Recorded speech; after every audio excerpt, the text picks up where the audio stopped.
A fine big wee laddie. Why was it, Tiffany Aching wondered, that people liked noise so much? Why was noise so important? Something quite close sounded like a cow giving birth. It turned out to be an old hurdy-gurdy organ man in a battered top hat. She sidled away as politely as she could, but as noise went, it was sticky. You got the feeling that if you let it, it would try to follow you home. But that was only one sound in the great cauldron of noise around her, all of it made by people, and all of it made by people trying to make noise louder than the other people making noise. Arguing at the makeshift stalls, bobbing for apples or frogs, this was done blindfolded, cheering the prize fighters and a spangled lady on the high wire, selling candy floss at the tops of their voices, and, not to put too fine a point on it, boozing quite considerably. The air above the green downland was thick with noise. It was as if the populations of 2 or 3 towns had all come up to the top of the hills. And so here, where all you generally heard was the occasional scream of a buzzard, you heard the permanent scream of, well, everyone. It was called having fun. The only people not making any noise were the thieves and pickpockets, who went about their business with commendable silence, and they didn't come near Tiffany, who would pick a witch's pocket. You would be lucky to get all your fingers back. At least that was what they feared, and a sensible witch would encourage them in this fear. When you were a witch, you were all witches, thought Tiffany Aching as she walked through the crowds, pulling her broomstick after her on the end of a length of string. It floated a few feet above the ground. She was getting a bit bothered about that. It seemed to work quite well, but nevertheless, since all around the fair were small children dragging balloons, also on the end of a piece of string, she couldn't help thinking that it made her look more than a little bit silly. And something that made one witch look silly made all witches look silly. On the other hand, if you tied it to a hedge somewhere, there was bound to be some kid who would untie the string and get on the stick for a dare, in which case most likely he would go straight up all the way to the top of the atmosphere, where the air froze. And while she could, in theory, call the stick back, mothers got very touchy about having to thaw out their children on a bright late summer day. That would not look good. People would talk. People always talked about witches. She resigned herself to dragging it again. With luck, people would think she was joining in with the spirit of the thing in a humorous way. There was a lot of etiquette involved, even at something so deceptively cheerful as a fair. She was the witch. Who knows what would happen if she forgot someone's name, or, worse still, got it wrong? What would happen if you forgot all the little feuds and factions, the people who weren't talking to their neighbours, and so on, and a lot more so, and even further on? Tiffany had no understanding at all of the word minefield, but if she had, it would have seemed kind of familiar. She was the witch. For all the villages along the chalk, she was the witch. Not just her own village anymore, but for all the other ones as far away as Ham on Rye, which was a pretty good day's walk from here. The area that a witch thought of as her own, and for whose people she did what was needful, was called a steading, and as steadings went, this one was pretty good. Not many witches got a whole geological outcrop to themselves, even if this one was mostly covered in grass, and the grass was mostly covered in sheep. And today the sheep on the downs were left by themselves to do whatever it was they did when they were by themselves, which would presumably be pretty much the same as they did if you were watching them. And the sheep, usually fussed and herded and generally watched over, were now of no interest whatsoever, because right here the most wonderful attraction in the world was taking place. Admittedly, the Scouring Fair was only one of the world's most wonderful attractions if you didn't usually ever travel more than about 4 miles from home. If you lived around the chalk, you were bound to meet everyone that you knew at the fair. Speaking as a witch, she knew them very well. It was quite often where you met the person you were likely to marry. The girls certainly all wore their best dresses, while the boys wore expressions of hopefulness and their hair smoothed down with cheap hair pomade, or more usually, spit. Those who had opted for spit generally came off better, since the cheap pomade was very cheap indeed, and would often melt and run in the hot weather, causing the young men not to be of interest to the young women, as they had fervently hoped, but the flies, who would make lunch off their scalps. However, since the event could hardly be called the fair where you went in the hope of getting a kiss and, if your luck held, the promise of another one, The fair was called the Scouring. The Scouring was held over 3 days at the end of summer. For most people on the chalk it was their holiday. This was the 3rd day, and most people said that if you hadn't had a kiss by now you might as well go home. Tiffany hadn't had a kiss, but, after all, she was the witch. Who knew what they might get turned into? If the late summer weather was clement, it wasn't unusual for some people to sleep out under the stars, and under the bushes as well. And that was why, if you wanted to take a stroll at night, it paid to be careful so as not to trip over someone's feet. Not to put too fine a point on it, there was a certain amount of what Nanny Ogg, a witch who had been married to 3 husbands, called making your own entertainment. It was a shame that Nanny lived right up in the mountains, because she would have loved the Scouring, and Tiffany would have loved to see her face when she saw the giant. Later on, Tiffany realised that all the witches had probably flown across the giant, especially since you could hardly miss him if you were flying from the mountains to the big city.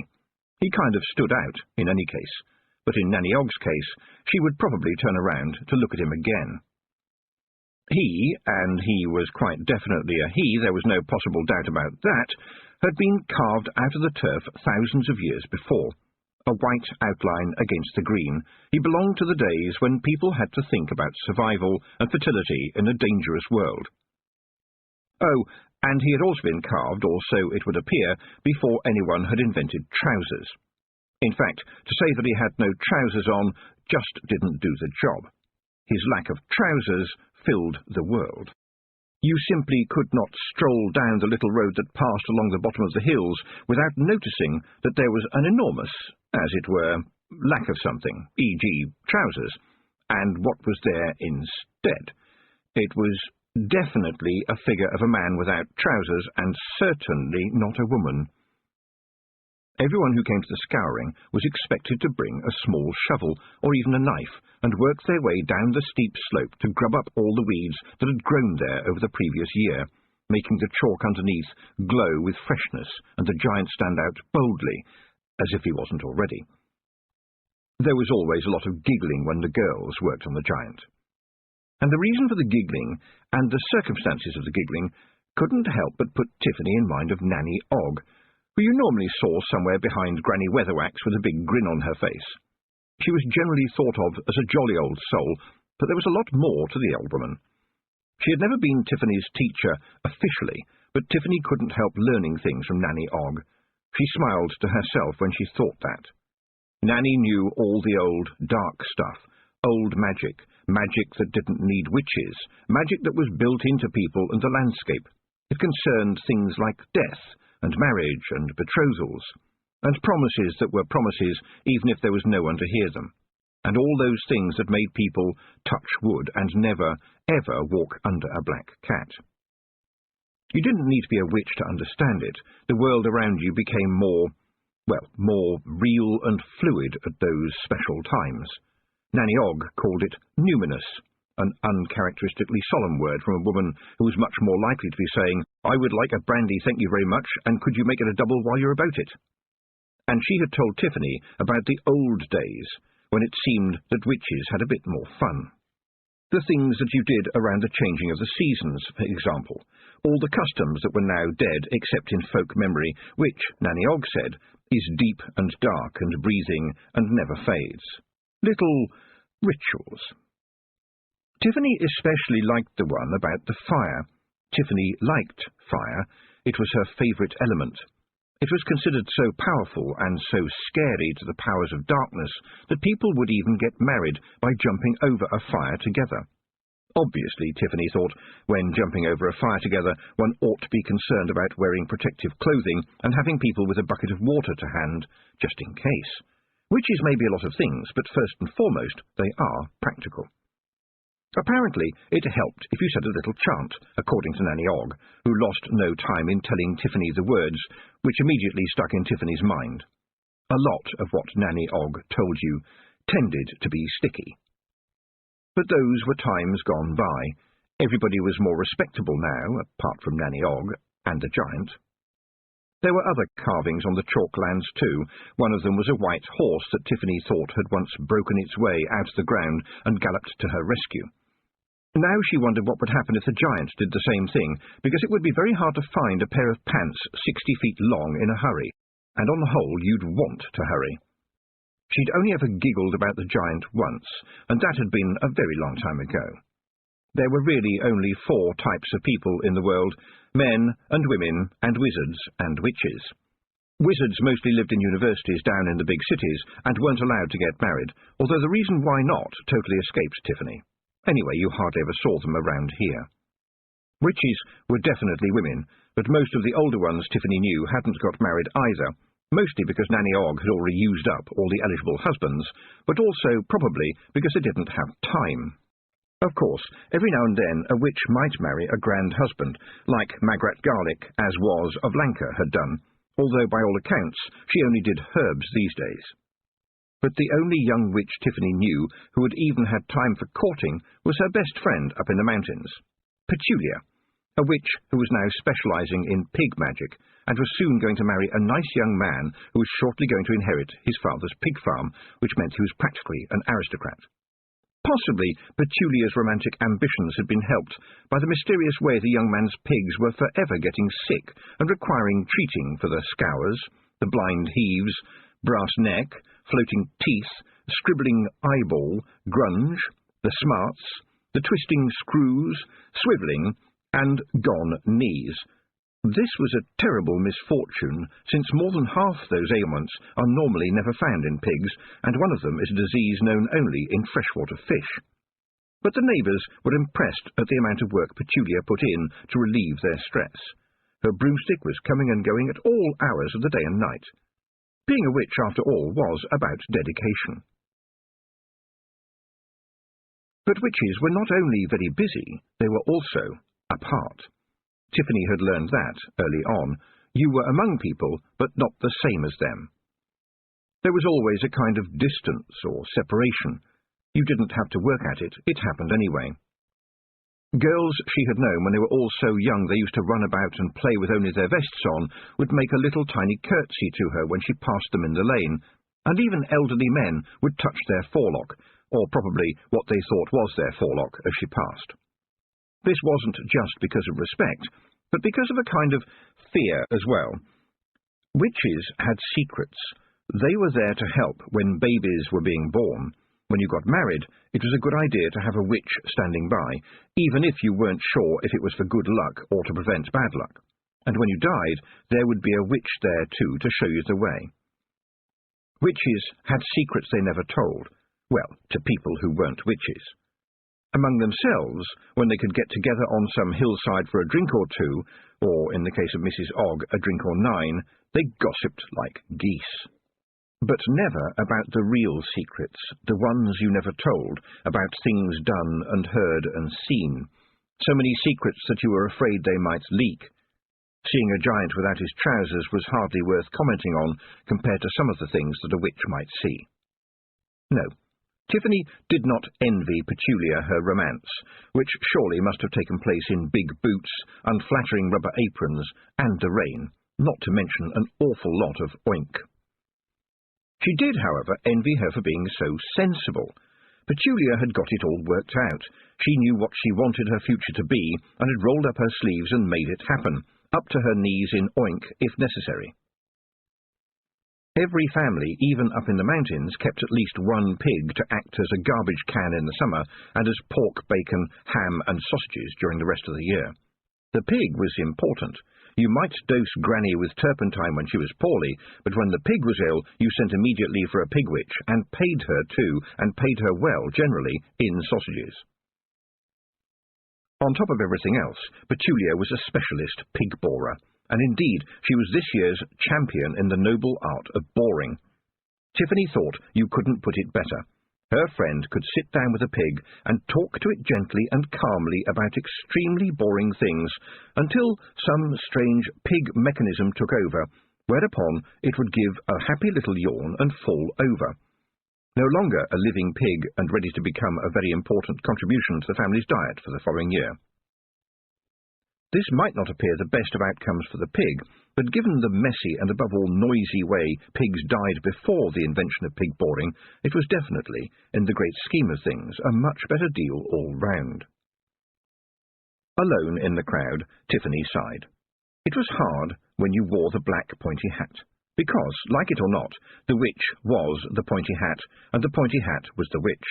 It made people careful about you.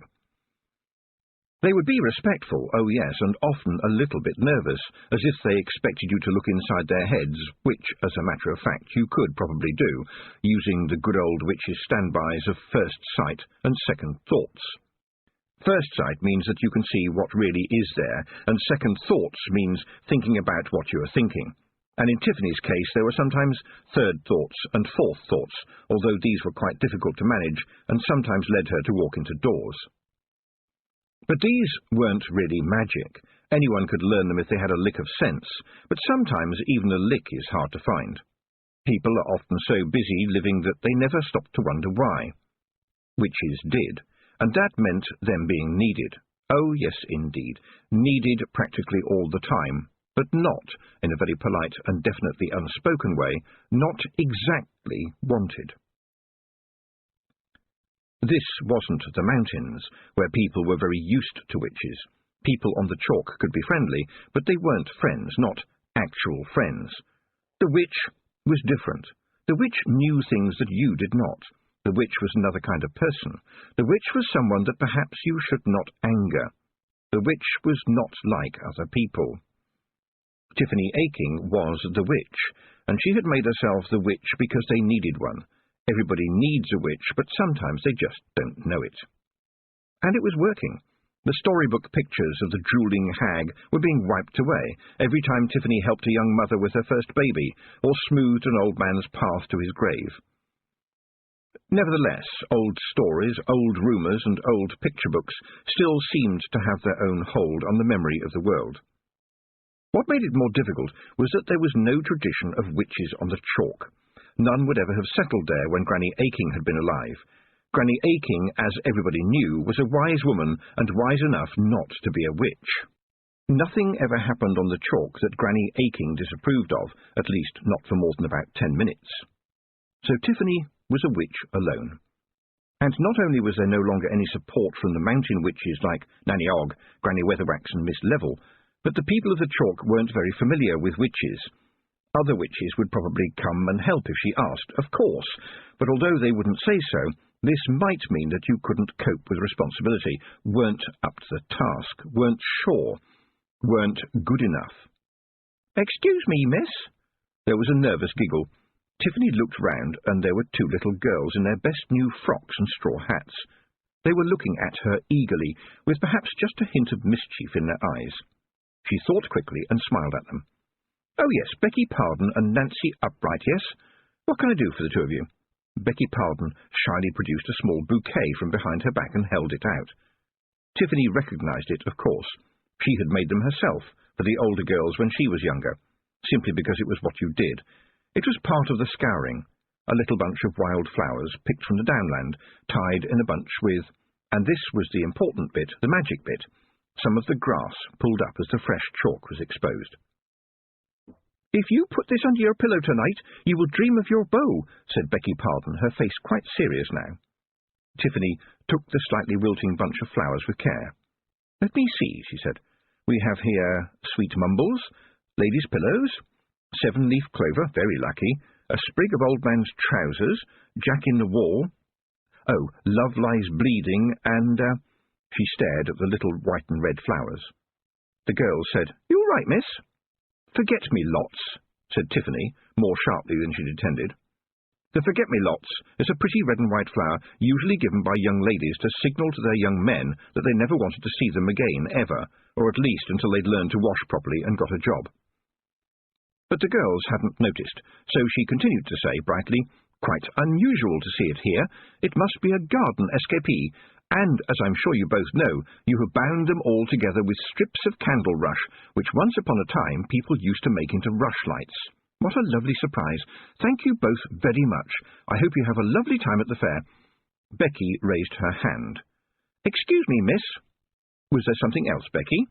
Becky went pink and had a hurried conversation with her friend. She turned back to Tiffany, looking slightly more pink, but nevertheless determined to see things through. You can't get into trouble for asking a question, can you, miss? I mean, just asking a question. It's going to be, how can I be a witch when I'm grown up, Tiffany thought, because it generally was. The young girls saw her on her broomstick and thought that was what being a witch was. Out loud she said, "Not from me, at least. Do ask your question." Becky Pardon looked down at her boots. "Do you have any passionate parts, miss?" Another talent needful in a witch is the ability not to let your face show what you're thinking, and especially not allowing it, no matter what, to go as stiff as a board. Tiffany managed to say, without a single wobble in her voice and no trace of an embarrassed smirk, "That's a very interesting question, Becky. Can I ask you why you want to know?" The girl looked a lot happier now that the question was, as it were, out in the public domain. "Well, miss, I asked my granny if I could be a witch when I was older, and she said I shouldn't want to because witches have no passionate parts, miss." Tiffany thought quickly in the face of the two solemn, owlish stares. These are farm girls, she thought, so they had certainly seen a cat have kittens and a dog have puppies. They'd have seen the birth of lambs and probably a cow have a calf, which is always a noisy affair you can hardly miss. They know what they are asking me about. At this point, Nancy chimed in with, "Only, if that is so, miss, we would quite like to have the flowers back, now we've shown them to you, because perhaps it might be a bit of a waste, meaning no offence." She stepped back quickly. Tiffany was surprised at her own laughter. It had been a long time since she had laughed. Heads turned to see what the joke was, and she managed to grab both the girls before they fled and spun them round. "Well done, the pair of you," she said. "I like to see some sensible thinking every now and again. Never hesitate to ask a question, and the answer to your question is that witches are the same as everybody else when it comes to passionate parts, but often they are so busy rushing around that they never have time to think about them." The girls looked relieved that their work had not been entirely in vain, and Tiffany was ready for the next question, which came from Becky again. "So, do you have a bow, miss?" "Not right at the moment," Tiffany said briskly, clamping down on her expression lest it give anything away. She held up the little bouquet. "But who knows? If you've made this properly, then I'll get another one, and in that case you will be better witches than me, that is for certain." They both beamed at this dreadful piece of outright flannel, and it stopped the questions. "And now," said Tiffany, "the cheese rolling will be starting at any minute. I'm sure you won't want to miss that." "No, miss," they said in unison. Just before they left, full of relief and self-importance, Becky patted Tiffany on her hand. "Bows can be very difficult, miss," she said, with the assurance of, to Tiffany's certain knowledge, 8 years in the world. "Thank you," said Tiffany. "I shall certainly bear that in mind." When it came to the entertainment offered at the fair, such as people making faces through a horse collar, or fighting with pillows on the greasy pole, or even the bobbing for frogs, well, Tiffany could take them or leave them alone, and in fact much preferred to leave them alone. But she always liked to see a good cheese roll. That is to say, a good cheese roll all the way down a slope of the hill, although not across the giant because no one would want to eat the cheese afterwards. They were hard cheeses, sometimes made specially for the cheese-rolling circuit, and the winning maker of the cheese that reached the bottom unscathed won a belt with a silver buckle and the admiration of all. Tiffany was an expert cheese-maker, but she had never entered. Witches couldn't enter that sort of competition because if you won, and she knew she had made a cheese or two that could win, everyone would say that that was unfair because you were the witch. Well, that's what they would think, but very few would say it. And if you didn't win, people would say, "What kind of witch can't make a cheese that could be beat by simple cheeses made by simple folk like we?" There was a general movement of the crowd to the start of the cheese-rolling, although the frog-bobbing stall still had a big crowd, it being a very humorous and reliable source of entertainment, especially to those people who weren't actually bobbing. Regrettably, the man who put weasels down his trousers and apparently had a personal best of 9 weasels hadn't been there this year, and people were wondering if he had lost his touch. But sooner or later, everyone would drift over to the start line for the cheese rolling. It was a tradition. The slope here was very steep indeed, and there was always a certain amount of boisterous rivalry between the cheese owners, which led to pushing and shoving, and kicking and bruises. Occasionally you got a broken arm or leg. All was going as normal as the waiting men lined up their cheeses, until Tiffany saw, and seemed to be the only one to see, a dangerous cheese roll up all by itself. It was black under the dust, and there was a piece of grubby blue and white cloth tied to it. "Oh, no," she said. Horace. And where you are, trouble can't be far behind. She spun around, carefully searching for signs of what should not be there. Now, you just listen to me, she said under her breath. I know at least one of you must be somewhere near. This isn't for you, it's just about people. Understand? But it was too late. The master of the revels, in his big floppy hat with lace around the brim, blew his whistle, and the cheese rolling, as he put it, commenced, which is a far grander word than started. And a man with lace around his hat was never going to use a short word when a long word would do. Tiffany hardly dared to look. The runners didn't so much run as roll and skid behind their cheeses, but she could hear the cries that went up when the black cheese not only shot into the lead, but occasionally turned round and went back uphill again in order to bang into one of the ordinary innocent cheeses. She could just hear a faint grumbling noise coming from it as it almost shot to the top of the hill. Cheese runners shouted at it, tried to grab at it, and flailed at it with sticks, but the piratical cheese, scythed onwards, reached the bottom again just ahead of the terrible carnage of men and cheeses as they piled up, then rolled gently back up to the top and sat there demurely while still gently vibrating. At the bottom of the slope, fights were breaking out among the cheese jockeys who were still capable of punching somebody. And since everyone was now watching that, Tiffany took the opportunity to snatch up Horace and shove him into her bag. After all, he was hers. Well, that was to say, she had made him, although something odd must have got into the mix, since Horace was the only cheese that would eat mice, and, if you didn't nail him down, other cheeses as well. No wonder he got on so well with the Ankh-Morpork who had made him an honorary member of the clan. If you don't yet know who the Ankh-Morpork are, 1. Be grateful for your uneventful life, and 2. Be prepared to beat a retreat if you hear anyone about as high as your ankles shout crivens. They are, strictly speaking, one of the fairy folk, but it is probably not a good idea to tell them this if you are looking forward to a future in which you still have your teeth. He was their kind of cheese. Surreptitiously, hoping that no one would notice, Tiffany held the bag up to her mouth and said, "Is this any way to behave? Aren't you ashamed?" The bag wobbled a little bit, but she knew that the word shame was not in Horace's vocabulary, and neither was anything else. She lowered the bag and moved a little way from the crowd and said, "I know you're here, Rob anybody." There he was, sitting on her shoulder. She could smell him. Despite the fact that they generally had little to do with bathing, except when it rained, the Ankh-Morpork always smelled something like slightly drunk potatoes. "The Kelder wanted me to find out how you were biding," said the Feegle chieftain. "You haven't been to the Mount to see her these past 2 weeks," he went on, "and I think she is afeard that a harm may come to ye are working so hard and all." Tiffany groaned, but only to herself. She said, "That is very kind of her. There is always so much to do. Surely the Kelder knows this. It doesn't matter what I do, there is always more to be done. There is no end to the wanting, but there is nothing to worry about. I am doing fine. And please don't take Horace out again in public. You know he gets excited." "Well, in point of fact, it says up on that banner over there that this is for the folk of these hills, and we is more than folk. We is folklore. You can't argue with the law. Besides, I wanted to come and pay my ain respects to the big yin without his breeks. He is a fine big wee laddie, and name is Steak." Rob paused and then said quietly, "So I can tell her that ye are quite well in yourself, aye?" There was a certain nervousness to him, as if he would like to have said more but knew it wouldn't be welcome. "Rob anybody, I would be very grateful if you would do just that," said Tiffany, "because I have a lot of people to bandage if I'm any judge." Rob anybody, suddenly looking like a man on a thankless errand, frantically said the words that he had been told by his wife to say.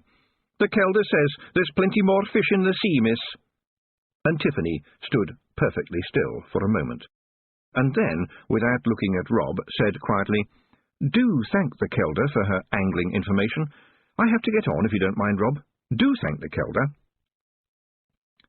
Most of the crowd was reaching the bottom of the slope by now to gawk or rescue or possibly attempt some amateur first aid on the groaning cheese runners. For the onlookers, of course, it was just another show. You didn't often see a satisfying pile-up of men and cheeses, and who knew there might be some really interesting casualties. Tiffany, glad of something to do, did not have to push her way through. The pointy black hat could create a path through a crowd faster than a holy man through a shallow sea. She waved the happy crowd away with 1 or 2 forceful pushes for those of slow uptake. As a matter of fact, as it turned out, the butcher's bill wasn't too high this year, with one broken arm, one broken wrist, one broken leg, and an enormous number of bruises, cuts, and rashes being caused by people sliding most of the way down. Grass isn't always your friend.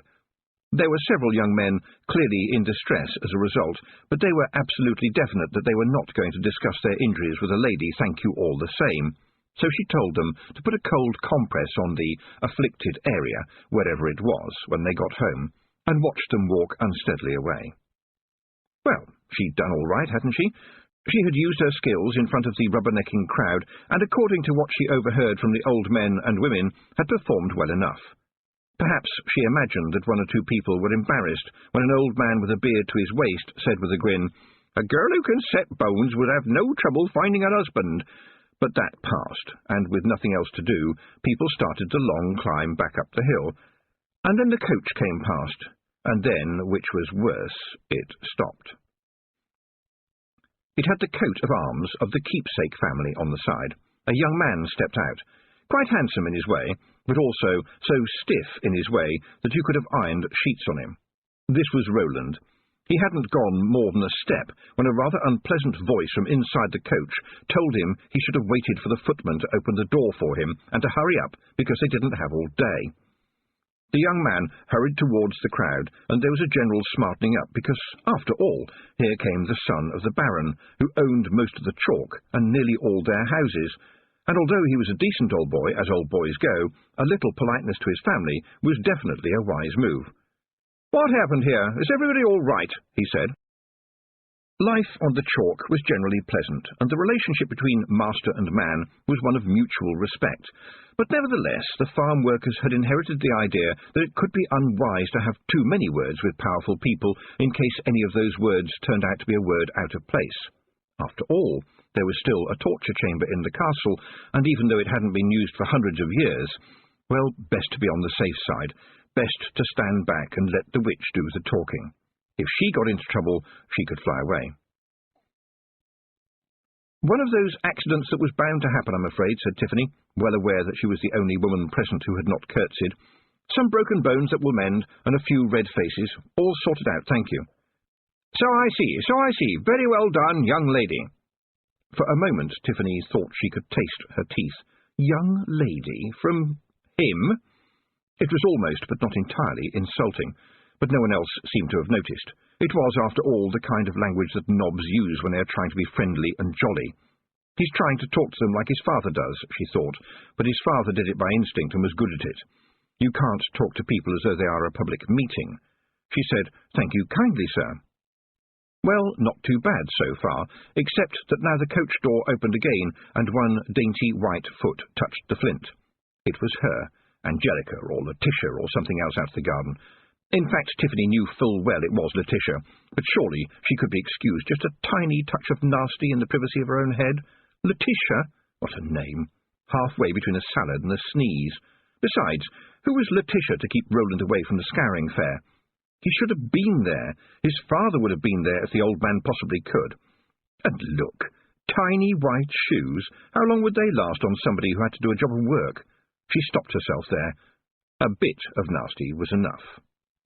Letitia looked at Tiffany and the crowd with something like fear and said, "Do let's get going, can we please? Mother is getting vexed." And so the coach left, and the hurdy-gurdy man thankfully left, and the sun left, and in the warm shadows of the twilight some people stayed. But Tiffany flew home alone, up high where only bats and owls could see her face. Chapter 2. Rough Music. She got 1 hour's sleep before the nightmare began. What she remembered most of all about that evening was the thumping of Mr. Petty's head against the wall and the banisters as she hauled him bodily out of his bed and dragged him by his filthy nightshirts down the stairs. He was a heavy man and half asleep, the other half of him being dead drunk. The important thing was not to give him any time to think, even for one moment, as she towed him behind her like a sack. He was 3 times her weight, but she knew about leverage. You couldn't be a witch if you couldn't manoeuvre someone who was heavier than you. You would never be able to change an invalid's sheets otherwise. And now he slithered down the last few steps into the cottage's tiny kitchen and threw up on the floor. She was quite glad about that. Lying in stinking vomit was the very least a man deserved, but she had to be quick to take charge before he had time to compose himself.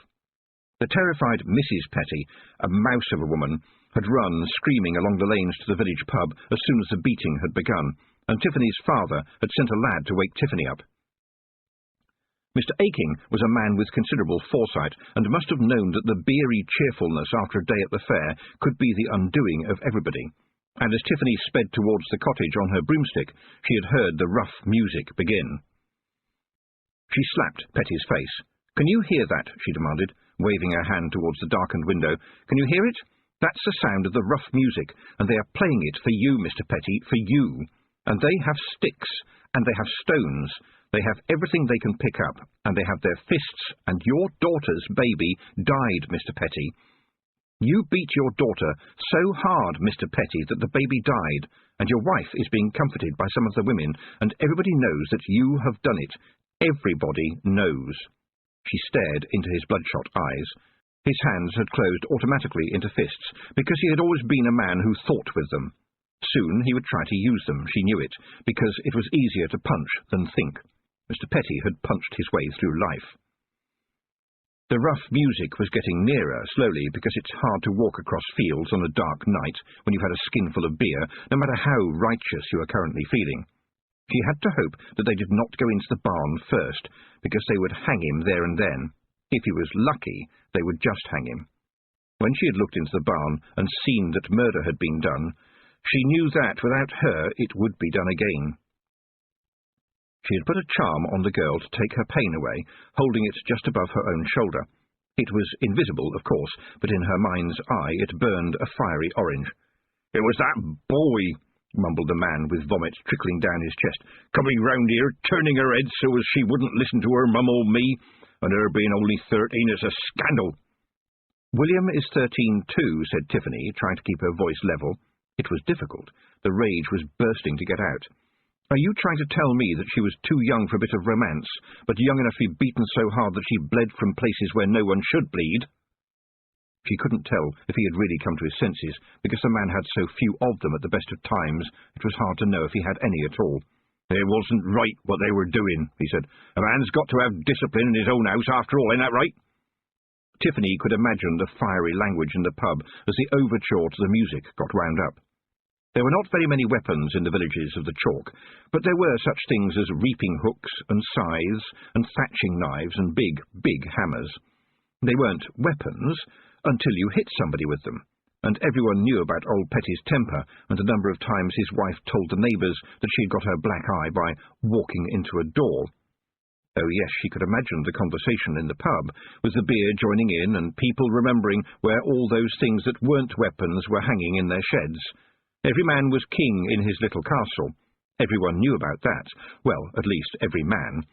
And so you minded your own business when it came to another man's castle, until the castle began to stink, and then you had to do something about it, lest all castles should fall. Mr. Petty was one of the neighbourhood's sullen little secrets, but it was not a secret any more. "I am your only chance, Mr. Petty," she said. "Run away. Grab what you can and run away right now. Run away to where they've never heard of you, and then run a bit further just to be on the safe side, because I will not be able to stop them. Do you understand? Personally, I could not care less what happens to your miserable frame, but I do not wish to see good people get turned into bad people by doing a murder, so you just leg it across the fields and I won't remember which way you went." "You can't turn me out of my own house," he mumbled, finding some drunken defiance. "You've lost your house, your wife, your daughter, and your grandson, Mr. Petty. You will find no friends here this night. I am just offering you your life." "It was a drink what done it," Petty burst out. "It was done in drink, miss." "But you drank the drink, and then you drank another drink, and another drink," she said. "You drank the drink all day at the fair, and you only came back because the drink wanted to go to bed." Tiffany could feel only coldness in her heart. "I'm sorry. Not good enough, Mr. Petty, not good enough at all. Go away and become a better person, and then, maybe, when you come back as a changed man, people here might find it in their hearts to say hello to you, or at least to nod." She had been watching his eyes, and she knew the man. Something inside him was boiling up. He was ashamed, bewildered, and resentful, and in those circumstances the Pettys of the world struck out. "Please don't, Mr. Petty," she said. "Do you have any idea what would happen to you if you hit a witch?" She thought to herself, "With those fists you could probably kill me with a punch, and that is why I intend to keep you scared." "You set the rough music on me, didn't you?" She sighed. "No one controls the music, Mr. Petty, you know that. It just turns up when people have had enough. No one knows where it starts. People look around and catch one another's eye and give each other a little nod, and other people see that. Other people catch their eye, and so, very slowly, the music starts, and somebody picks up a spoon and bangs it on a plate. And then somebody else bangs a jug on the table, and boots start to stamp on the floor, louder and louder. It is the sound of anger. It is the sound of people who have had enough. Do you want to face the music?" "You think you're so clever, don't you?" Petty snarled, "with your broomstick and your black magic, ordering ordinary folks about." She almost admired him.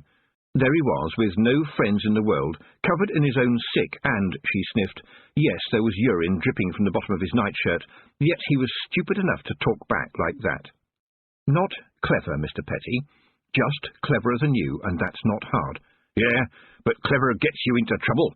Slip of a girl like you, poking about in other people's business. What are you going to do when the music comes for you, eh?" "Run, Mr. Petty. Get out of here. It's your last chance," she said. And it probably was. She could hear individual voices now. "Well, would your Majesty let a man put his boots on?" he said sarcastically. He reached down for them beside the door, but you could read Mr. Petty like a very small book, one with finger marks on all the pages, and a piece of bacon as a bookmark. He came up with fists swinging. She took one step backwards, caught his wrist, and let the pain out. She felt it flow down her arm, leaving it tingling, into her cupped hand, and into Petty. All his daughter's pain in 1 second.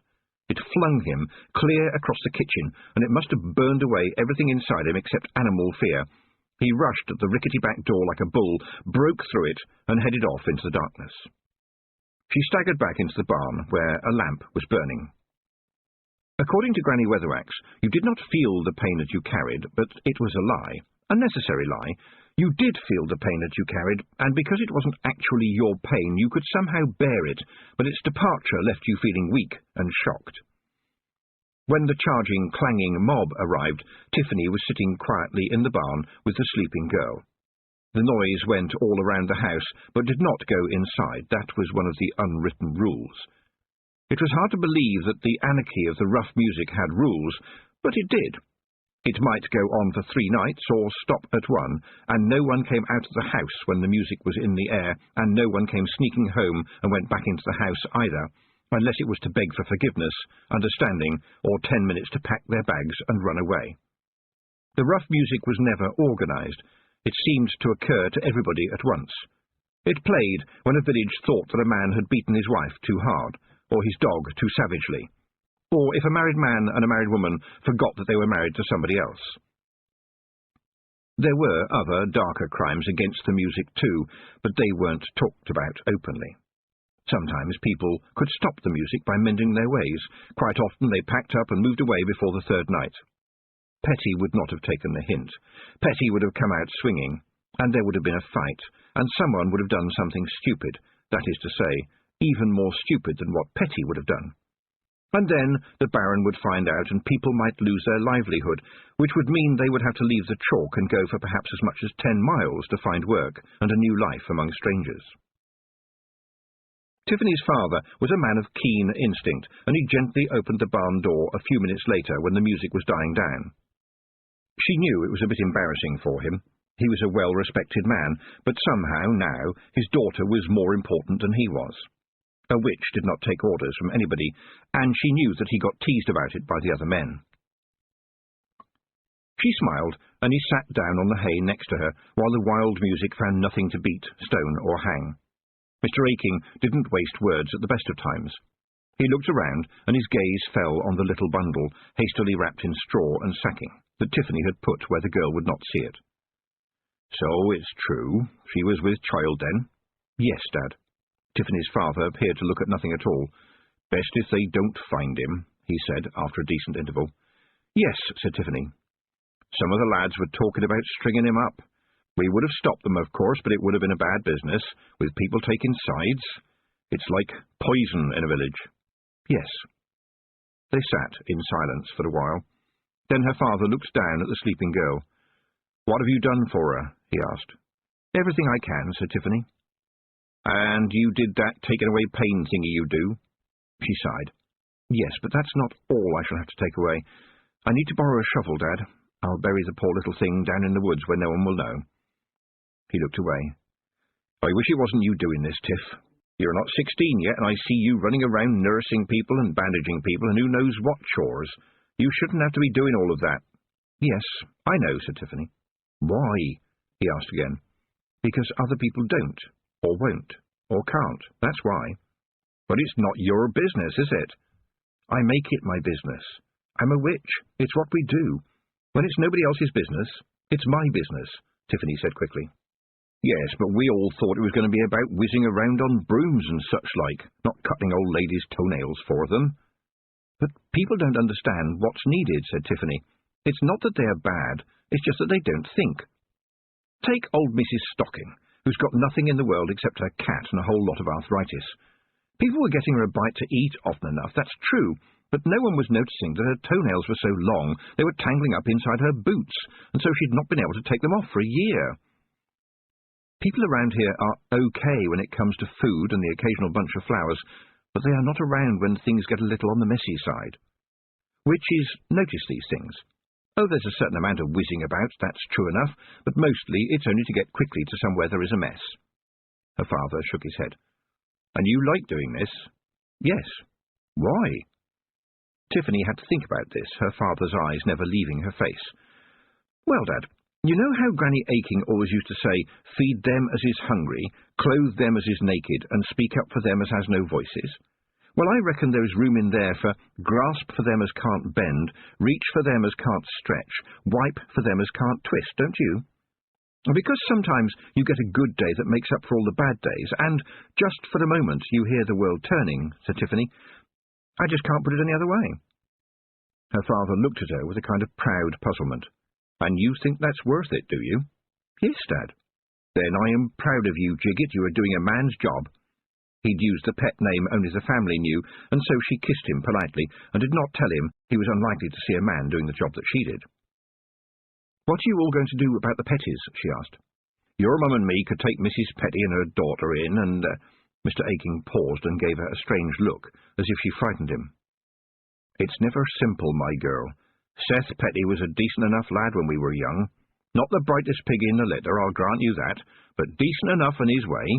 It was his dad who was a madman. I mean, things were a bit rough and ready in those days, and you could expect a clip round the head if you disobeyed, but Seth's dad had a thick leather belt with 2 buckles on it, and he would lay into Seth just for looking at him in a funny way, no word of a lie. Always used to say that he would teach him a lesson. It seems that he succeeded, Tiffany said, but her father held up a hand. And then there was Molly, he went on. You couldn't say that Molly and Seth were made for one another, because, in truth, neither of them were rightly made for anybody, but I suppose they were sort of happy together. In those days, Seth was a drover, driving the flocks all the way to the big city sometimes. It wasn't the kind of job you needed much learning for, and it might be that some of the sheep were a bit brighter than he was, but it was a job that needed doing, and he picked up a wage, and no one thought the worse of him for that.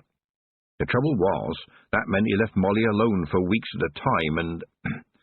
Tiffany's father paused here, looking embarrassed. I know what you're going to tell me, said Tiffany to help him out, but he took care to ignore this. It's not that she was a bad girl, he said. It's just that she never really understood what it was all about, and there wasn't anyone to tell her, and you got all kinds of strangers and travellers passing through all the time. Quite handsome chaps, some of them. Tiffany took pity on him, sitting there looking miserable, embarrassed about telling his little girl things his little girl shouldn't know. So she leaned over and kissed him on the cheek again. I know, Dad. I really do know. Amber isn't actually his daughter, right? Well, I never said that, did I? She might be, said her father awkwardly. And that would be the trick, wouldn't it, Tiffany thought. Maybe if Seth Petty had known one way or the other, he might have come to terms with the perhaps. Maybe. You never know. But he didn't know either, and there would be some days when he thought he did know, and some days when he thought the worst. And for a man like Petty, who was a stranger to thinking, the dark thoughts would roll around in his head until they tangled up his brain. And when the brain stops thinking, the fist steps in. Her father was watching her very closely. "You know about this sort of thing," he said. "We call it going round the houses. Every witch does it. Please try and understand me, Dad. I have seen horrible things, and some of them all the more horrible because they were, well, normal. All the little secrets behind closed doors, Dad. Good things and nasty things I'm not going to tell you about. It's just part of being a witch. You learn to sense things." "Well, you know, life is not exactly a bed of roses for any of us," her father began. "There was a time when—" "There was this old woman up near Slice," Tiffany interrupted him, "and she died in her bed. Nothing particularly bad about that, really. She had just run out of life. But she lay there for 2 months before anyone wondered what had happened. They're a bit strange over in Slice. The worst part of it was that her cats couldn't get out and started eating her. I mean, she was cat-mad and probably would not have minded, but one of them had kittens in her bed. In her actual bed. It was really very difficult to find the kittens' homes in places where people hadn't already heard the story. They were beautiful kittens, too, lovely blue eyes." Her father began. "When you say in her bed, you mean—" "With her still in it, yes," said Tiffany. "I've had to deal with dead people, yes. You throw up a bit the first time, and then you just realise that death is, well, part of life. It is not so bad if you think of it as a list of things to do, and do them one at a time. You might have a bit of a cry as well, but that's all part of it." "Didn't anyone help you?" "Oh, a couple of ladies helped me when I knocked on their doors, but really she was nobody's business. It can happen like that. People disappear in the cracks." She paused. "Dad, we're still not using the old stone barn, are we? Can you get some of the lads to clean it out for me?" "Of course," said her father. "Do you mind if I ask why?" Tiffany heard his politeness. He was talking to a witch. "I think I'm having a kind of idea," she said, "and I think I can make good use of that barn. It's only a thought, and it won't do any harm to have it tidied up in any case." "Well, I still feel mightily proud when I see you rushing off all over the place in that broomstick of yours," said her father. "That's magic, isn't it?" Everyone wants magic to exist, Tiffany thought to herself. And what can you say? No, there isn't? Or, yes, there is, but it's not what you think. Everyone wants to believe that we can change the world by snapping our fingers. "The dwarfs make them," she said. "I don't have a clue how they work. Staying on them, that's the trick." The rough music had died down now, possibly because there was nothing for it to do, or perhaps because, and this was quite likely, if the rough musicians got back to the pub soon, there might be time for another drink before it closed. Mr. Aking stood up. "I think we should take this girl home, don't you?" "Young woman," corrected Tiffany, leaning over her. "What?" "Young woman," said Tiffany.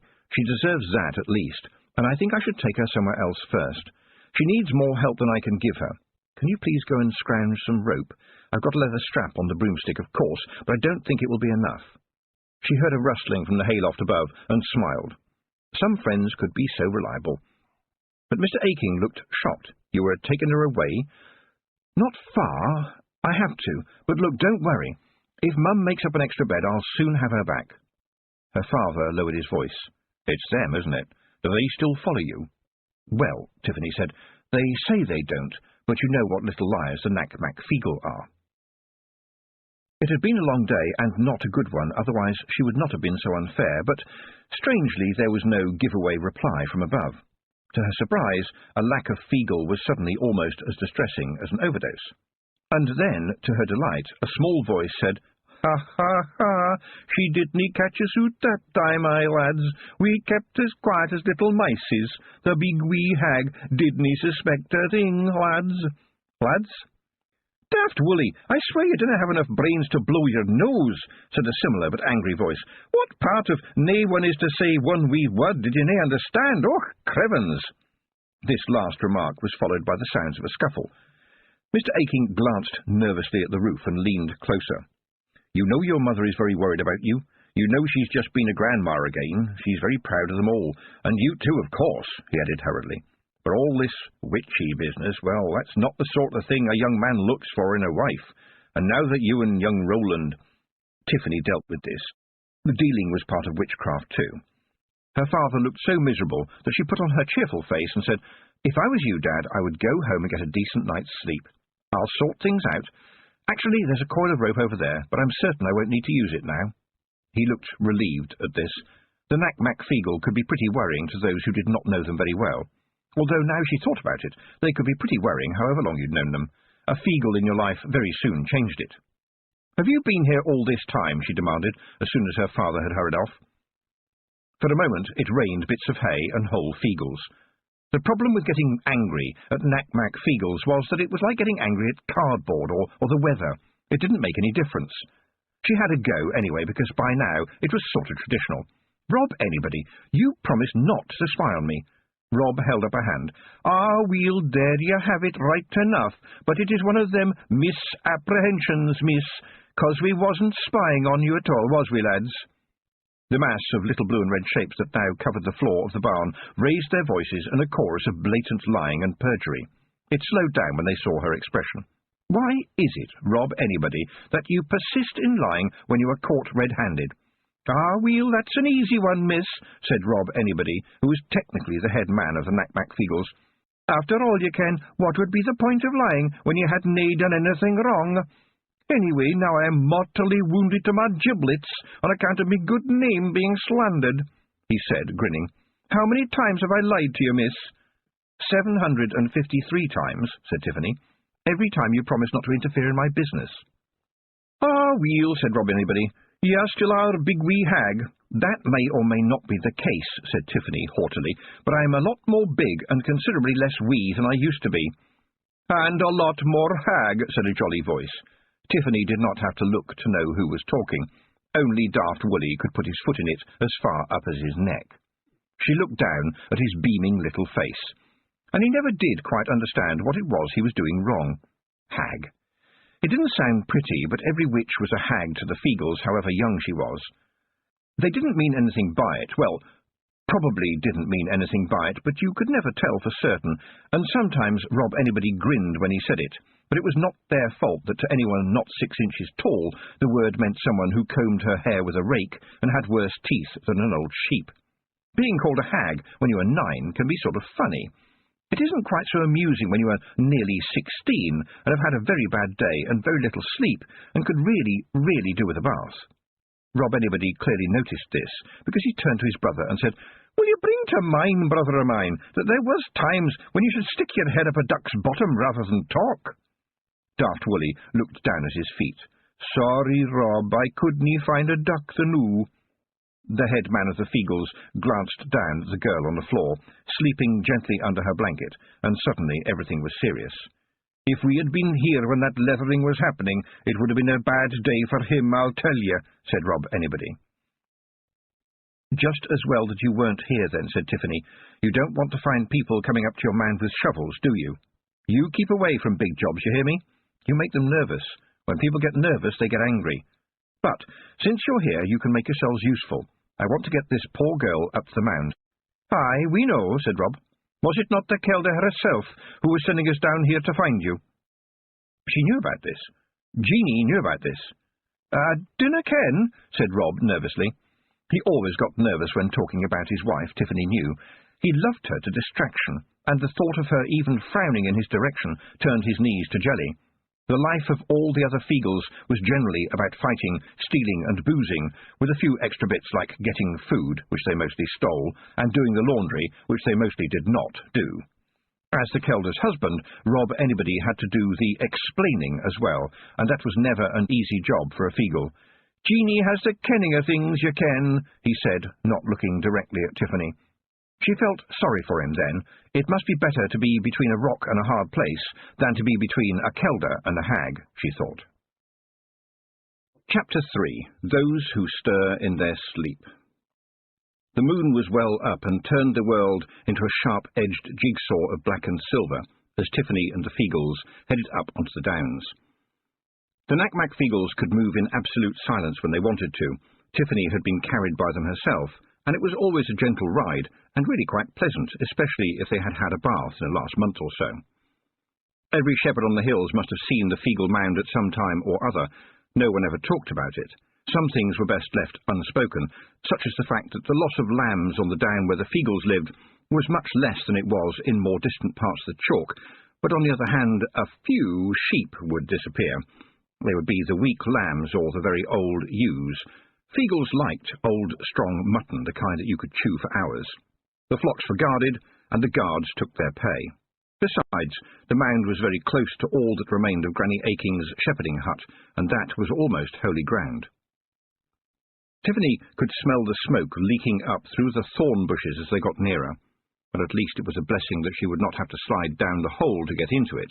That sort of thing was all very well when you were 9, but when you were nearly 16 it was undignified, the ruination of a good dress and, although she would not admit this, far too tight for comfort. But Jeanie the Kelder had been making changes. There was an old chalk pit quite close to the mound, reached by a passageway underground. The Kelder had got the boys working on this with bits of corrugated iron and tarpaulin, which they had found in that very distinctive way they had of finding things. It still looked like a typical upland chalk pit, because brambles and climbing Henry and twirling Betty vines had been trained over it, so that barely a mouse would be able to find its way inside. Water could get in, though, dripping down the iron and filling barrels down below.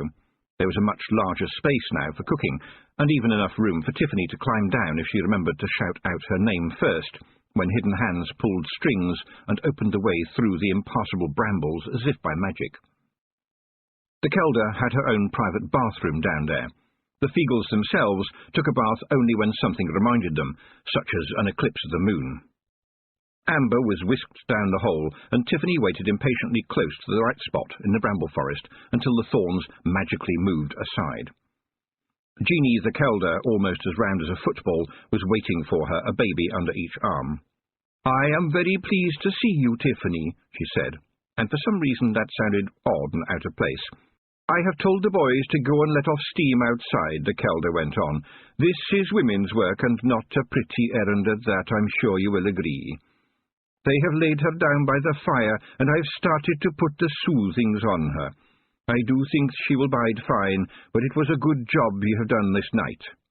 Your famous Mistress Weatherwax, her own self, could not have done a better job." "She taught me to take away pain," said Tiffany. "You dinna say," said the Kelder, giving Tiffany a strange look. "I hope you never have occasion to regret the day she did you that kindness." At this point several Feagles appeared down the tunnel that led into the main mound. They looked uneasily from their Kelder to their hag, and a very reluctant spokes-Feagle said, "Not to be barging in or anything, ladies, but we was cooking up a wee late-night snack, and Rob said to ask if the big wee hag would like a wee tasty." Tiffany sniffed. There was a definite scent in the air, and it was the kind of scent you get when you have sheep meat in close conjunction with, for example, a roasting pan. All right, she thought, we know they do it, but they might have the good manners not to do it in front of me. The spokes-Feagle must have realised this, because while wringing the edge of his kilt madly with both hands, as a Feagle generally did when he was telling an enormous lie, he added, "Well, I think I did hear that maybe a piece of sheep kind of accidentally fell into the pan when it was cooking, and we tried to drag it out, but, well, you ken what sheep is like, it panicked and fought back." At this point, the speaker's obvious relief at being able to cobble some kind of excuse together led him to attempt greater heights of fiction, and he went on, "It is my thinking that it must have been suicidal, owing to having nothing to do all day but eat grass." He looked hopefully at Tiffany to see if this had worked, just as the Kelder cut in sharply and said, "Wee honey-mouthed Jock, just you go in there and say that the big wee hag would like a mutton sandwich, okay?" She looked up at Tiffany and said, "No arguing, girl. You look to me to be all but swaying for want of a decent hot meal. I ken well that witches looks after everybody but themselves. Run you along, boys." Tiffany could still feel a tension in the air. The Kelder's solemn little gaze stayed fixed on her, and then Jeanie said, "Can you remember yesterday?" It sounded like a silly question, but Jeanie was never silly. It was worth thinking about, although Tiffany yearned for some suicidal sheep and a decent night's sleep. "Yesterday, well, I suppose it's the day before yesterday now, I was called over to buckle without," she said, thoughtfully. "The blacksmith there had not been careful with his forge, and it had broken open and shot hot coals all down his leg. I treated him and took away the pain which I had put in his anvil. For the doing of this I was paid 24 pounds of potatoes, 3 cured deerskins, half a bucket of nails, 1 old but serviceable sheet good enough to make bandages, and 1 small jar of hedgehog fat, which his wife swore was a capital remedy for inflammation of the pipes. I also had a good helping of stew with the family. Then, since I was in the vicinity, I went on to Buckle with Many, where I saw to Mr. Gower's little problem. I mentioned to him about the hedgehog fat, and he said it was a wonderful cure for the unmentionables, and traded me one whole ham for the jar. Mrs. Gower made me tea, and allowed me to pick a bushel basket of love in a pickle, which grows more freely in her garden than I've ever seen it grow anywhere else. Tiffany paused a moment. Oh, yes, and then I stopped off at Wit's End to change a poultice, and then I went and saw to the Baron, and then, of course, the rest of the day was my own. But on the whole, it was not a bad day, as days go, as people were too busy thinking about the fair. And as days go, the day has gone, said the Kelder, and no doubt it was a busy and useful one, but all day I had premonitions about ye, Tiffany Aking. Jeanie held up a small nut-brown hand as Tiffany began to protest, and went on, Tiffany, ye must know that I watch over you. Ye are the hag of the hills after all, and I have the power to watch ye in my heed, to keep an eye on ye, because somebody must. I know ye know this because ye are clever, and I know that ye pretend to me that ye do not know, just as I pretend not to know that I know, and I am sure that ye know that too, yes? I might have to work all that out with a pencil and paper, Tiffany said, trying to laugh it off. It is nae funny. I can see ye clouded in my head. Danger around ye, and the worst of it is I canna see from whence it comes, and that is not right. Just as Tiffany opened her mouth, half a dozen Feagles came scurrying down the tunnel from the mound, carrying a plate between them. Tiffany couldn't help noticing, because witches always notice things as they possibly can, that the blue decoration around the edge of the plate looked very much like that on her mother's second-best dinner service.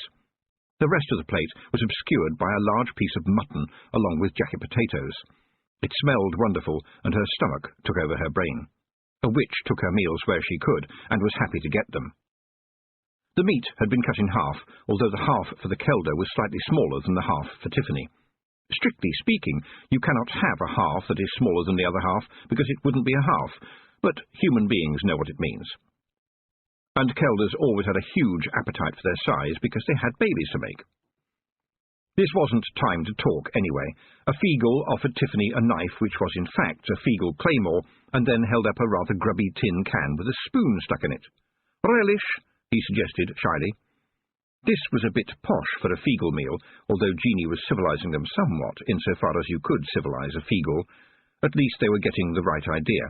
Nevertheless, Tiffany understood enough to be wary. What's in it? She asked, knowing that this was a dangerous question. Oh, wonderful stuff, said the Feagle, rattling the spoon in the can. There's crab-apple there is, and mustard seed and horseradish, and snails and wild herbs and garlic, and a sprinkling of Johnny-come-lately. But he'd gabbled one word a bit too quickly for Tiffany's taste. Snails? She interrupted. Oh, aye, yes, very nourishing, full of vitamins and minerals, you can, and those wee proteinies, and the nice thing is, with enough garlic, they taste of garlic. What do they taste of if you don't use garlic? Said Tiffany. Snails, said the Kelder, taking pity on the waiter, and I have to say they are good eating, my girl. The boys let them out at night to graze on wild cabbage and dog lettuce. They are quite tasty, and I think you might approve of the fact that there is no stealing involved. Well, that was a good thing, Tiffany had to admit. Feagles did steal, joyously and repeatedly, as much for sport as anything else.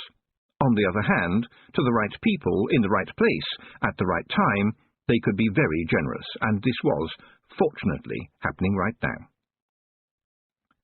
Even so, Feagles farming, she said aloud.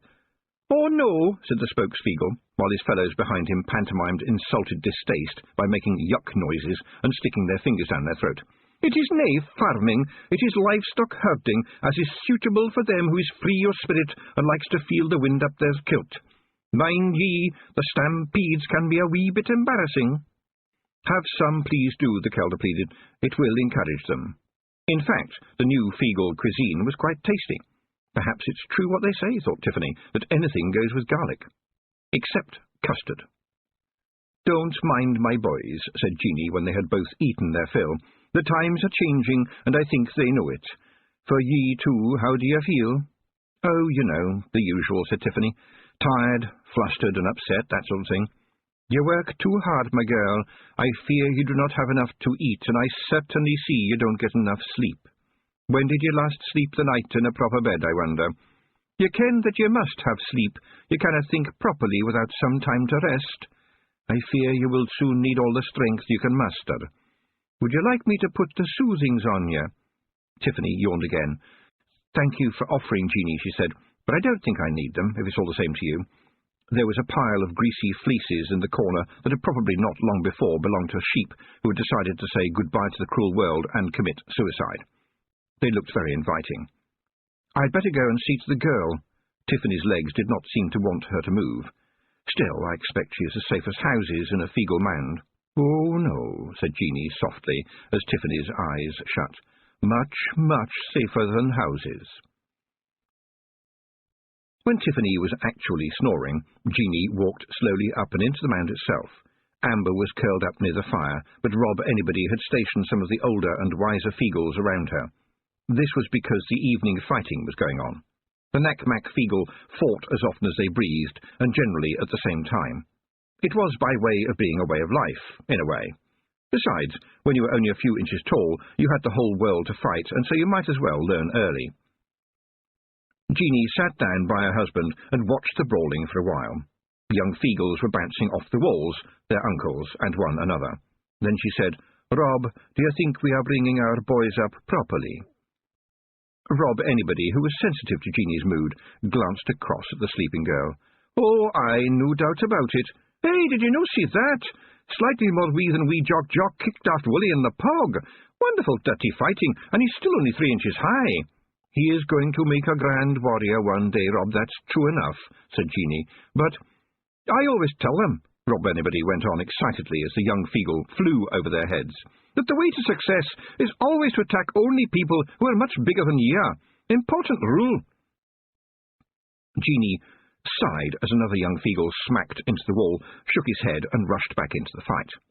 It was almost impossible to hurt a Feagle. Any human who tried to stamp on a Feagle would find that the little man he thought was under his boot was now in fact climbing up his trouser leg, and after that the day could only get worse. Besides, if you saw one Feagle, there were probably many more around that you hadn't spotted, and they had certainly spotted you. Perhaps the big jobs have bigger problems because they're bigger than us, the Kelder thought. She sighed inwardly. She would never let her husband know this, but sometimes she did wonder whether a young Feagle might profitably be taught something like, well, accountancy. Something that didn't mean you had to bounce off the walls, and didn't mean you had to fight all the time.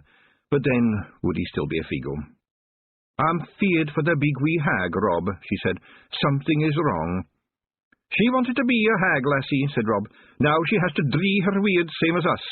She's a bonny fighter, you ken. She kissed the Lord of the Winter to his death, and banged the Queen of the Elves with a frying pan. And I mind the time that invisible beastie got into her head, and she wrestled it and sent it away.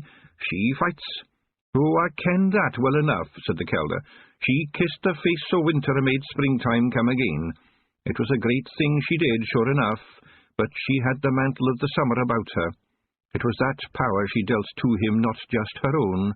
She did it well, mind, I can think of none who would have done it better, but she must beware." "What enemy can she have that we cannot face with her?" Rob asked. "I cannot tell," said the Kelder, "but in my heed it seems like this. When she kissed the winter, it shook me to my roots. It seemed like it shook the world, and I canna but wonder that there might be those who stirred in their slumber. You make certain, Rob Anybody, to keep more than one eye on her." Chapter 4. The Real Shilling. Tiffany woke hungry and to the sound of laughter. Amber was awake and, against all probability, happy. Tiffany found out why when she managed to squeeze most of herself into the tunnel that led to the mound. The girl was lying curled up on one side, but a group of young Feagles were entertaining her with somersaults and handsprings, and occasionally tripping one another up in humorous ways. The laughter was younger than Amber was. It sounded like the chuckle a baby makes when it sees shiny things in pretty colours. Tiffany did not know how the soothings worked, but they were better than anything a witch could do. They seemed to settle people down and make them better from inside their head outwards. They made you well, and, best of all, they made you forget. Sometimes, it seemed to Tiffany, the Kelder talked about them as if they were alive, living thoughts perhaps, or kindly living creatures that somehow took away the bad things. "She's doing well," said the Kelder, appearing out of nowhere. "She will bide fine. There will be nightmares as the darkness comes out. The soothings can't do everything. She's coming back into herself now right from the start, and that's the best thing. It was still dark, but dawn edged the horizon. Tiffany had a dirty job to do before daylight. "Can I leave her here with you for a little while?" she said. "There's a small task that needs doing." "I shouldn't have gone to sleep," she thought as she climbed out of the pit. "I should have gone right back. I shouldn't have left the poor little thing there." She tugged the broomstick out of the thorn bushes around the mound and stopped dead. Someone was watching her. She could feel it on the back of her neck. She turned sharply and saw an old woman, all in black, quite tall but leaning on a walking stick. Even as Tiffany looked, the woman vanished, slowly, as if evaporating into the scenery. "Mistress Weatherwax?" Tiffany said to the empty air, but that was silly. Granny Weatherwax would not be seen dead with a walking stick, and certainly wouldn't be seen alive with one. And there was movement in the corner of her eye. When she spun around again, there was a hare right up on her behind legs, watching her with intent and no sign of fear.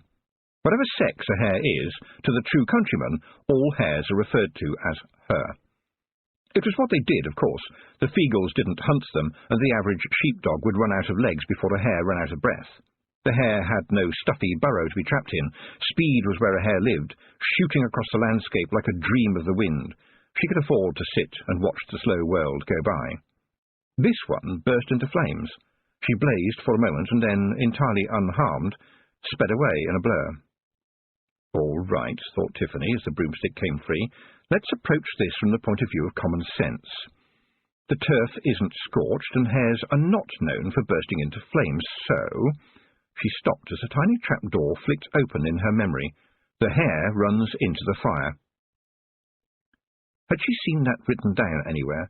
Had she heard it as part of a song, a nursery rhyme? What had the hare got to do with anything? But she was a witch, after all, and there was a job to do. Mysterious omens could wait. Witches knew that mysterious omens were around all the time. The world was always very nearly drowning in mysterious omens. You just had to pick the one that was convenient. Bats and owls steered effortlessly out of Tiffany's way as she sped over the sleeping village. The petty house was on the very edge. It had a garden. Every house in the village had a garden. Most of them had a garden full of vegetables, or, if the wife had the upper hand, half vegetables and half flowers. The petty house was fronted by a quarter of an acre of stinging nettles.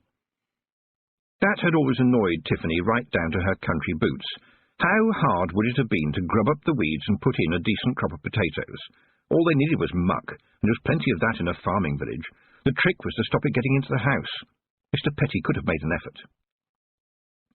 He had been back to the barn, or at least somebody had.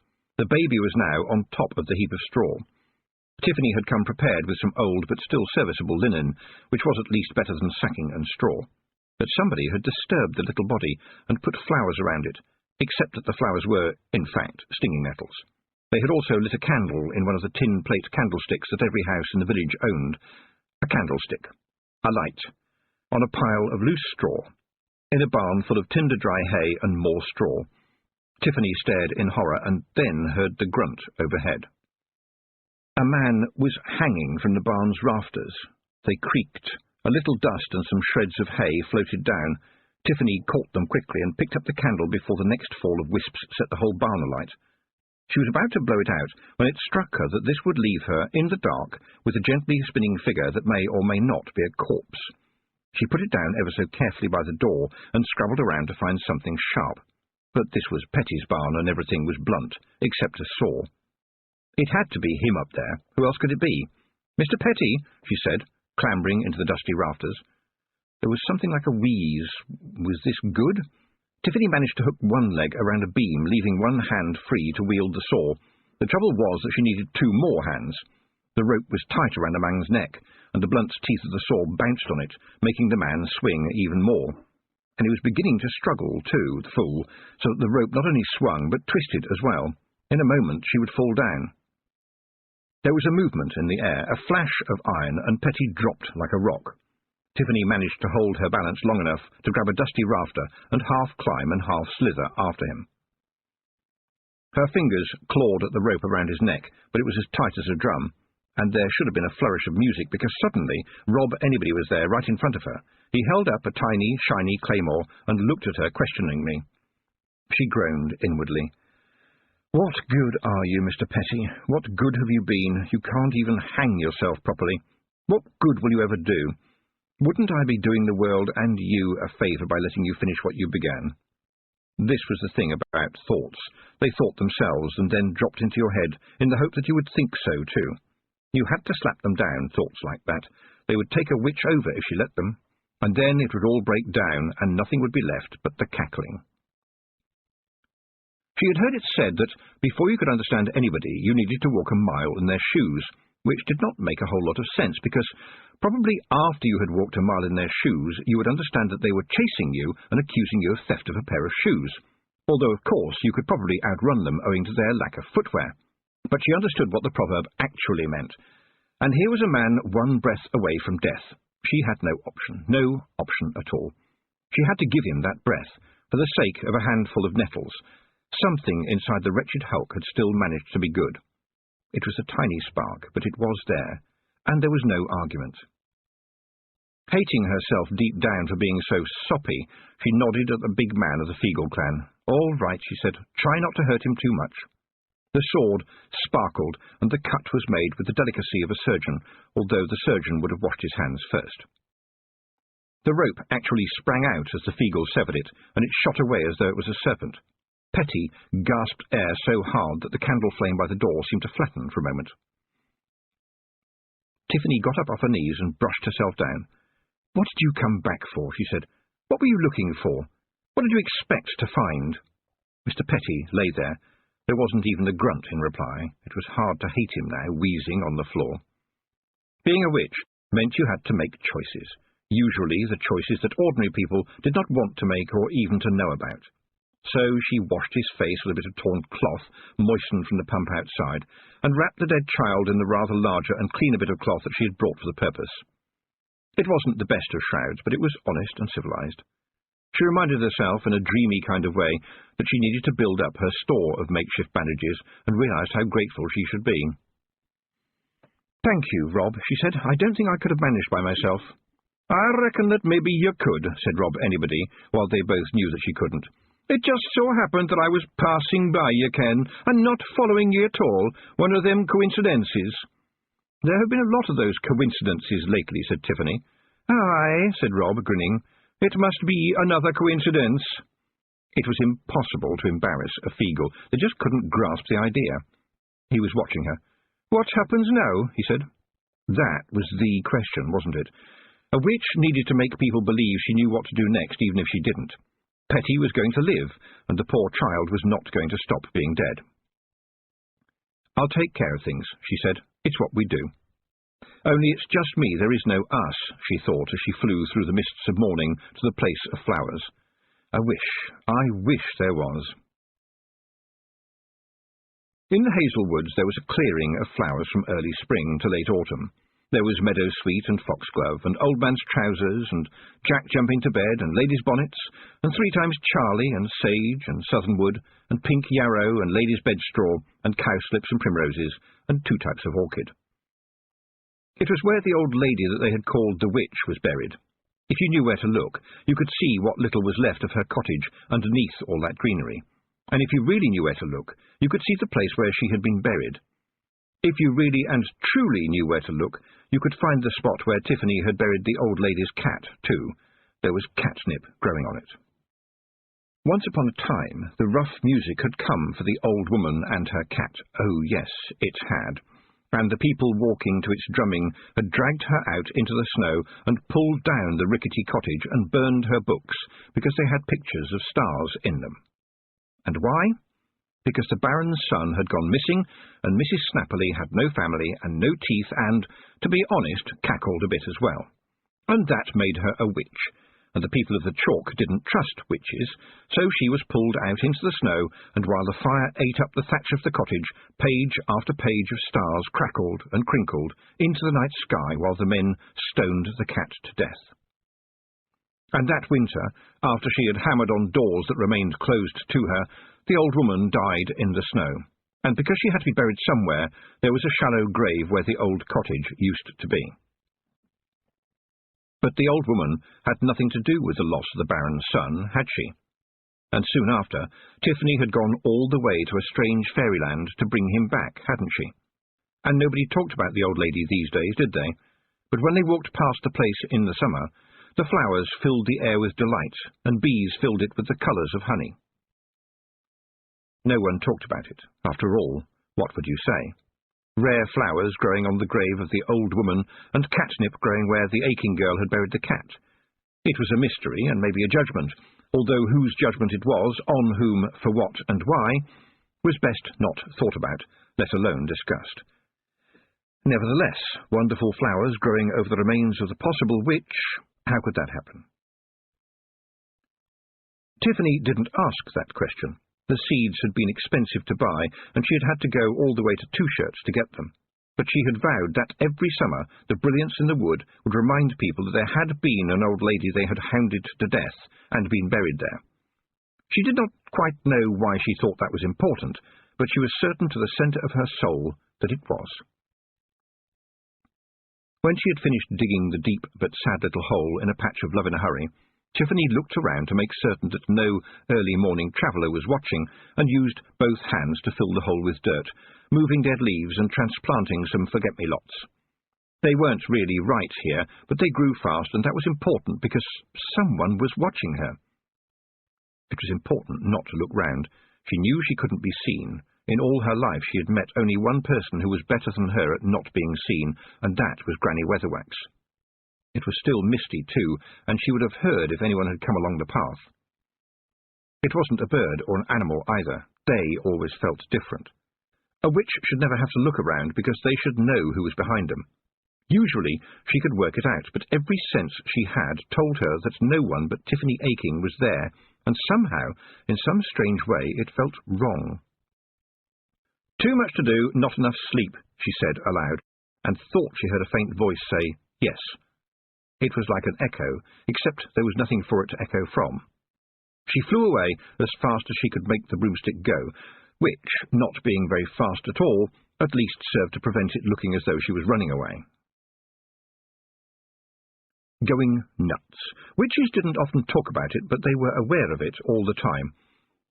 Going nuts, or rather not going nuts, was the soul and centre of witchcraft, and this was how it worked. After a while, a witch, who almost always worked by herself in the tradition of witches, had a tendency to go strange. Of course, it depended on the length of time and the strength of mind of the witch, but sooner or later they tended to get confused about things like right and wrong, and good and bad, and truth and consequences. That could be very dangerous. So witches had to keep one another normal, or at least what was normal for witches. It didn't take very much. A tea party, a sing-song, a stroll in the woods, and somehow everything balanced up, and they could look at adverts for gingerbread cottages in the builder's brochure without putting a deposit on one. On top of everything else, Tiffany was worried about going nuts. It was 2 months since she had last been up the mountains, and 3 months since she had last seen Miss Tick, the only other witch you ever saw down here. There wasn't time to go visiting. There was always too much to do. Perhaps that was the trick of it, Tiffany thought. If you kept yourself busy, you wouldn't have time to go nuts. The sun was well up when she got back to the Feagle Mound, and she was shocked to see Amber sitting out on the side of the mound, surrounded by Feagles, and laughing. The Kelder was waiting for Tiffany by the time she had garaged the broomstick in the thorn bushes. "I hope you do not mind," she said when she saw Tiffany's face. "The sunshine is a great healer. Jeanie, it was wonderful of you to put the soothings on her, but I don't want her to see too much of you. She might tell people." "Oh, it will all seem like a dream to her. The soothings will see to that," said Jeanie calmly. "And who will take much heed of a wee girl prattling about the fairies?" "She is 13, said Tiffany. "It's not supposed to happen." "Is she no happy?"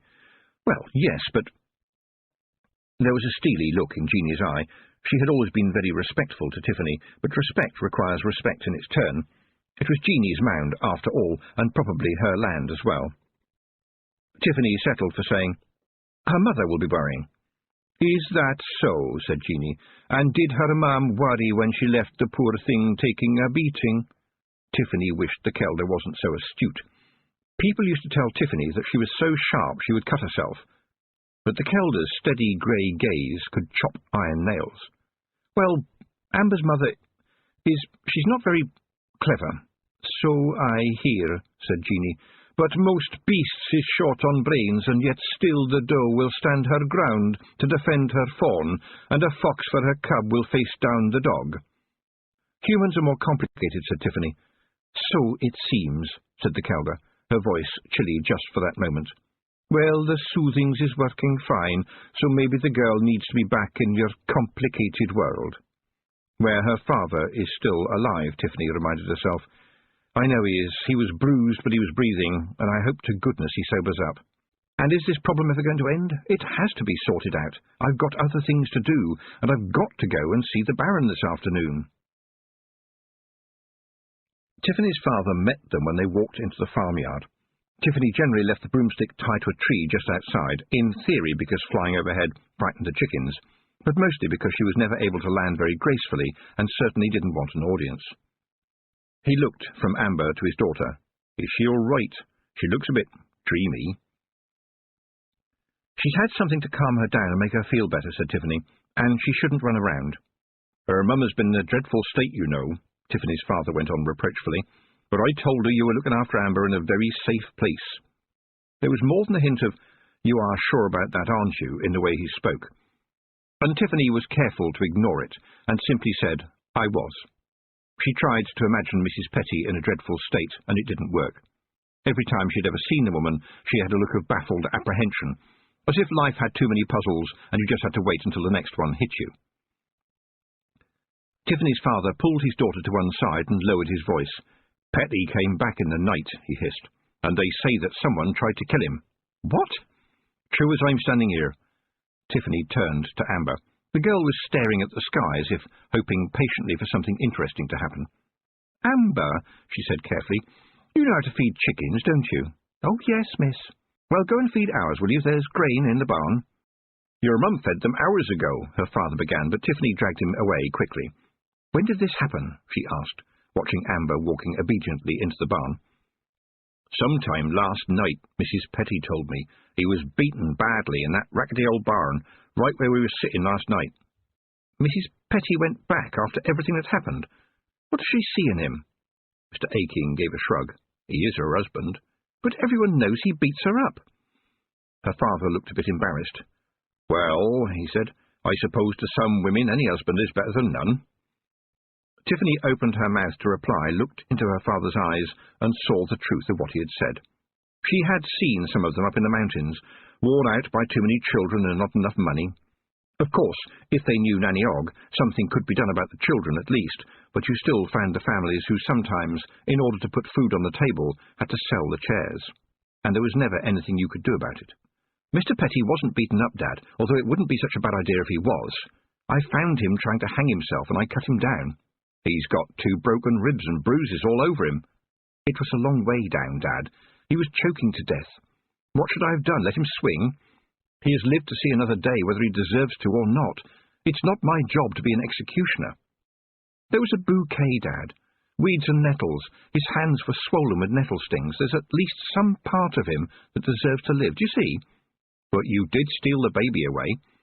No, Dad, I stole away with the baby.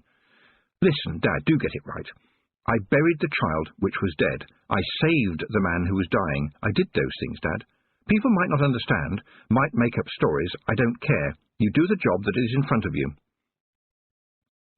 There was a clucking, and Amber walked across the yard with the chickens following her in a line. The clucking was being done by Amber, and as Tiffany and her father watched, the chickens marched back and forth as if under the command of a drill sergeant. The girl was giggling to herself in between clucks, and after managing to get the chickens to walk solemnly in a circle, she looked up at Tiffany and her father as if nothing had happened, and led the fowls back into the barn. After a pause, Tiffany's father said, That did just happen, didn't it? Yes, said Tiffany. I have no idea why.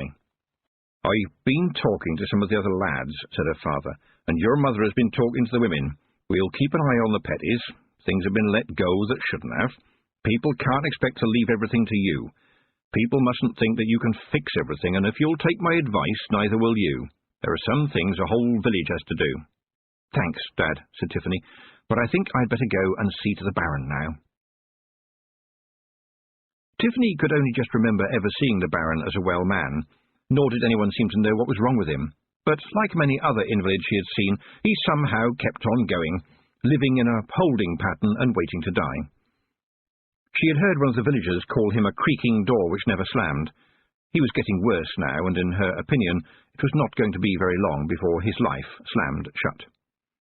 But she could take away the pain, and even frighten it a little so it wouldn't come back for a while.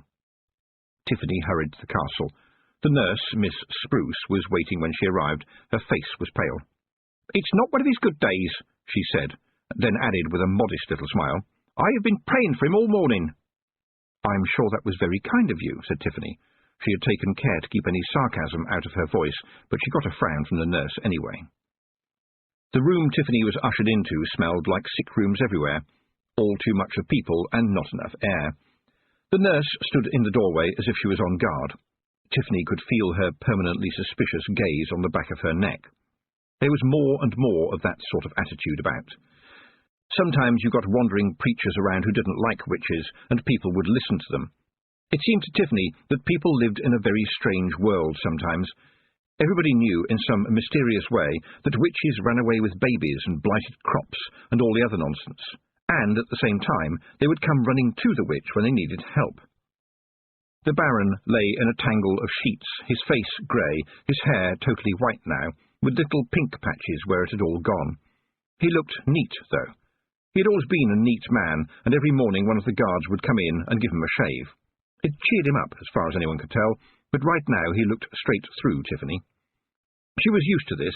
The Baron was what they called a man of the old school. He was proud, and did not have the best of tempers, but he would stand up for himself at all times. To him, the pain was a bully, and what do you do to bullies? You stood up to them, because they always ran away in the end. But the pain didn't know about that rule. It just bullied even more, and the Baron lay with thin white lips. Tiffany could hear him not screaming. Now she sat down on a stool beside him, flexed her fingers, took a deep breath, and then received the pain, calling it out of the wasted body and putting it into the invisible ball just above her shoulder. "I don't hold with magic, you know," said the nurse from the doorway.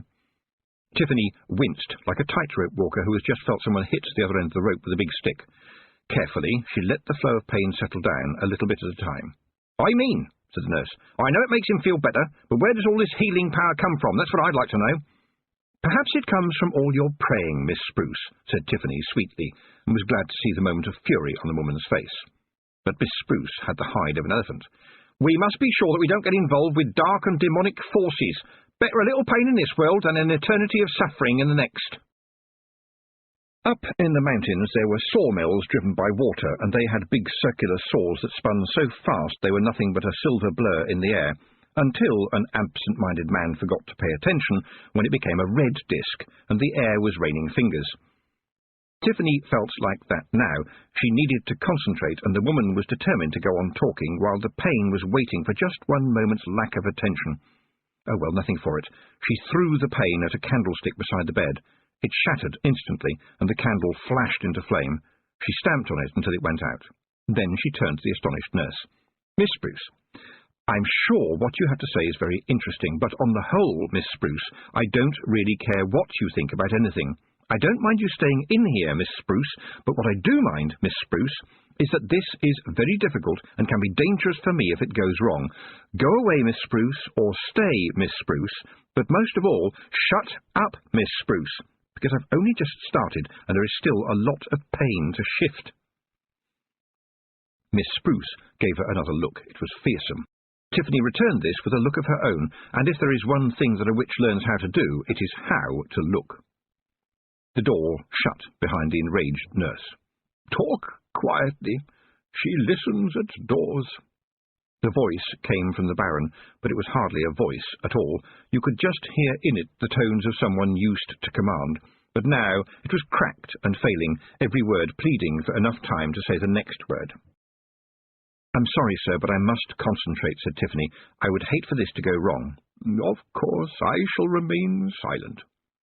Taking away pain was dangerous, difficult, and very tiring, but there was, well, a wonderful compensation in seeing the grey face of the old man come back to life.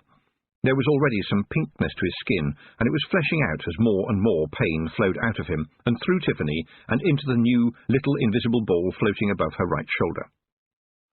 Balance. It was all about balance. That had been one of the first things that she had learned. The centre of the seesaw has neither up nor down, but upness and downness flow through it, while it remains unmoved. You had to be the centre of the seesaw, so that pain flowed through you, not into you. It was very hard, but she could do it. She prided herself on it. Even Granny Weatherwax had grunted when Tiffany had showed her one day how she had mastered the trick, and a grunt from Granny Weatherwax was like a round of applause from anybody else.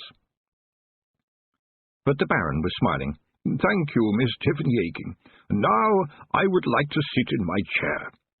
This was unusual, and Tiffany had to think about it. "Are you sure, sir, you are still very weak?" "Yes, everybody tells me that," said the Baron, waving a hand. "I can't imagine why they think I don't know. Help me up, Miss Tiffany Aching, for I must speak to you." It wasn't very difficult. A girl who could heave Mr. Petty out of his bed had little problem with the Baron, whom she handled like a piece of fine china, which he resembled. "I do not think that you and I, Miss Tiffany Aching, have had more than the simplest and most practical of conversations in all the time you have been seeing to me, yes?" he said, when she had him settled with his walking-stick in his hands so that he could lean on it. The Baron was not a man to lounge in a chair if he could sit on the edge of it. "Well, yes, sir, I think you're right," said Tiffany carefully. "I dreamed I had a visitor here last night," said the Baron, giving her a wicked little grin. "What do you think of that, then, Miss Tiffany Aching?" "At the moment I have no idea, sir," said Tiffany, thinking, "Not the Feagles, let it not be the Feagles." "It was your grandmother, Miss Tiffany Aching. She was a fine woman, and extremely handsome. Oh, yes, I was rather upset when she married your grandfather, but I suppose it was for the best. I miss her, you know." "You do?" said Tiffany. The old man smiled. "After my dear wife passed on, she was the only person left who would dare to argue with me. A man of power and responsibility nevertheless needs somebody to tell him when he is being a bloody fool. Granny Aching fulfilled that task with commendable enthusiasm, I must say. And she needed to, because I was often a bloody fool who needed to kick up the arse, metaphorically speaking. It is my hope, Miss Tiffany Aching, that when I am in my grave you will perform the same service to my son Roland, who, as you know, is inclined to be a bit too full of himself at times. He will need somebody to kick him up the arse, metaphorically speaking, or indeed in real life if he gets altogether all too snotty." Tiffany tried to hide a smile, then took a moment to adjust the spin of the ball of pain as it hovered companionably by her shoulder. "Thank you for your trust in me, sir. I shall do my best." The Baron gave a polite little cough and said, "Indeed. At one point I harboured hopes that you and the boy might make a more intimate arrangement." "We are good friends," said Tiffany carefully. "We were good friends, and I trust that we will continue to be good friends." She hurriedly had to stop the pain wobbling dangerously. The Baron nodded. "Jolly good, Miss Tiffany Aching, but please don't let the bond of friendship prevent you from giving him a righteous kick up the arse if he needs one." "I will take some pleasure in doing so, sir," said Tiffany. "Well done, young lady," said the Baron, "and thank you for not chiding me for using the word arse. You're asking me the meaning of the word metaphorical." "No, sir. I know what metaphorical means, and arse is a traditional usage, nothing to be ashamed of." The Baron nodded. "It has a commendable grown-up sharpness to it. Ass, on the other hand, is quite frankly for spinsters and little children." Tiffany turned the words on her tongue for a moment and said, "Yes, sir, I think that is probably the long and the short of it." "Very good. Incidentally, Miss Tiffany Aching, I cannot conceal my interest in the fact that you do not curtsy in my presence these days. Why not?" "I am a witch now, sir. We don't do that sort of thing." "But I am your Baron, young lady." "Yes, and I am your witch." "But I have soldiers out there who will come running if I call, and I am sure you know, too, that people around here do not always respect witches." "Yes, sir, I know that, sir, and I am your witch." Tiffany watched the Baron's eyes. They were a pale blue, but right now there was a foxy glint of mischief in them. The worst thing you could possibly do right now, she told herself, would be to show any kind of weakness at all. He's like Granny Weatherwax. He tests people. As if he was reading her mind exactly at that point, the Baron laughed. "Then you are your own person, Miss Tiffany Aking." "I don't know about that, sir. Just lately I feel as if I belong to everybody." "Ah," said the Baron, "you work very hard and conscientiously, I'm told." "I am a witch." "Yes," said the Baron. "So you have said, clearly and consistently, and with some considerable repetition." He leaned both skinny hands on his walking-stick and looked at her over the top of them. "It is true, then, is it," he said, "that some 7 years ago you took an iron skillet and went into some sort of fairyland where you rescued my son from the Queen of the Elves, a most objectionable woman, I have been given to understand." Tiffany hesitated about this. "Do you want it to be so?" she said. The Baron chuckled and pointed a skinny finger at her. "Do I want it to be? Indeed. Good question, Miss Tiffany Aking, who is a witch. Let me think. Let us say, I want to know the truth." Well, the bit about the frying pan is true, I must admit, and, well, Roland had been pretty well knocked about, so I, well, had to take charge a bit. "A bit?" said the old man, smiling. "Not an unreasonably large bit," said Tiffany quickly. "And why didn't anybody tell me this at the time, pray?" said the Baron. "Because you are the Baron," said Tiffany simply, "and boys with swords rescue girls. That's how the stories go. That's how stories work. No one really wanted to think the other way round." "Didn't you mind?" He wasn't taking his eyes off her, and he hardly seemed to blink. There was no point in lying. "Yes," she said, "a bit." "Was it a reasonably large bit?" "I would say so, yes. But then I went off to learn to be a witch, and it didn't seem to matter any more. That's the truth of it, sir. Excuse me, sir, who told you this?" "Your father," said the Baron, "and I'm grateful to him for telling me. He came to see me yesterday to pay his respects, seeing as I am, as you know, dying, which is, in fact, another truth, and don't you dare tell him off, young lady, witch or otherwise. Promise me?" Tiffany knew that the long lie had hurt her father. She'd never really worried about it, but it had worried him. "Yes, sir, I promise." The Baron was silent for a moment, staring at her. "You know, Miss Tiffany Aking, who is by regular repetition a witch, I am at a time when my eyes are cloudy, but my mind, somehow, sees further than you think. But perhaps it is not too late for me to make amends. Under my bed is a chest bound with brass. Go and open it. Go on, do that now." Tiffany pulled out the chest, which felt as if it was full of lead. "You will find some leather bags," said the old man behind her. "Take one of them out. It will contain $15. The Baron coughed. "Thank you for saving my son." "Look, I can't take—" Tiffany began, but the Baron banged his stick on the floor. "Shut up and listen, please, Miss Tiffany Aking. When you fought the Queen of the Elves, you were not a witch, and therefore the tradition against witches taking money does not apply," he said sharply, his eyes glittering like sapphires. "With regard to your personal services to myself, I believe you have been paid in food and clean used linen, second-hand footwear and firewood. I trust my housekeeper has been generous. I told her not to stint." "What? Oh, yes, sir." And that was true enough.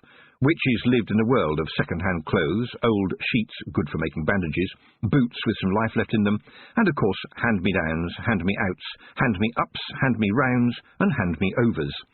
In such a world, the pickings to be had from a working castle were like being given the key to a mint. As for the money, she turned the leather bag over and over in her hands. It was very heavy. "What do you do with all that stuff, Miss Tiffany Aking?" "What?" she said, absent-mindedly, still looking at the bag.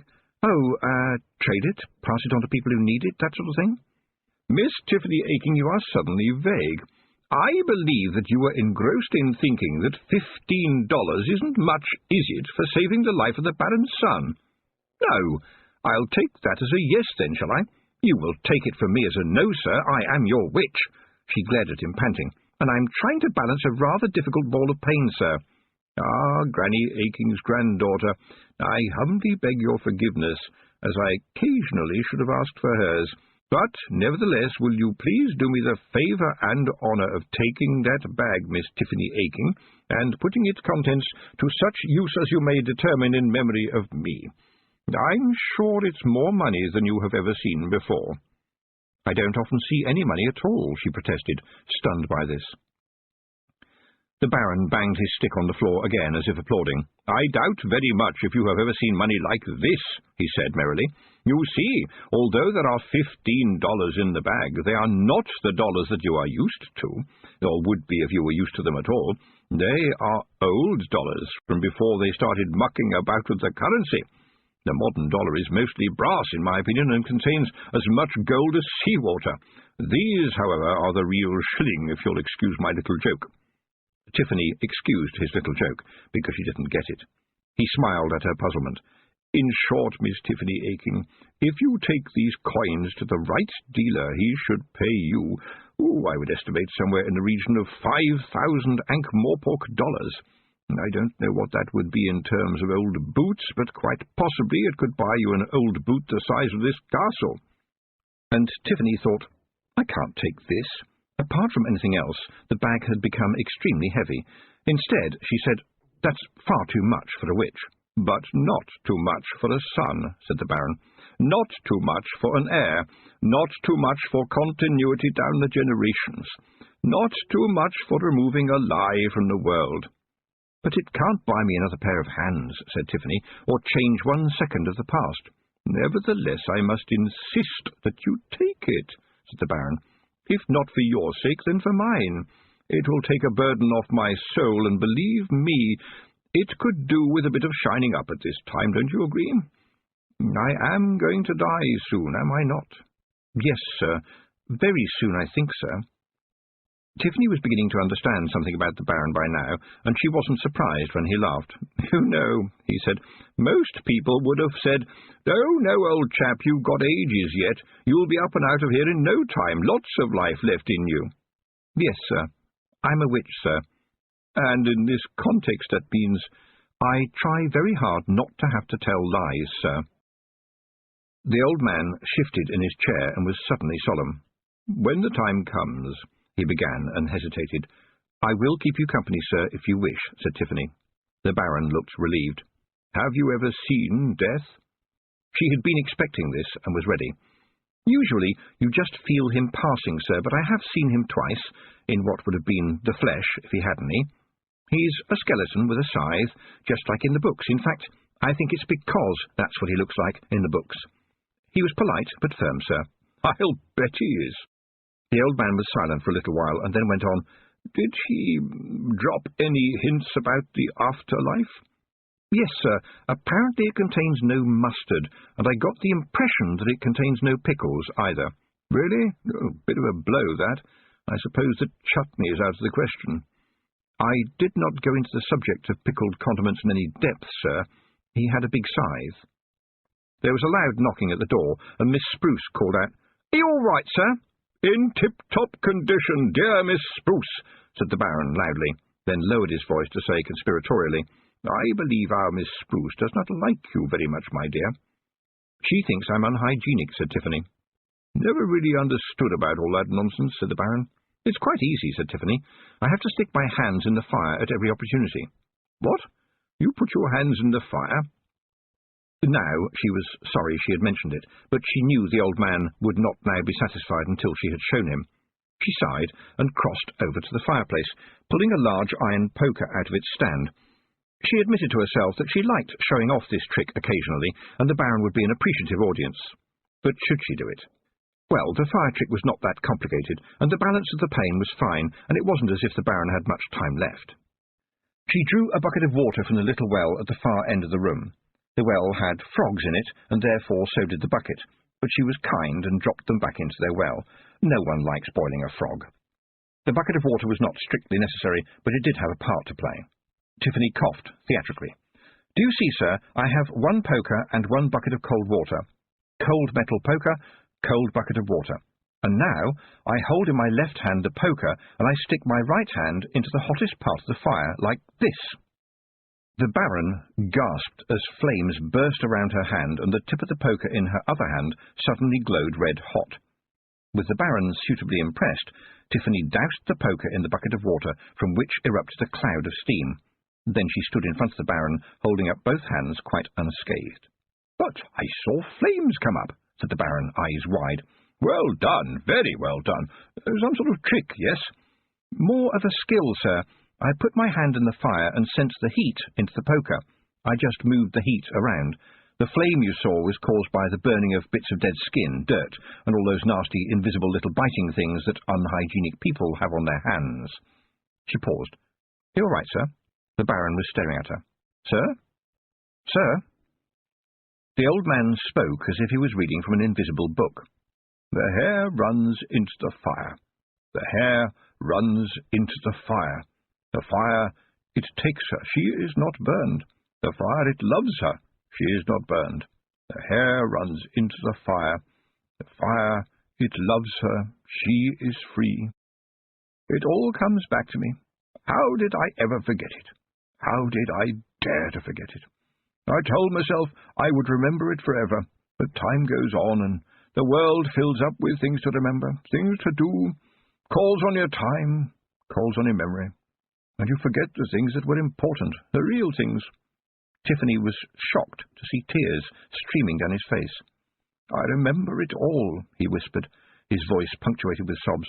I remember the heat. I remember the hair. At which point the door banged open and Miss Spruce stepped into the room. What happened next took a moment, but seemed to Tiffany to go on for an hour.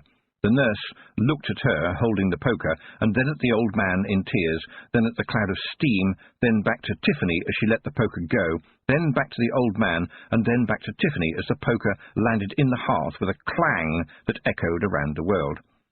And then Miss Spruce took a deep breath like a whale preparing to dive to the bottom of the ocean, and screamed, What do you think you're doing to him? Get out of here, you brazen hussy! Tiffany's ability to speak came back quickly, and then grew to an ability to shout. I am not brazen, and I don't huss. I'm going to fetch the guards, you black and midnight hag, the nurse screamed, heading for the door. It's only 11:30, Tiffany shouted after her, and hurried back to the Baron, totally at a loss as to what to do next.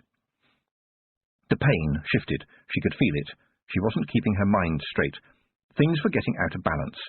She concentrated for a moment, and then, trying to smile, turned to the Baron. I'm very sorry if I've upset you, sir, she began, and then realized that he was smiling through his tears, and his whole face seemed full of sunlight. Upset me?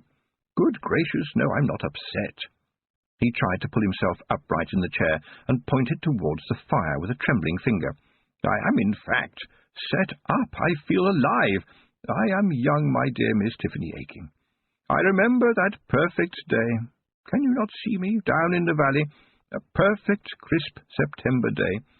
A little boy in the tweed jacket that was far too itchy, as I recall. Yes, was far too itchy and smelled of wee.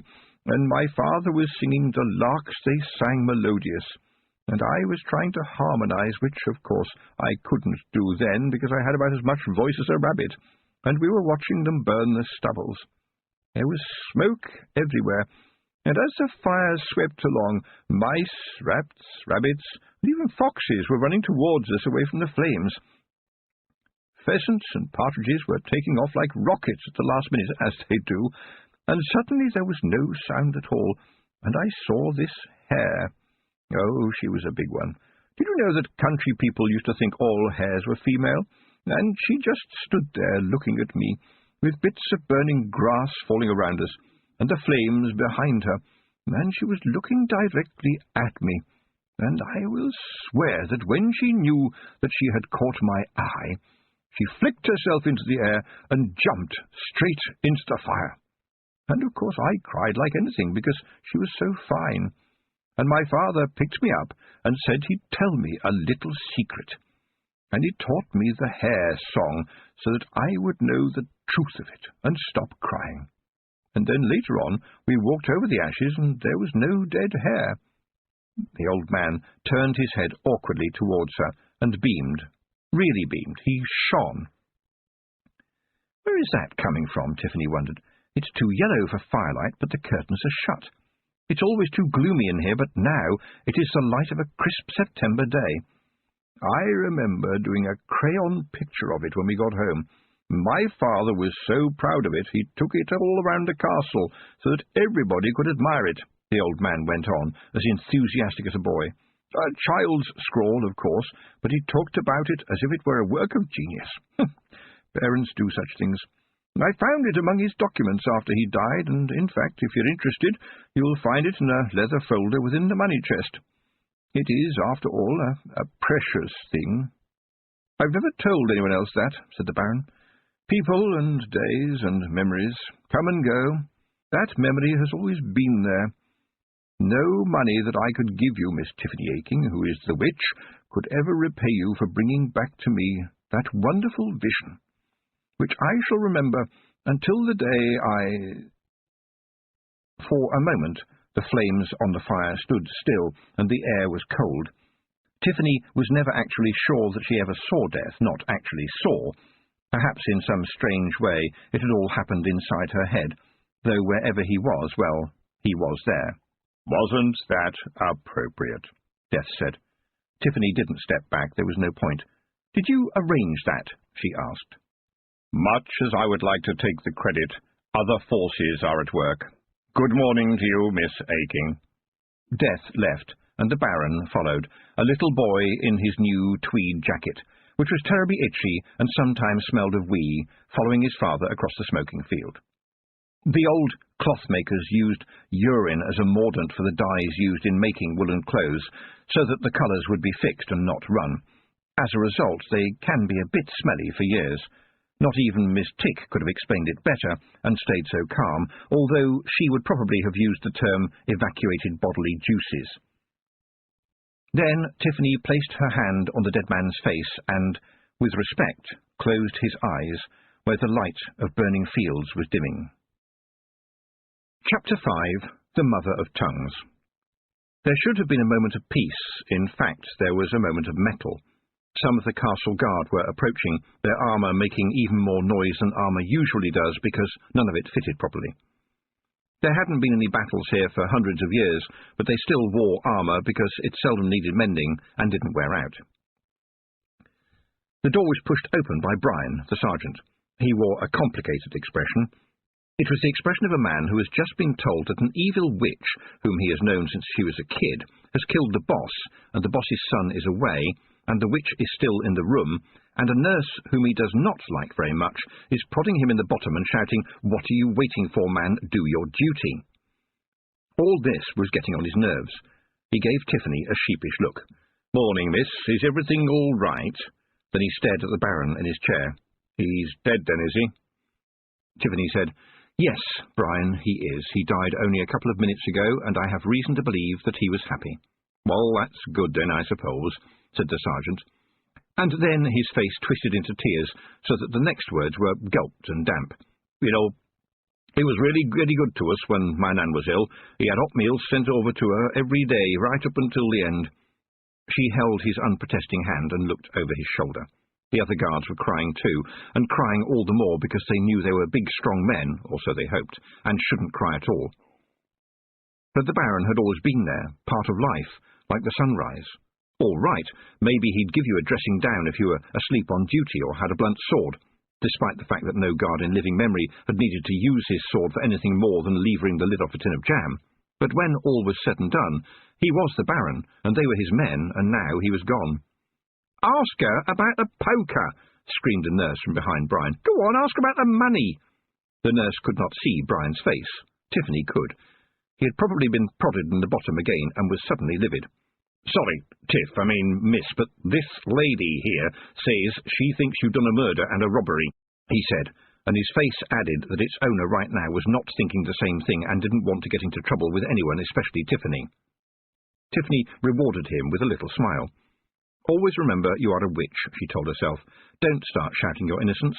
You know you are innocent. You don't have to shout anything."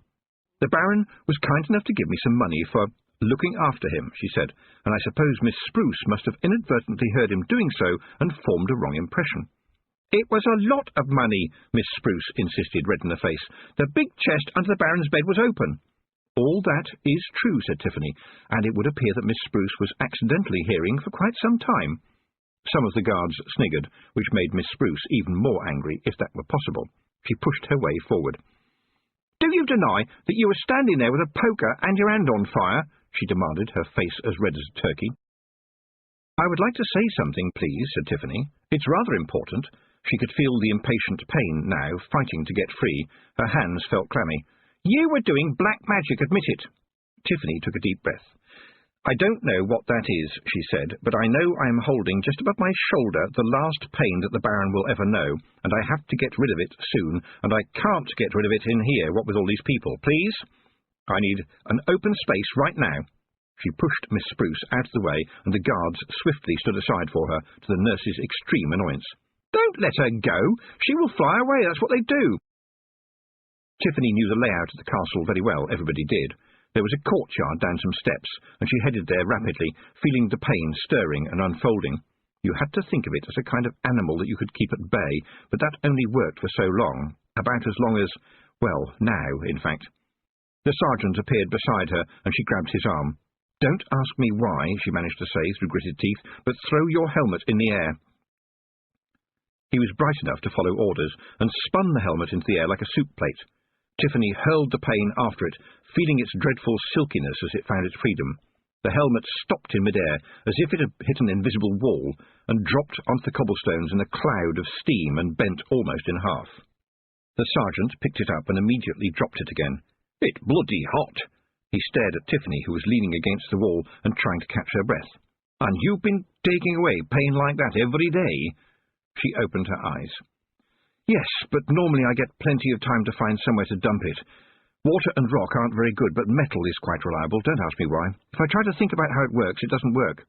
"And I've heard that you can do all kinds of tricks with fire, too," said Sergeant Bryan admiringly. "Fire is easy to work with if you keep your mind clear. But pain fights back. Pain is alive. Pain is the enemy." The sergeant gingerly attempted to reclaim his helmet, hoping that by now it was cool enough to hold. "I will have to make certain I knock the dent out of it before the boss sees it," he began. "You know what a stickler he is for smartness." "Oh." He stared down at the ground. "Yes," said Tiffany, as kindly as she could. "It's going to take a bit of getting used to, isn't it?" Wordlessly, she handed him her handkerchief, and he blew his nose. "But you can take away pain," he began. "So does that mean you can—" Tiffany held up her hand. "Stop. Right there," she said. "I know what you're going to ask, and the answer is no. If you chopped your hand off, I could probably make you forget about it until you tried to eat your dinner. But things like loss, grief, sadness, I can't do that. I wouldn't dare meddle with them. There is something called the soothings, and I know only one person in the world who can do that, and I'm not even going to ask her to teach me. It's too deep." "Tiff!" Bryan hesitated, and looked around as though he expected the nurse to appear and prod him from behind again. Tiffany waited. "Please, don't ask," she thought. "You've known me all your life. You can't possibly think—" Bryan looked at her pleadingly. "Did you take anything—" His voice tailed off. "No, of course not," Tiffany said. "What maggots got into your head? How could you think such a thing?" "Dunno," said Bryan, flushing with embarrassment. "Well, that's all right, then." "I suppose I'd better make sure the young master knows," said Bryan after another good nose-blow. "But all I know is that he's gone to the big city with his—" He stopped again, embarrassed. "With his fiancée," said Tiffany determinedly. "You can say it out loud, you know." Bryan coughed. "Well, you see, we all thought that you and him were, well, you know." "We have always been friends," said Tiffany, "and that's all there is to it." She felt sorry for Bryan, even though he too often opened his mouth before he got it attached to his brain, so she patted him on the shoulder. "Look, why don't I fly down to the big city and find him?" He almost melted with relief. "Would you do that?" "Of course, I can see you have a lot to do here, and it will take a load off your mind." Admittedly, it will put the load on mine, she thought as she hurried away through the castle. The news had spread. People were standing around, crying or just looking bewildered. The cook ran up to her just as she was leaving. "What am I going to do? I've got the poor soul's dinner on the stove." "Then take it off and give it to someone who needs a good dinner," said Tiffany briskly. It was important to keep her tone cool and busy. The people were in shock. She would be too when she had the time, but right at this moment it was important to bounce people back into the world of the here and now. "Listen to me, all of you." And her voice echoed around the big hall. "Yes, your Baron is dead, but you still have a Baron. He will be here soon with his lady, and you must have this place spotless for them. You all know your jobs. Get on with them, and remember him kindly and clean the place up for his sake." It worked. It always did. A voice that sounded as if the owner knew what she was doing could get things done, especially if its owner was wearing a pointy black hat. There was a sudden rush of activity. "I suppose you think you've got away with it, do you?" said a voice behind her. Tiffany waited a moment before turning round, and when she did turn round she was smiling. "Why, miss," she said, "are you still here? Well, perhaps there are some floors that need scrubbing." The nurse was a vision of fury. "I do not scrub floors, you arrogant little—" "No, you don't scrub anything, do you, Miss Spruce? I've noticed that. Now, Miss Flowerdew, who was here before you, now she could scrub a floor. She could scrub a floor so that you could see your face in it, although in your case, Miss Spruce, I can imagine why that would not appeal. Miss Jumper, who we had before her, would even scrub floors with sand, white sand. She chased dirt like a terrier chasing a fox." The nurse opened her mouth to speak, but Tiffany didn't allow the words any space. "The cook has told me that you are a very religious woman, always on your knees, and that is fine by me, absolutely fine. But didn't it ever occur to you to take a mop and bucket down there with you? People don't need prayers, Miss Spruce. They need you to do the job in front of you, Miss Spruce. And I've had enough of you, Miss Spruce, and especially of your lovely white coat. I think Roland was very impressed by your wonderful white coat, but I am not Miss Spruce, because you never do anything that will get it dirty." The nurse raised a hand. "I could slap you." "No," said Tiffany firmly, "you couldn't." The hand stayed where it was. "I have never been so insulted before in my life," screamed the enraged nurse. "Really?" said Tiffany. "I'm genuinely surprised." She turned on her heel, left the nurse standing, and marched over to a young guard who had just come into the hall. "I've seen you around. I don't think I know who you are. What's your name, please?" The trainee guard gave what he probably thought was a salute. "Preston, miss." "Has the Baron been taken down to the crypt, Preston?" "Yes, miss, and I've took down some lanterns and some cloths and a bucket of warm water, miss." He grinned when he saw her expression. "My grandma used to do the laying out when I was a little boy, miss. I could help if you wanted." "Did your grandma let you help?" "No, miss," said the young man. "She said men weren't allowed to do that sort of thing unless they had a certificate in doctrine." Tiffany looked puzzled for a moment. "Doctrine?" "You know, miss, doctrine, pills and potions and sawing off legs and similar." Light dawned. "Oh, you mean doctoring. I should hope not. This isn't about making the poor soul better. I will do it by myself, but thank you for asking anyway. This is women's work." "Exactly why it is women's work I don't know," she said to herself as she arrived in the crypt and rolled up her sleeves. The young guard had even thought to bring down a dish of soil and a dish of salt. The soil and the salt were an ancient tradition to keep ghosts away. Tiffany had never seen a ghost, so they probably worked, but in any case they worked on the minds of people who felt better for knowing that they were there, and once you understood that, you understood quite a lot about magic. Well done, your granny, she thought. At last someone taught a boy something useful. She cried as she made the old man presentable, as Granny Weatherwax called it. She always cried. It was a needful thing, but you didn't do it where anyone else could see, not if you were a witch. People wouldn't expect that. It would make them uneasy. She stood back. Well, the old boy looked better than he had done yesterday, she had to admit. As a final touch, she took 2 pennies out of her pocket and laid them gently over his eyelids. Those were the old customs taught to her by Nanny Og, but now there was a new custom known only to her. She leaned on the edge of the marble slab with one hand and held the bucket of water in the other. She stayed there, motionless, until the water in the bucket began to boil and ice was forming on the slab. She took the bucket outside and tipped its contents down the drain. The castle was bustling when she had finished, and she left people to get on with things. She hesitated as she stepped out of the castle and stopped to think. People often didn't stop to think. They thought as they went along. Sometimes it was a good idea, just to stop moving, in case you moved the wrong way. Roland was the Baron's only son and, as far as Tiffany knew, his only relative, or at least his only relative who was allowed to come anywhere near the castle. After some horrible and expensive legal fighting, Roland had succeeded in banishing the dreadful aunts, the Baron's sisters, who, frankly, even the old Baron thought were as nasty a pair of old ferrets as any man should find down the trousers of his life. But there was another person who should know, who was in no conceivable way at all kin to the Baron, but was nevertheless, well, someone who should know something as important as this, as soon as possible. Tiffany headed up to the Feegle Mound to see the Kelder. Amber was sitting outside when Tiffany arrived, doing some sewing in the sunlight. "Hello, miss," she said cheerfully. "I'll just go and tell Mrs. Kelder you're here." And with that she disappeared down the hole as easily as a snake, just as Tiffany had once been able to do. Why had Amber gone back there, Tiffany wondered. She had taken her to the aching farm to be safe. Why had the girl walked up the chalk to the mound? How had she even remembered where it was? "Very interesting child, that," said a voice, and the toad stuck his head out from under a leaf. "I must say you look extremely flustered, miss." The toad had no other name but that of the Toad, and had joined the Feagle clan some years previously, and found life in the mound much to be preferred over his former existence as a lawyer, or, to be precise, as a lawyer who had got too smart in the presence of a fairy godmother. The Kelder had offered several times to turn him back, but he always refused. The Feagles themselves considered him the brains of the outfit, since he knew words that were longer than he was. "The old Baron is dead," said Tiffany. "Well, only to be expected. Long live the Baron," said the Toad. "He's not going to live long," said Tiffany. "He's dead." "No," croaked the Toad. "It's what you're supposed to say. When a king dies, you have to immediately announce that there is another king. It's important.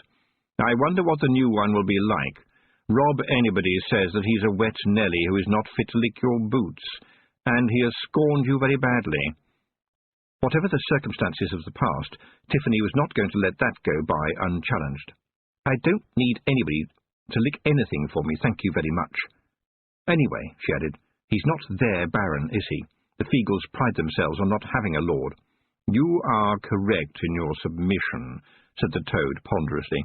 "But you must remember that they also pride themselves on having as much as possible to drink at the slightest possible excuse, which leaves them of an uncertain temper, and that the Baron quite definitely believes that he is de facto the owner of all the property hereabouts, a claim that stands up in law, although I am sorry to say that I can no longer do the same. But the girl now, she is something strange. Haven't you noticed?" "Haven't I noticed?" Tiffany thought quickly. What should I have noticed? Amber was just a kid. That was to say, from Tiffany's point of view, that meant a couple of years younger than Tiffany. She had seen her around, not so quiet as to be worrying, not so noisy as to be annoying, and that was it. But then she thought, the chickens, that was strange. "She can speak Feagle," said the Toad, "and I don't mean all that Criven's business. That's just the patois. I mean the serious, old-fashioned stuff that the Kelder speaks, the language they spoke from wherever it was they came from before they came from there. I'm sorry, with preparation I'm sure I could have made a better sentence." He paused. "I don't understand a word of Feagle myself, but the girl seems to have just picked it up. And another thing, I'll swear she's been trying to talk to me in Toad. I'm not much good at it myself, but a little bit of understanding did come with the, shape change, as it were." "Are you saying that she understands unusual words?" said Tiffany. "I'm not certain," said the Toad. "I think she understands meaning." "You sure?" said Tiffany. "I've always thought she was a bit simple." "Simple," said the Toad, who seemed to be enjoying himself. "Well, as a lawyer I can tell you that something that looks very simple indeed can be incredibly complicated, especially if I'm being paid by the hour. The sun is simple, a sword is simple, a storm is simple. Behind every simple is a huge tale of complicated." Amber poked her head out of the hole. "Mrs. Kelder says you're to meet her in a chalk pit," she said excitedly. There was a faint cheering coming from the chalk pit as Tiffany lowered herself gingerly through the careful camouflage. She liked the pit. It seemed impossible to be truly unhappy there, with the damp white walls cradling her and the light of the blue day pricking through the briars. Sometimes, when she was much younger, she had seen the ancient fish swimming in and out of the chalk pit, ancient fish from the time when the chalk was the land under the waves. The water had gone long ago, but the souls of the ghost fish hadn't noticed. They were as armoured as knights and ancient as the chalk. But she didn't see them any more. Perhaps your eyesight changes as you get older, she thought. There was a strong smell of garlic. A large part of the bottom of the pit was full of snails. Feagles were walking carefully among them, painting numbers on their shells. Amber was sitting next to the Kelder, with her hands clasped around her knees. Seen from above, it looked for all the world like a sheepdog trials, but with less barking and a lot more stickiness. The Kelder spotted Tiffany and raised a tiny finger to her lips, followed by a brief nod at Amber, who was now engrossed in the proceedings. Jeanie patted the space on the other side of her and said, "We are watching the lads putting our brand on the livestock, you ken." There was a slight touch of strangeness to it. It was the kind of voice a grown-up uses when it tells a child, "We are having fun, aren't we?" In case the child hasn't reached that conclusion yet. But Amber really did look as if she was enjoying herself. It occurred to Tiffany that being around the Feagles seemed to make Amber happy. She got the impression that the Kelder wanted to keep the conversation light, so she simply asked, "Why mark them? Who's going to try to steal them?" "Our Feagles, of course. My Rob reckons they'll be queuing up to steal our snails while they are left unprotected, you ken." Tiffany was mystified. Why would they be unprotected? "Because my lads, you ken, will be away stealing their livestock. It's an old Feagle tradition. It means everyone gets in lots of fighting, rustling and stealing, and of course the all-time favourite, boozing." The Kelder winked at Tiffany. "Well, it keeps the lads happy and stops them fretting and getting under our feet, you ken." She winked at Tiffany again and patted Amber on the leg and said something to her in the language that sounded like a very old version of Feagle. Amber answered in the same language. The Kelder nodded meaningfully at Tiffany and pointed to the other end of the pit. "What did you just say to her?" said Tiffany, looking back at the girl who was still watching the Feagles with the same smiling interest. "I told her that you and I were going to have a conversation for grown-ups," said the Kelder, "and she just said the boys were very funny, and I don't know how, but she has picked up the mother of tongues. Tiffany, I only use it to a daughter and a Gonigal, you ken, and I was talking to him on the mound last night when she joined in. She picked it up just by listening. That shouldn't happen. It's a rare gift she has, and no mistake.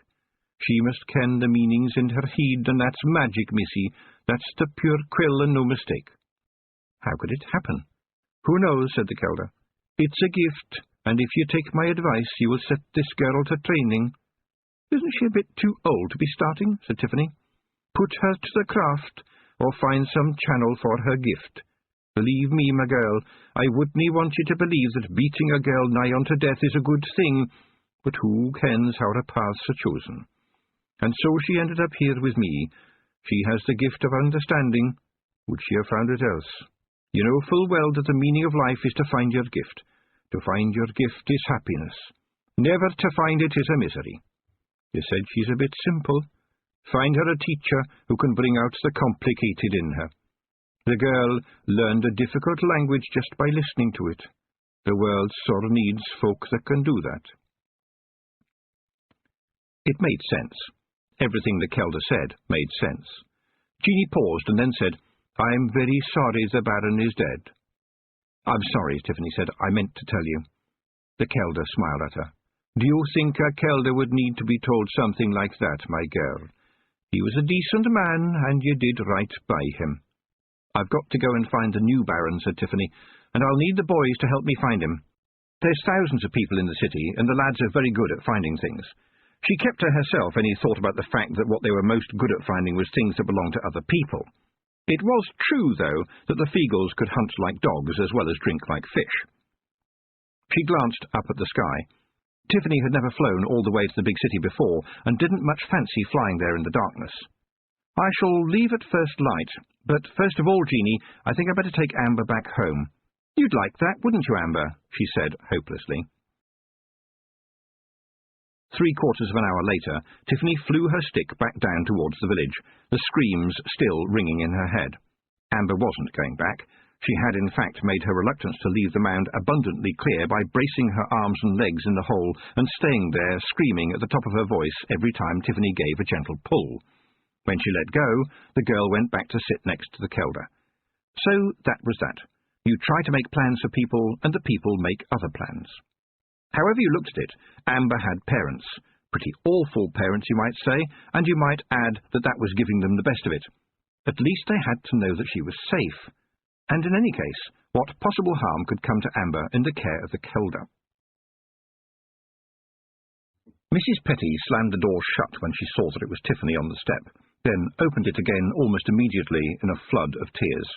The place stank, not just of stale beer and bad cooking, but also of helplessness and bewilderment. A cat, The mangiest that Tiffany had ever seen was almost certainly another part of the problem. Mrs. Petty was frightened out of whatever wits she had and dropped to her knees on the floor, pleading incoherently. Tiffany made her a cup of tea, which was no errand for the squeamish, given that such crockery as the cottage possessed was piled up in the stone sink, which was otherwise filled with slimy water that occasionally bubbled. Tiffany spent several minutes of heavy scrubbing before she had a cup she'd dare to drink from, and even then something was rattling inside the kettle.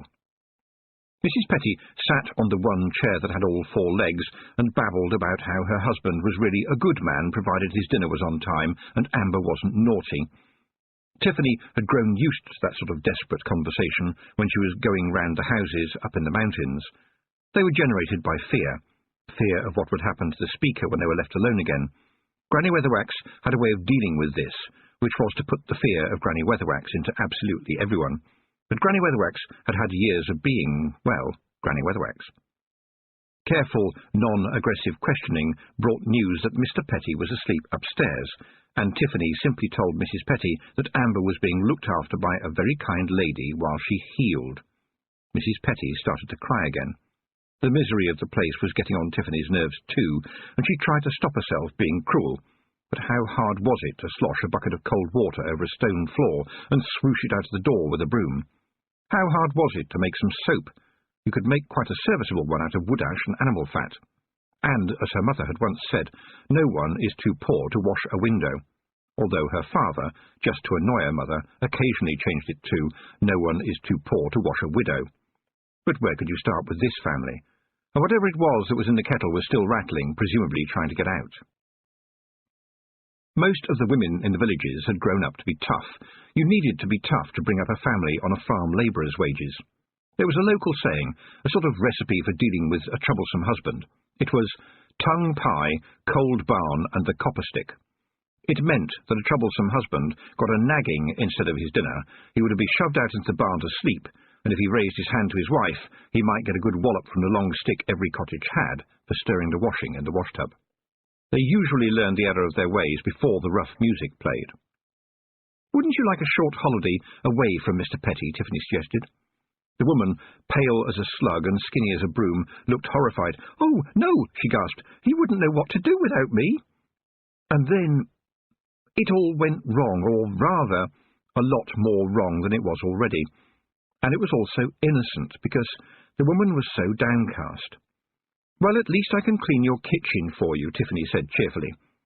It would have been fine if she had simply grabbed a broom and got to work, but oh no, she had to go and look up at the grey, cobweb-filled ceiling and say, "All right, I know you're here. You always follow me, so make yourself useful and clean this kitchen thoroughly." Nothing happened for a few seconds, and then she heard, because she was listening for it, a muffled conversation from up near the ceiling. "Did you no hear that? She kens we is here. How come she always gets it right?" A slightly different Feegle voice said, "It's because we always follow her, ye wee dafty." "Oh, aye, I ken that well enough, but my point is, did we not promise faithfully not to follow her around any more?" "Aye, it was a solemn oath." "Exactly, and so I canna but be a wee bit disappointed that the big wee hag will nae take heed of a solemn promise. It's a wee bit hurtful to her feelings." "But we have broken the solemn oath. It's a Feegle thing." A third voice said, "Look lively, ye scanners. It's the tapping of the feets." A whirlwind hit the grubby little kitchen. Tiffany had earned the admiration of the other witches by persuading the Feegles to do chores. The unfortunate fact was that Feegles would do any chore, provided it was loud, messy, and flamboyant, and, if possible, included screams. Foaming water swirled across Tiffany's boots, which had indeed been tapping. It has to be said that no one could create a mess more quickly than a party of Feegles, but strangely they could clean one up as well, without even the help of bluebirds and miscellaneous woodland creatures. The sink emptied in an instant and filled again with soapsuds. Wooden plates and tin mugs hummed through the air as the fire burst into life. With a bang, bang, bang, the log box filled. After that, things speeded up, and a fork shuddered in the wall beside Tiffany's ear. Steam rose like a fog, with strange noises coming out of it. The sunlight flooded in through the suddenly clean window, filling the room with rainbows, A broom shot past, pushing the last of the water in front of it. The kettle boiled. A vase of flowers appeared on the table, some of them admittedly upside down, and suddenly the room was fresh and clean and no longer smelled of rotted potatoes. Tiffany looked up at the ceiling. The cat was holding on to it by all four paws. It gave her what was definitely a look. Even a witch can be outlooked by a cat up to here and is still up here. Tiffany finally located Mrs. Petty under the table with her hands over her head.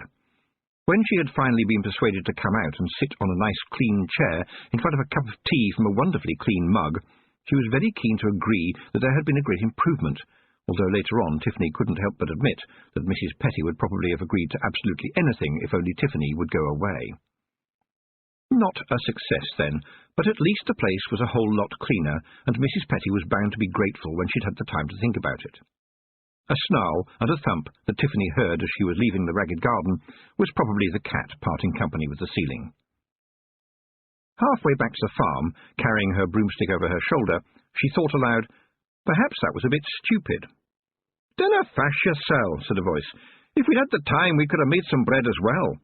Tiffany looked down, and there was Rob Anybody, along with half a dozen others known variously as the Knack-Mack-Feegle, the Wee Free Men, and sometimes the defendants, the culprits, people wanted by the police to help them with their inquiries, and sometimes as that one, second on the left, I swear it was him. "You keep on following me," she complained. "You always promise not to, and you always do." "Ah, but ye dinna take into account the geese that is laid on us, ye ken. Ye are the Hag of the Hills, and we must always be ready to protect ye and help ye no matter what ye say," said Rob Anybody stoutly. There was a rapid shaking of heads among the other Feegles, causing a fallout of bits of pencil, rat's teeth, last night's dinner, interesting stones with holes in, beetles, promising bits of snot tucked away for leisurely examination later, and snails. "Look," said Tiffany, "you can't just go around helping people whether they want you to or not." Rob Anybody scratched his head, put back the snail that had fallen out, and said, "Why not, miss? You do." "I don't," she said aloud, but inside an arrow struck her heart. I wasn't kind to Mrs. Petty, was I, she thought. Yes, it was true that the woman seemed to have the brains as well as the demeanour of a mouse, but filthy though it was, the stinking house was Mrs. Petty's house, and Tiffany had burst in with a lot of, well, not to put too fine a point on it, Knack-Mack-Feegles, and had just messed it up, even if it was less of a mess than it had been before. I was brusque and bossy and self-righteous. My mother could have handled it better. If it comes to that, probably any other woman in the village could have handled it better, but I am the witch, and I blundered in and blundered about and scared the wits out of her. Me, a slip of a girl with a pointy hat. And the other thing she thought about herself was that if she didn't actually lie down very soon, she was going to fall over. The Kelder was right. She couldn't remember when she'd last slept in a proper bed, and there was one waiting for her at the farm. And, she thought suddenly and guiltily, she still had to let her own parents know that Amber Petty was back with the Feegles. There's always something, she thought, and then there's another something on top of the something, and then there is no end to the somethings. No wonder witches were given broomsticks. Feet just couldn't do it by themselves. Her mother was tending to Tiffany's brother Wentworth, who had a black eye. "He's been fighting with the big boys," her mother complained. "Got a black eye, didn't we, Wentworth?" "Yeah, but I did kick Bailey Teller in the fork." Tiffany tried to starve a yawn. "What have you been fighting for, Went? I thought you were more sensible." "They said you was a witch, Tiff," said Wentworth, and Tiffany's mother turned with a strange expression on her face. "Yes, well, I am," said Tiffany. "That's my job." "Yeah, but I doubt you do the kind of things they said you was doing," said her brother. Tiffany met her mother's gaze. "Were these bad things?" she said. "Ha! That's not the half of it," said Wentworth. Blood and snot covered his shirt where it had dripped from his nose. "Wentworth, you go upstairs to your room," Mrs. Aking ordered, and probably, Tiffany thought, not even Granny Weatherwax would have been able to speak an order that was so instantly obeyed, and so full of the implicit threat of doomsday if it was not. When the boots of the reluctant boy had disappeared around the staircase, Tiffany's mother turned to her youngest daughter, folded her arms, and said, "It's not the first time he's been in a fight like this." "It's all down to the picture books," said Tiffany. "I'm trying to teach people that witches aren't mad old women who go around putting spells on people. When your dad comes in, I'll get him to go and have a word with Billy's dad," said her mother. Billy's a foot taller than Wentworth, but your dad, he's 2 foot taller than Billy's dad. There won't be any fighting, you know your dad. He's a calm man, your dad. Never seen him punch a man more than about twice, never has to.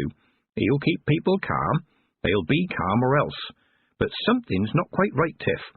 We're all very proud of you, you know, what you're doing and everything, but it's getting to people somehow. They're saying some ridiculous things, and we're having difficulty selling the cheeses. And everybody knows you're the best at cheeses. And now, Amber Petty, you think it is right that she's running around there with them? I hope so, Mum, said Tiffany. But the girl has a very strong mind of her own, and, Mum, when it comes right down to it, all I can do is the best that I can. Later that night, Tiffany, dozing in her ancient bed, could hear her parents talking very quietly in the room below. And although, of course, witches didn't cry, she had an overwhelming urge to do so. Chapter 6. The Coming of the Cunning Man. Tiffany was angry at herself for oversleeping. Her mother actually had to bring her up a cup of tea. But the Kelder had been right. She hadn't been sleeping properly, and the ancient but homely bed had just closed around her. Still, it could have been worse, she told herself as they set off. For example, there could have been snakes on the broomstick. The Feagles had been only too glad, as Rob anybody put it, to feel the wind beneath their kilts. Feagles were probably better than snakes, but that was only a guess. They would do things like run from one side of the stick to the other to look at interesting things they were flying over, and on one occasion she glanced over her shoulder to see about 10 of them hanging onto the back of the stick. Or, to put it more precisely, one of them was hanging onto the back of the stick, and then one was hanging onto his heels, and one was hanging onto his heels, and so on, all the way to the last Feagle. They were having fun, screaming with laughter, their kilts indeed flapping in the wind. Presumably the thrill of it made up for the danger and the lack of a view, or at least of a view that anyone else would want to look at. One or two did actually lose their grip on the bristles, floating away and down while waving at their brothers and making yahoo noises, and generally treating it as a big game. Feagles tended to bounce when they hit the ground, although sometimes they damaged it a little. Tiffany wasn't worried about their journey home. Undoubtedly there would be lots of dangerous creatures prepared to jump out on a little running man, but by the time he got home there would in fact be considerably fewer of them. Actually, the Feagles were, by Feagle standards, pretty well behaved on the flight, and didn't actually set fire to the broomstick until they were about 20 miles from the city, an incident heralded by Daft Woolly saying, "Whoops," very quietly, and then guiltily trying to conceal the fact that he'd set fire to the bristles by standing in front of the blaze to hide it. "You've set fire to the broomstick again, haven't you, Woolly?" Tiffany stated firmly. "What was it that we learnt last time? We don't light fires on the broomstick for no good reason." The broomstick began to shake as Daft Woolly and his brothers tried to stamp out the flames. Tiffany searched the landscape below them for something soft and preferably wet to land on. But it was no use getting angry with Woolly. He lived in a woolly-shaped world of his own. You had to try thinking diagonally. "I just wonder, Daft Woolly," she said, as the broomstick developed a nasty rattle, "if, working together, we might find out why my broomstick is on fire. Do you think it might be something to do with the fact that you are holding a match in your hand?" The Feagle looked at the match as if he had never seen one before, and then put it behind his back and stared at his feet, which was quite brave of him in the circumstances. "Don't really know, miss." "You see," said Tiffany as the wind whipped around them, "without enough bristles I can't steer very well, and we are losing height but still regrettably going quite fast. Perhaps you could help me with this conundrum, Woolly." Daft Woolly stuck his little finger in his ear and wiggled it about as if rummaging in his own brain. Then he brightened up. "Should we no land, miss?" Tiffany sighed. "I would like to do that, Daft Woolly, but you see we are going quite fast and the ground is not. What we have in those circumstances is what they call a crash." "I wasn't considering that you should land in the dirt, miss," said Woolly. He pointed down and added, "I was just considering that you might like to land on that." Tiffany followed the line of his pointing finger. There was a long white road below them, and on it, not too far ahead, was something oblong, moving almost as fast as the broomstick itself. She stared, listening to her brain calculating, and then said, "We will still have to lose some speed." And that was how a smouldering broomstick carrying one terrified witch and about 24 of the Ankh-Morpork holding their kilts out to slow themselves down landed on the roof of the Lanka to Ankh-Morpork Parcel Express. The coach had good springs, and the driver got the horses back under control quite quickly. There was silence as he climbed down from his seat, while white dust began to settle back on the road. He was a heavy-looking man who winced at every step, and in one hand he held a half-eaten cheese sandwich, and in the other an unmistakable length of lead pipe. He sniffed. "My supervisor will have to be told. Damage to paintwork, see? Got to do a report when it's damage to paintwork. I hate reports. Never been a man what words come to with ease. Got to do it, though, when it's damage to paintwork." The sandwich, and more importantly the lead pipe, disappeared back into his very large overcoat, and Tiffany was amazed at how happy she felt about that. "I really am very sorry," she said, as the man helped her down from the coach roof. "It's not me, you understand, it's the paintwork. I tell them, there's trolls, there's dwarfs, and you know how they drive, eyes half closed most of the time because of them not liking the sun." Tiffany sat still as he inspected the damage, and then looked up at her and noticed the pointy hat. "Oh," he said flatly, "a witch. First time for everything, I suppose. Do you know what I'm carrying in here, miss?" What could be the worst thing, Tiffany thought. She said, "Eggs?" "Ha!" said the man. "That we should be so lucky. It's mirrors, miss. One mirror, in point of fact. Not a flat one, either. It's a ball, they tell me. It's all packed up very snug and sound, or so they say, not knowing that somebody was going to drop out of the sky on it." He didn't sound angry, just worn out, as if he permanently expected the world to hand him the dirty end of the stick. "It was made by the dwarfs," he added. "They say it cost more than 1,000 Ankh-Morpork dollars. And do you know what it's for? To hang up in a dance hall in the city, where they intend to dance the waltz, which a well-brought-up young lady such as you should not know about, on account of the fact it says in the paper that it leads to depravity and goings-on." "My word," said Tiffany, thinking that something like this was expected of her. "Well, I suppose I'd better go and see what the damage is," said the driver, laboriously opening the back of the coach. A large box filled quite a lot of the space. "It's mostly packed with straw," he said. "Give me a hand to get it down, will you? And if it tinkles, we're both in trouble." It turned out not to be as heavy as Tiffany expected. Nevertheless, they lowered it gently onto the road, and the coachman rummaged among the straw inside, bringing out the mirror ball, holding it aloft like a rare jewel, which, indeed, it resembled. It filled the world with sparkling light, dazzling the eyes and sending off beams of flashing rays across the landscape. And at this point the man screamed in pain and dropped the ball, which shattered into a million pieces, filling the sky just for a moment with a million images of Tiffany, while he, curling up, landed on the road, raising more white dust and making little whimpering noises as the glass dropped around him.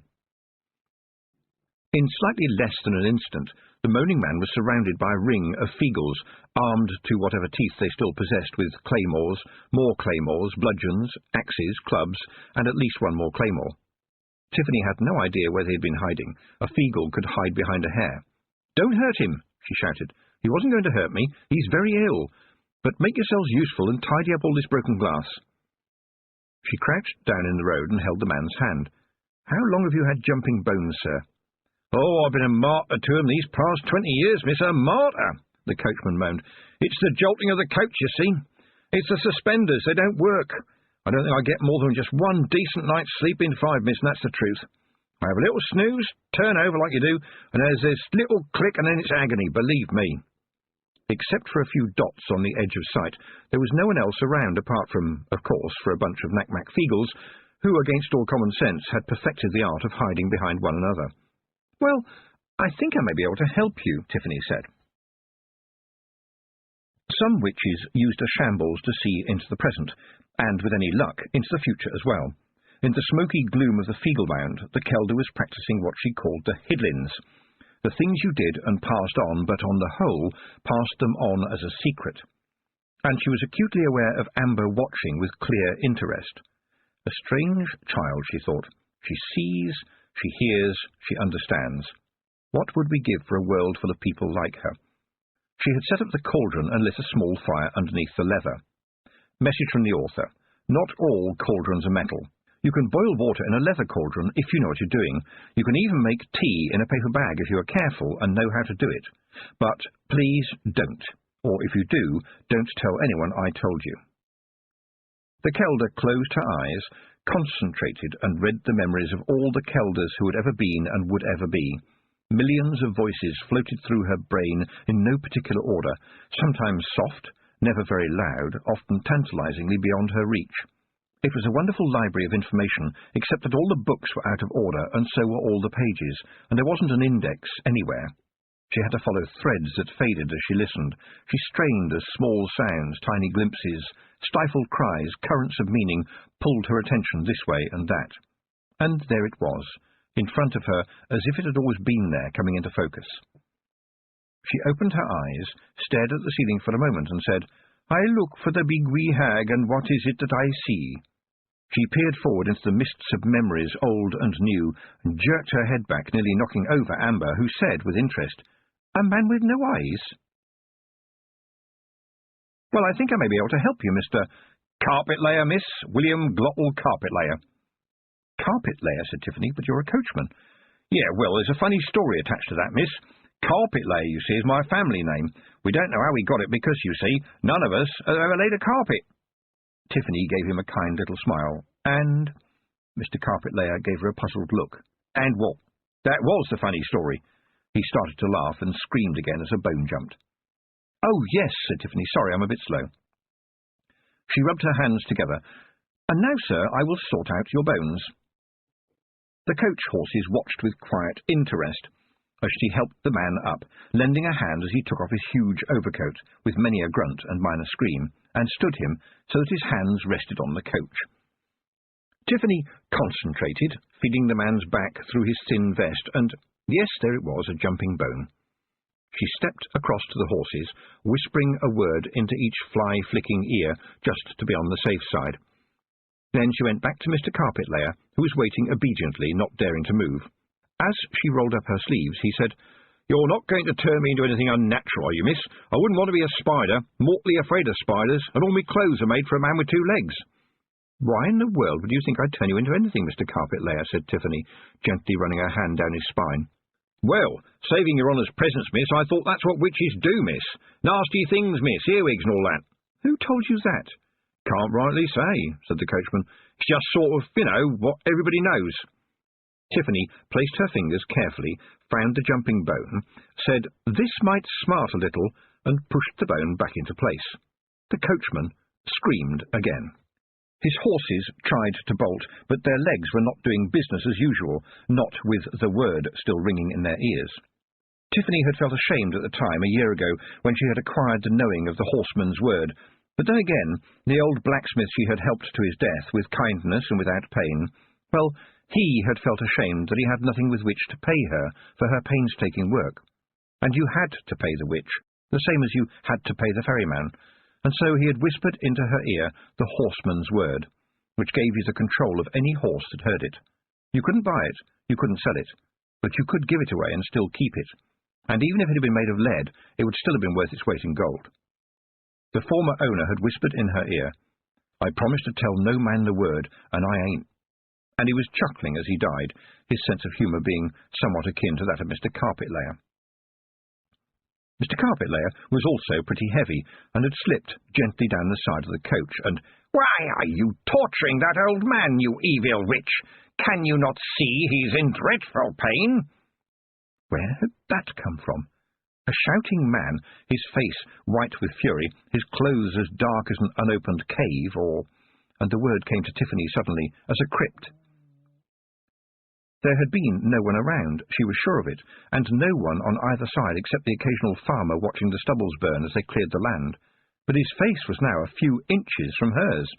And he was real, not some kind of monster, because monsters don't usually have little blobs of spittle on their lapel. And then she noticed he stank. She'd never smelled anything so bad. It was physical, like an iron bar, and it seemed to her that she wasn't smelling it with her nose, but with her mind. A foulness that made the average privy as fragrant as a rose. "I'm asking you politely to step back, please," said Tiffany. "I think you might have got hold of the wrong idea."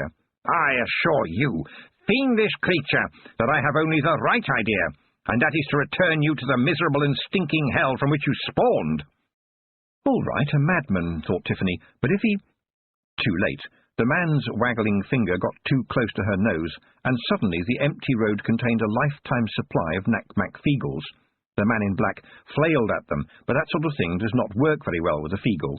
He did manage, despite the feagle onslaught, to shout, "Begone, nefarious imps!" Every feagle head turned hopefully when they heard this. "Oh, aye," said Rob Anybody. "If there's any imps about, we're the boys to deal with them. You're moved, mister."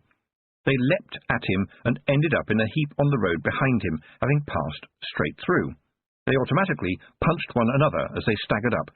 If you're having a good fight, you don't want to spoil the rhythm. The man in black glanced at them and then paid them no attention whatsoever. Tiffany stared down at the man's boots. They gleamed in the sunlight, and that was wrong. She had been standing in the dust of the road for only a few minutes, and her boots were grey. And there was the ground that the man was standing on, and that was wrong too. Very wrong on a hot, cloudless day. She glanced at the horses. The word was holding them, but they were trembling with fear, like rabbits in the gaze of a fox.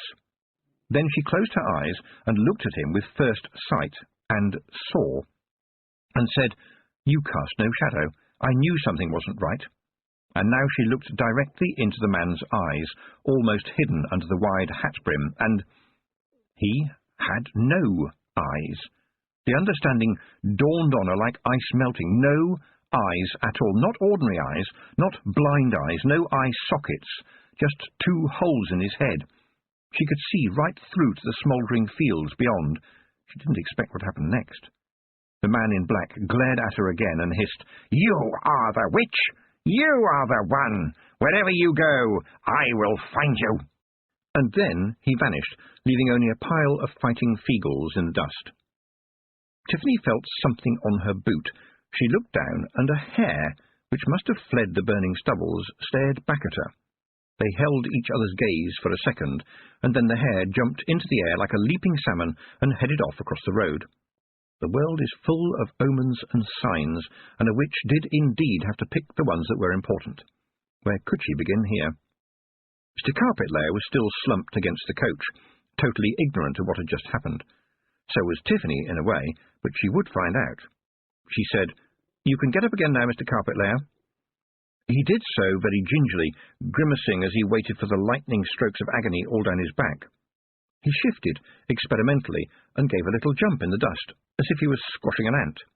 That seemed to work, and he tried a second jump, and then, throwing his arms out wide, he shouted, "Yippee!" and spun like a ballerina.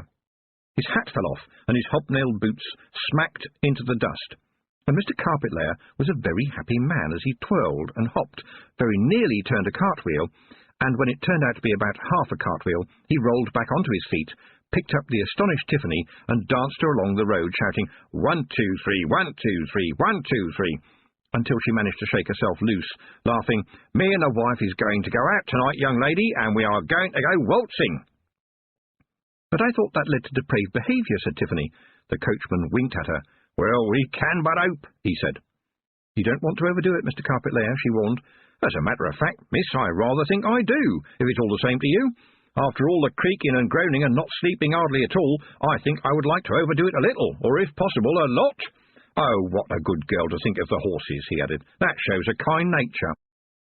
"I am pleased to see you in such fine spirits, Mr. Carpetlayer." The coachman did a little twirl in the middle of the road. "I feel 20 years younger." He beamed at her, then his face clouded just a little. "Oh, how much do I owe you?" "How much will the damage to the paintwork cost me?" said Tiffany. They looked at one another, and then Mr. Carpetlayer said, "Well, I can't ask you for anything, miss, given that it was me that busted the mirror ball." A little tinkling sound made Tiffany look behind them, where the mirror ball, apparently unharmed, was spinning gently and, if you looked carefully, just above the dirt.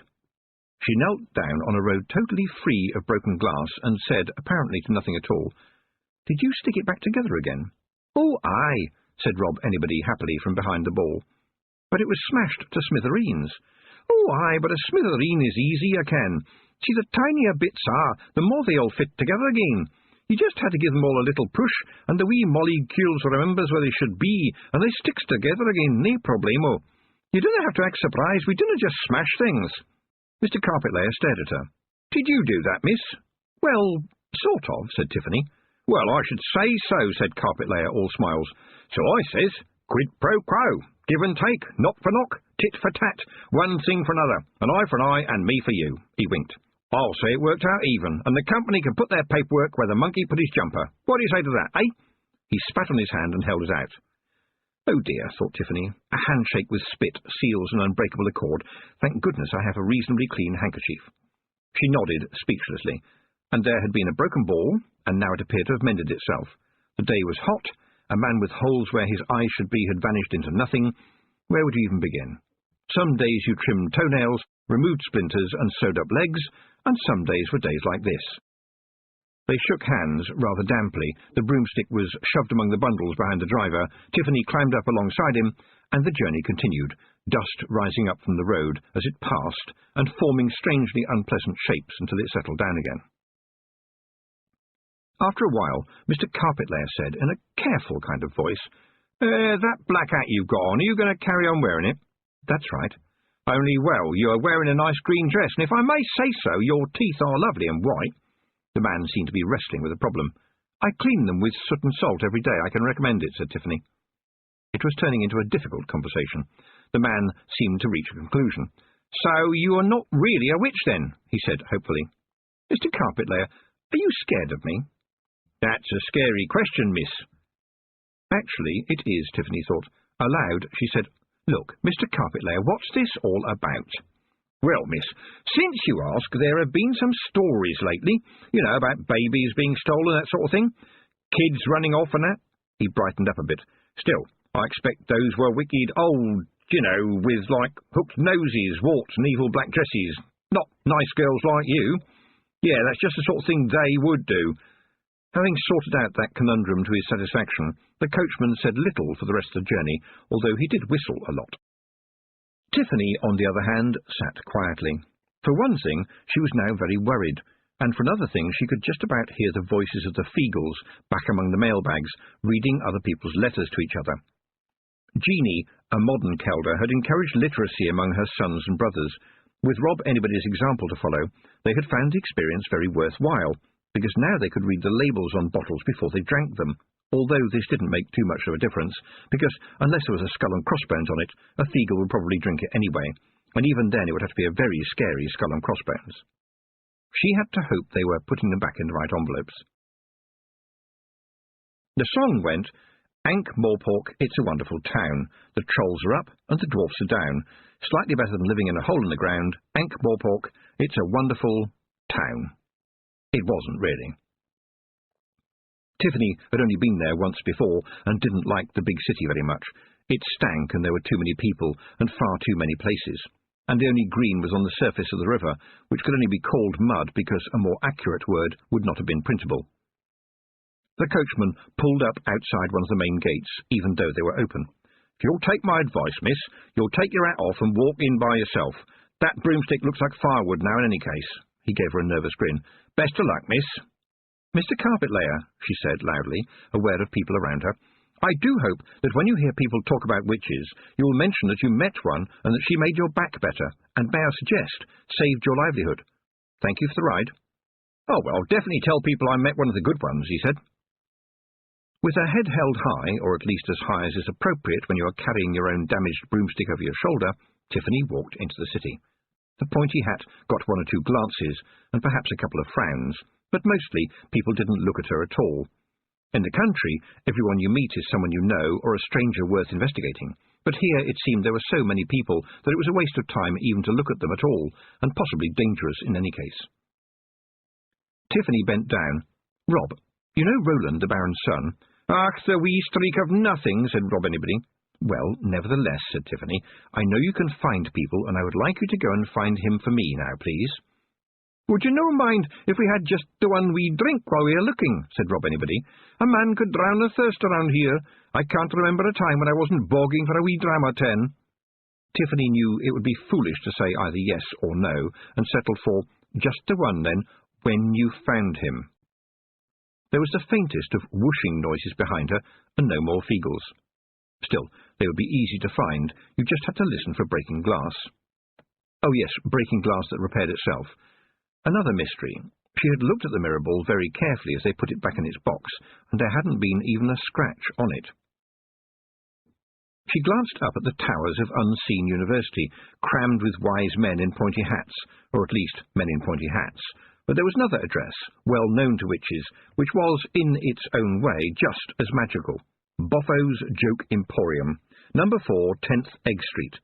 She had never been there, but she did get a catalogue occasionally. People started to notice her more when she got off the main streets and made her way through the neighbourhoods, and she could feel eyeballs on her as she walked over the cobbles. People weren't angry or unfriendly as such. They were just watching, as if wondering what to make of her, and she had to hope it was not, for example, stew. There wasn't a bell on the door of Boffo's Joke Emporium. There was a whoopee cushion, and for most of the people who came to buy things in the Emporium, a whoopee cushion, perhaps in conjunction with a generous dollop of fake sick, was the last word in entertainment, which indeed it is, unfortunately.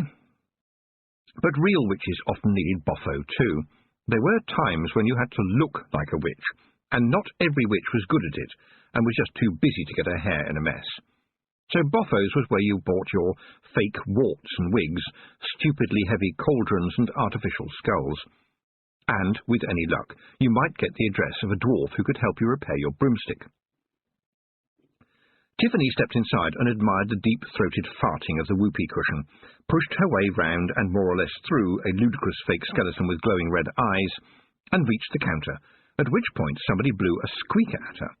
It disappeared, to be replaced by the face of a small, worried-looking man who said, "Did you by any chance find that even remotely amusing?" His voice suggested that he expected the answer to be no, and Tiffany saw no reason to disappoint him. "Absolutely not," she said. The man sighed and pushed the unfunny squeaker down the counter. "Alas, no one ever does," he said. "I'm sure I'm doing something wrong somewhere. Oh, well, what can I do for you, miss? Oh, you are a real one, aren't you? I can always tell you no." "Look," said Tiffany, "I've never ordered anything from you, but I used to work with Miss Treason, who—" But the man wasn't listening to her. Instead, he was shouting at a hole in the floor, "Mother, we got a real one!" A few seconds later, a voice by Tiffany's ear said, "Derek is sometimes mistaken, and you might have found the broomstick. You are a witch, aren't you? Show me." Tiffany vanished. She did it without thinking, or rather, thinking so fast that her thoughts had no time to wave to her as they flashed by. Only when the man who was apparently Derek was staring open-mouthed at nothing at all did she realise that she had faded into the foreground so quickly because disobeying that voice behind her would definitely be an unwise thing to do. A witch was standing behind her, most definitely a witch, and a skilled one too. "Very good," said the voice approvingly. "Very good indeed, young woman. I can still see you, of course, because I was watching very carefully. My word, a real one." "I'm going to turn round, you know," Tiffany warned. "I don't recall saying that you couldn't, my dear." Tiffany turned round and was faced with the witch of nightmares. Battered hat, wart-encrusted nose, claw-like hands, blackened teeth, and, Tiffany looked down, oh yes, big black boots. You did not have to be very familiar with Boffo's catalogue to see that the speaker was wearing the full range of cosmetics in the hag-in-a-hurry range, because you're worthless. "I think we should continue this conversation in my workshop," said the horrible hag, disappearing into the floor. "Just stand on the trap door when it comes back up, will you? Make some coffee, Derek." When Tiffany arrived in the basement, the trap-door working wonderfully smoothly, she found what you would expect in the workshop of the company that made everything needed by a witch who felt she needed some Boffo in her life. Rows of rather scary hag masks were hanging on a line, benches were full of brightly coloured bottles, racks of warts had been laid out to dry, and various things that went bloop were doing so in a big cauldron by the fireplace. It was a proper cauldron, too. Most people who cook with cauldrons use them as a kind of double boiler, with small saucepans filled with water around the edge, picking up the heat of the big cauldron into which perhaps you might put a leg of pork weighted down, and possibly a few dumplings in a bag. This way, quite a large meal for several people can be cooked quite cheaply all in one go, including the pudding. Of course, it meant you had to stomach a lot of boiled food, but eat it up, it's good for you. The horrible hag was working at a bench, and there was a terrible cackle. She turned round, holding a small, square wooden box with a piece of string sticking out of it. "First-class cackle, don't you think? A simple thread and resin arrangement with a sounding board, because, quite frankly, cackling is a bit of a pain in the neck, don't you think? I believe I can make it work by clockwork, too. Let me know when you've seen the joke." "Who are you?" Tiffany burst out. The hag had put the box on her workbench. "Oh, dear," she said. "Where are my manners?" "I don't know," said Tiffany, who was getting a bit fed up. "Perhaps the clockwork has run down." The hag grinned a black-toothed grin. "Ah, sharpness, I like that in a witch, but not too much." She held out a claw. "Mrs. Proust." The claw was less clammy than Tiffany had expected. "Tiffany Aking," she said. "How do you do?" Feeling that something further was expected of her, Tiffany added, "I used to work with Miss Treason." "Oh, yes, a fine witch," said Mrs. Proust, "and a good customer. Very keen on her warts and skulls, as I recall." She smiled. "And since I doubt that you want to get hagged up for a girls' night out, I must assume you need my help. The fact that your broomstick has about half the bristles needed for aerodynamic stability confirms my initial surmise. Incidentally, have you seen the joke yet?" What should she say? "I think so." "Go on, then." "I'm not going to say until I'm sure," said Tiffany.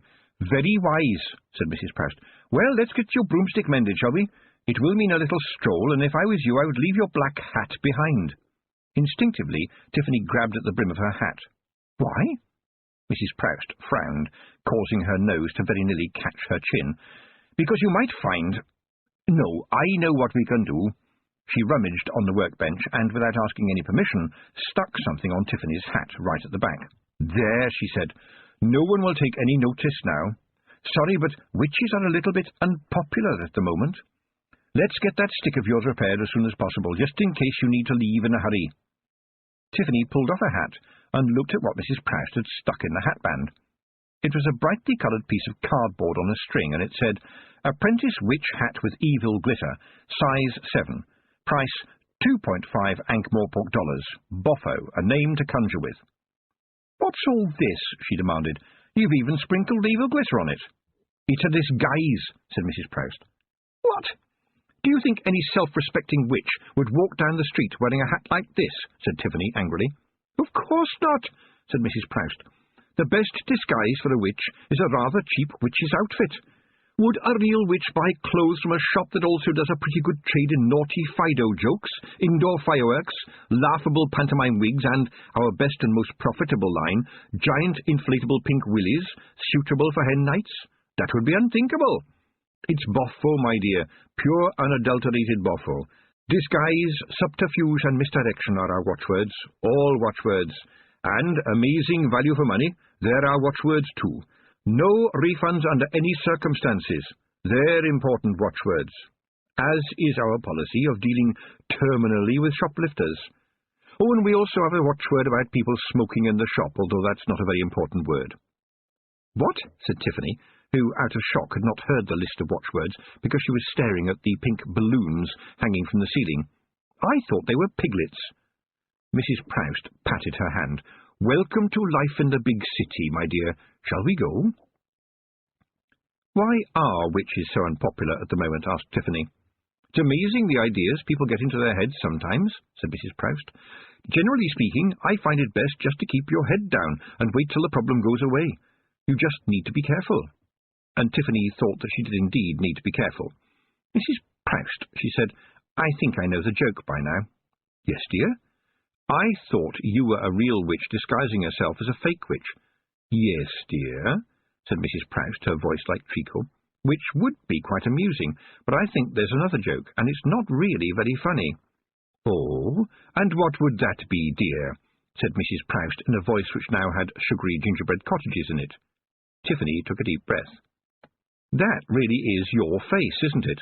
The masks you sell are masks of you."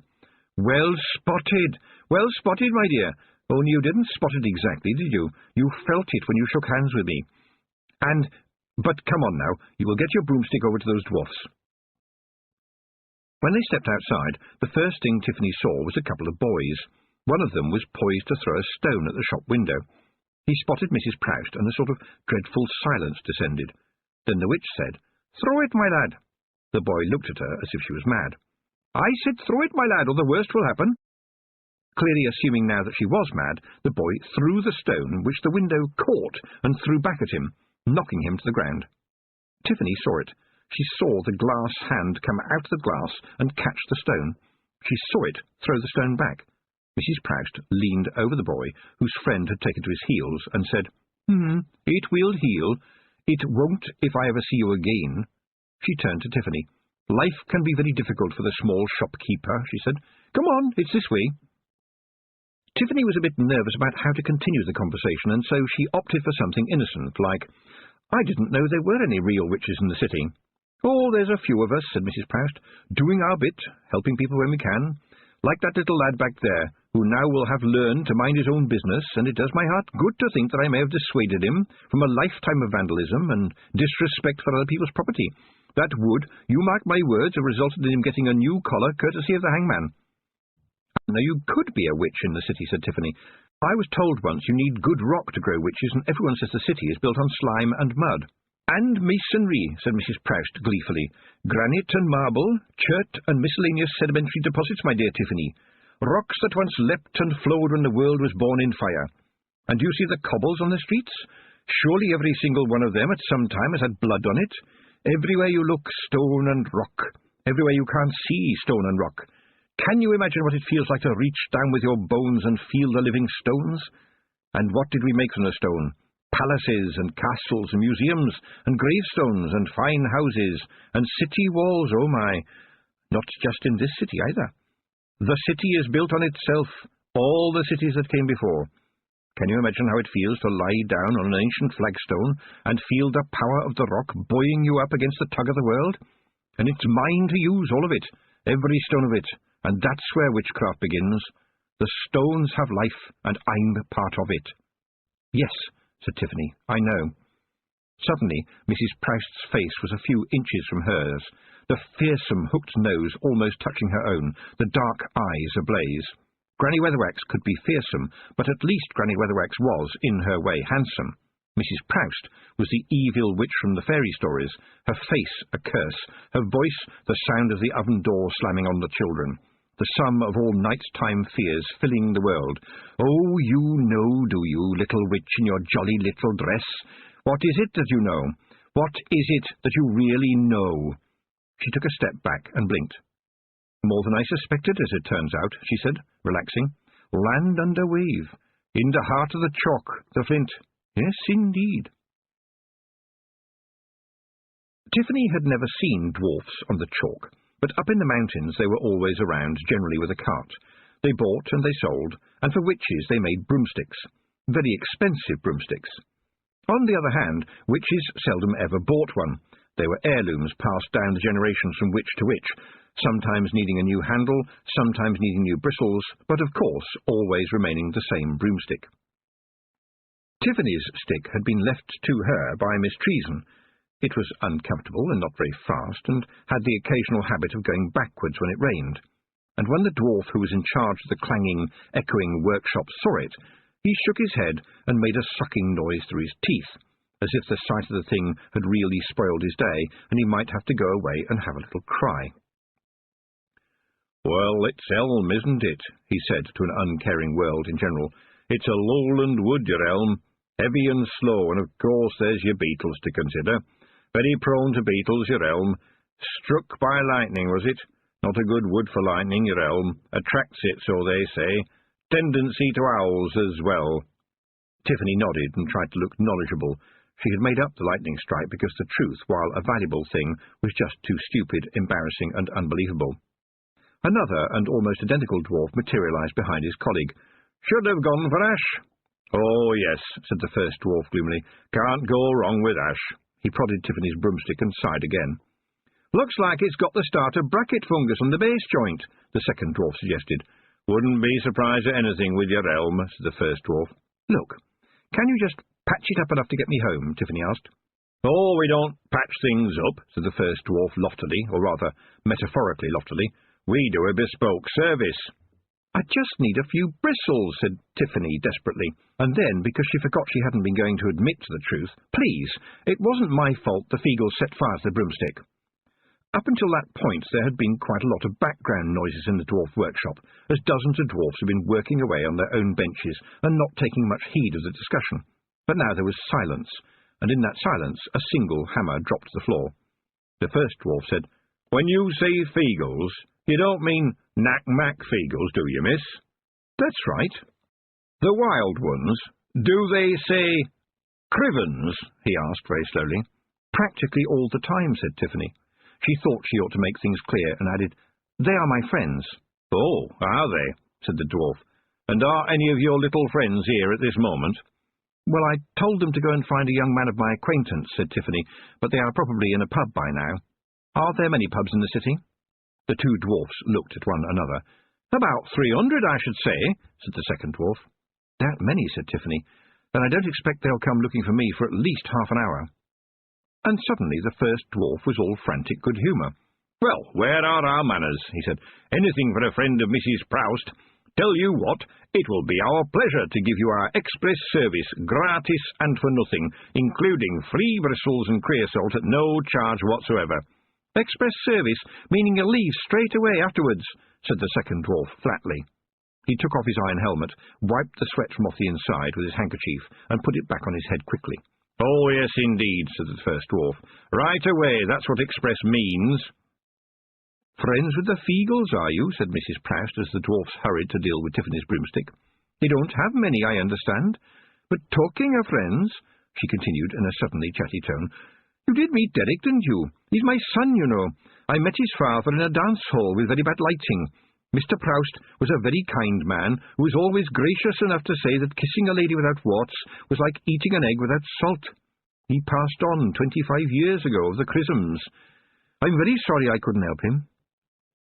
Her face brightened. "But I'm glad to say that young Derek is the joy of my—" she hesitated— "middle age. A wonderful lad, my dear. It's going to be some lucky girl who takes her chance on young Derek, I can tell you. He's totally devoted to his work and pays such attention to detail. Do you know, he tunes all the whoopee cushions every morning, and frets if any of them are wrong. And conscientious. When we were developing our forthcoming Pearls of the Pavement hilarious artificial dog poo collection, he must have spent weeks following just about every type of dog in the city with a notebook, a scoop, and a colour chart, just to get everything exactly right. A very meticulous lad, clean in his ways with all his own teeth, and very careful about his company." She gave Tiffany a hopeful but rather sheepish look. "This isn't working, is it?" "Oh dear, did it show?" said Tiffany. "I heard the spill words," said Mrs. Proust. "What's a spill word? You don't know? A spill word is a word that somebody almost says but doesn't. For a moment they hover in the conversation but aren't spoken, and may I say that in the case of my son Derek, it is as well you didn't say them aloud." "I'm really very sorry," said Tiffany. "Yes, well, be told," said Mrs. Proust. 5 minutes later they walked out of the workshop with Tiffany towing a fully functional broomstick behind her. "Actually," said Mrs. Proust as they walked, "now I come to think about it, your Feagles remind me a lot of wee Mad Arthur. Tough as nails and about the same size. I haven't heard him say Crivens, though. He's a policeman in the watch." "Oh dear, the Feagles really don't like policemen," said Tiffany. But she felt she ought to balance this somewhat, so she added, "But they are very loyal, mostly helpful, good-natured in the absence of alcohol, honourable for a given value of honour, and, after all, they did introduce the deep-fried stoat to the world." "What's a stoat?" said Mrs. Proust. "Well, you know a weasel? It's very much like a weasel." Mrs. Proust raised her eyebrows. "My dear, I treasure my ignorance of stoats and weasels. Sounds like countryside stuff to me. Can't abide countryside. Too much green makes me feel bilious," she said, giving Tiffany's dress a shuddering glance. At which point, on some celestial cue, there was a distant cry of "Crivens!" followed by the ever-popular sound, at least to a Feagle, of breaking glass. Chapter 7. Songs in the Night. When Tiffany and Mrs. Proust got to the source of the shouting, the street was already covered with a rather spectacular layer of broken glass, and worried-looking men with armour and the kind of helmet that you could eat your soup out of in an emergency.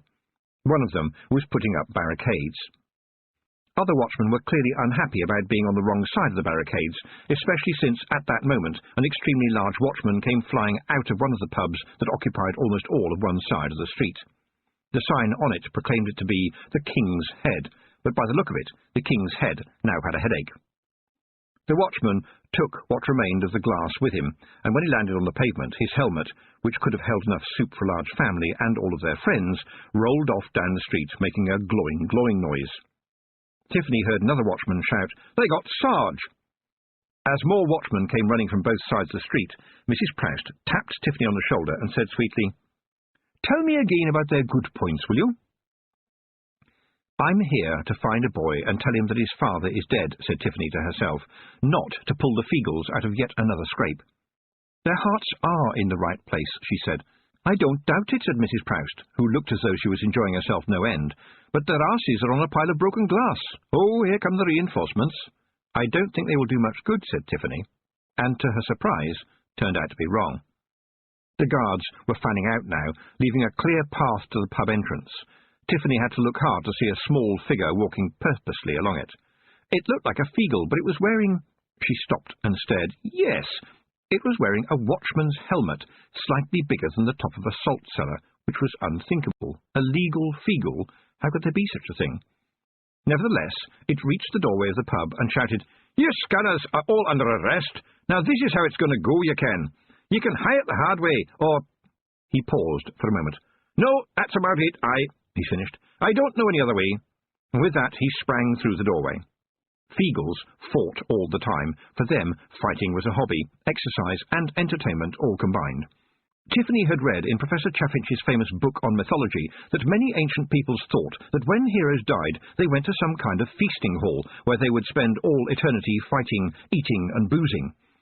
Tiffany thought that this would be rather boring by about day 3, but the Feagles would love it, and probably even the legendary heroes would throw them out before eternity was half done, having first shaken them down to get all the cutlery back. The Nakmak Feagle were indeed ferocious and fearsome fighters, with the minor drawback from their point of view that seconds into any fight, sheer enjoyment took over, and they tended to attack one another, nearby trees, and, if no other target presented itself, themselves. The watchmen, after reviving their sergeant and finding his helmet for him, sat down to wait for the noise to die away, and it seemed that it was only after a minute or two that the tiny watchman came back out of the stricken building, dragging by one leg Big Yan, a giant among Feagles, and now, it appeared, fast asleep.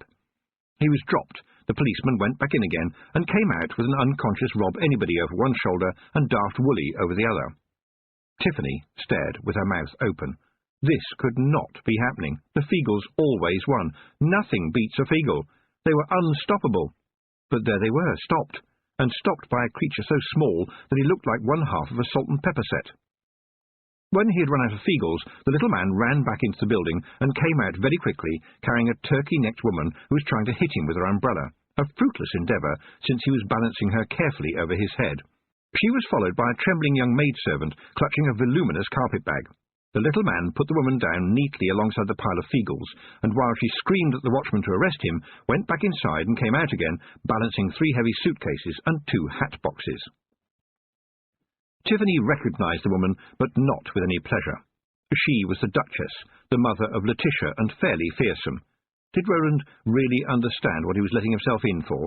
Letitia herself was all right, if you liked that kind of thing, but her mother apparently had so much blue blood in her veins that she ought to explode, and right now looked as if that was going to happen. And how appropriate that the Feagles should have trashed the very building that the nasty old baggage was staying in. How lucky could one witch get? And what would the Duchess think about Roland and his watercolour-painting wife-to-be being left in the building unchaperoned? This question was answered by the sight of the little man dragging both of them out of the building by some very expensive clothing. Roland was wearing a dinner jacket slightly too big for him, while Letitia's apparel was simply a mass of flimsy frills upon frills, in Tiffany's mind not the clothing of anyone who was any use whatsoever. Ha! Still more watchmen were turning up, presumably because they had dealt with Feagles before and had had the sense to walk, not run, to the scene of the crime.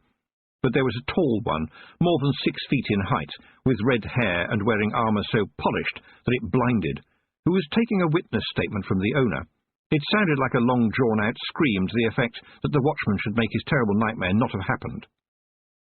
Tiffany turned away and found herself staring directly into the face of Roland. "You? Here?" he managed. In the background, Letitia was bursting into tears. Just like her. "Look, I have to tell you something very—" "The floor fell in," said Roland before she could finish, like someone still in a dream. "The actual floor actually fell in." "Look, I must—" she began again, but this time Letitia's mother was suddenly in front of Tiffany. "I know you. You're his witch girl, yes? Don't deny it. How dare you follow us here?" "How did they make the floor fall in?" Roland demanded, his face white. "How did you make the floor fall in? Tell me." And then the smell came. It was like being hit unexpectedly with a hammer. Under her bewilderment and horror, Tiffany sensed something else, a stink, a stench, a foulness in her mind, dreadful and unforgiving, a compost of horrible ideas and rotted thoughts that made her want to take out her brain and wash it. That's him, the man in black with no eyes, and the smell. A toilet for sick weasels couldn't smell worse. I thought it was bad last time, but that was a bed of primroses. She looked around desperately, hoping against hope not to see what she was looking for. Letitia's sobs were getting louder and mixing very badly with the sounds of the Feagles groaning and swearing as they started to wake up. The mother-in-law-to-be grabbed Roland by his jacket. "Come away from her right now. She was nothing but a— Roland, your father is dead."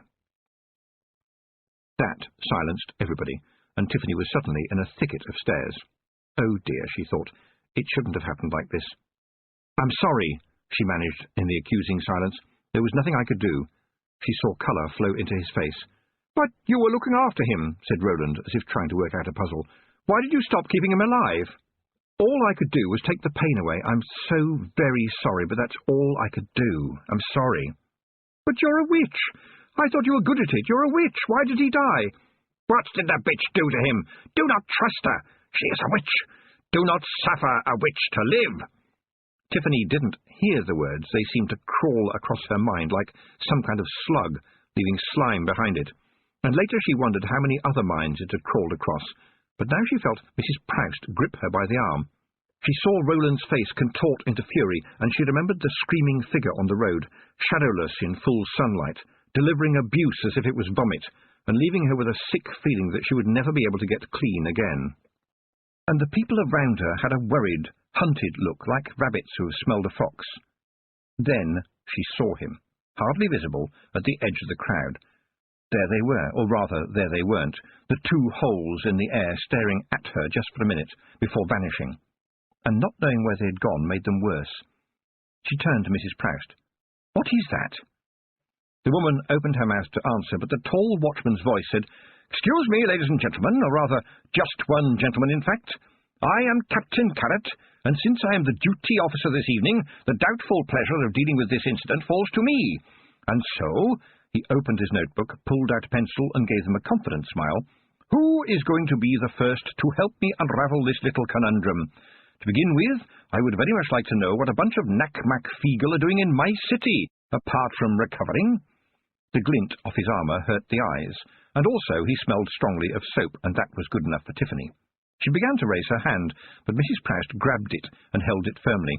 This caused Tiffany to shake off Mrs. Proust even more firmly, and then say in a voice firmer than the grip, "That would be me, Captain, and you would be—" Running away as soon as possible, Tiffany said to herself, but she spoke up with, "Tiffany Aking, sir." "Off to a hen night, are you?" "No," said Tiffany. "Yes," said Mrs. Proust quickly. The captain put his head on one side. "So only one of you is going. That doesn't sound like much fun," he said, with his pencil poised over the page. This was clearly too much for the Duchess, who pointed an accusing finger at Tiffany. It trembled with anger. "It is as clear as the nose on your face, officer. This witch knew we were travelling down to the city in order to buy jewellery and gifts, and clearly, I repeat clearly, conspired with her imps to rob us." "I never did," Tiffany yelled. The captain held up a hand, as if the Duchess was a line of traffic. "Miss Aking, did you indeed encourage Feagles into the city?" "Well, yes, but I didn't really intend to. It was a sort of spur-of-the-moment thing. I didn't intend—" The captain held up his hand again. "Stop talking, please." He rubbed his nose. Then he sighed. "Miss Aking, I'm arresting you on suspicion of— well, I'm just feeling suspicious. Besides, I am well aware that it is impossible to lock up a Feagle who doesn't want to be locked up. If they are friends of yours, I trust," he looked around meaningfully, "they will not do anything to get you into further trouble, and with luck, all of us will be able to get a decent night's sleep. My fellow officer, Captain Angua, will escort you down to the watch-house. Mrs. Proust, would you be so good as to go along with them and explain the way of the world to your young friend?" Captain Angua stepped forward. She was female and beautiful and blonde. And odd. Captain Carrot turned to her ladyship. Madam, my officers will be happy to escort you to any other hotel or inn of your choice. I see that your maidservant is holding a rather strong-looking bag. Would this be containing the jewellery of which you spoke? In which case, can we ascertain that it has not been stolen?" Her ladyship was not happy about this, but the captain cheerfully did not notice, in that very professional way policemen have of not seeing things they don't want to see. And there was a definite sense that he wouldn't have paid much attention in any case. It was Roland who opened the bag and held the purchase up to the light. The tissue paper was carefully pulled off, and in the light of the lamps something sparkled so brilliantly that it seemed not only to reflect the light, but to generate it too, somewhere inside its glowing stones. It was a tiara. Several of the watchmen gasped. Roland looked smug. Letitia looked objectionably winsome. Miss sighed, and Tiffany went back in time just for a second. But in that second she was a little girl again, reading the well-thumbed book of fairy stories that all her sisters had read before her. But she had seen what they had not seen. She had seen through it. It lied. Well, no, not exactly lied, but told you truths that you did not want to know, that only blonde and blue-eyed girls could get the prince and wear the glittering crown. It was built into the world. Even worse, it was built into your hair colouring. Redheads and brunettes sometimes got more than a walk-on part in the Lander story, but if all you had was a rather mousy shade of brown hair, you were marked down to be a servant girl. Or you could be the witch. Yes, you didn't have to be stuck in the story. You could change it, not just for yourself, but for other people.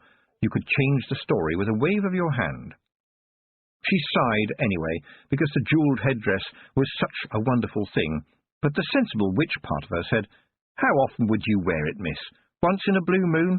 Something as expensive as that will spend all its time in a vault."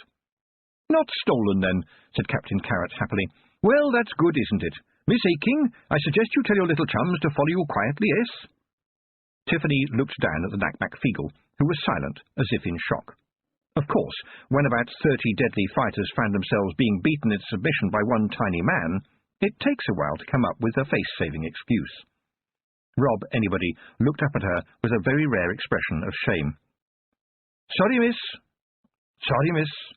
We just had considerably too much of the booze, and you ken, the more you have of the booze, you ken you want to have even more of the booze, until you falls over, which is when you know you've had enough of the booze. By the way, what the heel is creme de menthe?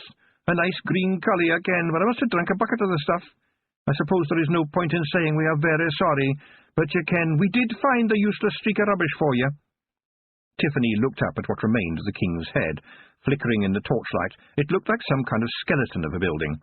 Even as she watched, a large beam began to creak and dropped apologetically onto a pile of broken furniture. "I told you to find him. I didn't tell you you were supposed to pull the doors off," she said. She folded her arms, and the little men huddled even closer together. The next stage of female anger would be the tapping of the feet, which generally led them to burst into tears and walk into trees. Now, though, they formed up neatly behind her and Mrs. Proust and Captain Angua. The captain nodded at Mrs. Proust and said, "I'm sure we can all agree that handcuffs won't be necessary, yes, ladies?" "Oh, you know me, Captain," said Mrs. Proust. Captain Angua's eyes narrowed. "Yes, but I don't know anything about your little friend. I would like you to carry the broomstick, Mrs. Proust." Tiffany could see there was no point in arguing, and handed the stick over without complaining. They walked on in silence, apart from the muted mumbling of the Knack-Mack-Feagles. After a while the captain said, "Not a good time to be wearing pointy black hats, Mrs. Proust. There's been another case out on the plains, some dead and alive hole you would never go to. They beat up an old lady for having a book of spells." "No!" They turned to look at Tiffany, and the Feagles walked into her ankles. Captain Angua shook her head. "Sorry, miss, but it's true. Turned out to be a book of Clatchian poetry, you know. All that wiggly writing. I suppose it looks like a spell book for those inclined to think that way." She died. "I blame the Times," said Mrs. Proust. "When they put that sort of thing in the paper, it gives people ideas." Angua shrugged. "From what I hear, the people who did it weren't much for reading." "You've got to stop it," said Tiffany. "How, miss? We are the City Watch. We don't have any real jurisdiction outside the walls. There are places out there in the woods that we probably haven't even heard of. I don't know where this stuff comes from. It's like some mad idea dropping out of the air." The captain rubbed her hands together. "Of course, we don't have any witches in the city," she said. although there are quite a lot of hen nights, say, Mrs. Proust." And the captain winked. She really winked. Tiffany was certain of it, in the same way she had been certain that Captain Carrot really did not like the Duchess very much. "Well, I think real witches would soon stop it," Tiffany said. "They certainly would in the mountains, Mrs. Proust." "Oh, but we don't have real witches in the city. You heard the captain." Mrs. Proust glared at Tiffany and then hissed, "We do not argue around the normal people. It makes them jittery." They stopped outside a large building with blue lamps on either side of the doors. "Welcome to the watch-house, ladies," said Captain Angua. "Now, Miss Aking, I shall have to lock you in a cell, but it will be a clean one. No mice, hardly at all. And if Mrs. Proust will keep you company, then, shall we say, I might be a bit forgetful and leave the key in the lock. Do you understand? Please do not leave the building, because you will be hunted." She looked directly at Tiffany and added, "And no one should be hunted. It is a terrible thing, being hunted."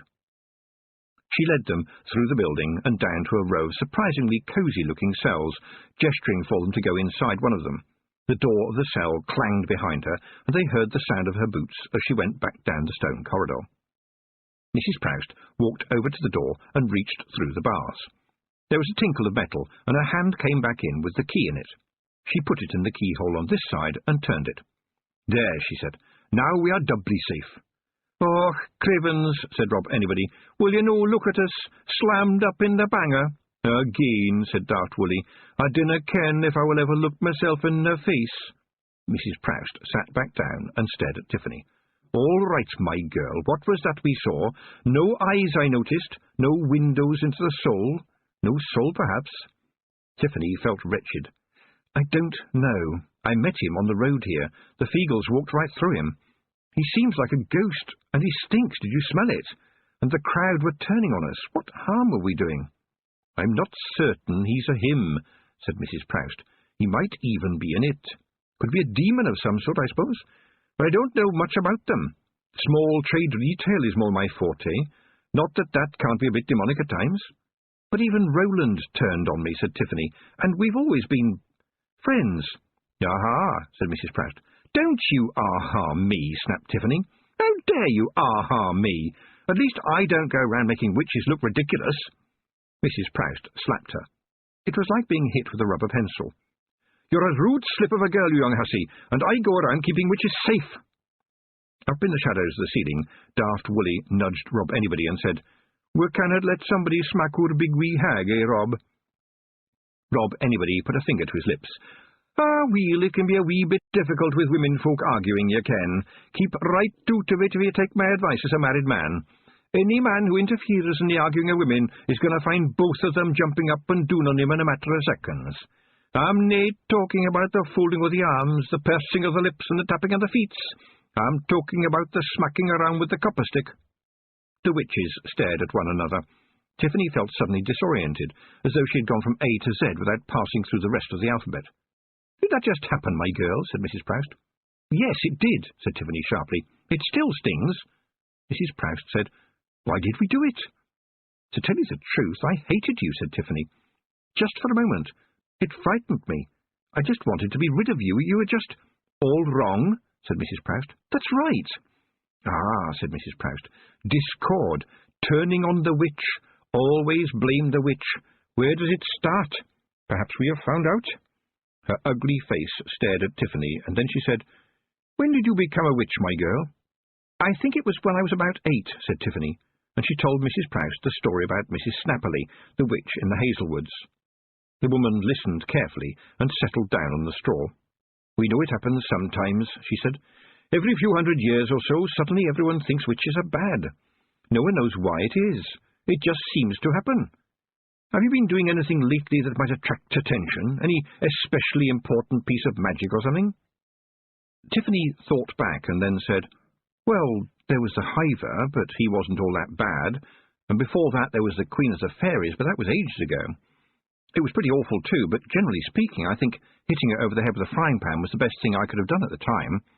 And, well, I suppose we'd better say that a couple of years ago I did kiss the winter—" Mrs. Proust had been listening to this with her mouth open, and now she said, "That was you?" "Yes," said Tiffany. "Are you sure?" said Mrs. Proust. "Yes, it was me. I was there." "What was it like?" "Chilly and then damp. I didn't want to have to do it. I'm sorry, okay?" "About 2 years ago," said Mrs. Proust. "That's interesting.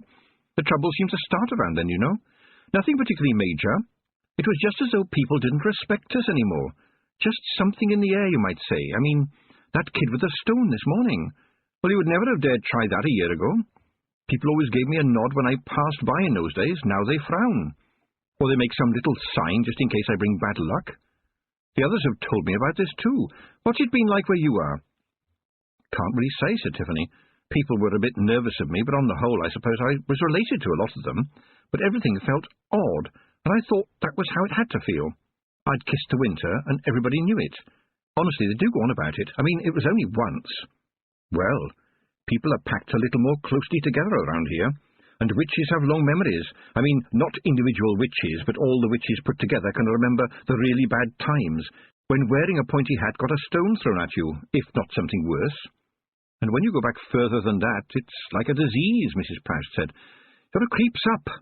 It's in the wind, as if it goes from person to person. Poison goes where poison's welcome. There's always an excuse, isn't there, to throw a stone at the old lady who looks funny? It's always easier to blame somebody, and once you've called somebody a witch, then you'd be amazed how many things you can blame her for." "They stoned our cat to death," said Tiffany, almost to herself. "And now there's a man without a soul who's following you, and the stink of him makes even witches hate witches. You don't feel inclined to set fire to me by any chance, Miss Tiffany Aking?" "No, of course not," said Tiffany. "Or press me flat on the ground with lots of stones on me. What are you talking about? It wasn't just stones," said Mrs. Proust. "You hear people talk about witches being burned, but I don't reckon many real witches ever did get burned unless they were tricked in some way. I think it was mostly poor old women. Witches are mostly too soggy, and it was probably a wicked waste of good timber. But it's very easy to push an old lady down to the ground and take one of the doors off the barn and put it on top of her like a sandwich and pile stones on it until she can't breathe any more.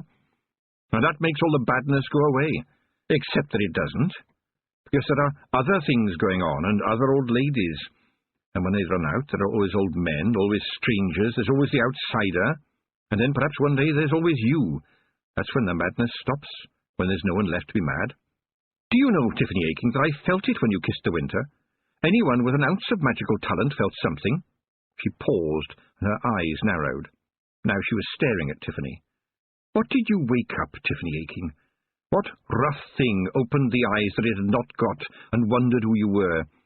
What have you brought upon us, Miss Tiffany Aking? What have you done? You think that—" Tiffany hesitated and then said, "that he is after me?" She closed her eyes so that she couldn't see the accusing face, and remembered the day she had kissed the winter. There had been terror and dreadful apprehension, and the strange feeling of being warm whilst surrounded by ice and snow. And as for the kiss, well, it had been as gentle as a silk handkerchief falling on a carpet, until she had poured all the heat of the sun into the lips of the winter and melted him into water, frost to fire, fire to frost. She'd always been good with fire. Fire had always been her friend. It wasn't as if the winter had ever died. There had been other winters since, but not so bad, never so bad. And it hadn't just been a snog. She had done the right thing at the right time. It was what you did. Why had she had to do it? Because it was her fault. Because she had disobeyed Miss Treason and joined in a dance that wasn't just a dance, but the curving of the seasons and the turning of the year. And with horror she wondered, where does it end? You do one foolish thing and then one thing to put it right, and when you put it right something else goes wrong. Where did it ever stop? Mrs. Proust was watching her as though fascinated. "All I did was dance," said Tiffany. Mrs. Proust put a hand on her shoulder. "My dear, I think you will have to dance again. Could I suggest you do something very sensible at this point, Tiffany Aking?" "Yes," said Tiffany. "Listen to my advice," said Mrs. Proust. "I don't usually give things away, but I feel quite chipper about catching that lad who kept breaking my windows, so I'm in the mood for a good mood. There is a lady who I'm sure will be very keen to talk to you. She lives in the city, but you'll never find her no matter how hard you try. She will find you, though, in the blink of a second, and my advice is that when she does, you listen to everything she might tell you." "So how do I find her?" said Tiffany. "You're feeling sorry for yourself and not listening," said Mrs. Proust. "She will find you. You'll know it when she does. Oh, my word, yes." She reached into a pocket and produced a small round tin, the lid of which she flicked open with a black fingernail. The air suddenly felt prickly. "Snuff," she said, offering the tin to Tiffany. "Dirty habit, of course, but it clears the tubes and helps me think." She took a pinch of the brown powder, tipped it onto the back of the other hand, and sniffed it up with a sound like a honk in reverse. She coughed and blinked once or twice and said, "Of course, brown bogies are not to everybody's liking, but I suppose they add to that nasty witch look. Anyway, I expect they'll soon give us dinner." "They're going to feed us," said Tiffany. "Oh, yes, they're a decent bunch, although the wine last time was a bit off, in my opinion," said Mrs. Proust. "But we're in prison." "No, my dear, we're in the police cells. And though nobody's saying it, we're locked in here for our protection. You see, everyone else is locked out, and although they sometimes act dumb, policemen can't help being clever. They know that people need witches. They need the unofficial people who understand the difference between right and wrong, and when right is wrong and when wrong is right. The world needs the people who work around the edges. They need the people who can deal with all the little bumps and inconveniences and little problems. After all, we are almost all human, almost all of the time, and almost every full moon Captain Angua comes to me to make up a prescription for a hard pad." The snuff tin was produced again. After a while, Tiffany said, "Hard pad is a disease of dogs." "And werewolves," said Mrs. Proust. "Oh, I thought there was something odd about her." "She stays on top of it, mind you," said Mrs. Proust. "She shares lodgings with Captain Carrot, and doesn't bite anybody, although, come to think about it, she possibly bites Captain Carrot, but least said, soonest mended, I'm sure you'll agree. Sometimes what is legal isn't what is right, and sometimes what needs a witch to tell the difference. And sometimes a copper, too, if you have the right kind of copper. Clever people know this. Stupid people don't. The trouble is, stupid people can be oh so very clever. And by the way, miss, your boisterous little friends have escaped." "Yes," said Tiffany, "I know. Isn't that a shame, despite the fact that they faithfully promised the watch to stay?" Mrs. Proust evidently did like to retain a reputation for nastiness. Tiffany cleared her throat. "Well," she said, "I suppose, Rob, anybody would tell you that there are times when promises should be kept and times when promises should be broken, and it takes a Feagle to know the difference." Mrs. Proust grinned hugely. "You could almost be from the city, Miss Tiffany Aking." If you needed to guard something that didn't need guarding, possibly because no one in their right mind would want to steal it, then Corporal Nobbs of the City Watch was, for want of a better way of describing him, and in the absence of any hard biological evidence to the contrary, your man. And now he stood in the dark and crunching ruins of the King's Head, smoking a horrible cigarette made by rolling up all the stinking butts of previously smoked cigarettes into some fresh cigarette paper and sucking the horrible mess until some kind of smoke appeared. He never noticed the hand that lifted his helmet off, hardly even felt the forensic blow to the head, and certainly did not feel the calloused little hands that placed the helmet back on his head as they lowered his sleeping body to the ground. "Okay," said Rob Anybody in a hoarse whisper, looking around at the blackened timbers. "Now, we don't have much time, you ken, so—" "Oh, well, I just knew that you scanners would come back here if I waited long enough for ye," said a voice in the dark. "As a dog returneth to his vomit and a fool to his folly, so the criminal returns to the scene of his crime." The watchman known as Wee Mad Arthur struck a match, which was, for a Feagle, a pretty good torch. There was a clink, as something that was the size of a shield for a Feagle, but would have been a badge for a human policeman, landed on the floor in front of him. "That's to show you wee fools that I'm nae on duty, okay? Can I be a policeman without a badge, ain't that so? I just wanted to see why ye wee deadbeats talks properly like what I do, 'cause ye ken I'm no a Feagle." The Feagles looked at Rob Anybody, who shrugged and said, "What the hell do you think ye are, then?" Wee Mad Arthur ran his hands through his hair, and nothing fell out. "Well, my ma and papa told me I was a gnome like them." He stopped talking because the Feagles were hooting and slapping their legs with mirth, which tends to go on for a long time. Wee Mad Arthur watched for a little while before shouting, "I do not find this funny." "Will you no listen to yourself?" said Rob Anybody, wiping his eyes. "You're speaking Feagle sure enough. Did your mammy and your pappy nae tell ye? We Feagles are born knowing how to speak. Crivens, it's just like a dog knowing how to bark. You cannot tell me you're a gnome. You'll be telling me you're a pixie next." Wee Mad Arthur looked down at his boots. "My dad made me these boots," he said. "I couldn't bring myself to tell him I didn't like boots on my feet. The whole family have been making and repairing shoes for hundreds of years, you ken, and I wasn't good at the cobbling at all. And then one day all the elders of the tribe called me together and told me I was a lost foundling. They was moving to a new camp, They have found me a tiny wee bairn, greeting by the road, right next to a sparrowhawk that I'd strangled to death after it had snatched me from my cradle. They reckoned it was taking me home to feed me to its chicks, and the old gnomes put their hats together and said that while they were very happy to let me stay, what with being able to bite foxes to death and everything, it might be time for me to go out into the big world and find out who my people were.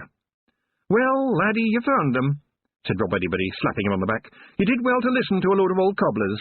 That was wisdom they told you, sure enough. He hesitated for a moment, and then went on. However, it's a wee bitty difficult that ye are, no offence meant, a policeman. He jumped back slightly, just in case. Granted, said wee Mad Arthur with satisfaction. Whereas ye are a bunch of thieving, drunken reprobates and scofflaws, with no respect for the law whatsoever. The Feagles nodded happily, although Rob Anybody said, Would you no mind adding words drunken disorderly? We wouldn't want to be sold short here. And what about the snail rustling, Rob? Said Daft Woolly happily. Well, said Rob Anybody, in actual point of fact, the snail rustling is still in the early stages of development at this time. Have you no good points? Said wee Mad Arthur desperately. Rob Anybody looked puzzled. We kind of thought them is our good points. But if you want to get picky, we never steal from them that has any money. We has hearts of gold, although maybe, mostly, somebody else's gold. And we did invent the deep-fried stoat. That must count for something. How is that a good point? Said Arthur. Well, it saves some other poor devil having to do it. It's what you might call a taste explosion. You take a mouthful, taste it, and then there is an explosion. Despite himself, wee Mad Arthur was grinning. Have you boys got no shame? Rob Anybody matched him, grin for grin. I couldn't say, he replied.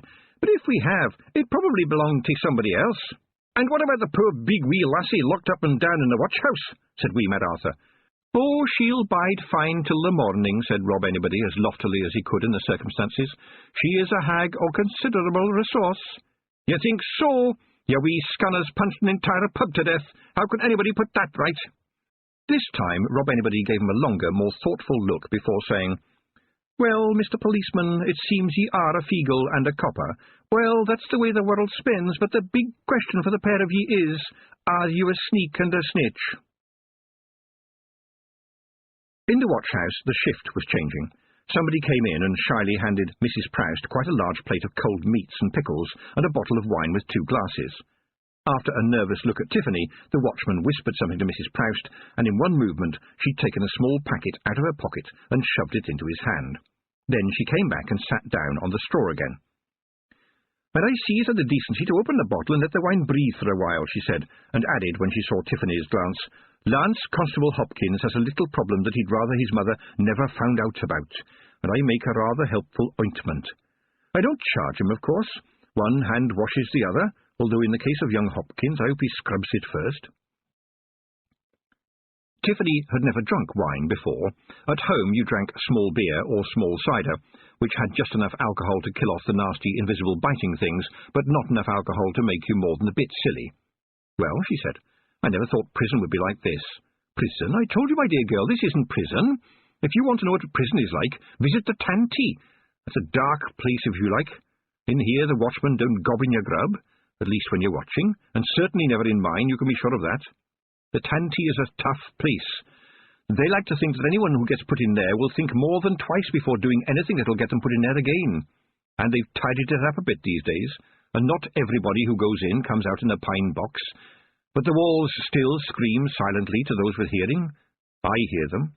She opened her snuff-box with a click. "And worse than the screaming is the sound of the canaries in D-Wing, where they lock up the men who they don't dare hang. They bang up each one by himself in a little room, and they give him a canary as company."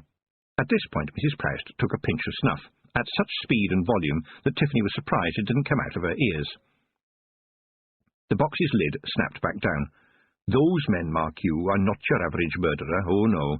They killed people for a hobby, or for a god, or for something to do, or because it wasn't a very nice day. They did worse things than just murder, but murder was how it always ended. I see you haven't touched your beef. Oh, well, if you're quite sure." Mrs. Proust paused with a rather large piece of heavily pickled lean beef on her knife and went on. "Funny thing, though, these cruel men used to look after their canaries and cried when they died. The warders used to say it was all a sham. They said it gave them the creeps, but I'm not sure. When I was young, I used to run errands for the warders, and I would look at those great heavy doors, and I would listen to the little words, and I would wonder what it is that makes the difference between a good man and a man so bad that no hangman in the city, not even my dad, who could have a man out of his cell and stoned cold dead in 7¼ seconds, would dare to put a rope round his neck in case he escaped from the fires of evil and came back with a vengeance. Mrs. Proust stopped there and shivered, as if shaking off the memories. That's life in the big city, my girl. It's not an easy bed of sweet primroses like in the country. Tiffany wasn't very happy with being called a girl again, but that wasn't the worst of it. Sweet primroses, she said. It wasn't sweet primroses the other day when I had to cut down a hanged man, and she had to tell Mrs. Proust all about Mr. Petty and Amber, and about the bouquet of nettles. And your dad told you about the beatings, said Mrs. Proust.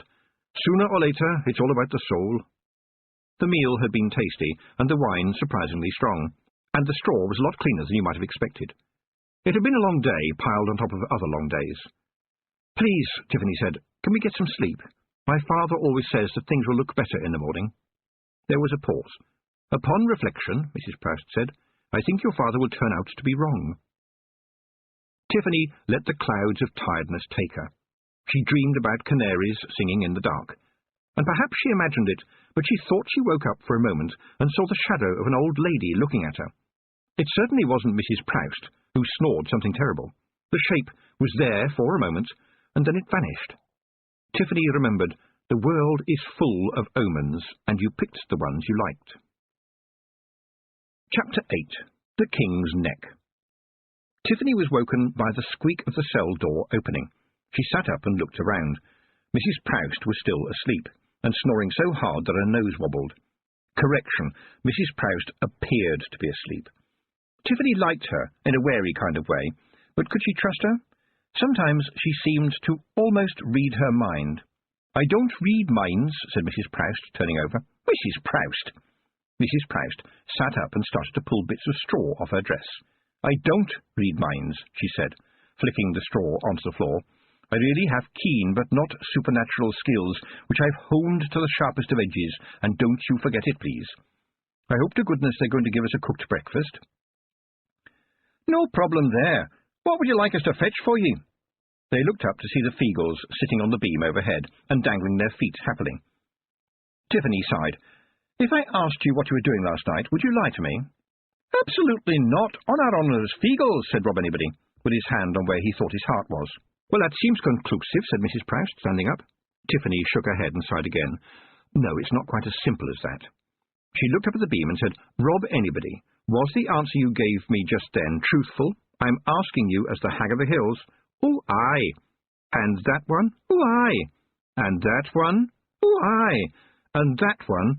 Oh, well, only a tiny wee lie you can, hardly a lie, just something that wouldn't be good for you to know.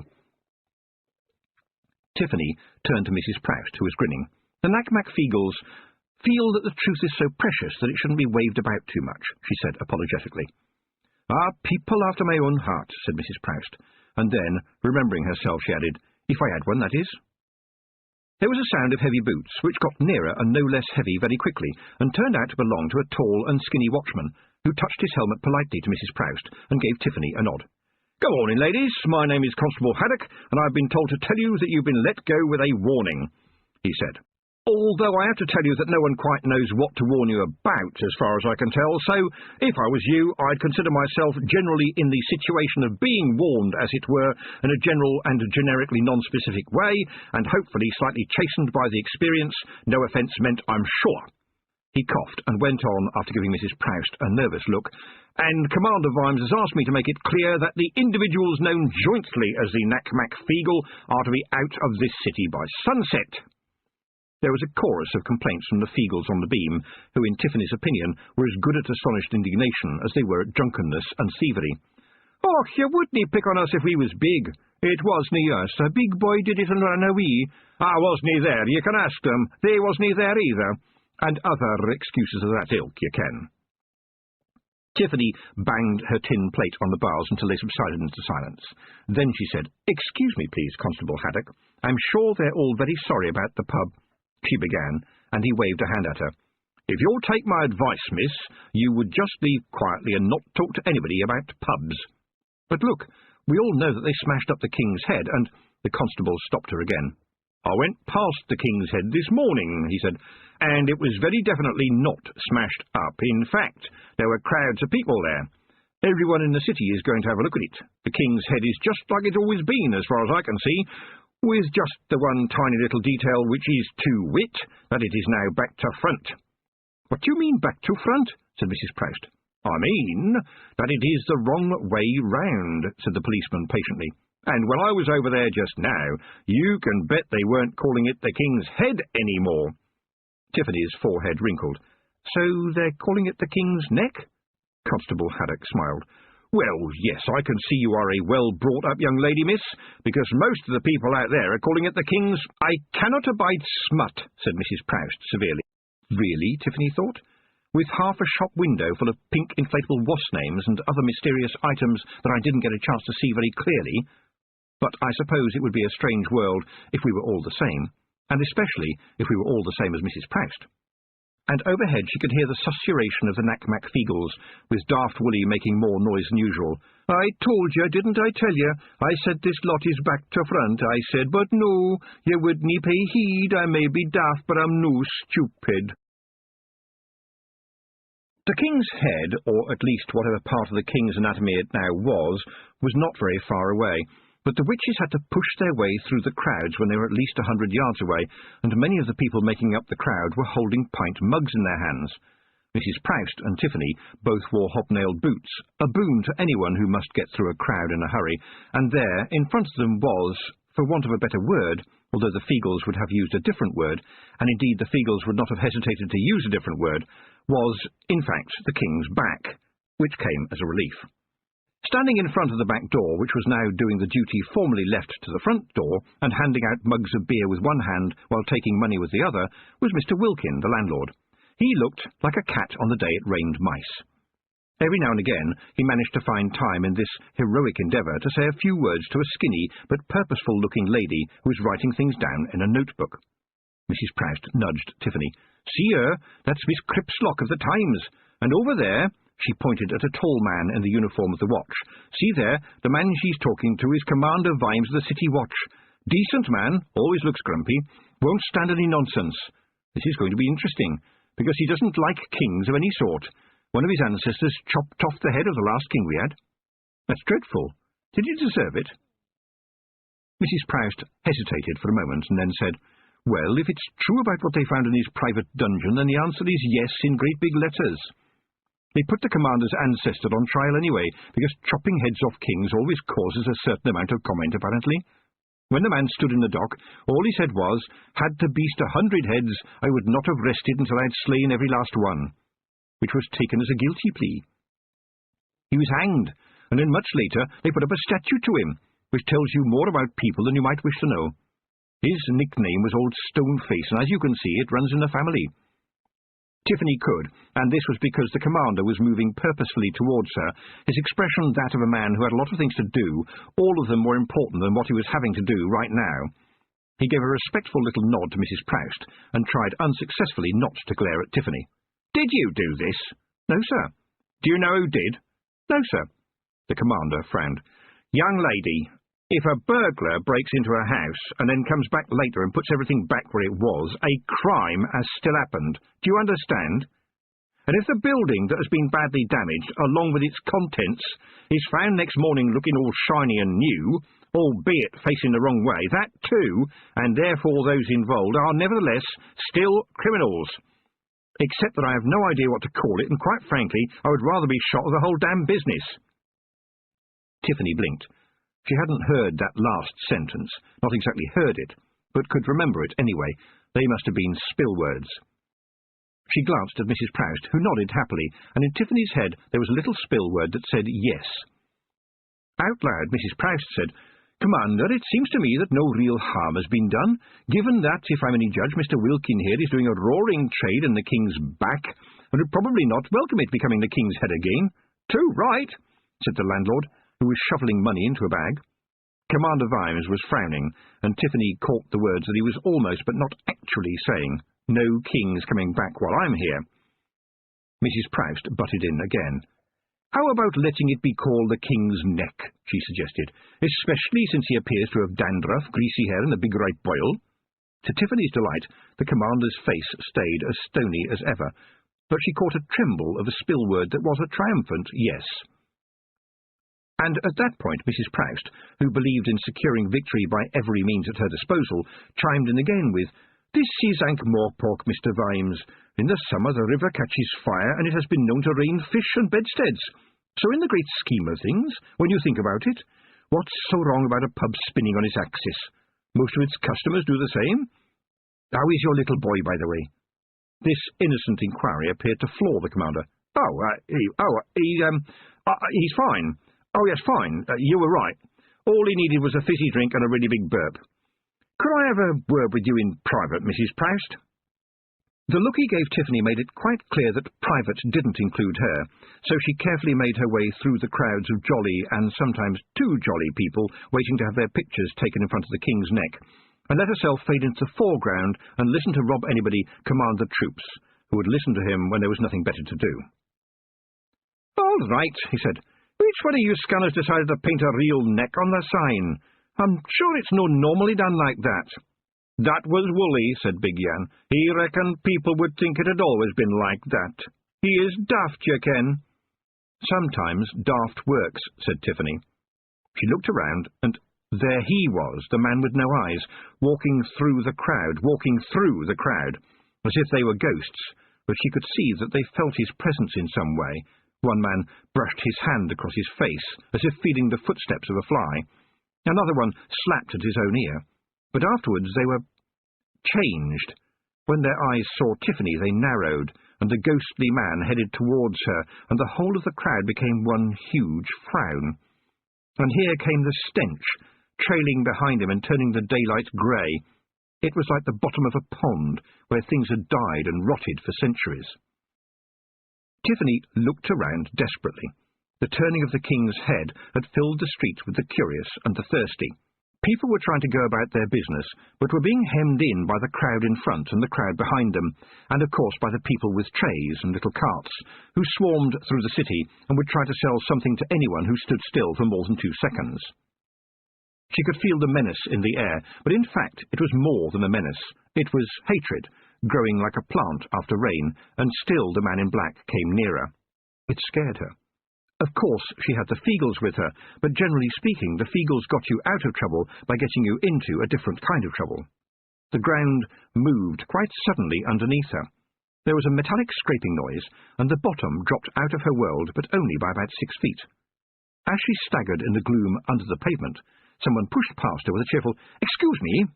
There were more inexplicable metal noises, and the round hole now above her head vanished in darkness. "Real piece of luck there," said the polite voice. "The only one we're going to get today, I fancy. Please, try not to panic until I have lit the safety lantern. If you want to panic thereafter, that is entirely up to you. Stay close to me, and when I say walk as fast as possible while holding your breath, do so, for the sake of your sanity, your throat, and possibly your life. I don't care if you understand or not, just do it, because we may not have much time." A match flared. There was a small popping noise and a green-blue glow in the air just in front of Tiffany. "Only a bit of marsh gas," said the invisible informant. "Not too bad, nothing to worry about yet, but stay close, mind you." The green-blue glow began to move very fast, and Tiffany had to walk quickly to keep up, which was no mean feat, because the ground beneath her boots was, by turns, like gravel, mud, or, occasionally, a liquid of some sort, but probably not a sort that you would want to know about. Here and there, in the distance, there were tiny little glows of other mysterious lights, like will-o'-the-wisps you sometimes got over marshy ground. "Do keep up," said the voice ahead of her. Soon Tiffany lost all sense of direction and, for that matter, time. Then there was a click, and the figure was outlined against what looked like a perfectly ordinary doorway, except that it was in an arch, and so the door itself came to a point at the top. "Please be so good as to wipe your feet very thoroughly on the mat just inside. It pays to take precautions down here." Behind the still shadowy figure, candles were lighting themselves, and now they illuminated someone in heavy, stiff clothing, big boots, and a steel helmet on her head, although, as Tiffany watched, the figure carefully lifted the helmet off. She shook out her ponytail, which suggested she was young, but her hair was white, suggesting that she was old. She was, Tiffany thought, one of those people who picks for themselves a look that suits them and doesn't get in the way, and never changes it until they die. There were wrinkles, too, and Tiffany's guide had the preoccupied air of somebody who is trying to think of several things at once, and by the look on her face, she was trying to think of everything. There was a small table in the room, set with a teapot, cups, and a pile of small cupcakes. "Do come on in," said the woman. "Welcome. But where are my manners? My name is Miss Smith, for the moment. I believe Mrs. Proust may have mentioned me, and you are in the Unreal Estate, quite possibly the most unstable place in the world. Would you like some tea?" Things tend to look better when the world has stopped spinning and you have a warm drink in front of you, even if it's standing on an old packing case. "I'm sorry it's not a palace," said Miss Smith. "I never stay here for more than a few days at a time, but I do need to be close to the university, and to have absolute privacy. This was a little cottage outside the university walls, you see, and the wizards just used to chuck all their waste over. After all the different bits of magical rubbish started to react with one another in what I can only call unpredictable ways. Well, what with talking rats, and people's eyebrows growing up to 6 feet long, and shoes walking around by themselves, the people that lived nearby ran away, and so did their shoes. And since there was no one complaining anymore, the university simply chucked even more stuff over the wall. Wizards are like cats going to the toilet in that respect. Once you've walked away from it, it isn't there anymore. Of course, it then became a free-for-all, with just about anybody throwing over just about anything and running away very quickly, often pursued by shoes, but not always successfully. Would you like a cupcake? And don't worry, I bought them off quite a reliable baker tomorrow, so I know they're fresh, and I pretty much tamed the magic round here a year ago. It wasn't too hard. Magic is largely a matter of balance, but of course you'd know that. Anyway, the upshot is that there is such a magical fog over this place that I doubt if even a god could see into it." Miss Smith delicately ate half a cupcake and balanced the other half on her saucer. She leaned closer to Tiffany. "How did it feel, Miss Tiffany Aching, when you kissed the winter?" Tiffany stared at her for a moment. "Look, it was just a peck, okay? Certainly no tongues." Then she said, "You are the person that Mrs. Proust said was going to find me, aren't you?" "Yes," said Miss Smith. "I would hope that is obvious. I could give you a long, complicated lecture," she continued brusquely, "but I think it would be better if I told you a story. I know you have been taught by Granny Weatherwax, and she will tell you that the world is made up of stories. I had better admit that this one is one of the nasty ones." "I am a witch, you know," said Tiffany. "I have seen nasty things." "So you may think," said Miss Smith.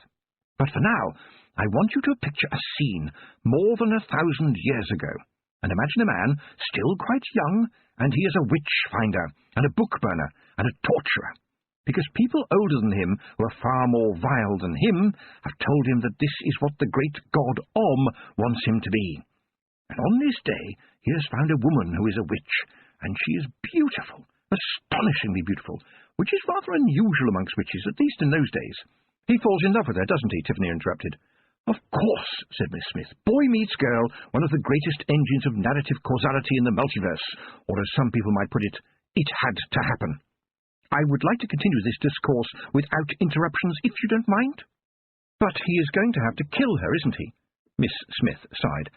"Since you ask, not necessarily. He thinks that if he rescues her and they can get to the river, then they might have a chance. He is bewildered and confused. He has never had feelings like this before. For the first time in his life, he is really having to think for himself. There are horses not far away. There are a few guards and some other prisoners, and the air is full of smoke because there is a pile of burning books which is making people's eyes water." Tiffany leaned forward in her seat, listening to the clues, trying to work out the ending in advance.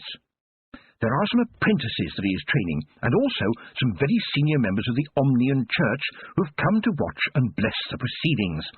Finally, there are a number of people from the nearby village who are cheering very loudly because it is not them who are going to be killed, and generally they don't get much entertainment. In fact, it's pretty much another day at the office, except that the girl being tied to the stake by the apprentices has caught his eye and is now watching him very carefully. Not saying a word, not even screaming a word, not yet." "Does he have a sword?" asked Tiffany. "Yes, he does. May I continue? Good. Now, he walks towards her. She is staring at him, not shouting, just watching, and he is thinking. What is he thinking? He is thinking, could I take on both the guards? Will the apprentices obey me? and then, as he gets nearer, he wonders if they could make it to the horses in all this smoke. And this is a moment eternally frozen in time.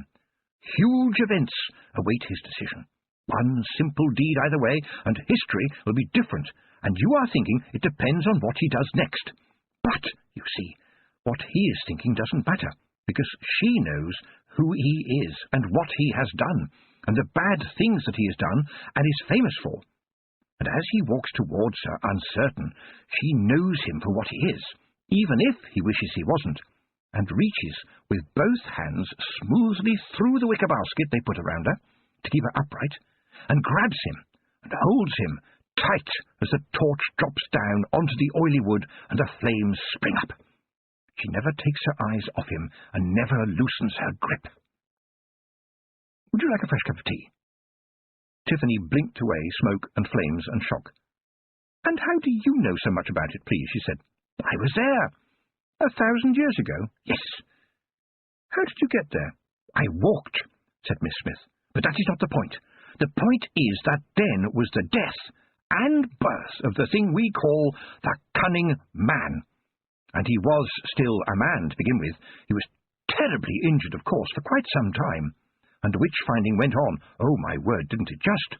You couldn't tell who the other witch-finders feared most, the witches or the wrath of the cunning man, if they didn't find him the witches he demanded.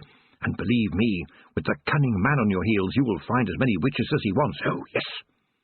And the cunning man himself could always find witches. It was quite amazing.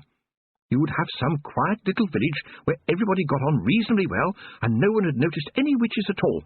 But when the cunning man arrived, suddenly there were witches everywhere, but unfortunately not for very long. He believed that witches were the reason for just about everything bad that happened, and that they stole babies and caused wives to run away from their husbands and milk to go sour.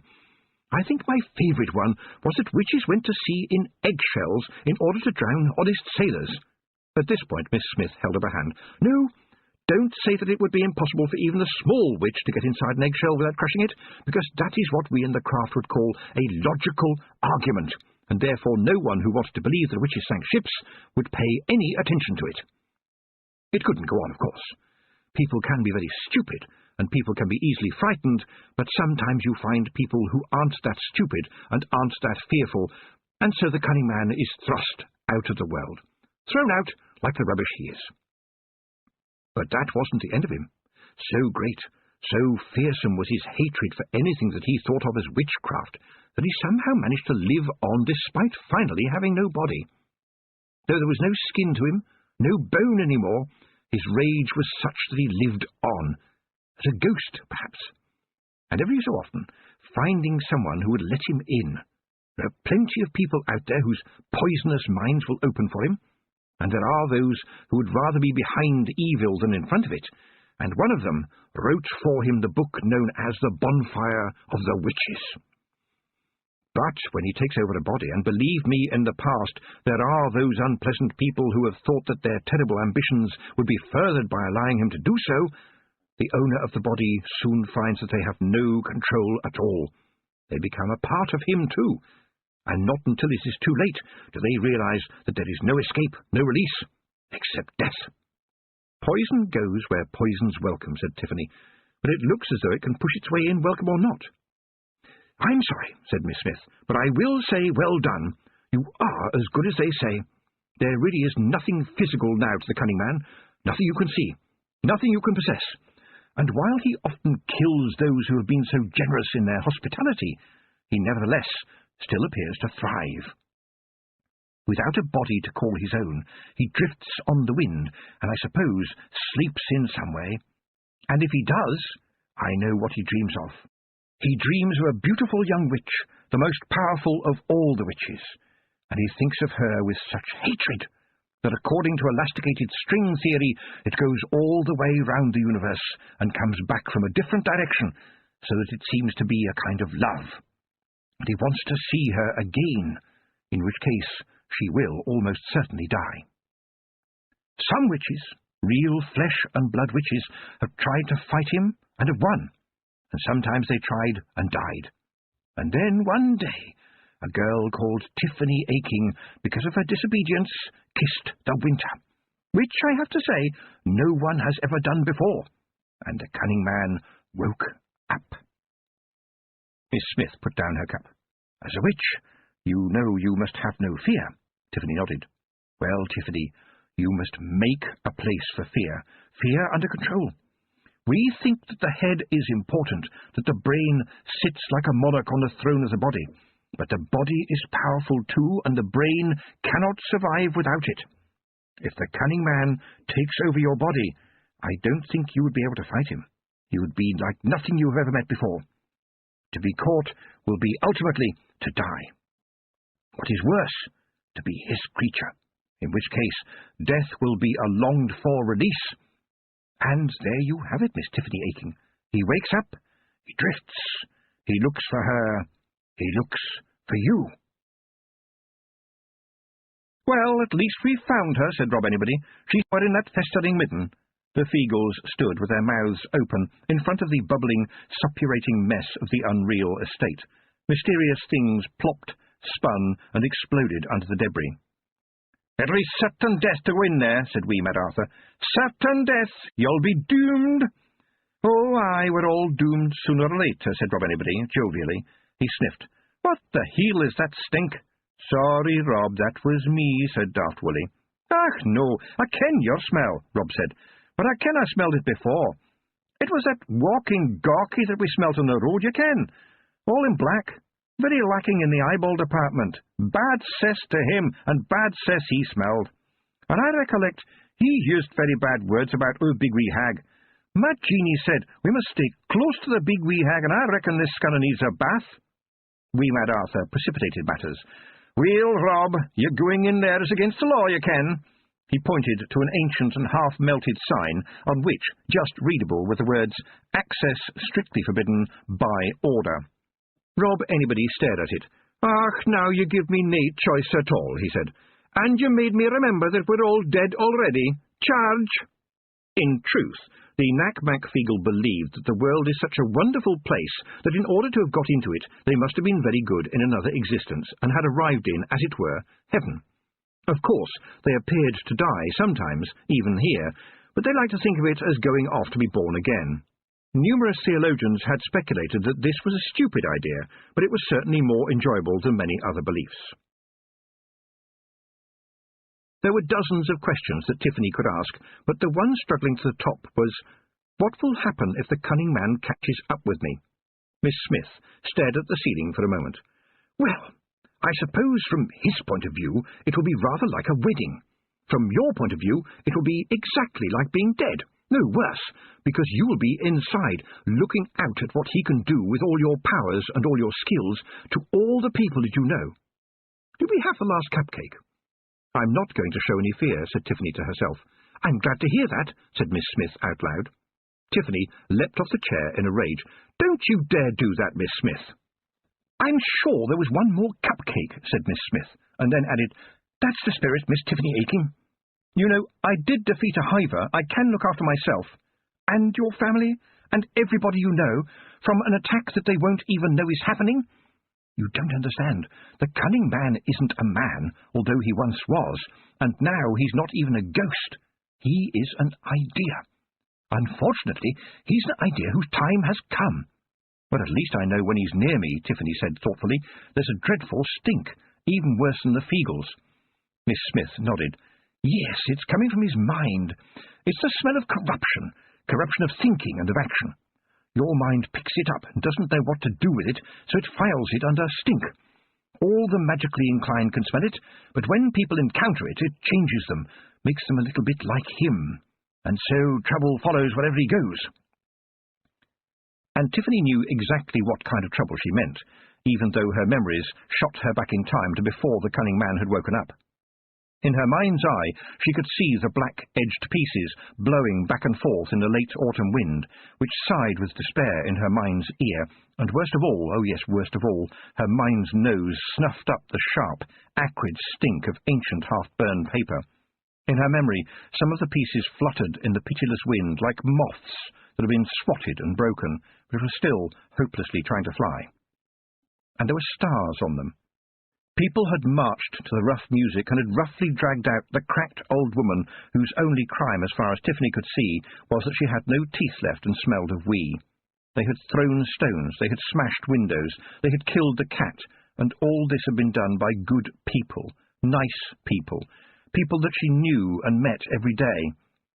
And they had done all these things which even now they never talked about. It was a day that somehow had vanished from the calendar. And on that day, with a pocket full of charred stars, not knowing what it was she was doing, but determined to do it, she had become a witch. "You said that others have fought him," she said now to Miss Smith. "How did they manage it?" "That last cupcake was still in the bag with the baker's name on it. I'm sure of it. You're not sitting on it, are you?" Miss Smith cleared her throat and said, "By being very powerful witches, by understanding what it means to be a powerful witch, and by taking every chance, using every trick, and, I suspect, understanding the cunning man's mind before he understands theirs. I have trudged through a long time to learn about the cunning man," she added, "and the one thing I can tell you for certain is that the way to kill the cunning man is with cunning. You will need to be more cunning than he is." "He can't be that cunning if he's taken all this time to find me," said Tiffany. "Yes, that puzzles me," said Miss Smith, "and it should puzzle you. I would have expected it to have taken him a very long time, more than 2 years anyway. He's either been very clever, and frankly, he has nothing to be clever with, or somehow something else has drawn you to his attention. Someone magical, I would guess. Do you know any witches who aren't your friend?" "Certainly not," said Tiffany. "Are any of the witches who have defeated him still alive?" "Yes. I was wondering, if I found one, perhaps they could tell me how they did it. I've told you he is a cunning man. Why should he fall for the same trick twice? You have to find your own way. Those who have trained you would expect nothing less." "This isn't some kind of test, is it?" said Tiffany, and then felt embarrassed at how lame that sounded. "Don't you remember what Granny Weatherwax always says?" said Miss Smith. "Everything is a test." They said it together with one voice, looked at one another, and laughed. At which point there was a squawk. Miss Smith opened the door, and a small white chicken walked in, looked around curiously, and exploded. Where it had been, there was an onion, fully rigged with mast and sails. "I'm sorry you had to see that," said Miss Smith. She sighed. "Happens all the time, I'm afraid. The unreal estate is never static, you see. All the magic, banging together bits of spells, winding themselves around other spells, whole new spells being created that nobody ever thought of before. It's a mess. It generates things quite randomly. Yesterday I found a book on growing chrysanthemums, printed in copper on water. You would think it would tend to slosh about a bit, but it all seemed to hang together until the magic ran out." "That was bad luck for the chicken," said Tiffany nervously. "Well, I can guarantee that it wasn't a chicken 2 minutes ago," said Miss Smith, "and now it's probably enjoying being a sea-going vegetable. Now, perhaps you can see why I don't spend too much time down here. I had an incident with a toothbrush once that I will not forget in a hurry." She pushed open the door still further, and Tiffany saw the shambles. There was no mistaking a shambles. Well, there was at first, and she mistook it for a heap of rubbish. A witch made a shambles out of anything you happened to have in your pockets, but if you cared about appearances, you paid attention to the things you accidentally had in your pockets. It wouldn't make any difference to how the shambles worked, but if there were going to be other people around, then a mysterious nut, or an interesting bit of wood, a piece of lace and a silver pin suggested witch rather more flatteringly than did, say, a broken shoelace, a torn piece of paper bag, half a handful of miscellaneous and unspeakable fluff, and a handkerchief which had been used so many times that, dreadfully, it needed both hands to fold it. Tiffany generally kept one pocket just for shambles ingredients, but if Miss Smith had made this shambles the same way, then she had pockets larger than a wardrobe. It nearly touched the ceiling. "It's amazing what you can find in your pockets if you're in a magical junkyard," said Miss Smith calmly. Tiffany stared at the giant shambles again. "Isn't that a horse's skull?" "A horse's skull always looks scary, even if someone has put lipstick on it." "And isn't that a bucket of tadpoles?" "Yes. Something alive always helps, don't you find?" Tiffany's eyes narrowed. "But that is a wizard's staff, isn't it? I thought they stopped working if a woman touched one." Miss Smith smiled. "Well, I've had mine ever since I was in my cradle. If you know where to look, you can see the marks I made when I was teething. It's my staff, and it works, although I have to say it started to work better when I took the knob off the end. It didn't do anything practical, and it upsets the balance. Now, will you stop standing there with your mouth open?" Tiffany's mouth clamped shut, and then sprang open again. A penny had dropped, and it felt as if it had dropped from the moon. "You're her, aren't you? You must be. You're her. Escarina Smith, right? The only woman who ever became a wizard. Somewhere inside, I suppose so, yes. But it seems such a long time ago, and, I never really felt like a wizard, so I never really worried about what anyone said. And anyway, I had the staff, and no one could take that away from me." Escarina hesitated for a moment and then went on. "That's what I learnt at university. To be me, just what I am, and not worry about it. That knowledge is an invisible magical staff all by itself. Look, I don't really want to talk about this. It brings back bad memories." "Please, forgive me," said Tiffany. "I just couldn't stop myself. I'm very sorry if I've dredged up any scary recollections." Escarina smiled. "Oh, the scary ones are never a problem.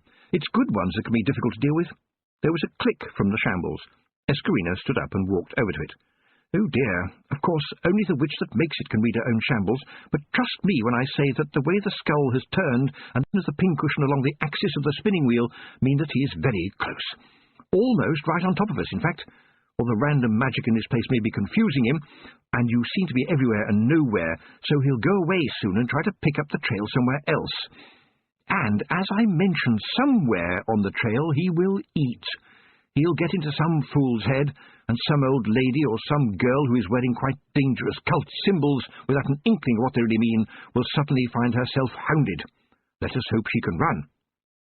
Tiffany looked around, bewildered. "And what happens will be my fault? Is that the sarcastic whine of a little girl, or the rhetorical question of a witch with her own steading?" Tiffany began to reply, and then stopped. "You can travel in time, can't you?" she said. "Yes. Then you know what I'm going to answer." "Well, it's not quite as simple as that," said Escarina, and looked slightly uncomfortable for a moment, much to Tiffany's surprise, and, it has to be said, delight. "I know. Let me see. There are 15 different replies you might make, but I don't know which one it will be until you make it, because of the elasticated string theory." "Then all I will say," said Tiffany, "is thank you very much. I'm sorry to have taken up your time, but I need to be getting on. I have so many things to do. Do you know what the time is?" "Yes," said Escarina. "It is a way of describing one of the notional dimensions of four-dimensional space. But for your purposes, it's about 10:45. That seemed to Tiffany to be a bafflingly complicated way of answering the question, but as she opened her mouth to say so, the shambles collapsed, and the door opened to let in a stampede of chickens, which did not, however, explode. Escarina grabbed Tiffany's hand, shouting, "He has found you! I don't know how!" A chicken half jumped, half flapped, and half tumbled onto the wreck of the shambles and crowed, "Cock-a-doodle-crivens!" Then the chickens exploded. They exploded into Feagles. On the whole, there wasn't a great deal of difference between the chickens and the Feagles, since both run around in circles making a noise. An important distinction, however, is that chickens are seldom armed. The Feagles, on the other hand, are armed all the time, and once they had shaken off the last of their feathers, they fell to fighting one another out of embarrassment, and for something to do. Escarina took one look at them and kicked at the wall behind her, revealing a hole which a person might just be able to crawl through, and snapped at Tiffany. "Go! Get him away from here! Get on the stick as soon as you can, and go! Don't worry about me! Don't be afraid! You'll be all right! You just have to help yourself!" Heavy, nasty smoke was filling the room. "What do you mean?" Tiffany managed, struggling with the stick. "Go!" Not even Granny Weatheraxe could command Tiffany's legs so thoroughly. She went. Chapter 9. The Duchess and the Cook. Tiffany liked flying. What she objected to was being in the air, at least at a height greater than her own head. She did it anyway because it was ridiculous and unbecoming to witchcraft in general to be seen flying so low that her boots scraped the tops off anthills. People laughed, and sometimes pointed. But now, navigating the stick through the ruined houses and gloomy bubbling pools, she ached for the open sky. It was a relief when she slid out from behind a stack of broken mirrors to see good, clean daylight, despite the fact that she emerged next to a sign which said, "If you are close enough to read this sign, you really, really shouldn't be." That was the last straw. She tipped the stick until it was leaving a groove in the mud behind it and ascended like a rocket, clinging desperately to the strap, which was creaking, to avoid slipping off. She heard a small voice say, "We are experiencing some turbulence, you can. If you look to the right and to the left, you'll see that there are no emergency exits." The speaker was interrupted by another voice, which said, "In point of fact, Rob, the stick has got emergency exits all around, you can." "Oh, aye," said Rob Anybody, "but there is such a thing as style, okay. Just waiting until you have nearly hit the ground and stepping off makes us look like silly billies." Tiffany hung on, trying not to listen, and also trying not to kick Feagles, who had no sense of danger, feeling, as they always did, that they were more dangerous than anything else. Finally, she had the broomstick flying level and risked a look down. There seemed to be a fight going on outside whatever it was they were going to decide was the new name of the King's Head, but you couldn't see any sign of Mrs. Proust. The witch of the city was a woman of resource, wasn't she? Mrs. Proust could look after herself. Mrs. Proust was looking after herself by running very fast. She hadn't waited a second once she sensed the danger, but headed for the nearest alley as the smog rose around her. The city was always full of smokes and smogs and fumes, easy work for a witch who had the knack. They were the breath of the city, and its halitosis, and she could play them like a foggy piano. And now she leaned against a wall and got some breath of her own. She had felt it building up like a thunderstorm in a city that was normally remarkably easy-going. Any woman who even looked like a witch was becoming a target. She had to hope that old and ugly women everywhere were going to be as safe as she was. A moment later, a couple of men burst out of the smog, one of them holding a large stick. The other one didn't need a stick, because he was huge and therefore was his own stick. As the man with the stick ran towards her, Mrs. Proust tapped her foot on the pavement, and the stone underneath the man's feet tilted up, tripping him so that he landed safely on his chin with a crack, the stick rolling away. Mrs. Proust folded her arms and glared at the heavy man. He wasn't as stupid as his friend, but his fists were opening and closing, and she knew it would only be a matter of time. She tapped her foot on the stones again before he plucked up courage. The big man was trying to work out what might happen next, but didn't expect the equestrian statue of Lord Alfred Rust, famed for bravely and valiantly losing every military engagement in which he had ever taken part, to gallop out of the fog on bronze hooves and kick him so hard between the legs that he flew backwards and knocked his head on a lamp-post before sliding to the ground. There is a lot of folklore about equestrian statues, especially the ones with riders on. There is said to be a code in the number and placement of the horse's hooves. If one of the horse's hooves is in the air, the rider was wounded in battle. 2 legs in the air means that the rider was killed in battle. 3 legs in the air indicates that the rider got lost on the way to the battle, and 4 legs in the air means that the sculptor was very, very clever. 5 legs in the air means that there's probably at least one other horse standing behind the horse you're looking at, and the rider lying on the ground with his horse lying on top of him with all 4 legs in the air means that the rider was either a very incompetent horseman or owned a very bad-tempered horse. Mrs. Proust then recognised him as a customer who sometimes bought itching powder and exploding cigars from Derrick. It didn't do to kill customers. She picked him up, groaning, by his hair, and whispered into his ear, "You weren't here, nor was I. Nothing happened, and you did not see it." She thought for a moment, and because business is business, added, "And when you next go past Boffo's Joke Emporium, you'll be taken with its range of extremely droll, practical jokes for all the family, and this week's new Pearls of the Pavement Naughty Fido jokes for the connoisseur who takes his laughter seriously. I look forward to the pleasure of your custom. P.S. Our new range of Thunderbolt exploding cigars are a laugh a minute, and please do try our hilariously funny rubber chocolate. Take a moment also to browse in our new Gentleman's Necessaries department for all that is best in moustache waxes, moustache cups, cutthroat razors, a range of first-class snuffs, ebony-backed nose hair clippers, and our ever-popular glandular trousers, supplied in a plain wrapper and limited to 1 pair per customer." Satisfied, Mrs. Proust let the head fall backwards and was forced to accept that unconscious people don't buy anything, so she turned her attention to the previous owner of the stick, who was groaning. Well, yes, it was the fault of the man with no eyes, she thought, and perhaps that might be an excuse.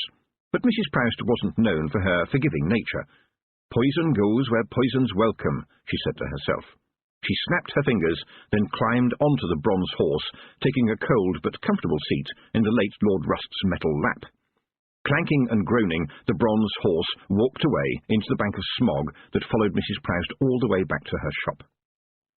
Back in the alleyway, though, it seemed to be snowing, until you realised that what was falling from the sky onto the unconscious bodies had previously been in the stomachs of the pigeons who were now flocking in from every quarter of the city at Mrs. Proust's command. She heard them and smiled grimly. "In this neighbourhood we don't just watch," she said with satisfaction. Tiffany felt better when the reek and smoke of the city was behind them again. How do they live with the smell, she wondered. It's worse than a Feagle's spog. But now there were fields below her, and although the smoke from the burning stubbles reached this high, it was a fragrance compared to the world within the city walls. And Escarina Smith lived there. Well, sometimes lived there. Escarina Smith! She really was real. Tiffany's mind raced almost as fast as the broomstick itself. Escarina Smith! Every witch heard something about her, but no two witches agreed. Miss Tick had said that Escarina was the girl that got a wizard's staff by mistake. The first witch ever trained by Granny Weatherwax, who got her into Unseen University by giving the wizards there a piece of her, that is to say, Granny Weatherwax's, mind. Quite a large piece, if you listen to some of the stories, which included tales of magical battles. Miss Level had assured Tiffany that she was some kind of fairy story. Miss Treason had changed the subject. Nanny Ogg had tapped the side of her nose conspiratorially and whispered, "Least said, soon as mended." And Anagramma had loftily assured all the young witches that Escarina had existed, but was dead. But there was one story that just would not go away and curled around truth and lies like honeysuckle. It told the world that the young Escarina had met at the university a young man called Simon, who, it seemed, had been cursed by the gods with almost every possible ailment that mankind was prone to. But, because the gods have a sense of humour, even though it's a rather strange one, they had granted him the power to understand, well, everything. He could barely walk without assistance, but was so brilliant that he managed to keep the whole universe in his head. Wizards with beards that went down to the floor would flock to hear him talk about space and time and magic, as if they were all part of the same thing. And young Escarina had fed him and cleaned him and helped him get about and learned from him, well, everything. And, the rumours went, that she had learned secrets that made the mightiest of magics look like nothing more than conjuring tricks. And the story was true. Tiffany had talked to it and had cupcakes with it, and there really was a woman then who could walk through time and make it take orders from her. Wow! Yes, and there was something very strange about Escarina, a sense, not that she wasn't all there, but that somehow she was everywhere else at the same time, and at this point Tiffany saw the chalk on the skyline, shadowy and mysterious like a beached whale. It was still a long way off, but her heart leapt. That was her ground. She knew every inch of it, and part of her was always there. She could face anything there. How could the cunning man, some old ghost, beat her on her own ground? She had family there, more than she could count, and friends, more than, well, not so many now that she was a witch, but that was the way of the world. Tiffany was aware of somebody climbing up her dress. This was not the problem it might have been. A witch would not, of course, dream of not wearing a dress. But if you were going to ride on a broomstick, you definitely invested in some really tough pants, if possible with some padding. It made your bum look bigger, but it also made it warmer. And at 100 feet above the ground, fashion rather took second place to comfort. She glanced down. There was a Feagle there, wearing a watchman's helmet, which appeared to have been hammered out of the top of an old salt cellar, an equally small breastplate, and amazingly, trousers and boots. You never normally saw boots on a Feagle. "You're Wee Mad Arthur, aren't you? I saw you at the King's Head. You're a policeman." "Oh, aye." Wee Mad Arthur grinned a grin that was pure Feagle. "It's a grand life on the watch, and the money is good. A penny goes a lot further when it buys you food for a week." "So are you coming over here to keep our lads in order? Are you planning to stay?" "Oh, no, I didn't believe so. I like the city, you ken. I like coffee that isn't made from them wee acorns, and I goes to the theatre, and the opera, and the ballet." The broomstick wobbled a little. Tiffany had heard of ballet, and had even seen pictures in a book, but it was a word that somehow did not fit in any sentence which included the word feegle. Ballet, she managed. Oh, aye, it's grand. Last week I saw Swan on a Hot Tin Lake, a reworking of a traditional theme by one of our up-and-coming young performance artists, and the day after that, of course, there was a reinterpretation of Die Flabbergast at the Opera House. And you can, they had a whole week of porcelain at the Royal Art Museum, with a free thimble of sherry. Oh, aye, it's the city of culture right enough. Are you sure that you're a feegle? Said Tiffany, in a fascinated voice. That's what they tell me, miss. There is nae law says I cannot be interested in culture, is there? I've told the lads that when I go back, I will take them along to see the ballet for themselves. The stick seemed to fly itself for a while, as Tiffany stared at nothing.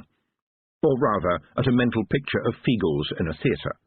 She had never been inside one herself, but she had seen pictures, and the thought of feegles among ballerinas was so unthinkable that it was better just to let her mind boggle and then forget about it.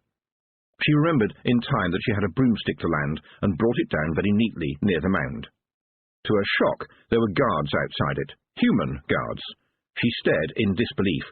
The Baron's guards never came up onto the downland, never. It was unheard of, and she felt the anger rising. One of them was holding a shovel. She jumped off the stick so fast that it was left to skim over the turf, scattering feegles until it fetched up against an obstruction, shaking off the last few feegles that had managed to hang on. "You hold onto that shovel, Brian Roberts," she screamed at the sergeant of the guard. "If you let it cut the turf, there will be a reckoning. How dare you? Why are you here? And nobody is to cut anybody into pieces. Do you all understand?" This last order was to the feegles, who had surrounded the men with a ring of small but ever so sharp swords. A feegle claymore was so sharp that a human might not know his legs had been cut off until he tried to walk. The guards themselves suddenly had the look of men who knew they were supposed to be big and strong, but were now faced with the realization that big or strong wouldn't be nearly enough. They'd heard the stories, of course. Oh yes, everyone on the chalk had heard the stories about Tiffany Aching and her little helpers, but they had only been stories, hadn't they? Until now. And they were threatening to run up their trousers. In a shocked silence, Tiffany looked around, panting for breath. Everyone was watching her now, which was better than everyone fighting, wasn't it? "Very well," she said, like a schoolteacher who is only just satisfied with a naughty class. She added a sniff, which would usually be translated to mean, "I'm only just satisfied, mark you." She sniffed again. "Very well, then. Is anybody going to tell me what's going on here?" The sergeant actually raised his hand. "Can I have a word in private, miss?" Tiffany was impressed that he had even been able to speak, given that his mind was trying to suddenly make sense of what his eyes were telling him. "Very well, follow me." She spun round suddenly, causing both guards and feegles to jump. "And nobody, and I mean nobody, is to dig up anybody's home or cut off anybody's legs while we are gone. Is that understood? I said, is that understood?" There was a mumbled chorus of yeses and oh-eyes, but it didn't include one from the face she was looking down at. Rob Anybody was trembling with rage and crouching, ready to spring. "Did you hear me, Rob Anybody?" He glared at her, eyes ablaze. "I will give ye nae promise on that score, miss, hag though you may be. Where is my genie? Where are the others? These scanners ha' swords. What were they going to do with them? I will have an answer." "Listen to me, Rob," Tiffany began, but stopped. Rob Anybody's face was dripping tears, and he was pulling desperately at his beard as he fought the horrors of his own imagination. They were an inch from a war, Tiffany reckoned. "Rob Anybody, I am the hag of these hills, and I put an oath on you not to kill these men until I tell you to. Understand?" There was a crash as one of the guards fell over backwards in a faint.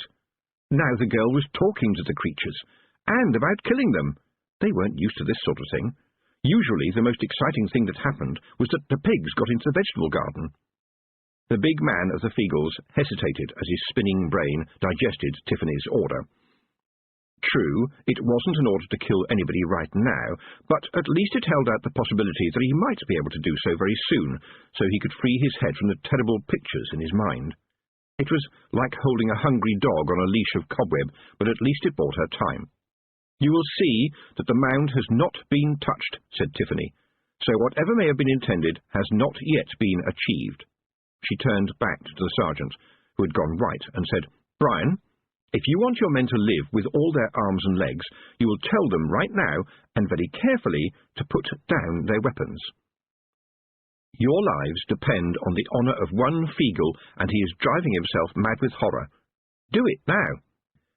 To Tiffany's relief, he gave the command, and the guards, glad to have their sergeant ordering them to do something that every atom in their bodies was telling them was exactly what they should be doing, dropped their weapons from their shaking hands. One even raised his arms in the universal sign of surrender.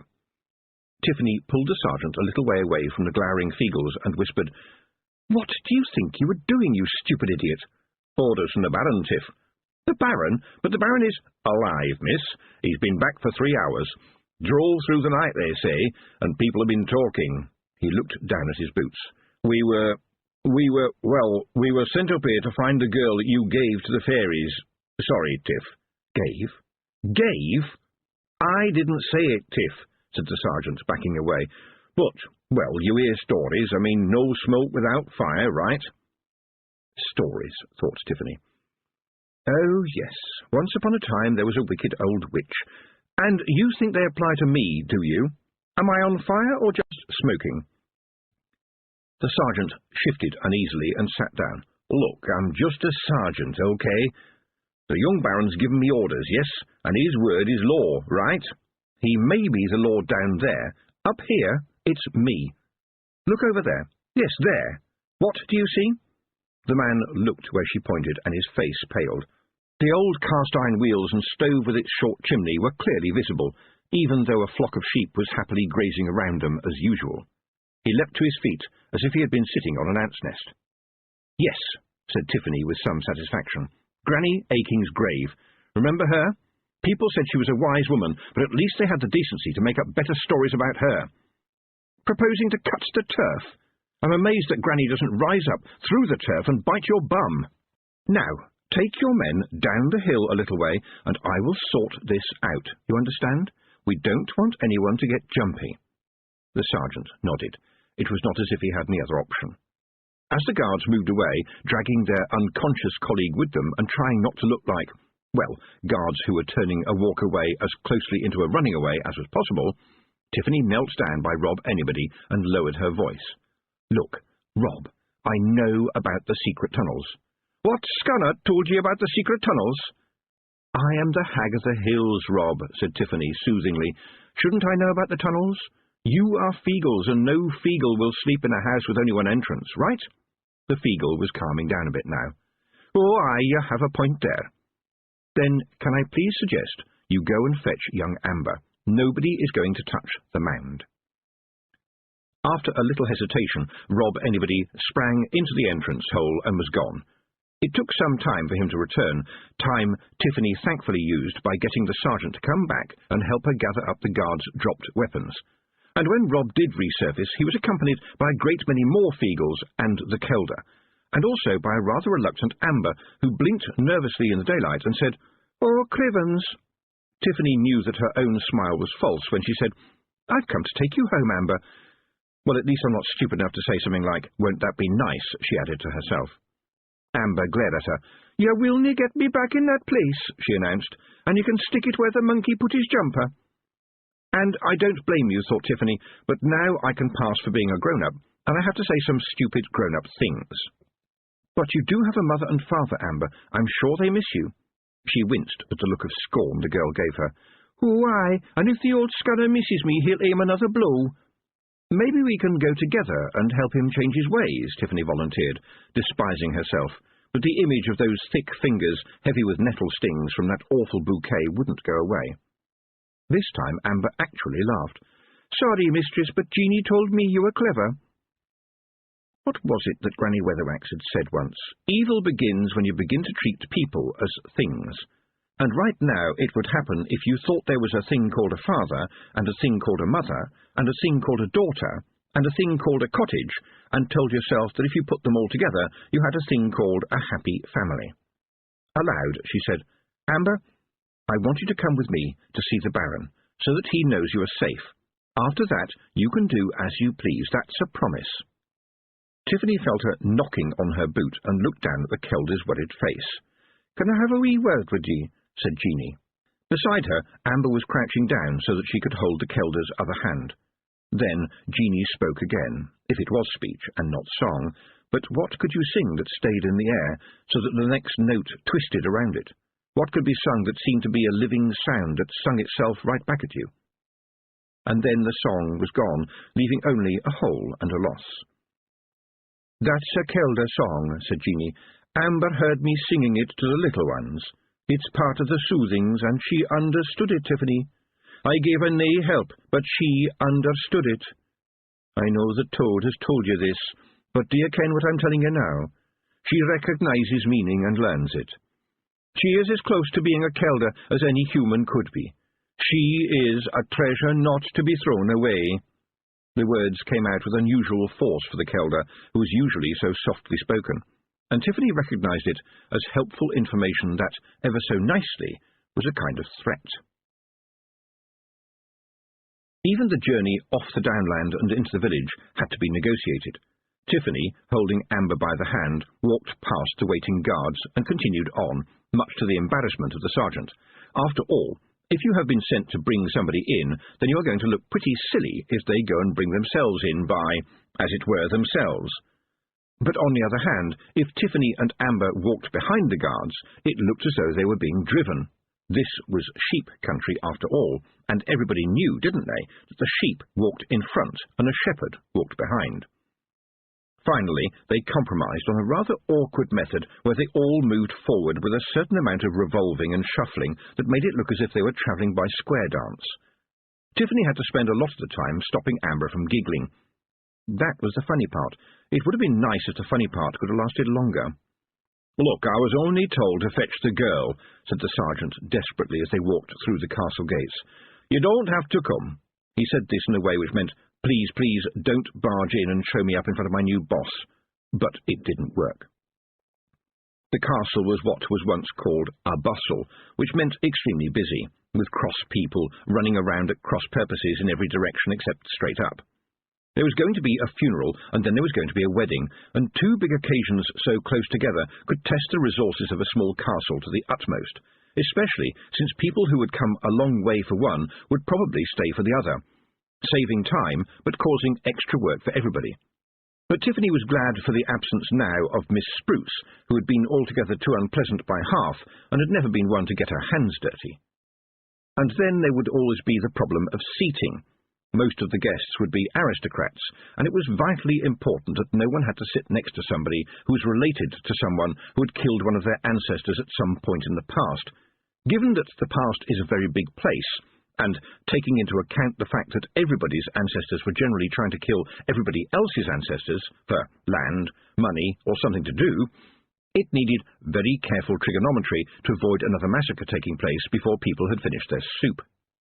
None of the servants seemed to pay any particular attention to Tiffany, Amber, or the guards, though at one point Tiffany thought she saw someone making one of those tiny little signs people make when they think they need protection from evil. Here, in her place. And she had the strong feeling that somehow the people were not paying attention in a very definite way of not paying attention, as if looking at Tiffany might be dangerous to the health. When Tiffany and Amber were ushered into the Baron's study, it seemed that he was not going to take much notice of them either. He was bent over a sheet of paper that covered the whole of his desk, and was holding in his hand a bundle of different-coloured pencils. The sergeant coughed, but even choking to death would not have shaken the Baron's concentration. Finally, Tiffany shouted, "Roland," quite loudly. He spun round, his face red with embarrassment and a side order of anger. "I would prefer my lord, Miss Aking," he said sharply. "And I would prefer Tiffany, Roland," said Tiffany, with a calmness that she knew annoyed him. He laid down his pencils with a click. "The past is past, Miss Aking, and we are different people. It would be just as well if we remembered that, don't you think?" "The past was only yesterday," said Tiffany, "and it would be just as well if you remembered that there was a time when I called you Roland and you called me Tiffany, don't you think?" She reached up to her neck and pulled off the necklace with the silver horse that he had given her. It felt like 100 years ago now, but this necklace had been important. She had even stood up to Granny Weatherwax for this necklace. And now she held the necklace like an accusation. The past needs to be remembered. If you do not know where you come from, then you don't know where you are. and if you don't know where you are, then you don't know where you're going." The sergeant looked from one to the other, and with that instinct for survival that any soldier develops by the time he's become a sergeant, decided to leave the room before things started getting thrown. "I'll just go and see to the things that need seeing to, if that's okay," he said, opening and closing the door so quickly that it slammed back tightly on the last syllable. Roland stared at it for a moment and then turned. "I know where I am, Miss Aking. I am standing in my father's shoes, and he is dead. I have been running this estate for years, but everything I did in his name." "Why did he die, Miss Aking? He wasn't that old. I thought you could do magic." Tiffany looked down at Amber, who was listening with interest. "Is this best discussed later?" she said. "You wanted your men to bring you this girl, and here she is, healthy in mind and body, and I did not, as you say, give her to the fairies. She was a guest of the Ankh-Morpork, whose help you have had on more than one occasion, and she went back there of her own free will." She looked carefully at Roland's face and said, "You don't remember them, do you?" She could see that he didn't, but his mind was struggling with the fact that there was definitely something he could have remembered. He was a prisoner of the Fairy Queen, Tiffany reminded herself. Forgetfulness can be a blessing, but I wonder what horrors were in his mind when the Petties told him that she had taken their girl to the Feagles, to fairies. How could I imagine what he felt? She softened her voice a little. "You remember something vague about fairies, yes? Nothing bad, I hope, but nothing very clear, as if perhaps it was something you read in a book or a story that somebody told you when you were little. Am I right?" He glowered at her, but the spill word that he had strangled on his lips told her that she was right. "They call it the last gift," she said. "It's part of the soothings. It is for when it is best for everybody that you forget things that were too awful, and also the things that were too wonderful. I am telling you this, my lord, because Roland is still in there somewhere. By tomorrow you will forget even what I have told you. I don't know how it works, but it works for nearly everybody." "You took the child from her parents. They came to see me as soon as I arrived this morning. Everyone came to see me this morning. Did you kill my father? Did you steal money from him? Did you try to throttle old Petty? Did you beat him with nettles? Did you fill his cottage with demons? I can't believe I just asked you that question, but Mrs. Petty appears to think so. Personally, I don't know what to think, especially since some fairy woman might be messing around with my thoughts. Do you understand me?" While Tiffany was trying to put together some kind of coherent answer, he flopped down in the ancient chair behind the desk and sighed. "I have been told you were standing over my father with a poker in your hand, and that you demanded money from him," he said sadly. "That's not true. And would you tell me if it was?" "No, because there never would be a was. I would never do such a thing. Well, perhaps I was standing over him. Aha! Don't you dare aha me, Roland. Don't you dare. Look, I know people have been telling you things, but they are not true. But you just admitted you were standing over him, yes? It's simply that he wanted me to show him how I keep my hands clean." She regretted this as soon as she had said it. It was true, but what did that matter? It didn't sound true. "Look, I can see that it— And you didn't steal a bag of money?" "No." "And you don't know anything about a bag of money?" "Yes, your father asked me to take one out of the metal chest.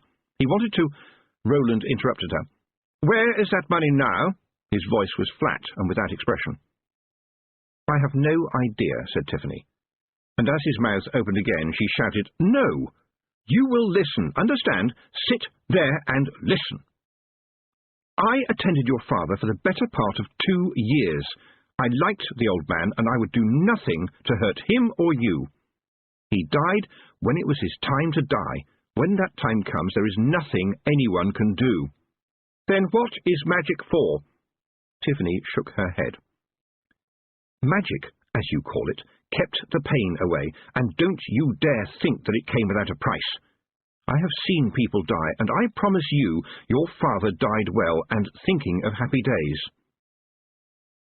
Tears were streaming down Roland's face, and she sensed his anger at being seen like that, stupid anger, as if tears made him less of a man and less of a baron. She heard him mutter, "Can you take away this grief?" "I'm sorry," she replied quietly. "Everyone asks me. and I would not do so even if I knew how. It belongs to you. Only time and tears take away grief. That is what they are for." She stood up and took Amber's hand. The girl was watching the Baron intently. "I'm going to take Amber home with me," Tiffany announced, "and you look as if you need a decent sleep." This didn't get a response. He sat there, staring at the paperwork, as if hypnotized by it. That wretched nurse, she thought. I might have known she would make trouble.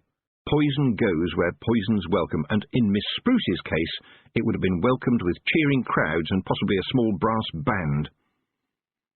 Yes, the nurse would have invited the cunning man in. She was exactly the sort of person who would let him in, give him power, envious power, jealous power, prideful power. But I know I haven't done anything wrong, she told herself. Or have I? I can only see my life from the inside, and I suppose that on the inside nobody does anything wrong. Oh, blast it. Everybody brings their troubles to the witch, but I can't blame the cunning man for everything people have said. I just wish there was somebody, other than Jeanie, to talk to who would take no notice of the pointy hat. So what do I do now? Yes, what do I do now, Miss Aking? What would you advise Miss Aking, who is so good at making decisions for other people? Well, I would advise that you get some sleep as well. You didn't sleep too well last night, what with Mrs. Proust being a champion snorer, and an awful lot has happened since then. Also, I cannot remember when you last ate regular meals, and may I also point out that you are talking to yourself?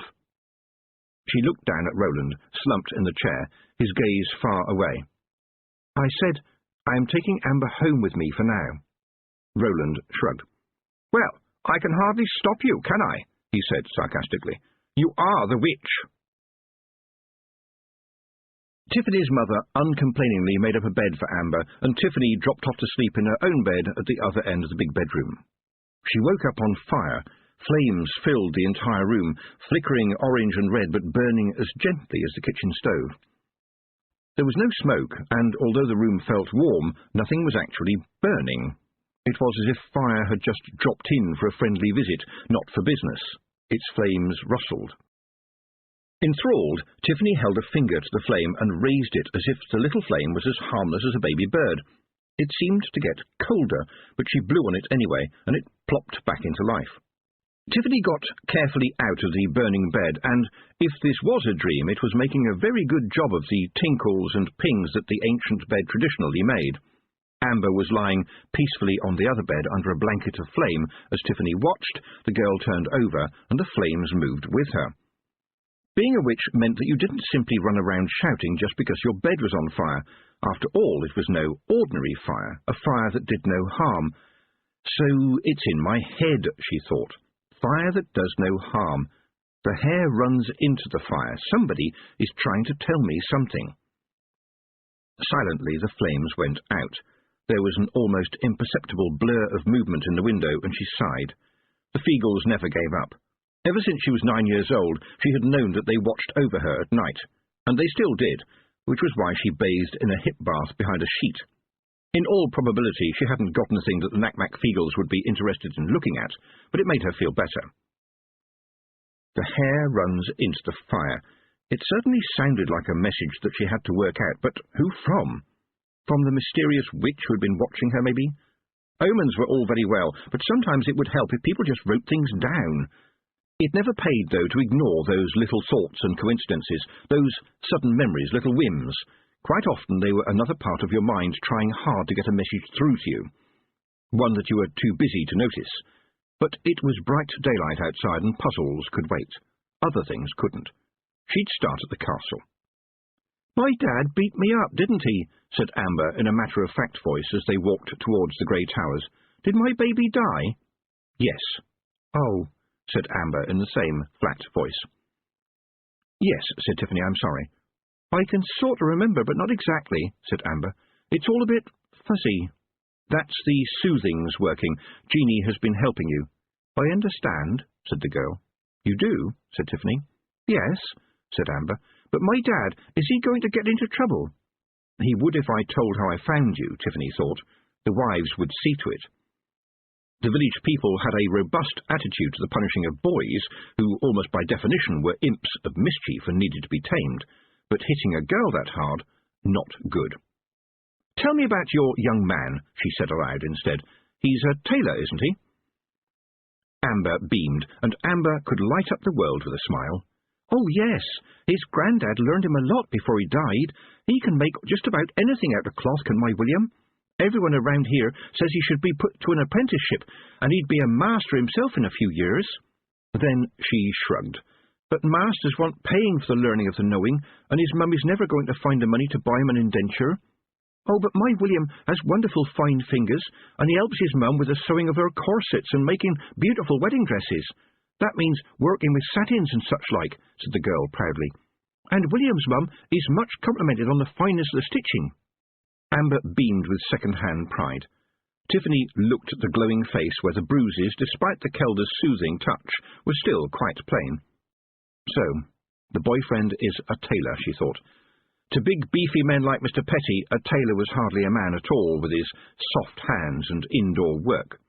And if he stitched clothes for ladies too, well, that was even more shame that the daughter would be bringing to the unhappy little family. What do you want to do now, Amber? She said. I'd like to see my mum, said the girl promptly. But supposing you meet your dad? Amber turned to her. Then I'll understand. Please don't do anything nasty to him, like turn him into a pig or something. A day as a pig might help him mend his ways, thought Tiffany, but there was something of the Kelder in the way that Amber had said, I'll understand. A shining light in a dark world. Tiffany had never seen the gates of the castle closed shut, except at night. By day it was a mixture of the village hall, a place for the carpenter and the blacksmith to set up shop, a space for the children to play in when it rained, and for that matter for temporarily storing the harvests of hay and wheat at those times when the barns alone could not cope. There wasn't much room in even the biggest cottage. If you wanted a bit of peace and quiet, or somewhere to think, or somebody to talk to, you wandered over to the castle. It always worked. At least by now the shock of the new Baron's return had worn off, but the place was still humming with activity when Tiffany entered. But it was rather subdued, and people were not talking very much. Possibly the reason for this was the Duchess, Roland's mother-in-law-to-be, who was striding around in the great hall and occasionally prodding people with a stick. Tiffany didn't believe it the first time that she saw it, but there it was again, a shiny black stick with a silver knob on the end, with which she prodded a maid carrying a basket of laundry. It was only at this point that Tiffany noticed, too, the future bride trailing behind her mother as if she was too embarrassed to go much closer to somebody who prodded people with sticks. Tiffany was going to protest, and then felt curious as she glanced around. She stepped back a few paces and let herself disappear. It was a knack, and a knack that she was good at. It wasn't invisibility, just that people didn't notice you. All unseen, she drifted close enough to hear what the pair of them were saying, or at least what the mother was saying and the daughter was listening to. The Duchess was complaining. Been allowed to go to rack and ruin. Really, it needs a thorough overhaul. You cannot afford to be lax in a place like this. Firmness is everything. Heaven knows what this family thought of us doing. Her speech was punctuated by the whack of the stick on the back of another maid, who was hurrying, but clearly not hurrying fast enough, under the weight of a basket full of laundry. You must be rigorous in your duty to see that they are equally rigorous in theirs, the Duchess went on, scanning the hall for another target. The laxity will stop. You see, they do learn. You must never relax your guard in your pursuit of slovenliness, both in deed and manner. Do not suffer any undue familiarity, and that, of course, includes smiles. Oh, you may think, what could be so bad about a happy smile? But the innocent smile can so easily become a knowing smirk, and suggests perhaps the sharing of a joke. Are you listening to what I'm telling you? Tiffany was astonished. Single-handedly, the Duchess had made her do something that she never thought she would do, which was to feel sorry for the bride-to-be, who at this point was standing in front of her mother like a naughty child. Her hobby, and quite possibly one activity in life, was painting in watercolours, and although Tiffany was trying, against the worst of her instincts, to be generous to the girl, there was no denying that she looked like a watercolour. And not just a watercolour, but a watercolour painted by someone who had not much colour but large supplies of water, giving her the impression of not only being colourless but also rather damp. You could add, too, that there was so little of her that in a storm it might be quite possible that she would snap. Unseen as she was, Tiffany felt just the tiniest pang of guilt and stopped inventing other nasty things to think. Besides, compassion was setting in, blast it. "Now, Letitia, recite again the little poem that I taught you," said the Duchess. The bride-to-be, not just blushing but melting in embarrassment and shame, looked around like a stranded mouse on a great wide floor, uncertain of which way to run. "If you," her mother prompted irritably, and gave her a prod with a stick. "If you," the girl managed, if you grasp the nettle lightly, it will sting you for your pain, but if you grasp the nettle boldly, soft as silk it will remain. So it is with human nature. Treat them kindly, they rebel, but if you firmly grasp the nettle, then your bidding they do well." Tiffany realized, as the damp little voice faded away, that there was otherwise absolute silence in the hall, and everybody was staring. She rather hoped that somebody might forget themselves sufficiently to start clapping, although that would probably mean the end of the world. Instead, the bride took one look at the open mouths and fled, sobbing, as fast as her very expensive but seriously impractical shoes would carry her. Tiffany heard them clicking madly all the way up the stairs, followed very shortly afterwards by the slamming of a door. Tiffany walked away slowly, just a shadow in the air to anyone who wasn't paying attention. She shook her head. Why had he done it? Why in the world had Roland done it? Roland could have married anyone. Not Tiffany herself, of course, but why had he chosen that, well, not to be unpleasant, skinny girl? And her father had been a duke, her mother was a duchess, and she was a duckling. Well, one might try to be charitable, but she did tend to walk like one. Well, she did. If you looked carefully, you could see her feet stuck out. And if you cared about those things, the dreadful mother and the soppy daughter outranked Roland. They could officially bully him. The old Baron now had been a different sort of person. Oh, yes, he liked it if the children gave a little bow or curtsied if he passed them in the lane, but he knew everybody's name, and generally their birthdays as well, and he was always polite. Tiffany remembered him stopping her one day and saying, "Would you be so kind as to ask your father to come and see me, please?" It was such a gentle phrase for a man with such power. Her mother and father used to argue about him when they thought she was safely tucked up in bed. In between the symphony of the bedsprings, she often heard them almost, but not exactly, having a row.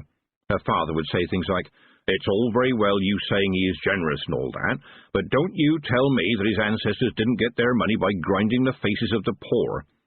And her mother would retort, "I have never seen him grind anything. Anyway, that was the olden days. You've got to have someone to protect us. That stands to reason." And her father would come back with something along the lines of, "Protect us from who? Another man with a sword? I reckon we could do that by ourselves." And around this time the conversation would peter out, since her parents were still in love in a comfortable type of way, and neither of them really wanted anything to change at all. It seemed to her, looking down the length of the hall, that you didn't need to grind the faces of the poor if you taught them to do their own grinding. The shock of the thought made her giddy, but it stayed in her mind. The guards were all local boys, or married to local girls, and what would happen if everybody in the village got together and said to the new Baron, "Look, we will let you stay here, and you can even sleep in the big bedroom, and of course we'll give you all your meals and flick a duster around from time to time, but apart from that, this land is ours now. Do you understand?" Would it work? Probably not. But she remembered asking her father to get the old stone barn cleaned up. That would be a start. She had plans for the old stone barn. "You there! Yes, you there in the shadows! Are you lollygagging?" This time she paid attention. All that thinking had meant that she hadn't paid enough attention to her little don't-see-me trick. She stepped out of the shadows, which meant that the pointy black hat was not just a shadow. The Duchess glared at it. It was time for Tiffany to break the ice, even though it was so thick as to require an axe. She said politely, "I don't know how to lollygag, madam, but I will do my best." "What? What did you call me?" The people in the hall were learning fast, and they were scuttling as quickly as they could to get out of the place, because the Duchess's tone of voice was a storm warning, and nobody likes to be out in a storm. The sudden rage overtook Tiffany. It wasn't as if she had done anything to deserve being shouted at like that. She said, "I'm sorry, madam, I did not call you anything to the best of my belief." This did not do anything to help. The Duchess's eyes narrowed. "Oh, I know you, the witch girl who followed us to the city on who knows what dark errand. Oh, we know about witches where I come from.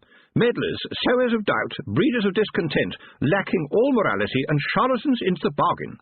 The Duchess pulled herself right up and glowered at Tiffany as if she had just won a decisive victory.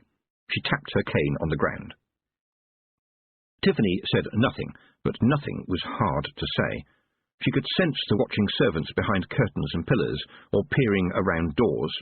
The woman was smirking, and really needed that smirk removed, because Tiffany owed it to all witches to show the world that a witch could not be treated like this.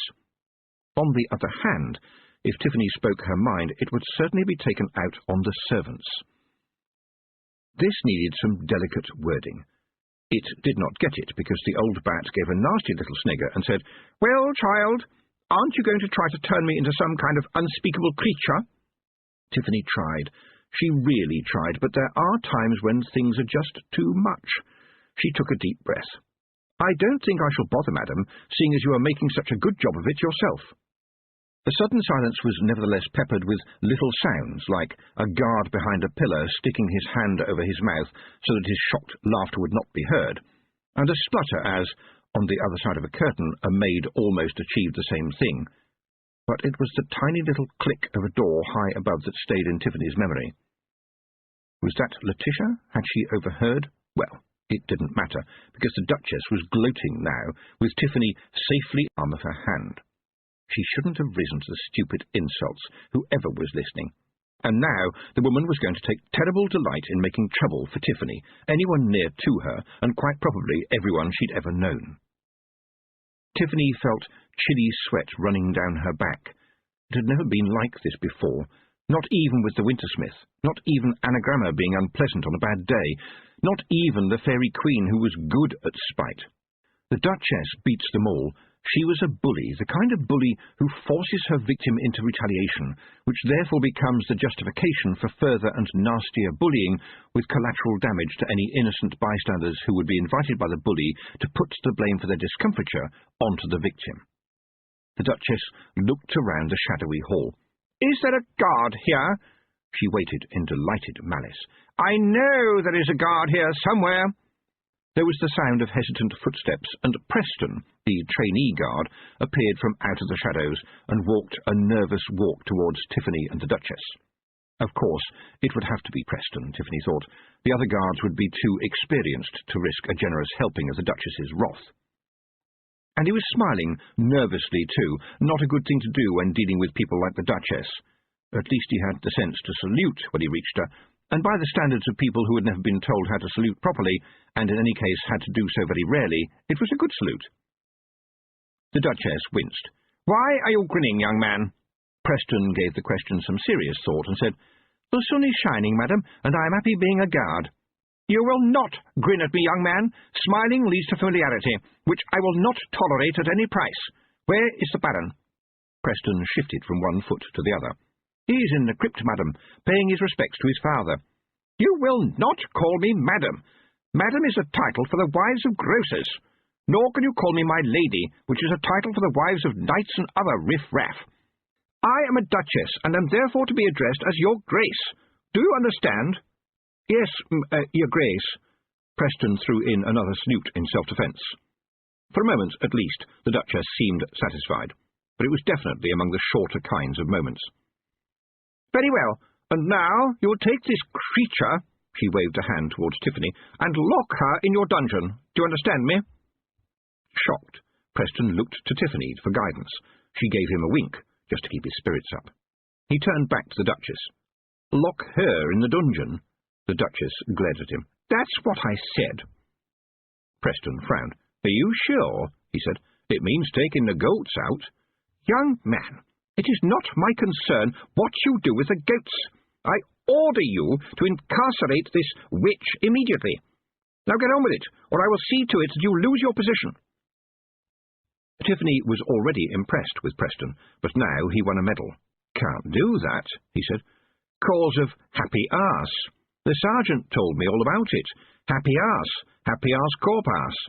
Means you can't just lock somebody away if they haven't broken the law.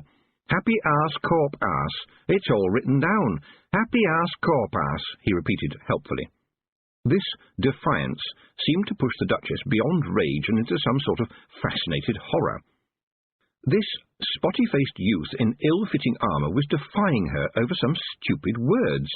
Such a thing had never happened to her before. It was like finding out that frogs talked. That would be very fascinating and everything, but sooner or later a talking frog has to be squashed. "You will hand in your armour and leave this castle forthwith. Do you understand? You are sacked. You have lost your position, and I will make it my business to see that you never get a job as a guard ever again, young man." Preston shook his head. "Can't happen like that, your Lady Grace. Course of happy hours, co-pass. The sergeant said to me, Preston, you stick to happy hours, co-pass. It is your friend. You can stand on happy hours, co-pass." The Duchess glared at Tiffany, and since Tiffany's silence appeared to annoy her even more than anything she would have to say, she smiled and said nothing, in the hope that the Duchess might possibly explode. Instead, and as expected, she turned on Preston. "How dare you talk back to me like that, you scoundrel!" She raised the shiny stick with the knob on it, but suddenly it seemed immovable. "You will not hit him, madam," said Tiffany in a calm voice. "I will see your arm breaks before you strike him. We do not strike people in this castle." The Duchess snarled and tugged at the stick, but neither stick nor arm seemed to want to move. "In a moment the stick will come free," said Tiffany. "If you attempt to strike anyone with it again, I will break it in half. Please understand that this is not a warning, it is a forecast." The Duchess glared at her, but must have seen something in Tiffany's face that her own resolute stupidity could worry about. She let go of the stick, and it fell to the floor. "You have not heard the last of this, witch girl." "Just which, madam? Just which?" said Tiffany as the woman strutted at speed out of the hall. "Are we going to get into trouble?" said Preston quietly. Tiffany gave a little shrug. "I will see to it that you don't," she said. And she thought, "And so will the sergeant, I'll make sure of it." She looked around the hall and saw the faces of the watching servants hurriedly turn away, as if they were afraid. There wasn't any real magic, she thought. I just stood my ground. You have to stand your ground because it's your ground. "I was wondering," said Preston, "if you were going to turn her into a cockroach and stamp on her. I've heard that witches can do that," he added hopefully. "Well, I won't say that it's impossible," said Tiffany, "but you won't see a witch doing it. Besides, there are practical problems." Preston nodded sagely. "Well, yes," he said. "The different body mass, for one thing, which would mean you would end up with either one enormous human-sized cockroach, which I think would probably collapse under its own weight, or dozens or even hundreds of people-shaped cockroaches. But the snag there, I think, might be that their brain might work very badly. Though, of course, if you had the right spells, I suppose you could magic all the bits of the human that wouldn't fit into the cockroach into some kind of big bucket, so they could use it to get themselves bigger again when they were tired of being small. But the problem there would be what happened if some hungry dog came along when the lid was off. That would be quite bad. Sorry, have I said something wrong?" No," said Tiffany. Don't you think you're a bit too smart to be a guard, Preston?" Preston shrugged. "Well, the lads all think I'm useless," he said cheerfully. "They think there's got to be something wrong with somebody who can pronounce the word marvellous." "But, Preston, I know you are very clever and sufficiently erudite to know the meaning of the word erudite. Why do you sometimes pretend to be stupid? You know, like doctrine and happy arse corpass." Preston grinned. "I was unfortunately born clever, miss, and I've learned that sometimes it's not such a good idea to be all that clever. Saves trouble." Right now, it seemed to Tiffany that the clever thing would be not to be in the hall any longer. Surely the horrible woman couldn't do too much damage, could she? But Roland had been so strange, acting as if they had never been friends, sounding as though he believed every complaint against her. He had never been like that before. Oh yes, he was mourning his father, but he just didn't seem himself. And that dreadful old baggage he just bundled off to harry him while he was saying goodbye to his father in the coolness of the crypt, trying to find a way of saying the words that there had never been time for, trying to make up for too much silence, trying to bring back yesterday and nail it firmly to now. Everyone did that. Tiffany had come back from quite a few deathbeds, and some were very nearly merry, where some decent old soul was peacefully putting down the weight of their years. Or they could be tragic, when death had needed to bend down to harvest his due. Or, well, ordinary, sad but expected, one light blinking off in a sky full of stars. And she had wondered, as she made tea and comforted people, and listened to the tearful stories about the good old days from people who had always had words left over that they thought should have been spoken. And she had decided that they weren't there to be said in the past, but remembered in the here and now. What do you think about the word conundrum? Tiffany stared at Preston, her mind still full of words people never said. What was that you asked? She said, frowning. The word conundrum, Preston repeated helpfully. When you say the word, doesn't it look in your head like a copper-coloured snake curled up asleep? Now, Tiffany thought, during a day like this, anyone who wasn't a witch would dismiss that as a bit of silliness, so that means I shouldn't. Preston was the worst-dressed guard in the castle. The newest guard always was. To him were given chainmail trousers that were mostly full of holes, and suggested, against everything we know about moths, that moths could eat through steel. In fact, chainmail trousers are always full of holes, but they shouldn't be full of holes 7 inches wide. To him was given the helmet that, no matter what size your head was, would slide down and make your ears look big. And this was not forgetting that he had also inherited a breastplate with so many holes in it that it might be more useful for straining soup. But his gaze was always alert, to the point where it made people uneasy. Preston looked at things, really looked at things, so intensely that afterwards they must have felt really looked at. She had no idea what went on in his head, but it was surely pretty crowded. Well, I must say I've never thought about that word conundrum, she said slowly, but it is certainly metallic and slithery. I like words, said Preston. Forgiveness. Doesn't it sound like what it is? Doesn't it sound like a silk handkerchief gently falling down? And what about susurration? Doesn't it sound to you like whispered plots and dark mysteries? Sorry, is something wrong? Yes, I think something may be wrong, said Tiffany, looking at Preston's worried face. Susurration was her favourite word. She had never met anyone else who even knew it. Why are you a guard, Preston? Don't like sheep very much, not very strong so I can't be a ploughman, too ham-fisted to be a tailor, too scared of drowning to run away to sea. My mother taught me to read and write, much against my dad's wishes, and since that meant I was no good for a proper job, I got packed off to be an apprentice priest in the Church of Om. I quite liked that. I learned a lot of interesting words, but they threw me out for asking too many questions, such as, is this really true or what? He shrugged. Actually, I quite liked the guarding. He reached down and pulled a book out of his breastplate, which in fact could have accommodated a small library, and went on, There's plenty of time for reading if you keep out of sight, and the metaphysics is quite interesting as well. Tiffany blinked. I think you just lost me there, Preston. Really? Said the boy. Well, for example, when I'm on night duty and somebody comes to the gate, I have to say, who goes there, friend or foe? To which, of course, the correct answer is yes. It took Tiffany a moment to work this one out, and she began to have some insight into how Preston might have a problem holding down a job. He continued, The conundrum begins if the person at the gate says friend, since they may well be lying, but the lads who have to go out at night have very cleverly devised their own shibboleth with which to answer my question, and that is, get your nose out of that book, Preston, and let us in right now. Shibboleth being... The boy was fascinating.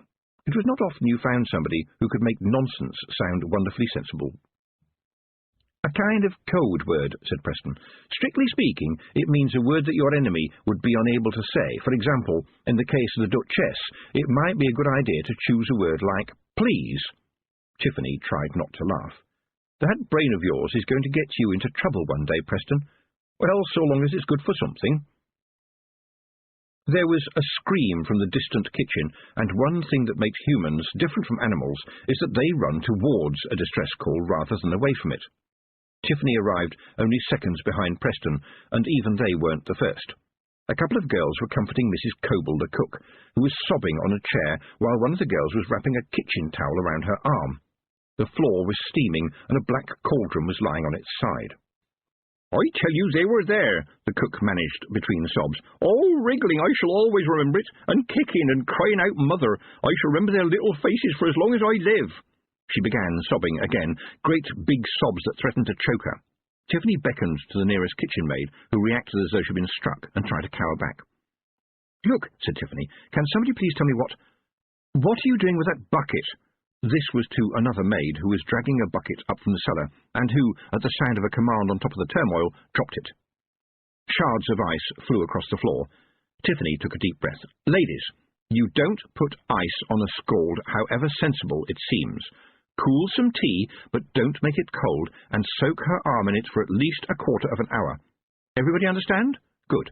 Now, what happened?" "It was full of frogs," the cook screamed. "They was puddings, and I set them to boiling, but when I opened it up, there was little frogs all shouting for their mother. I told everyone, I told them. A wedding and a funeral from the same house, that's bad luck, that is. It's witchcraft, that's what it is." Then the woman gasped and clamped her free hand over her mouth. Tiffany kept a straight face. She looked in the cauldron, and she looked around on the floor. There was no sign of any frogs anywhere, although there were 2 enormous puddings still wrapped in their pudding cloths at the bottom of the cauldron. When she picked them out, still very hot, and placed them on the table, she couldn't help noticing that the maids backed away from them.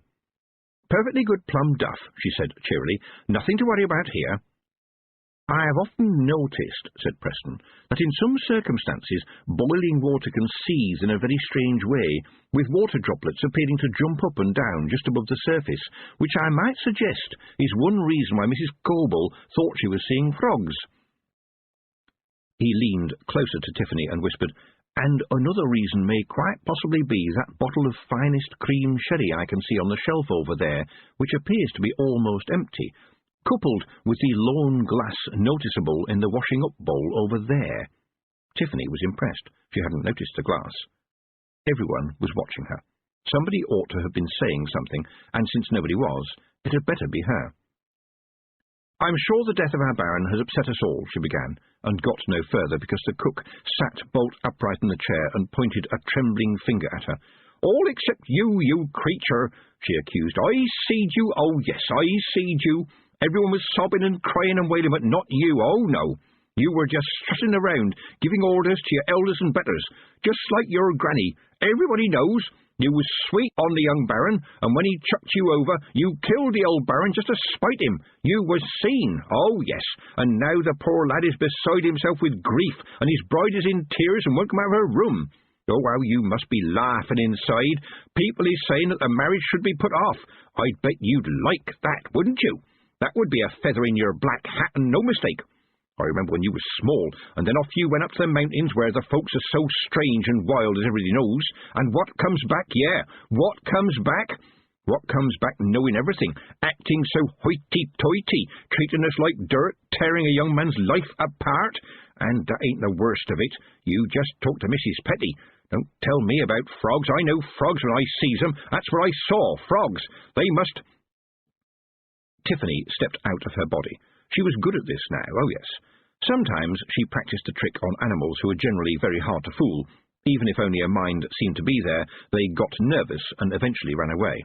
But humans were easy to fool. Provided your body stayed where you left it, blinking its eyes and breathing and keeping its balance, and all the other little things the bodies are good at doing even when you're not there, other humans thought you were.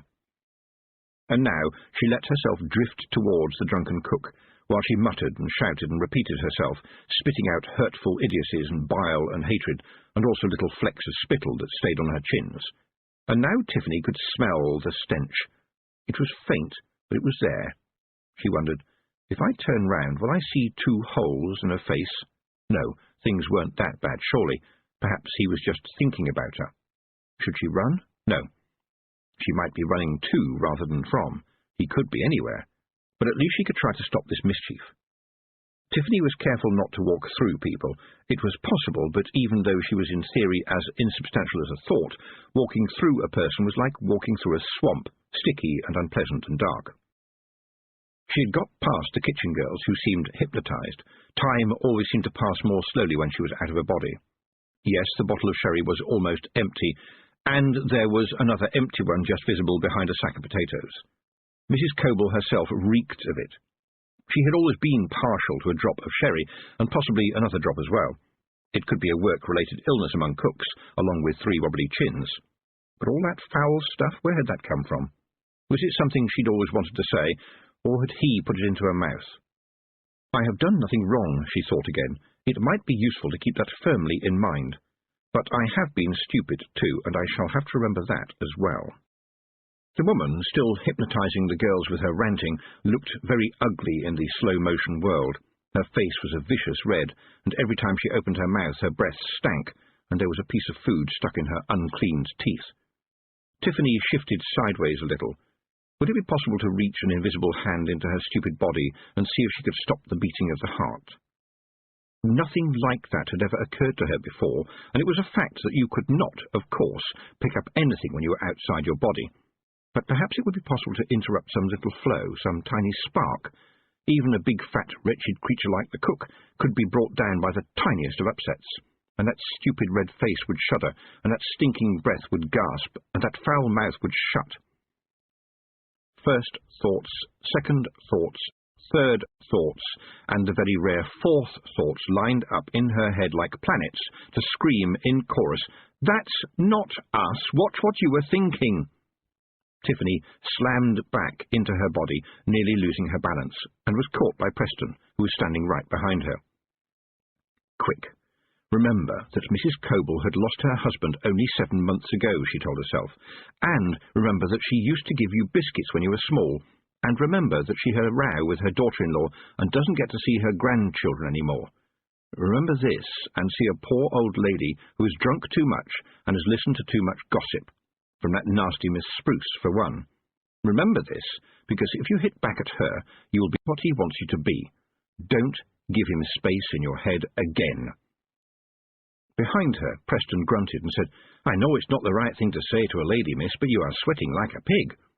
Tiffany, trying to get her shattered thoughts together, muttered, "My mother always said that horses sweat, men perspire, and ladies merely glow."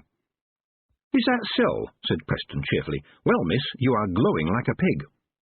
This caused a lot of giggling from the girls, already shaken up by the cook's ranting, but any laughter would be better than that, and it occurred to Tiffany maybe Preston had worked that out. But Mrs. Coble had managed to get to her feet and waved a threatening finger at Tiffany, although she was swaying so much that for some of the time, depending on which way she was leaning, she was also threatening Preston, one of the girls, and a rack of cheeses. "You don't fool me, you evil-looking minx," she said. "Everyone knows you killed the old Baron. The nurse saw you. How dare you show your face in here? You'll take us all sooner or later, and I won't have that. I hope the ground opens up and swallows you." The cook snarled. She tottered backwards. There was a heavy thud, a creak, and just for a moment until it was cut off, the beginning of a scream as the cook fell into the cellar. Chapter 10. The Melting Girl.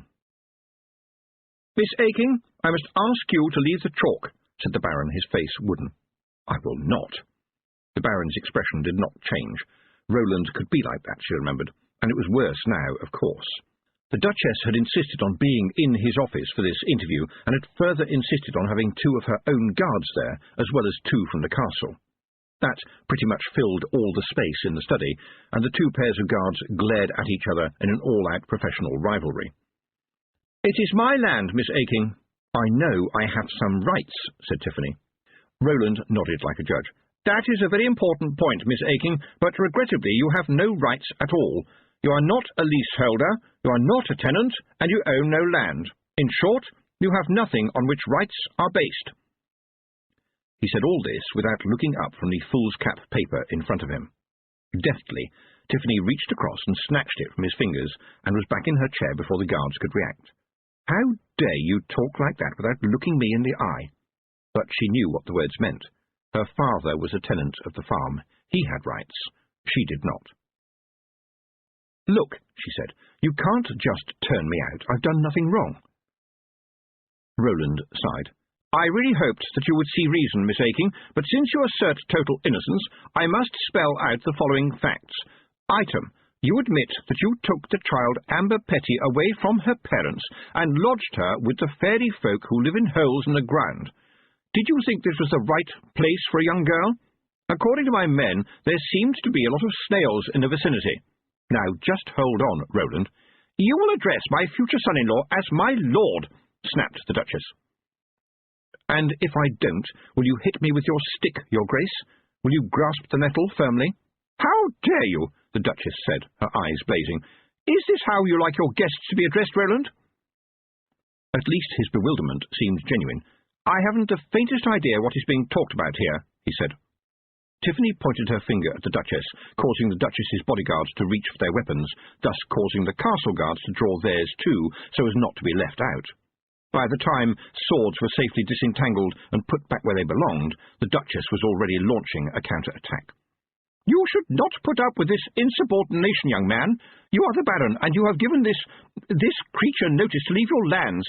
She is not conducive to public order, and if she still wilfully insists on not leaving, do I need to remind you that her parents are your tenants?"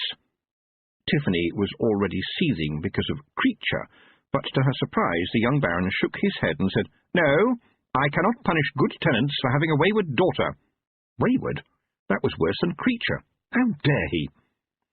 And her thoughts ran together. He wouldn't dare. He had never dared, not in all the time they'd known each other, all the time when she had been just Tiffany and he had been just Roland.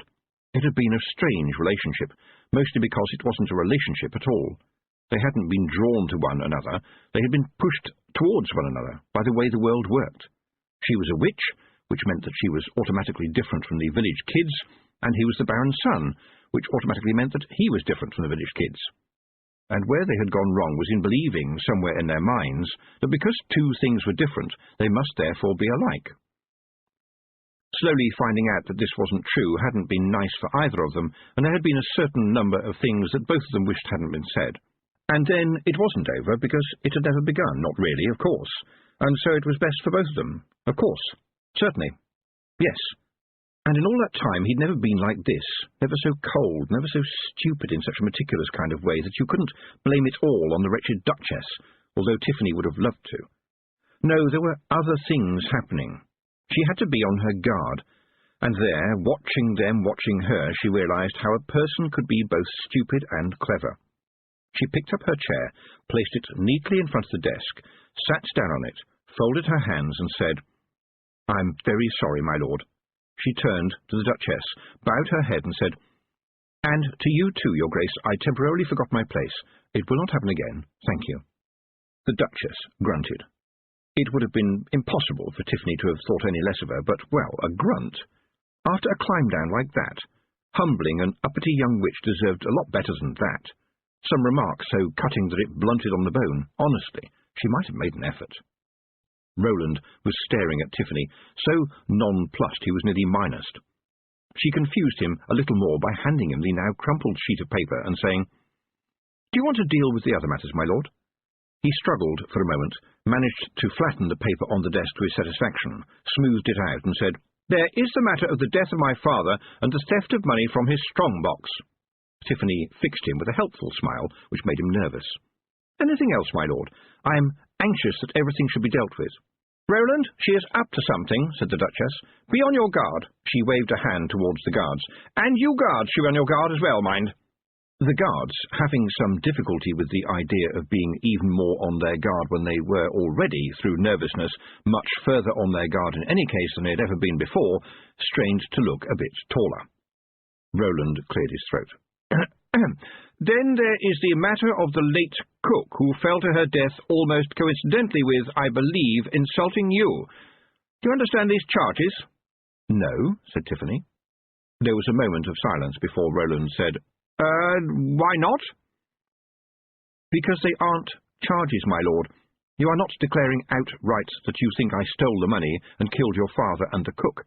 You are simply sort of waving the idea in front of me, in the hope that I will burst into tears, I suppose.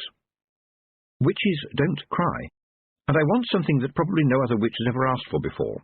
I want a hearing, a proper hearing, and that means evidence, and that means witnesses, and that means that the people who say have to say it in front of everybody, and that means a jury of my peers, which means people like me, and that means habeas corpus, thank you very much." She stood up and turned towards the doorway, which was blocked by a struggling crowd of guards. Now she looked at Roland and bobbed a little curtsy. "Unless you feel entirely confident enough to have me arrested, my lord, I'm leaving." They watched with open mouths as she walked up to the guards. "Good evening, Sergeant. Good evening, Preston. Good evening, gentlemen. This won't take a minute. If you would just excuse me, I'm leaving."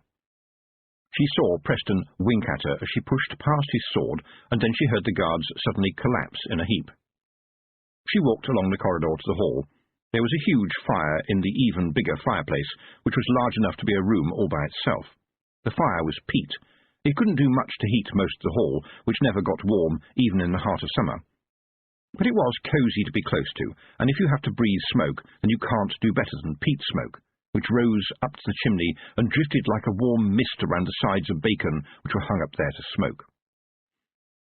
It was all going to get complicated again, but for the moment Tiffany sat there simply for a rest, and while she was about it, to shout at herself for being so stupid. How much poison can he seep into their heads? How much does he need to?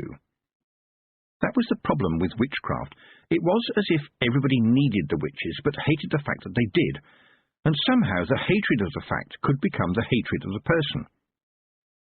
People then started thinking, who are you to have these skills? Who are you to know these things? Who are you to think you're better than us? But Tiffany didn't think she was better than them. She was better than them at witchcraft, that was true, but she couldn't knit a sock, and she didn't know how to shoe a horse, and while she was pretty good at making cheese, she had to have 3 tries to bake a loaf that you could actually bite into with your teeth. Everybody was good at something. The only wicked thing was not finding out in time. There was fine dust on the floor of the fireplace, because there is nothing like peat for dust, and as Tiffany watched, tiny little footprints appeared in it. "All right," she said. "What did you do to the guards?" A shower of feagles landed lightly on the seat beside her. "Well," Rob Anybody said, "personally I would have liked to take them to the cleaners, the mound-digging Cromwells that they are, but I could see where that might make it a wee bit difficult for ye, so we just tied their bootlaces together. Maybe they'll blame it on the wee mice. Look, you're not to hurt anybody, all right?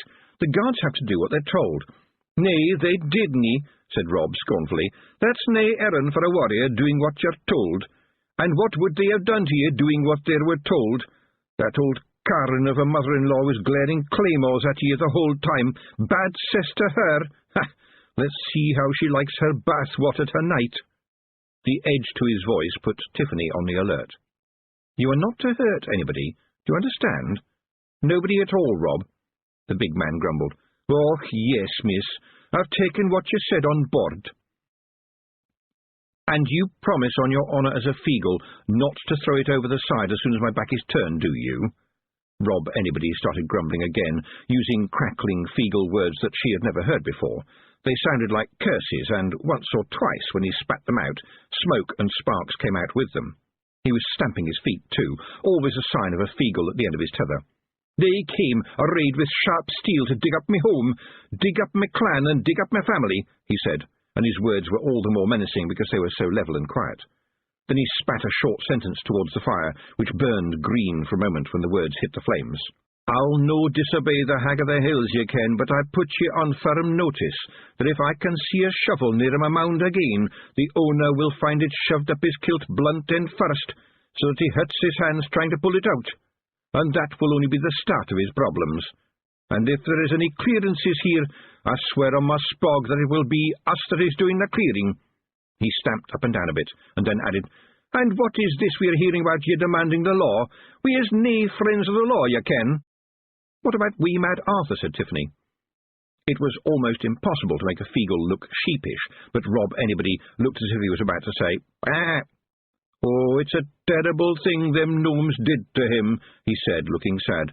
"Do you ken he washes his face every day? I mean, that sort of thing is okay when the mud gets too thick, but every day? I ask you, how can a body stand it?"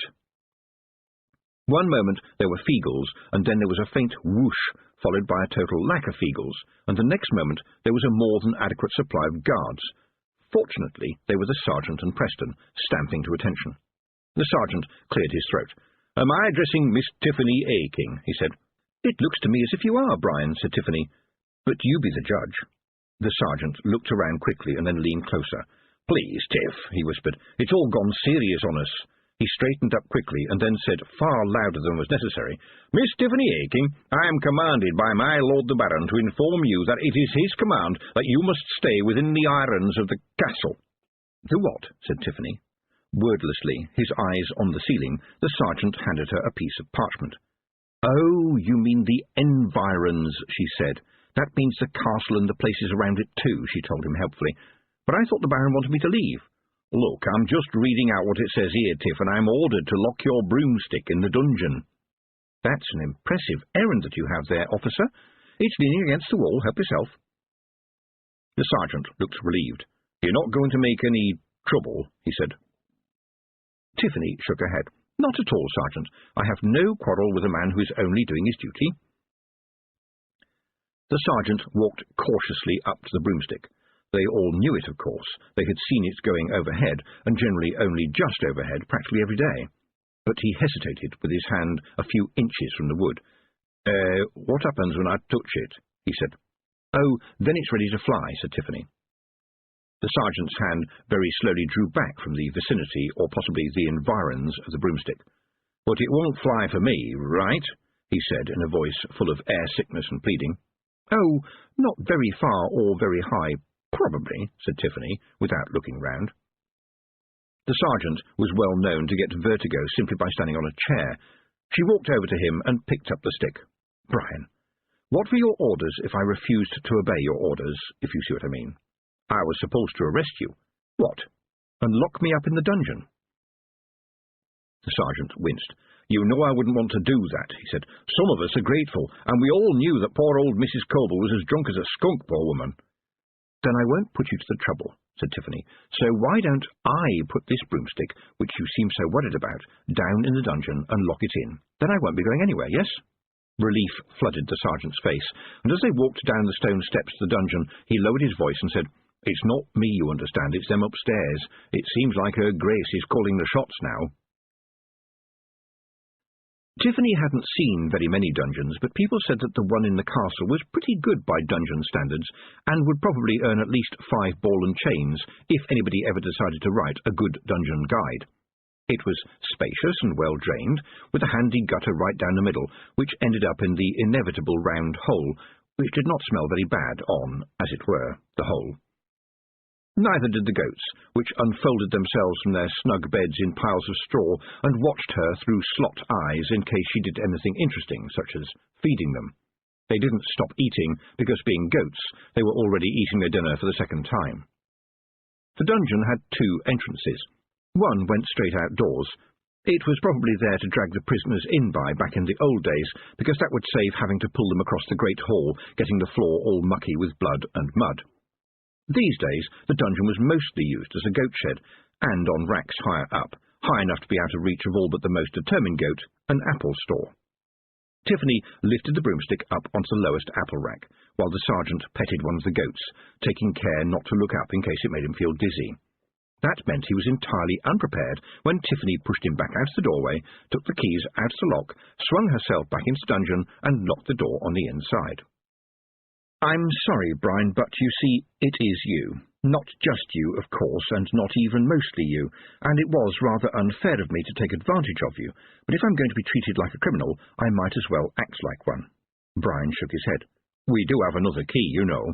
Hard to use it if I blocked the keyhole, said Tiffany. But look on the bright side. I'm under lock and key, which I think some people would rather like, so all you are worried about is the fine detail. You see, I think you might be looking at this the wrong way round. I'm safe in the dungeon. I haven't been locked away from you. The rest of you have been locked away from me. Brian looked as if he was about to cry, and she thought, No, I can't do it. He's always been decent to me. He's trying to be decent now. Just because I'm cleverer than he is doesn't mean that he should lose his job. Besides, I already know the way out of here. That's the thing about people who have dungeons. They don't spend enough time in them themselves. She handed the keys back. His face brightened with relief. Obviously, we'll bring you food and water, he said. You can't live on apples all the time. Tiffany sat down on the straw. You know, it's quite cosy in here. It's funny how goat burps make everything sort of warm and comfortable. No, I won't eat the apples, but some of them do need turning, or else they will rot, so I will take care of that while I'm in here too. Of course, when I'm locked in here, I can't be out there. I can't make medicines. I can't clip toenails. I can't help. How is your old mum's leg these days? Still well, I hope. Would you mind leaving now, please, because I'd like to use the hole. She heard his boots on the stairs. It had been a bit cruel, but what else could she have done? She looked around and lifted up a pile of very old and very dirty straw that hadn't been touched for a long time. All sorts of things crawled, hopped, or slithered away.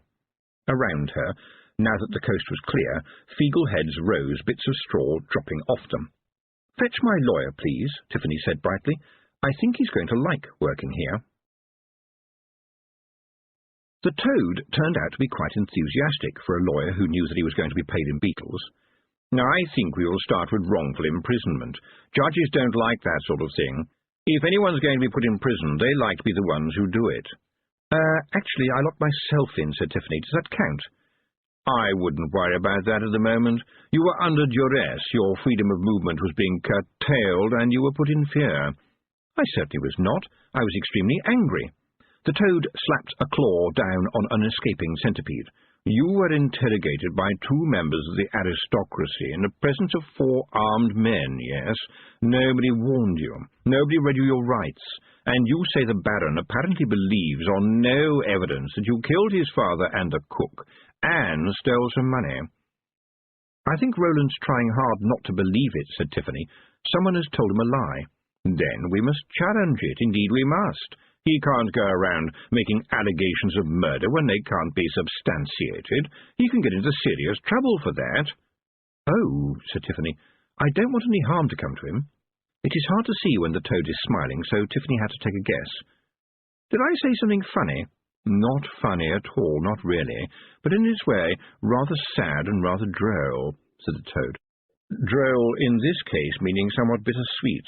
This young man is making accusations against you which could, if true, lead to you being executed in many places in this world, and yet you do not wish him to be put to any inconvenience. I know it's soppy, but the Duchess is pushing him all the time, and the girl he's going to marry is as wet as—" She stopped. There were footfalls on the stone stairs that led from the hall to the dungeon, and they certainly did not have the heavy ring of guards' hobnails.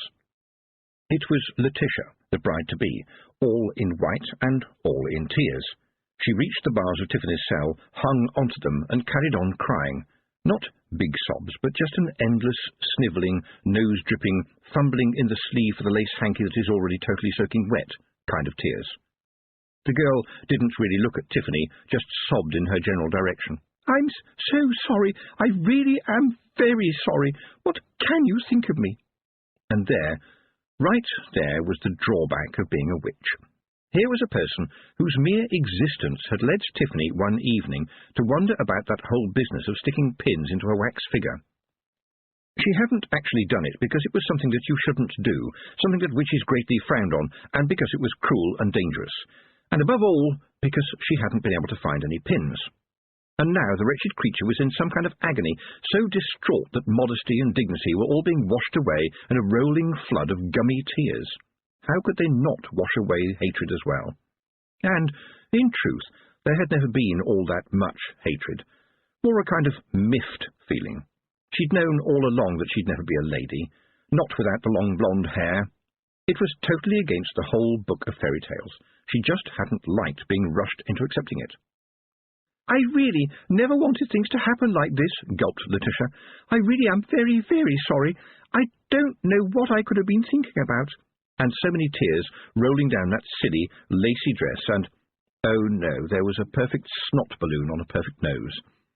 Tiffany watched in fascinated horror as the weeping girl had a great bubbling blow, and, oh no, she wasn't going to, was she? Yes, she was, yes. She squeezed out the dripping handkerchief onto the floor, which was already wet from the incessant crying. "Look, I'm sure things can't be as bad as all that," said Tiffany, trying not to hear the ghastly, blobby noises on the stone. "If you would only stop crying for a moment, I'm sure everything can be sorted out, whatever it is." This caused more tears and some actual, genuine, old-fashioned sobs, the kind you never heard in real life, well, at least up until now. Tiffany knew that when people cried, they said boo-hoo, or at least that's how it was written down in books. No one said it in real life, but Letitia did, while projectile crying all over the steps. There was something else there, too, and Tiffany caught the spill words as they were well and truly spilled, and read them as, somewhat soggy, they landed in her brain. She thought, oh, really? But before she could say anything, there was a clattering on the steps again. Roland, the Duchess, and one of her guards came hurrying down, followed by Brian, who had clearly been getting very annoyed about other people's guards clattering on his home cobbles, and was so making sure that whenever a clattering was taking place, he was fully involved. Roland skidded on the damp patch and threw his arms protectively around Letitia, who squelched and oozed slightly. The Duchess loomed over the pair of them, which left little looming space available for the guards, who had to put up with looking angrily at one another. "What have you been doing to her?" Roland demanded. "How did you lure her down here?" The Toad cleared his throat, and Tiffany gave him an undignified nudge with her boot. "Don't you say a word, you amphibian," she hissed. He might be her lawyer, but if the Duchess saw a Toad acting as her legal counsel, then it could only make things worse. As it happens, her not seeing the Toad did make things worse, because the Duchess screamed, "Did you hear that? Is there no end to her insolence? She called me an amphibian." Tiffany was about to say, "I didn't mean you, I meant the other amphibian," but stopped herself in time. She sat down, one hand shuffling straw over the Toad, and turned to Roland. "Which question would you like me not to answer first?" "My men know how to make you talk," said the Duchess over Roland's shoulder. "I already know how to talk, thank you," said Tiffany. "I thought that maybe she had come to gloat, but things seem to be more afloat." "She can't get out, can she?" said Roland to the sergeant. The sergeant saluted smartly and said, "No, sir. I have the keys to both doors firmly in my pocket, sir."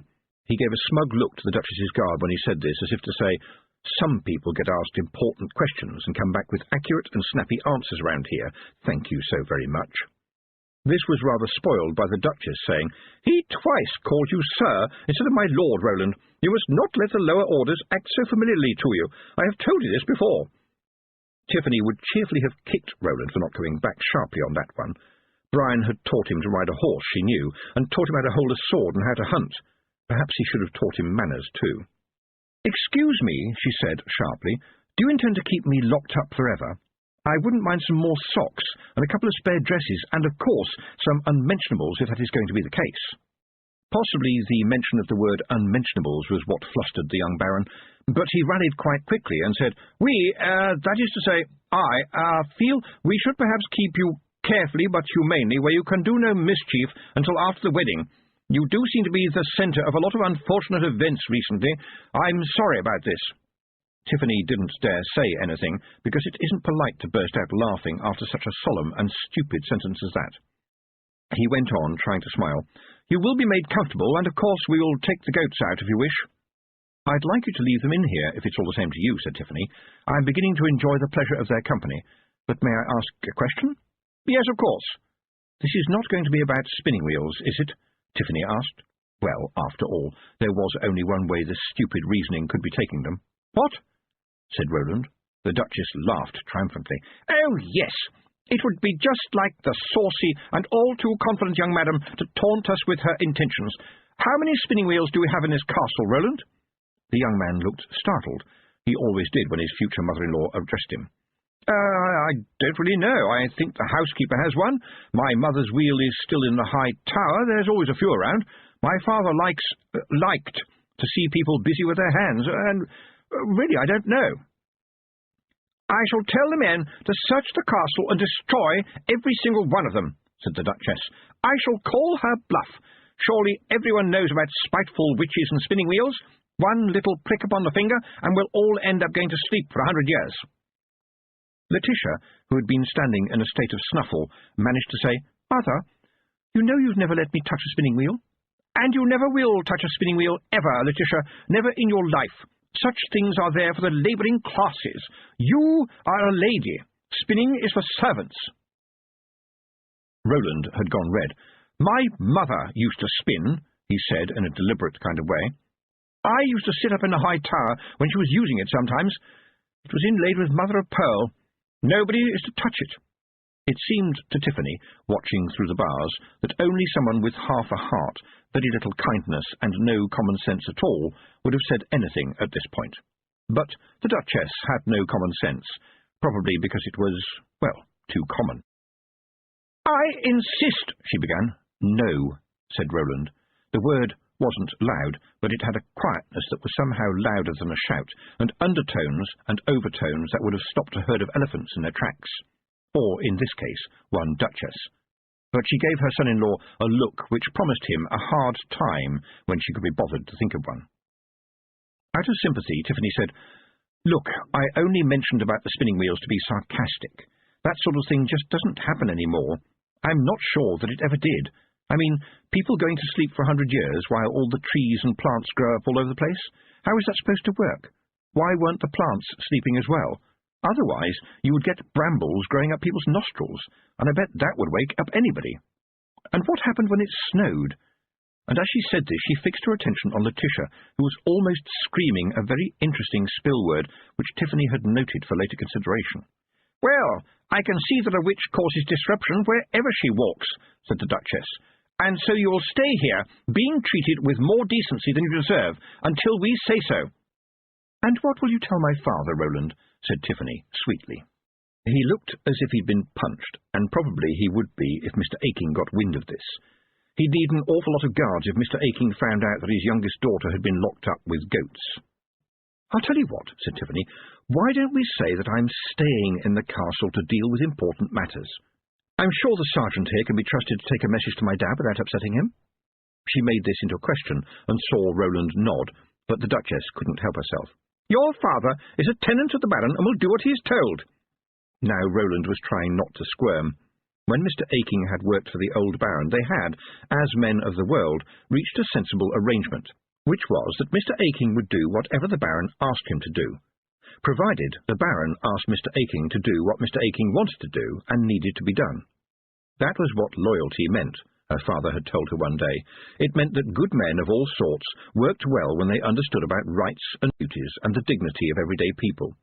And people treasured that dignity all the more because that was, give or take some bed linen, pots and pans, and a few tools and cutlery, more or less all they had. The arrangement didn't need to be talked about, because every sensible person knew how it worked. While you're a good master, I'll be a good worker. I will be loyal to you while you are loyal to me. And while the circle is unbroken, this is how things will continue to be. And Roland was breaking the circle, or at least allowing the Duchess to do it for him. His family had ruled the chalk for a few hundred years and had pieces of paper to prove it. There was nothing to prove when the first Aking had set foot on the chalk.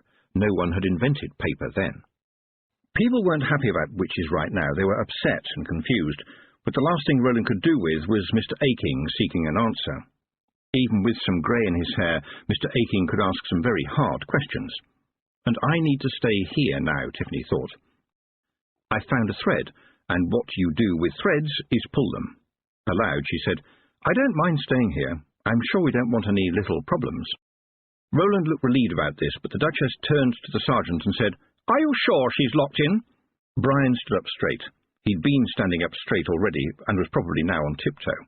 Yes, your Greyship. Like I said, there's only one key to fit both doors, and I have them in my pocket, right here.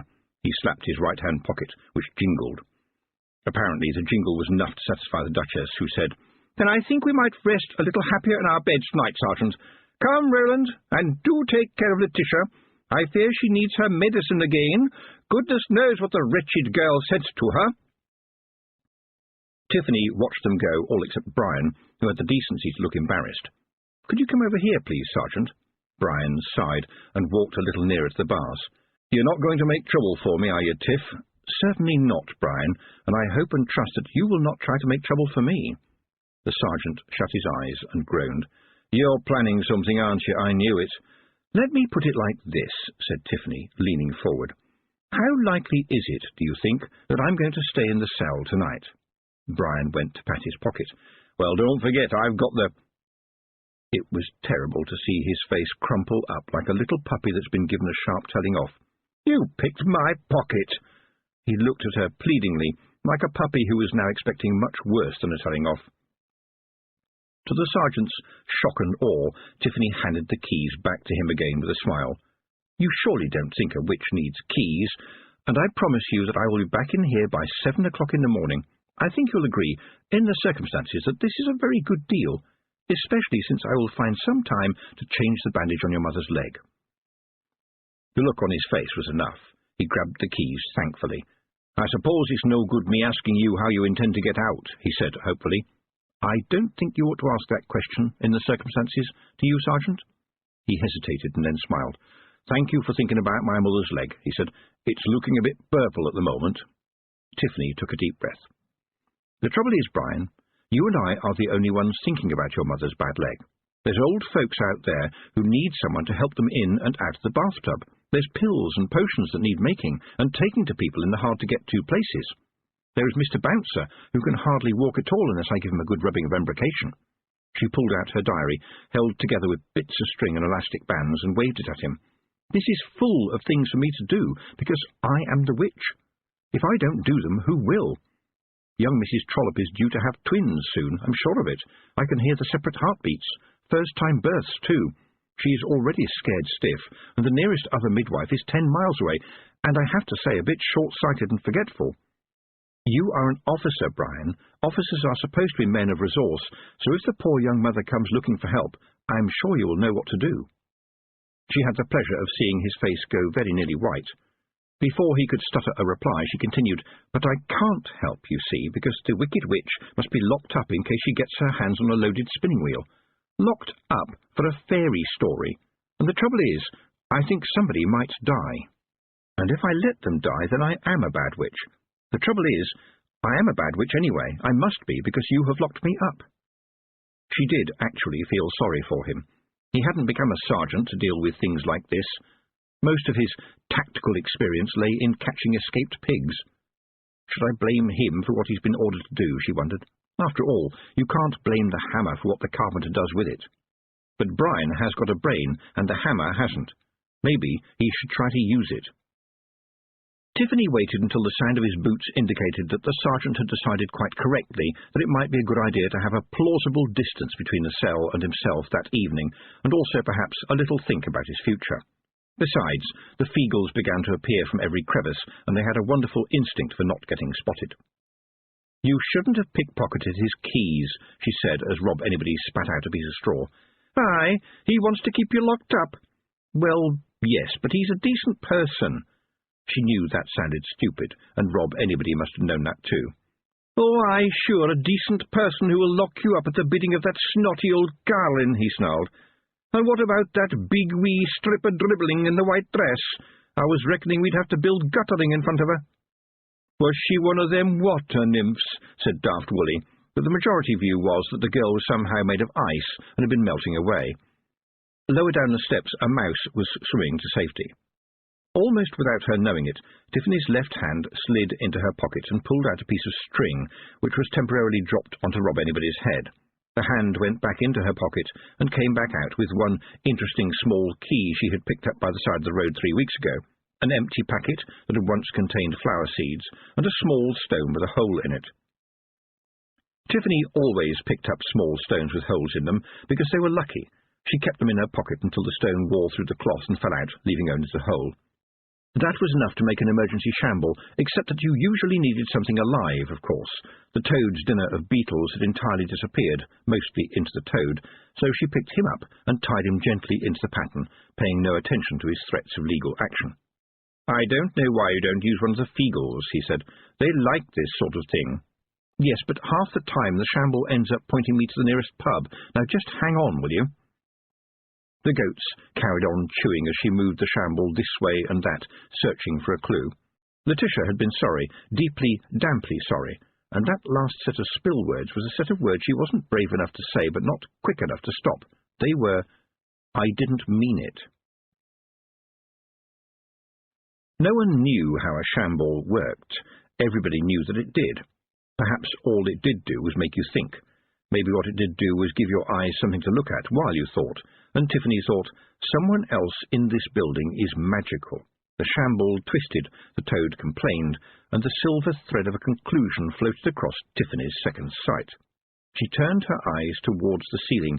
The silver thread glittered, and she thought, someone in this building is using magic. Someone who is very sorry that they did.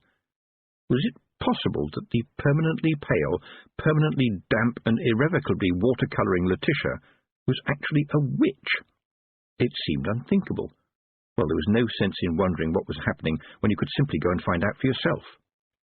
It was nice to think that the barons of the chalk had got along with so many people over the years that they'd forgotten how to lock anybody up. The dungeon had become a goat shed, and the difference between a dungeon and a goat shed is that you don't need a fire in a goat shed, because goats are pretty good at keeping themselves warm. You do need one in a dungeon, however, if you want to keep your prisoners nice and warm, and if you really don't like your prisoners, then you'll need a fire to get them nasty and warm. Terminally hot. Granny Aking had told Tiffany once, when she was a girl, that there had been all kinds of horrible metal things in the dungeon, mostly for taking people apart a little bit at a time, but as it turned out, there was never a prisoner bad enough to use them on. And if it came to that, no one in the castle wanted to use any of the things, which often trapped your fingers if you weren't careful, so they were all sent down to the blacksmith for turning into more sensible things like shovels and knives, except for the Iron Maiden, which had been used as a turnip clamp until the top fell off. And so, because nobody in the castle had ever been very enthusiastic about the dungeon, everybody had forgotten that it had a chimney. And that is why Tiffany looked up and saw, high above her, that little patch of blue which a prisoner calls the sky, but which she, as soon as it was dark enough, intended to call the exit. It turned out to be a little more tricky to use than she had hoped. It was too narrow for her to go up sitting on the stick, so she had to hang on to the bristles and let the broomstick drag her up while she fended herself off the walls with her boots. At least she knew her way around up there. All the kids did. There probably wasn't a boy growing up in the chalk who hadn't scratched his name in the lead on the roof, quite probably alongside the names of his father, grandfathers, great-grandfathers, and even great-great-grandfathers, until the names got lost in the scratches. The whole point about a castle is that nobody should get in if you don't want them to. And so there were no windows until you got nearly to the top, where the best rooms were. Roland had long ago moved into his father. She knew that because she had helped him move his stuff in when the old baron had finally accepted he was too sick to manage the stairs any longer. The duchess would be in the big guest room, halfway between that room and the maiden tower, which really was its name, where Letitia would be sleeping. No one would draw attention to this, but the arrangement meant that the bride's mother would be sleeping in the room between the groom and the bride, possibly with her ears highly tuned at all times for any sound of hanky, or even panky. Tiffany crept quietly through the gloom and stepped neatly into an alcove when she heard footsteps coming up the stairs. They belonged to a maid, carrying a jug on a tray, which she very nearly spilled when the door to the Duchess's room was flung open, and the Duchess herself was glaring at her, just to check nothing was going on. When the maid moved on again, Tiffany followed her silently, and, as she had the trick of it, invisibly too. The guard, sitting by the door, looked up hopefully when the tray arrived, and was told sharply to go downstairs and get his own supper. Then the maid stepped into the room, the tray was placed beside the big bed, and the maid left, wondering for a moment whether her eyes had been playing tricks on her. Letitia looked as though she was sleeping under freshly fallen snow, and it rather spoiled the effect when you realized that mostly it was screwed-up tissue paper.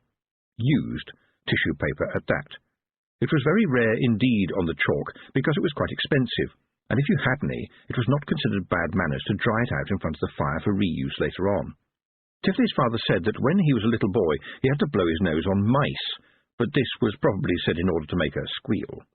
Right now, Letitia blew her nose with an unladylike honking noise, and, to Tiffany's surprise, looked suspiciously around the room. She even said, "Hello, is there anybody there?" A question which, considered sensibly, is never going to get you anywhere. Tiffany pulled herself further into a shadow. She could sometimes fool Granny Weatherwax on a good day, and the soppy princess had no business sensing her presence.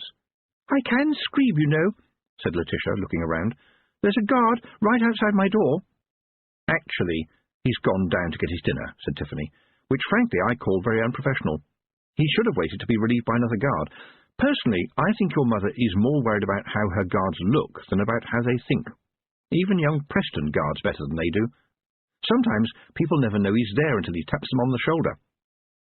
Did you know that people very seldom start screaming while someone is still talking to them? I don't know why. I suppose it's because we are brought up to be polite. And if you think you're going to do so now, I would like to point out that if I was planning to do anything nasty, I would have done so already, don't you think?" The pause was rather longer than Tiffany liked. Then Letitia said, "You have every right to be angry. You are angry, aren't you?" "Not at the moment. By the way, aren't you going to drink your milk before it gets cold?" Actually, I always tip it down the privy. I know that it's a wicked waste of good food, and that there are a lot of poor children who would love a nightcap of warm milk, but they don't deserve mine because my mother makes the maids put a medicine in it to help me sleep." "Why?" said Tiffany incredulously. "She thinks I need it. I don't really. You have no idea what it's like. It's like being in prison." "Well, I think I know what that's like now," said Tiffany. The girl in the bed started to cry again, and Tiffany hushed her into silence. "I didn't mean it to get that bad," said Letitia, blowing her nose like a hunting horn. "I just wanted Roland not to like you so much. You can't imagine what it's like being me. The most I'm allowed to do is paint pictures, and only watercolours at that, not even charcoal sketches." "I wondered about that," said Tiffany absent-mindedly. "Roland once used to write to Lord Diver's daughter, Iodine, and she used to paint watercolours all the time too. I wondered if it was some kind of punishment." But Letitia wasn't listening. "You don't have to just sit and paint pictures. You can fly around all the time," she was saying. "Order people about, do interesting things. Ha! I wanted to be a witch when I was little, but just by luck I had long blonde hair and a pale complexion and a very rich father. What good was that? Girls like that can't be witches." Tiffany smiled. They were getting to the truth, and it was important to stay helpful and friendly before the dam broke again and they were all flooded. "Did you have a book of fairy stories when you were young?" Letitia blew her nose again. "Oh, yes." "Was it the one with a very frightening picture of the goblin on page 7 by any chance? I used to shut my eyes when I came to that page." "I scribbled all over him with a black crayon," said Letitia in a low voice, as if it was a relief to tell somebody.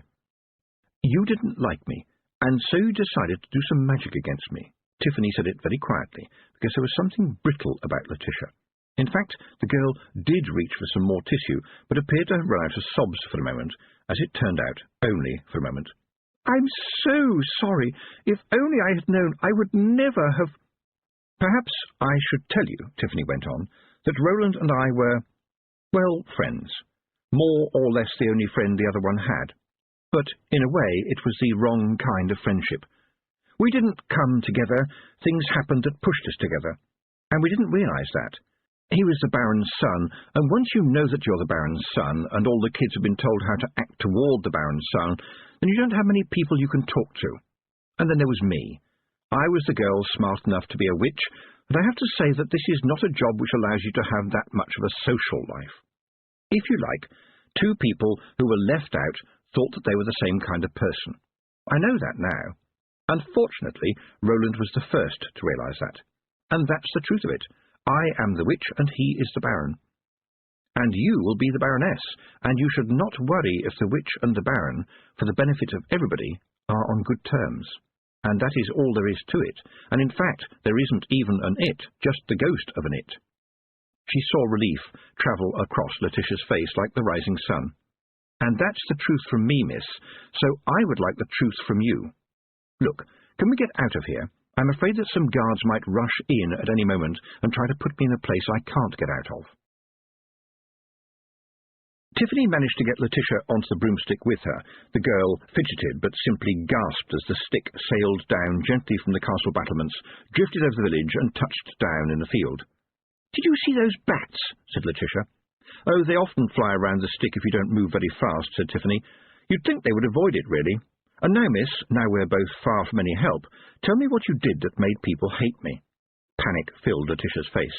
"No, I'm not going to hurt you," said Tiffany. "If I was going to, I would have done it a long time ago. But I want to clean up my life. Tell me what you did." "I used the ostrich trick," said Letitia promptly. "You know, it's called unsympathetic magic. You make a model of the person and stick them upside down in a bucket of sand. I really am very, very sorry." "Yes, you already said so," said Tiffany, "but I've never heard of this trick. I can't see how it could work. It doesn't make sense." But it worked on me, she thought. This girl isn't a witch, and whatever she tried wasn't a real spell, but it worked on me. "It doesn't have to make sense if it's magic," said Letitia hopefully. "It has to make some sense somewhere," said Tiffany, staring up at the stars that were coming out. "Well," said Letitia, "I got it out of Spells for Lovers by Anathema Bugloss, if that's any help." "That's the one with the picture of the author sitting on a broomstick, isn't it?" said Tiffany. "Sitting on it the wrong way round, I might add. and it hasn't got a safety strap, and no witch I've ever met wears goggles. And as for having a cat on it with you, that doesn't bear thinking about. It's a made-up name, too. I've seen the book in the Boffo catalogue. It's rubbish.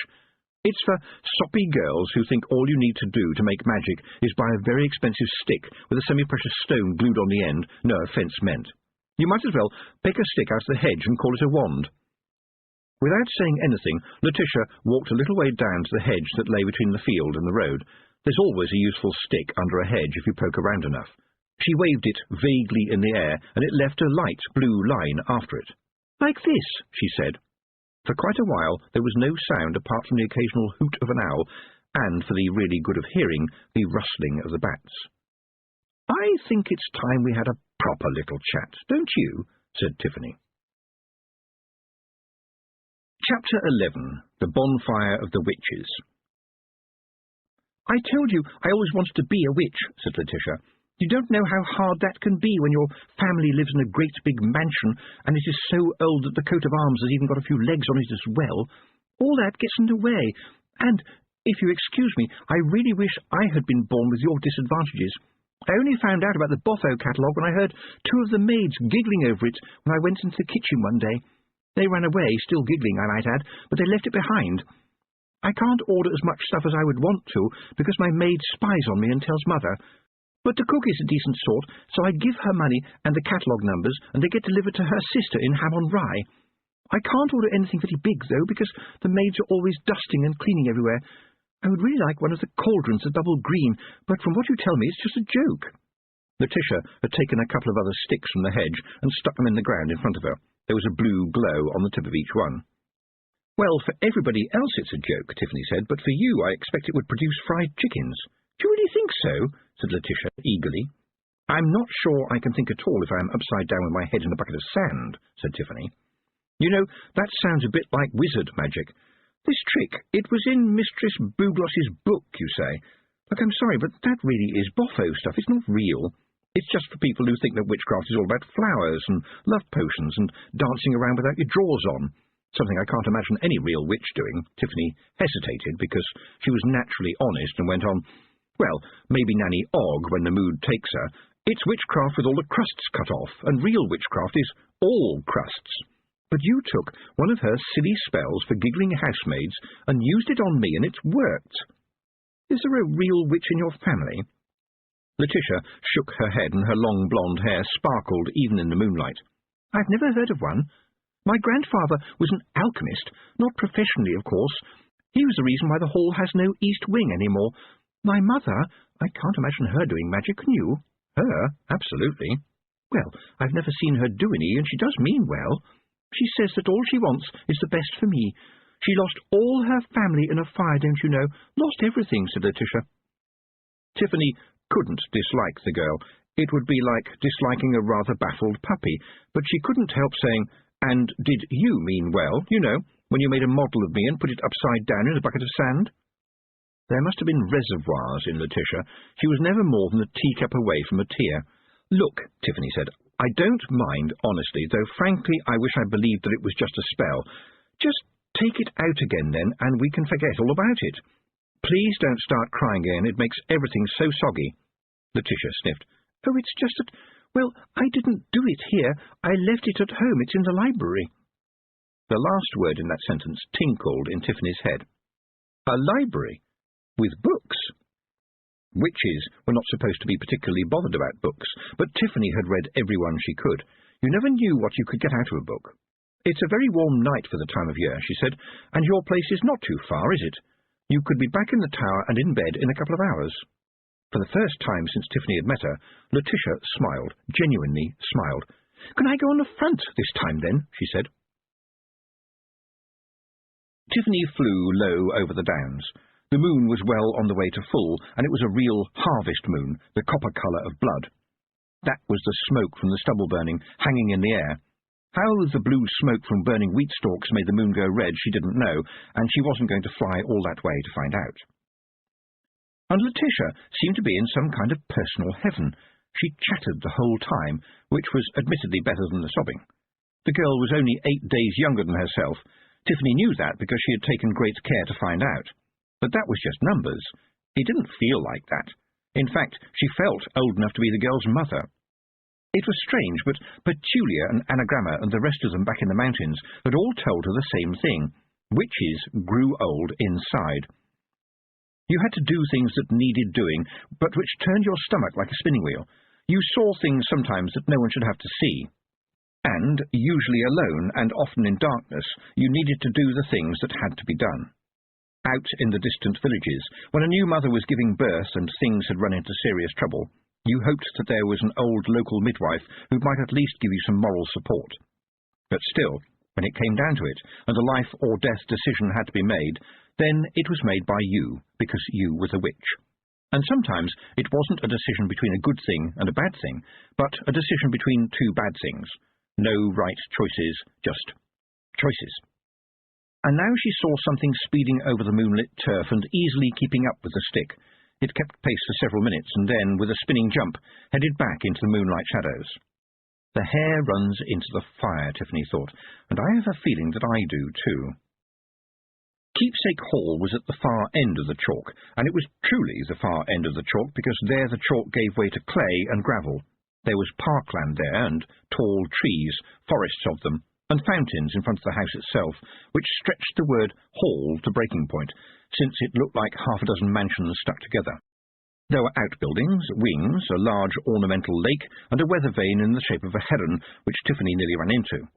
How many people live here, she managed to say, as she steadied the stick and landed on what she had expected to be a lawn, but turned out to be dried grass almost 5 feet deep. Rabbits scattered, alarmed at the aerial intrusion. "Just me and Mother now," said Letitia, the dead grass crackling under her feet as she jumped down. "And the servants, of course. We have quite a lot of them. Don't worry, they will all be in bed by now." "How many servants do you need for 2 people?" Tiffany asked. "About 250. "I don't believe you." Letitia turned as she led the way to a distant door. "Well, including families, there's about 40 on the farm, another 20 in the dairy, and another 24 for working in the woodlands, and 75 for the gardens, which include the banana house, the pineapple pit, the melon house, the water lily house, and the trout fishery. The rest work in the house and the pension rooms." "What are they?" Letitia stopped with her hand on the corroded brass doorknob. "You think my mother is a very rude and bossy person, don't you?" Tiffany couldn't see any alternative to telling the truth, even at the risk of midnight tears. She said, "Yes, I do." "And you're right," said Letitia, turning the doorknob. "But she is loyal to people who are loyal to us. We always have been. No one is ever sacked for being too old, or too ill, or too confused. If they can't manage in their cottages, they live in one of the wings. In fact, most of the servants are looking after the old servants. We may be old-fashioned and a bit snobbish and behind the times, but no one who works for the keepsakes will ever need to beg for their food at the end of their life." At last, the cranky doorknob turned, opening into a long corridor that smelled of old. That was the only way to describe it. But if you had enough time to think, you would say it was a mix of dry fungi, damp wood, dust, mice, dead time, and old books, which have an intriguing smell of their own. That was it, Tiffany decided. Days and hours had died quietly in here while nobody noticed.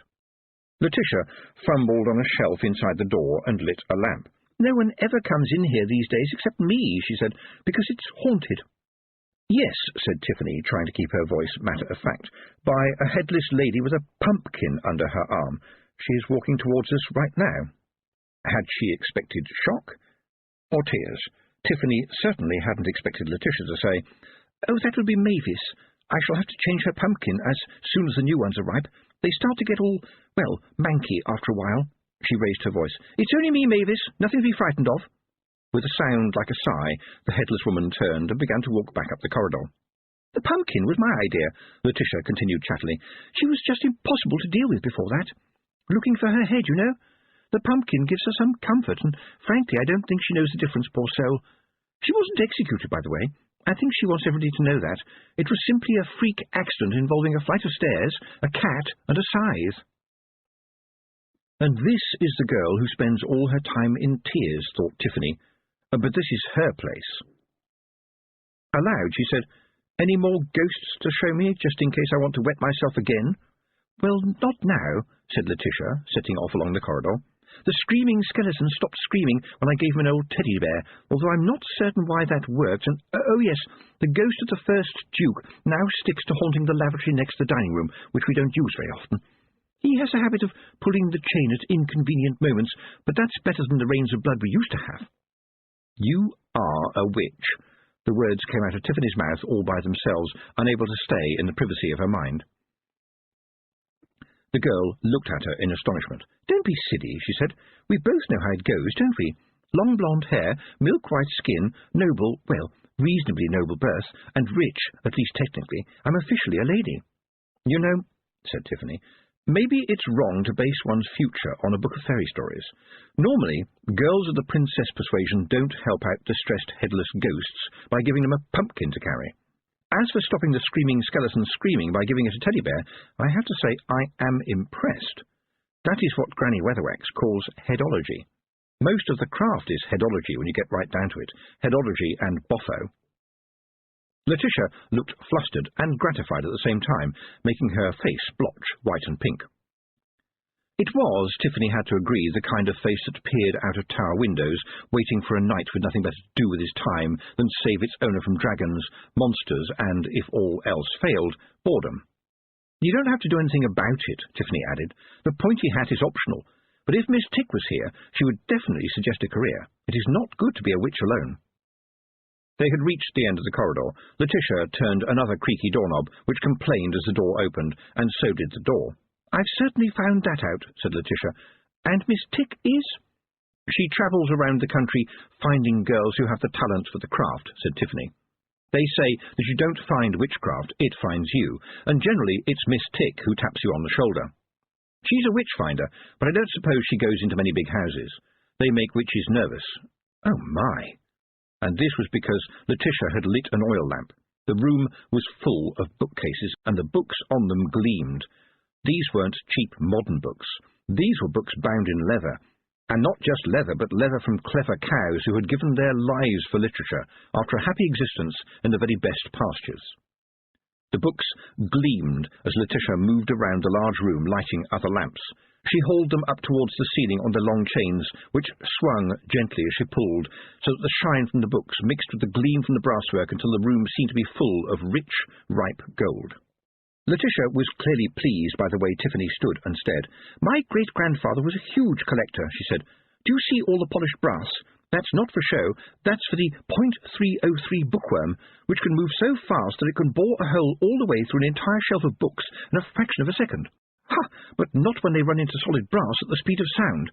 The library used to be bigger, but my Uncle Charlie ran away with all the books on, I think it was called erotica? I'm not sure, but I can't find it on any map. I may be the only one who comes in here now, anyway. Mother thinks that reading makes people restless. Pardon me, but why are you sniffing? I hope another mouse hasn't died in here." "There is something very wrong about this place," thought Tiffany. "Something strained. Straining. Maybe it's all the knowledge in the books just bursting to get out." She had heard talk of the library at Unseen University, of the soulful books all pressed together in space and time, so that at night, it was said, they spoke to one another, and a kind of lightning flashed from book to book. Too many books in one place. Who knew what they could do? Miss Tick had told her one day, "Knowledge is power, power is energy, energy is matter, matter is mass, and mass changes time and space." But Letitia looked so happy among the shelves and desks that Tiffany hadn't got the heart to object. The girl beckoned her over. "And this is where I do my little bits of magic," she said, as if she was telling Tiffany that this was where she played with her dollies. Tiffany was sweating now. All the little hairs on her skin were trembling, a signal to herself that she should turn and run, but Letitia was chattering away, quite oblivious to the fact that Tiffany was trying not to throw up. His stink was terrible. It rose in the cheery library like a long-dead whale rising against the surface, full of gas and corruption. Tiffany looked around desperately for something to take her mind off that image.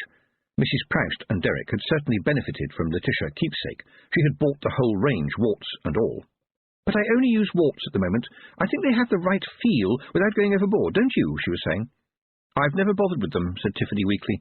Letitia sniffed. "Oh dear, I'm so sorry about the smell. It's the mice, I think. They eat the glue out of the books, although I'd say that they must have found a particularly unpleasant book." The library was really beginning to upset Tiffany. It was like, well, waking up and finding a family of tigers had wandered in during the night and were fast asleep on the end of the bed. Everything was peaceful at the moment, but at any minute now somebody was going to lose an arm. There was the Botho stuff, which was sort of witchcraft for show. It impressed people, and maybe helped a novice get into the mood. But surely Mrs. Pratchett wasn't sending out stuff that actually worked, was she? There was a clank of a bucket handle behind her as Letitia came round a bookcase, holding the bucket in both hands. Sand tipped out of it as she dropped it on the floor, and she scrabbled in it for a moment.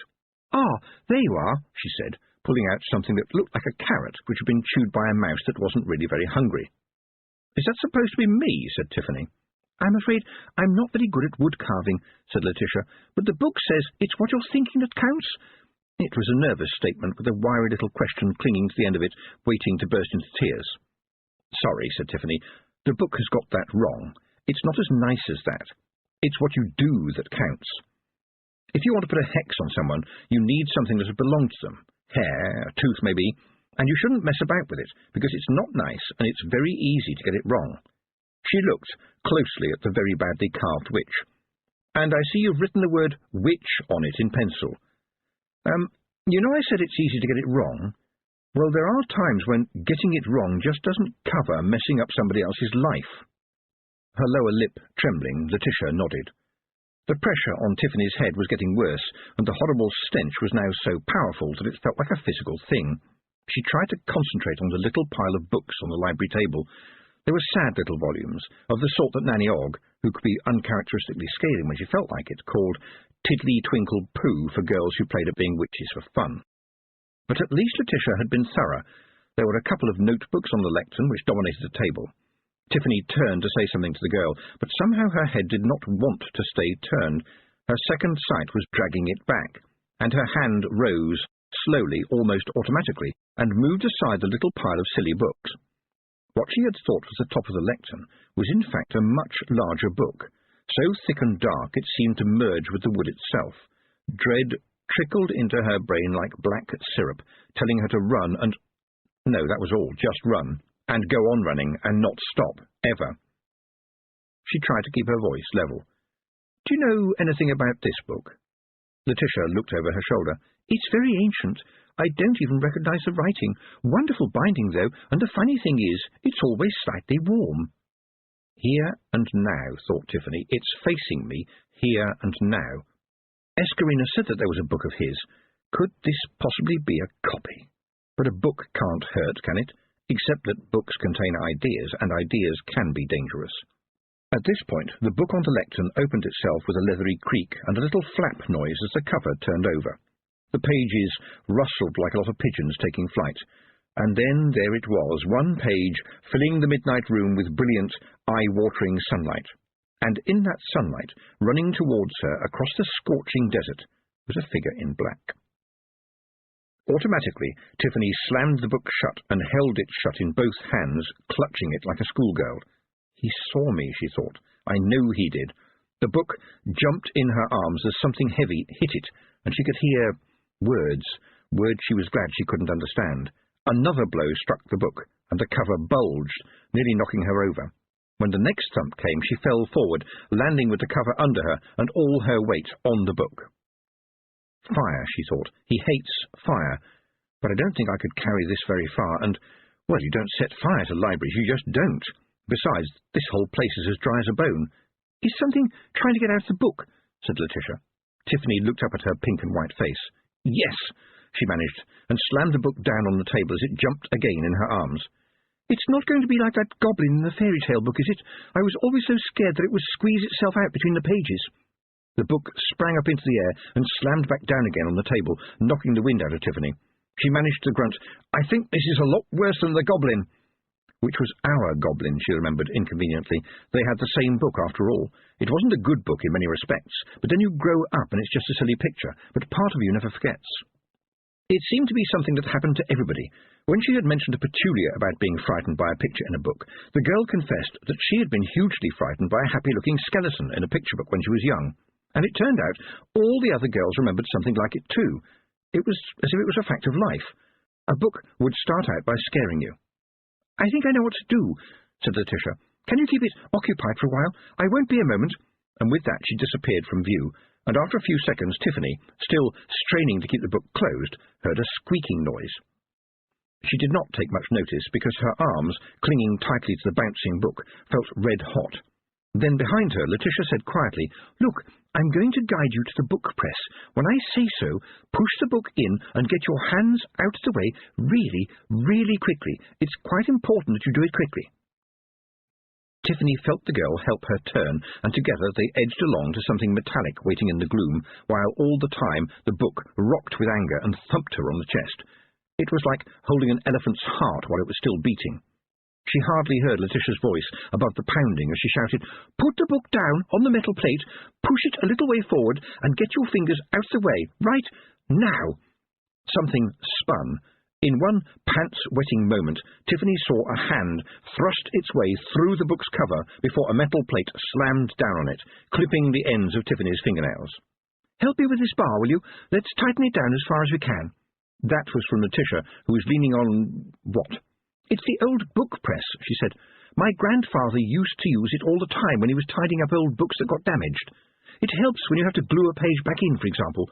We hardly use it, except at Hogswatch. Very good for the precision cracking of walnuts, you see. Just wind the handle until you hear them start to crack. They look like tiny little human brains." Tiffany risked a look at the press, the top and bottom plates of which were now pressed tightly together, to see if any human brains were dripping down the outside.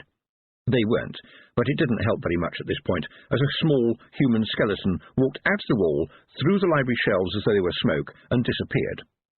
It had been holding a teddy bear. It was one of those things that the brain files under something I would rather not have seen. "Was that some kind of ghost?" said Letitia. "Not the skeleton. I told you about him, didn't I? Poor little thing. I mean, the other one, the one in the book." "He is, well, I suppose you could say he is something like a disease, and also something like a nightmare that turns out to be standing in your bedroom when you wake up. And I think you may have called him, summoned him, if you like." "I don't like either of those. All I did was a simple little spell out of a book that cost $1. All right, I know I must have been a silly girl, but I didn't mean anything like that." She pointed to the press, which was still creaking. "Stupid woman," said Tiffany. Letitia blinked. "What did you say?" "Stupid woman, or silly woman, if you prefer. You're going to get married in a few days, remember? And you tried to do a spell on somebody out of jealousy. Did you see the title of that book? I did. It was right in front of me. It was The Bonfire of the Witches. It was dictated by an Omnian priest who was so mad that he wouldn't have been able to see sanity with a telescope. And you know what? Books live. The pages remember. Have you heard about the library at Unseen University? They have books in there that have to be chained down, or kept in darkness, or even underwater. And you, miss, played at magic a matter of inches away from a book that boils with evil, vindictive magic. No wonder you got a result. I woke him up, and ever since then he's been searching, hunting me, and you, with your little spell, have shown him where I was. You helped him. He's come back, and he's found me now, the witch-burner, and he's infectious, just as I told you, a kind of disease." She paused for breath, which came, and the torrent of tears, which didn't. Letitia just stood there as if she was thinking deeply. Then she said, "I suppose that sorry isn't enough, right?" "As a matter of fact, it would be rather a good start," said Tiffany, but she thought, this young woman, who has never realized it's time to stop wearing girly dresses, gave a headless ghost a pumpkin to carry under its arm so that it would feel better, and presented a screaming little skeleton with a teddy bear. Would I have thought to do that? It's absolutely something that a witch would do. "Look," she said, "you have definitely got some magical talent, I really mean it, but you'll get into a terrible amount of trouble if you start mucking about when you don't know what you are doing. Although giving the teddy bear to the poor little skeleton was a stroke of genius. Build on that thought and get some training, and you might have quite a magical future. You will have to go and spend some time with an old witch, just like I did." "Well, that's wonderful, Tiffany," Letitia said, "but I have to go and spend some time getting married. Should we get back now? And what do you suggest we do with the book? I don't like the idea of him being in there. Supposing he gets out."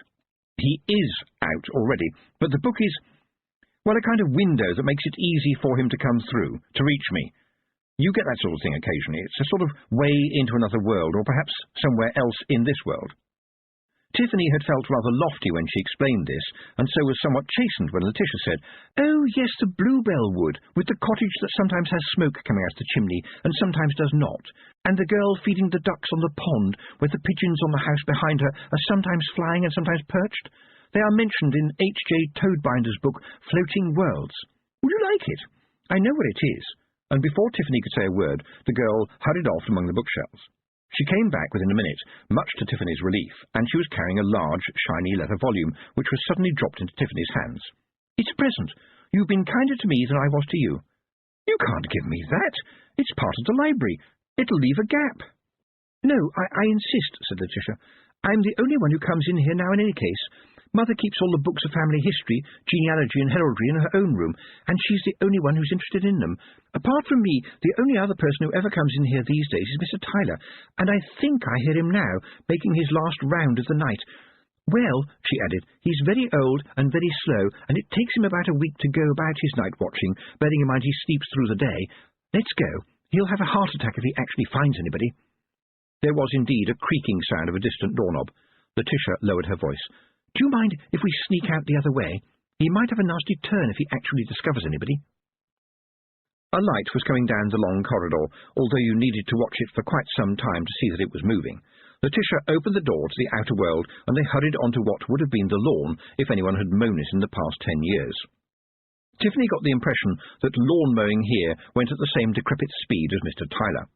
There was dew on the grass, and a certain sense that daylight was a distinct possibility sometime in the future.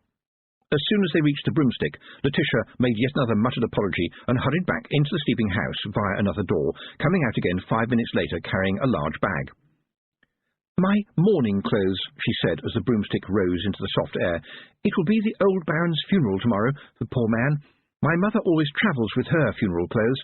She says you never know when someone is going to drop down dead." "That is a very interesting point of view, Letitia, but when you get back to the castle, I would like you to tell Roland what you did, please. I don't care about anything else, but please tell him about the spell you did." Tiffany waited. Letitia was sitting behind her, and right now silent. Very silent. So much silence that you could hear it. Tiffany spent the time looking at the landscape as it wound past. Here and there, smoke rose from kitchen fires, even though the sun was still below the horizon. Generally speaking, women in the villages raced to be the first to show smoke. It proved you were a busy housewife. She sighed. The thing about the broomstick was that when you rode it, you looked down on people. You couldn't help it, however much you tried. Human beings seemed to be nothing but a lot of scurrying dots. And when you started thinking like that, it was time you found the company of some other witches to get your head straight. "You shall not be a witch alone," the saying went. It wasn't so much advice as a demand. Behind her, Letitia said, in a voice that sounded as though she had weighed out every word very carefully before deciding to speak, "Why aren't you angrier with me?" "What do you mean?" "You know, after what I did, you were just being dreadfully nice." Tiffany was glad the girl couldn't see her face, and, for that matter, she couldn't see hers. Witches don't often get angry. All that shouting business never really gets anybody anywhere. After another pause, Letitia said, "If that is true, then maybe I'm not cut out to be a witch. I feel very angry sometimes." "Oh, I feel angry a lot of the time," said Tiffany, "but I just put it away somewhere until I can do something useful with it. That's the thing about witchcraft, and wizardry comes to that. We don't do much magic at the best of times, and when we do, we generally do it on ourselves. Now look, the castle's right ahead. I'll drop you off on the roof, and frankly, I'm looking forward to seeing how comfortable the straw is going to be." "Look, I really am very, very—" "I know," you said. "There's no hard feelings, but you have to clear up your own mess. That's another part of witchcraft, that is." And she added to herself, "And don't I know it?" Chapter 12. The Sin of Sins. The straw turned out to be comfortable enough. Little cottages usually do not have spare rooms, so a witch there on business, such as the birthing of a child, was lucky to get a bed in the cowshed. Very lucky, in fact. It often smelled better, and Tiffany wasn't alone in thinking that the breath of a cow, warm and smelling of grass, was a kind of medicine in itself. The goats in the dungeon were nearly as good, though. They sat placidly, chewing their supper over and over again, while never taking their solemn gaze off her, as if they expected her to start juggling or doing some kind of song and dance act. Her last thought before falling asleep was that somebody must have given them the feed, and must therefore have noticed that the dungeon was -1 prisoner. In that case, she was in more trouble, but it was hard to see how much more trouble she could be in. Possibly not that much, it seemed, because when she woke again, just an hour or so later, somebody had put a cover over her while she was asleep. What was happening? She found out when Preston appeared with a tray of eggs and bacon, the eggs and bacon being slightly coffee-flavoured on account of slopping on their way down the long stone staircase. "His lordship says it is with his compliments and apologies," said Preston, grinning, "and I'm to tell you that if you would like it, he could arrange for a hot bath to be waiting for you in the black and white chamber, and when you're ready, the Baron, the new Baron, would like to see you in his study." The idea of a bath sounded wonderful, but Tiffany knew that there just wouldn't be any time. And besides, even a halfway useful bath meant that some poor girls had to drag a load of heavy buckets up 4 or 5 flights of stone stairs. She would have to make do with a quick swill out of a wash basin when the opportunity arose. Witches always made certain that their hands were scrupulously clean, the rest of the witch had to wait for some time in the busy schedule, or possibly for a thunderstorm. But she was certainly ready for the bacon and eggs. She made a mental note as she wiped the plate that if this was going to be a Be Nice to Tiffany day, she might try for another helping later on. Witches liked to make the most of gratitude while it was still warm. People tended to become a little bit forgetful after a day or so. Preston watched with the expression of a boy who had eaten salt porridge for breakfast, and when she had finished, said carefully, "And will you go and see the Baron?" "He is concerned for me," Tiffany thought. "First, I'd like to go and see the old Baron," she said. "He's still dead," Preston volunteered, looking worried. "Well, that's some comfort anyway," said Tiffany. "Imagine the embarrassment otherwise." She smiled at Preston's puzzlement. "And his funeral is tomorrow, and that's why I should see him today, Preston. And right now, please? Right now he is more important than his son."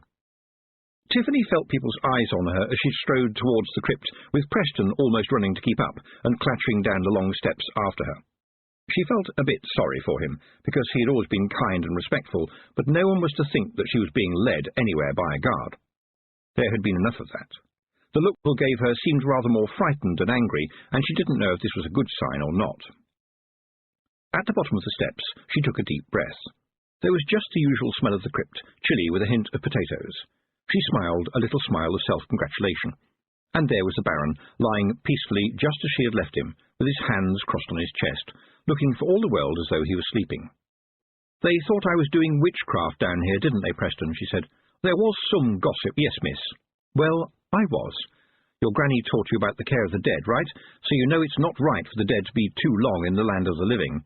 The weather is warm, and the summer has been hot, and the stones that could be as chilly as the grave are not as chilly as all that. So, Preston, go and get me 2 pails of water, please." She sat quietly by the side of the slab as he scurried away. Earth and salt and 2 coins for the ferryman, those were the things that you gave to the dead, and you watched and listened like the mother of a newborn baby. Preston came back carrying 2 large pails with, she was pleased to see, only a limited amount of slopping. He put them down quickly and turned to go. "No, stay here, Preston," she commanded. "I want you to see what I do so that if anyone asks, you can tell them the truth." The guard nodded mutely. She was impressed. She placed one of the buckets beside the slab and knelt down by it, put one hand in the chilly bucket, pressed the other hand against the stone of the slab, and whispered to herself, "Balance is everything." Anger helped. It was amazing how useful it could be if you saved it up until it could do some good, just as she had told Letitia. She heard the young guard gasp as the water in the bucket began to steam and then to bubble. He jumped to his feet. "I understand, miss. I'll take the boiling bucket away and bring you another cold one, yes?" 3 buckets of boiling water had been tipped away by the time the air in the crypt once again had the chill of the midwinter. Tiffany walked up the steps with her teeth very nearly chattering. "My granny would have loved to be able to do something like that," Preston whispered. "She always said the dead don't like the heat. You put cold into the stone, right?" "Actually, I moved heat out of the slab and the air and put it in the bucket of water," said Tiffany. "It's not exactly magic, it's just a skill. You just have to be a witch to do it, that's all." Preston sighed. "I cured my granny's chickens of fowl crop. I had to cut them open to clean up the mess, and then I sewed them up again. Not one of them died. And then when my mum's dog got run over by a wagon, I cleaned him up, pushed all the bits back, and he ended up right as rain except for the leg I couldn't save, but I carved him a wooden one, with a leather harness and everything, and he still chases wagons. Tiffany tried not to look doubtful. Cutting into chickens to cure fowl crop hardly ever works, she said. I know a pig witch who treats chickens when necessary, and she said it never worked for her. Ah, but maybe she didn't have the knowing of twister root, said Preston cheerfully. If you mix the juice with a little pennyroyal, they heal really well. My granny had the knowing of the roots, and she passed it on to me. Well, said Tiffany, if you can sew up a chicken's gizzard, then you could mend a broken heart. Listen, Preston, why did you get yourself apprenticed to be a doctor? They had reached the door to the Baron's study. Preston knocked on it, and then opened it for Tiffany. It's them letters you get to put after your name, he whispered. They are very expensive letters. It might not cost money to become a witch, miss, but when you need them letters, oh, don't you need that money. Roland was standing facing the door when Tiffany stepped in, and his mouth was full of spill words, tumbling over themselves not to be said. He did manage to say, Miss Tiffany, my fiancé assures me that we are all the victim of a magical plot aimed at your good self. I do hope you will forgive any misunderstanding on our part, and I trust that we have not inconvenienced you too much, and may I add that I take some heart from the fact that you were clearly able to escape from our little dungeon. Tiffany wanted to shout, Roland, do you remember that we first met when I was 4 years old and you were 7, running around in the dust with only our vests on? I liked you better when you didn't talk like some old lawyer with a broomstick stuck up his bum. You sound as if you were addressing a public meeting. But instead, she said, Did Letitia tell you everything? Roland looked sheepish. I rather suspect that she did not, Tiffany, but she was very forthright. I may go so far as to say that she was emphatic. Tiffany tried not to smile. He looked like a man who was beginning to understand some of the facts of married life. He cleared his throat. She tells me that we have been a victim of some kind of magical disease, which is currently trapped inside a book in Keepsake Hall. It certainly sounded like a question, and she wasn't surprised he was puzzled. Yes, that's true. And apparently everything is all right now she has taken your head out of a bucket of sand. He looked truly lost at this point, and Tiffany didn't blame him. I think things may have got a bit garbled, she said diplomatically. And she tells me she is going to be a witch. He looked a little miserable at this point. Tiffany felt sorry for him, but not very much. Well, I think she's got the basic talent. It's up to her how much further she wants to take it. I don't know what her mother will say. Tiffany burst out laughing. Well, you can tell the Duchess that Queen Magrat of Lanka is a witch. It's no secret. Obviously the queening has to come first, but she's one of the best there is when it comes to potions. Really? Said Roland.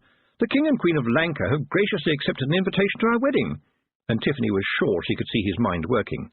In this strange chess game that was nobility, a real live queen beat just about everybody, which meant that the Duchess would have to curtsy until her knees clicked.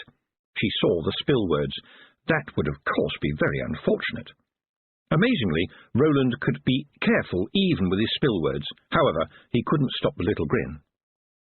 Your father gave me 15 Ankh-Morpork dollars in real gold. It was a gift. Do you believe me?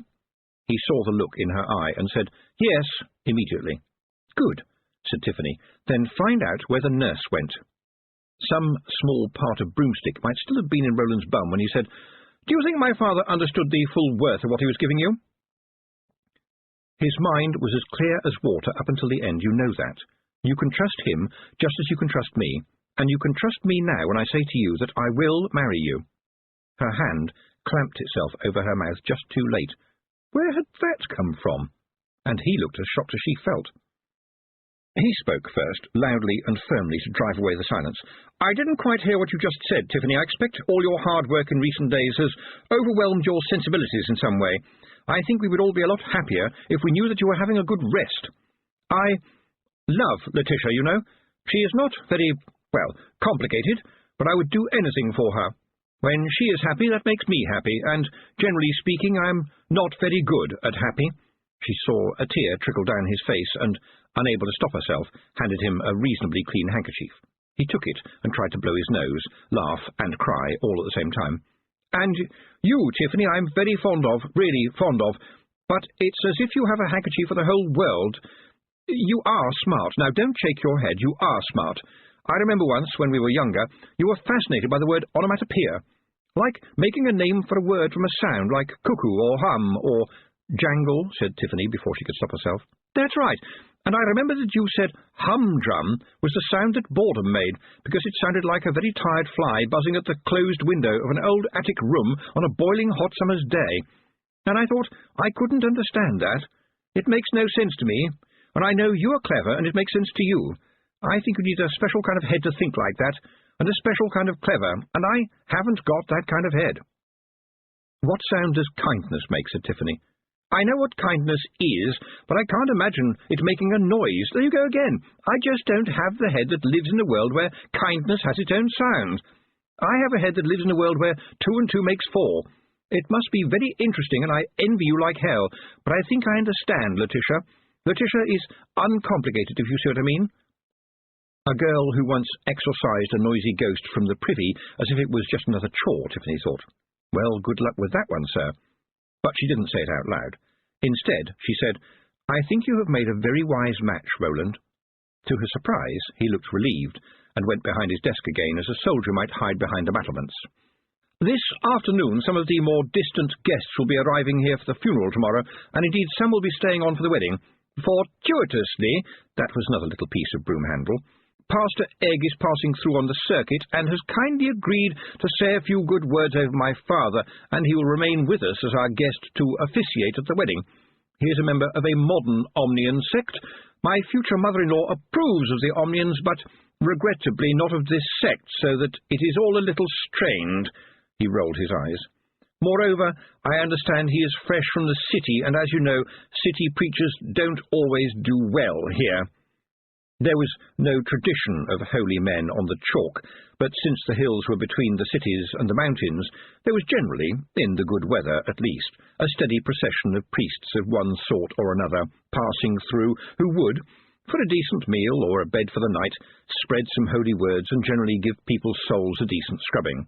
Provided that the priests were clearly of the decent sort, people didn't worry unduly who their god was, so long as he, or occasionally she, and sometimes it, kept the sun and moon spinning properly and didn't want anything ridiculous or new. It also helped if the preacher knew a little something about sheep. I would deem it a great favour, Tiffany, if you can help in any way to prevent any little difficulties and disturbances, especially those of an occult nature, in the trying days to come. Please? There are enough stories already going about. Tiffany was still blushing after her outburst.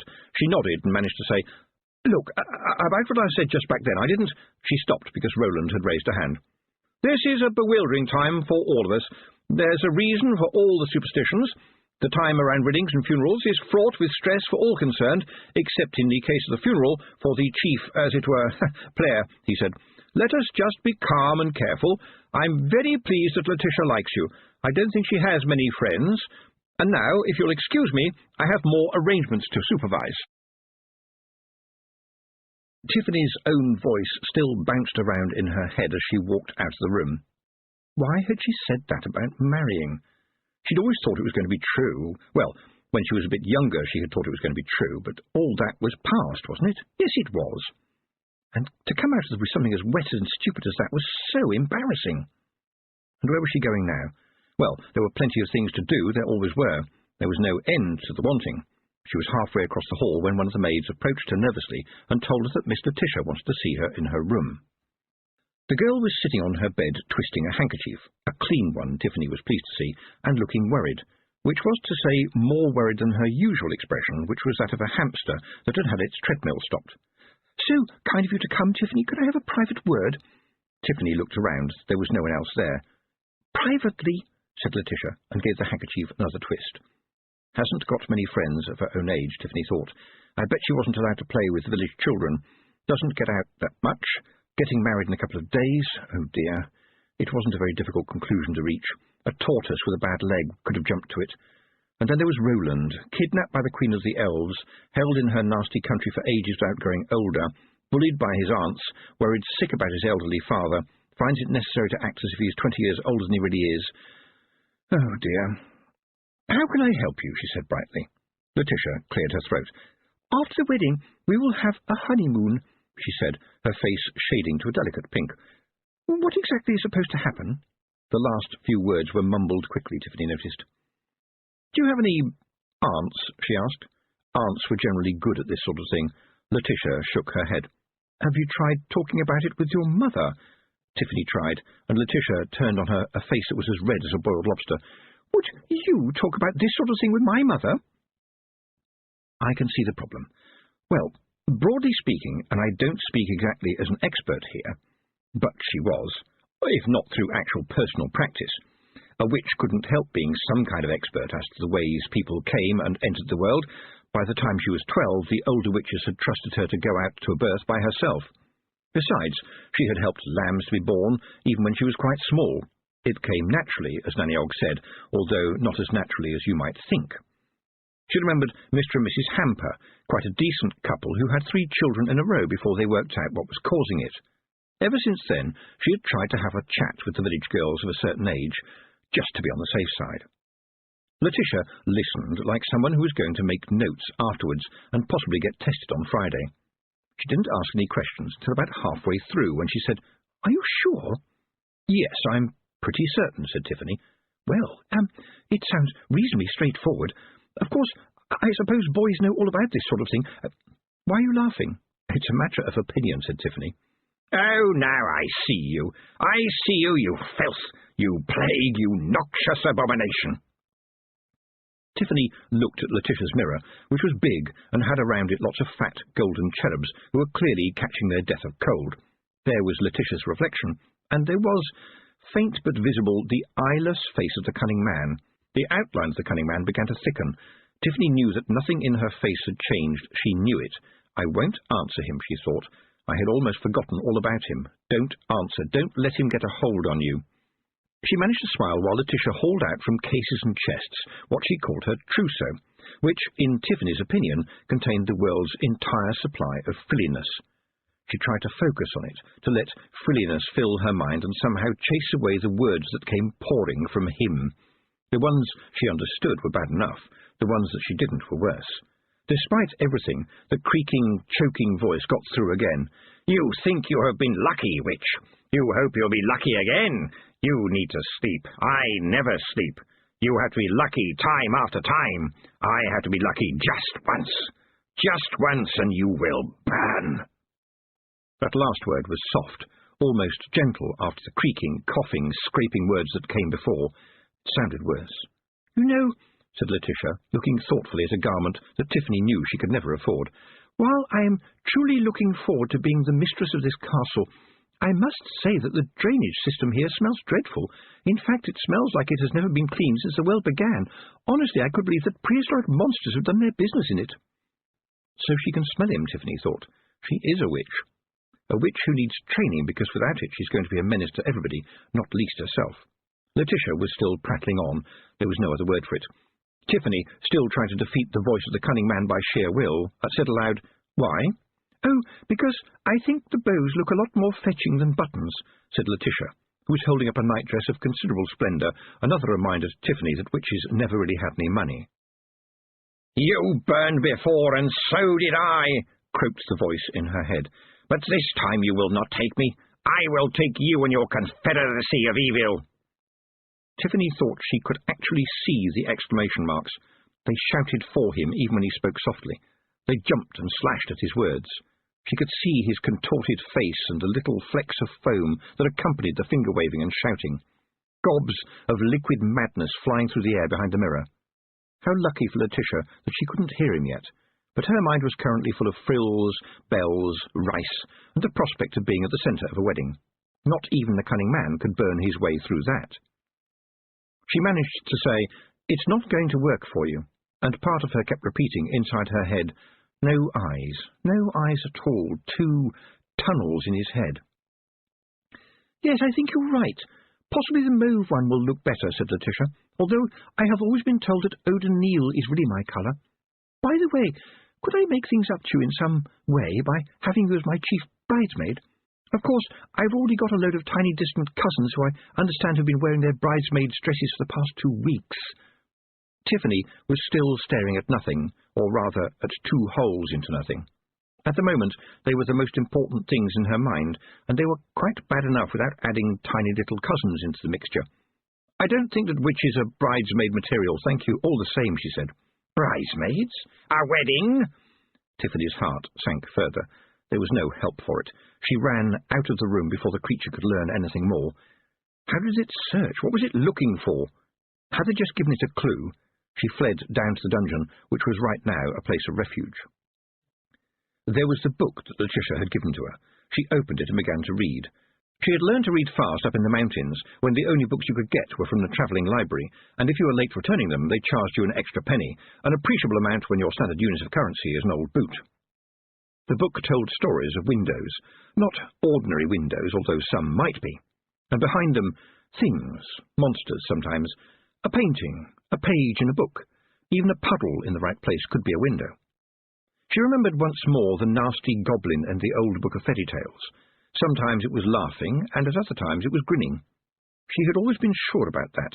It wasn't a big change, but it was still a change. And you always wondered, what was it like that last time? Did I remember it wrong? The book rustled under Tiffany's hands like a hungry squirrel waking up in a hollow tree full of nuts. The author was a wizard, and a long-winded one at that, but the book was fascinating even so. There had been people who walked into a picture, and people who had walked out of one. Windows were a way of getting from one world into another, and anything could be a window, and anything could be a world. She had heard that the sign of a good painting was that the eyes followed you around the room, but according to the book, it was quite likely that they might follow you home and upstairs to bed as well, an idea that she would rather not think about right now. Being a wizard, the author had tried to explain it all with graphs and charts, none of which helped in any way. The cunning man had run towards her inside a book, and she had slammed it shut before he got out. She had seen his fingers just as the press had spun down. But he couldn't have been squashed inside the book, she thought, because he wasn't really in the book at all, except in some magical way, and he's been finding me in other ways too. How? Right now, those tiresome days of seeing to broken legs, bad stomachs and ingrown toenails suddenly seemed quite attractive. She'd always told people that was what witchcraft was all about, and that was true, right up until the time something horrible could jump out of nowhere. That was when a poultice just wouldn't do the trick. A piece of straw floated down and landed on the book. "It's safe for you to come out," said Tiffany. "You are here, aren't you?" And right by her ear a voice said, "Oh, aye, that we—" They appeared from behind straw bales, spiderwebs, apple shelves, goats, and one another. "Aren't you wee mad Arthur?" "Aye, miss, that is correct. I have to tell ye, to my embarrassment, that Rob Anybody is placing a big trust in me, because I am a policeman, and Rob appeared to think ye can, that if ye are dealing with big jobs, a policeman will make them even more afeard. Besides, I can speak big job. Rob is spending more time up at the mound right now, ye can, and he doesn't trust young Baron not to come up there with shovels." "I will see that does not happen," said Tiffany firmly. "There has been a misunderstanding." Wee Mad Arthur did not look convinced. "It is glad I am to hear ye say that, miss, and so will the big man be, because I can tell ye that when the first shovel breaks into the mound, there will nae be a living man left in yonder castle, and great will be the lamentation of the women, present company excepted." There was a general murmuring from the other Feagles on the broad theme of slaughter for whoever laid a hand on a Feagle mound, and how personally each and every one of them would regret what he would have to do. "It's yon trousers," said slightly thinner than fat Jock. "Once a man gets a Feagle up his trousers, his time of trial and tribulation is only just beginning." "Oh, aye, it'll be a great time of jumping and leaping up and down for such as them," said wee Jock of the White Head. Tiffany was shocked. When was the last time Feagles fought with big jobs then? After some discussion among the Feagles, this was declared to be the Battle of the Middens, when, according to wee Jock of the White Head, there was never such a screaming and rushing about and stamping on the ground, and pitiable sobbing the like of which was never before heard, along with the coarse tittering of the ladies as the men scrambled to divest themselves of trousers that were suddenly no longer their friends, if ye ken what I'm saying. Tiffany, who had been listening to the tale with an open mouth, had the presence of mind to shut it, and then open it again to say, "But have Feagles ever killed a human?" This led to a certain amount of deliberate lack of eye contact among the Feagles, plus quite a lot of foot shuffling and head scratching, with the usual fallout of insects, hoarded food, interesting stones, and other unspeakable items. In the end, wee Mad Arthur said, Being as I am, Miss A. Feegle, who has only but recently learned that he is not a fairy cobbler, I have nae pride to lose by telling you that it is true that I have been speaking to my new brothers and learned that when they lived up in the far mountains, they did have to fight humans sometimes when they came a-digging for the fairy gold, and a terrible fighting did take place, and indeed those bandits as were too stupid to run may have found themselves clever enough to die. He coughed. However, in defence of my new brethren, I must point out that they always made certain that the odds were fair and just, which is to say, 1 Feegle to every 10 men. You canna say fairer than that, and it wasna their fault that some of the men just wanted to commit suicide. There was a glint in wee Mad Arthur's eye that prompted Tiffany to ask, how exactly did they commit suicide? The policeman Feegle shrugged his small, broad shoulders. They took a shovel to a Feegle mound, miss. I'm a man who knows the law, miss. I never saw a mound until I met these fine gentlemen, but even so my blood boils, miss, it boils, so it does. My heart it does thump, my pulse it does race, and my gorge it rises like the breath of some dragon at the very thought of a bright steel shovel slicing through the clay of a Feegle mound, cutting and thrashing. I would kill the man that does this, miss. I would kill him, deed, and chase him through the next life to kill him another time, and I would do it again and again, because it would be the sin of sins to kill an entire people, and one death wouldn't be enough to recompense. However, as I am an aforesaid man of the law, I very much hope that the current misunderstanding can be resolved without the need for wholesale carnage and bloodletting, and screaming and wailing and weeping, and people having bits of themselves nailed to trees, such as never been seen before, you can. Wee Mad Arthur, holding his full-sized policeman's badge like a shield, stared at Tiffany with a mixture of shock and defiance. And Tiffany was a witch. I must tell you something, Wee Mad Arthur, she said, and you must understand what I say. You have come home, Wee Mad Arthur. The shield dropped out of his hand. Aye, miss, I ken that now. A policeman should not say the words I just said. He should talk about judges and juries and prisons and sentences, and he would say you canna take the law into your own hands. So I will hand in my badge indeed and stay here among my own folk, although I have to say with better standards of hygiene. This got a round of applause from the assembled Feegles, although Tiffany wasn't sure that most of them fully understood the concept of hygiene, or, for that matter, obeying the law. You have my word, said Tiffany, that the mound will not be touched again. I will see to it. Do you understand? Och, weel, said wee Mad Arthur tearfully. That might be all very well, miss, but what will happen behind your back when ye are flying and whizzing about your very important business across the hills? What will happen then? All eyes turned to Tiffany, including those of the goats. She didn't do this kind of thing anymore because she knew it was bad manners, but Tiffany picked up wee Mad Arthur bodily and held him at eye level. I am the Hag of the Hills, she said, and I will vow to you and all other Feegles that the home of the Feegles will never be threatened with iron again. It will never be behind my back, but will always be in front of my eyes, and while this is so, no living man will touch it if he wants to remain a living man. And if I fail the Feegles in this, may I be dragged through the 7 hells on a broomstick made of nails. Strictly speaking, Tiffany admitted to herself, these were pretty much empty threats, but the Feegles did not think an oath was an oath if it didn't have a lot of thunder and lightning and boasting and blood in it. Blood somehow made it official. I will see to it the mound is never touched again, she thought. There is no way that Roland can refuse me now. And besides, I have a secret weapon. I have the trust and confidence of a young lady who is soon going to be his wife. No man can be safe in those circumstances. In the glow of reassurance, wee Mad Arthur said happily, Well spoken, mistress, and may I take the opportunity on behalf of my new friends and relatives to thank ye for explaining all about the business of the wedding nuptials anew. It was very interesting to those of us who have little to do with such things. Some of us was wondering if we could ask questions. Being threatened by a spectral horror was terrible enough right now, but somehow the thought of the Knack-Mack Feegle asking questions about the facts of married life among humans was even worse. There was no point in explaining why she wasn't going to explain. Tiffany simply said no in a tone of voice like steel and very carefully put him back down on the ground. She added, You shouldn't have been listening. Why not? Said Daft Willie. You just shouldn't. I'm not going to explain. You just shouldn't. And now, gentlemen, I'd like a bit of time to myself, if it's all the same to you.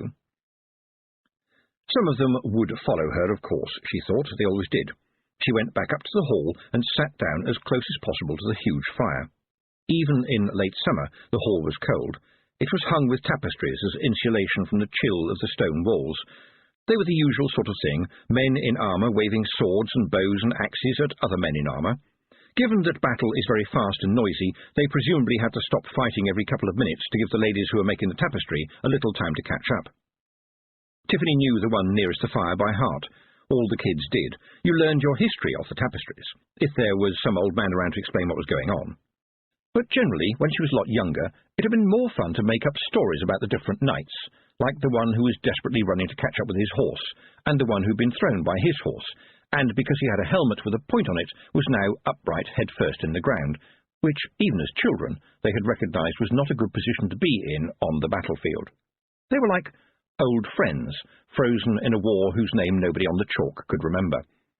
And suddenly there was another one that had never been there before, running towards Tiffany through the battle. She stared at him, her body demanding that she get some sleep right now, and whatever bits were still working in her brain insisting that she did something. In the middle of this, her hand gripped a log on the edge of the fire and raised it purposefully towards the tapestry. The cloth had practically crumbled with age as it was. It would burn like dry grass. The figure was walking cautiously now. She couldn't see any details yet and didn't want to. The knights on the tapestry had been woven in without any perspective. They were flat as a child's nursery painting. But the man in black, who had begun as a distant streak, was getting bigger as he approached, and now she could see the face and the empty eye-holes, which even from here changed colour as he walked past the painted armour of knight after knight.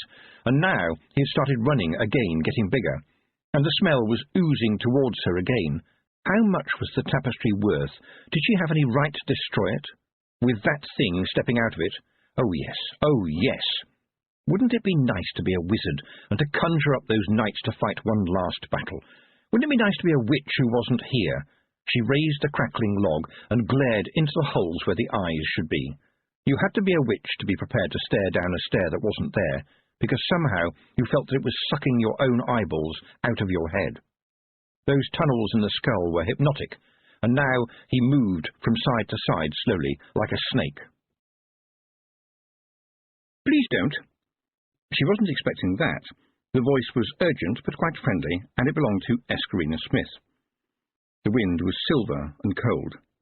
Tiffany, lying on her back, looked up into a white sky.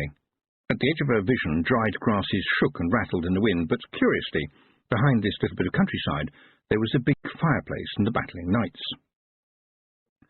"It is really quite important you don't move," said the same voice behind her. "The place we are now has been, as we say, cobbled together for this conversation, and did not exist until you arrived here, and will cease to exist the moment you leave. Strictly speaking, by the standards of the most philosophical disciplines, it cannot be said to have any existence at all. So it's a magic place, yes, like the unreal estate?" "Very sensible way of putting it," said the voice of Escarina. "Those of us who know about it call it the travelling now. It's an easy way to talk to you in private. When it closes, you will be exactly where you were, and no time will have passed. Do you understand?" "No." Escarina sat down on the grass next to her. "Thank goodness for that. It would be rather disturbing if you did. You are, you know, an extremely unusual witch. As far as I can tell, you have a natural talent for making cheese, and as talents go, it's a pretty good talent to have. The world needs cheesemakers. A good cheesemaker is worth her weight in, well, cheese. So you were not born with a talent for witchcraft."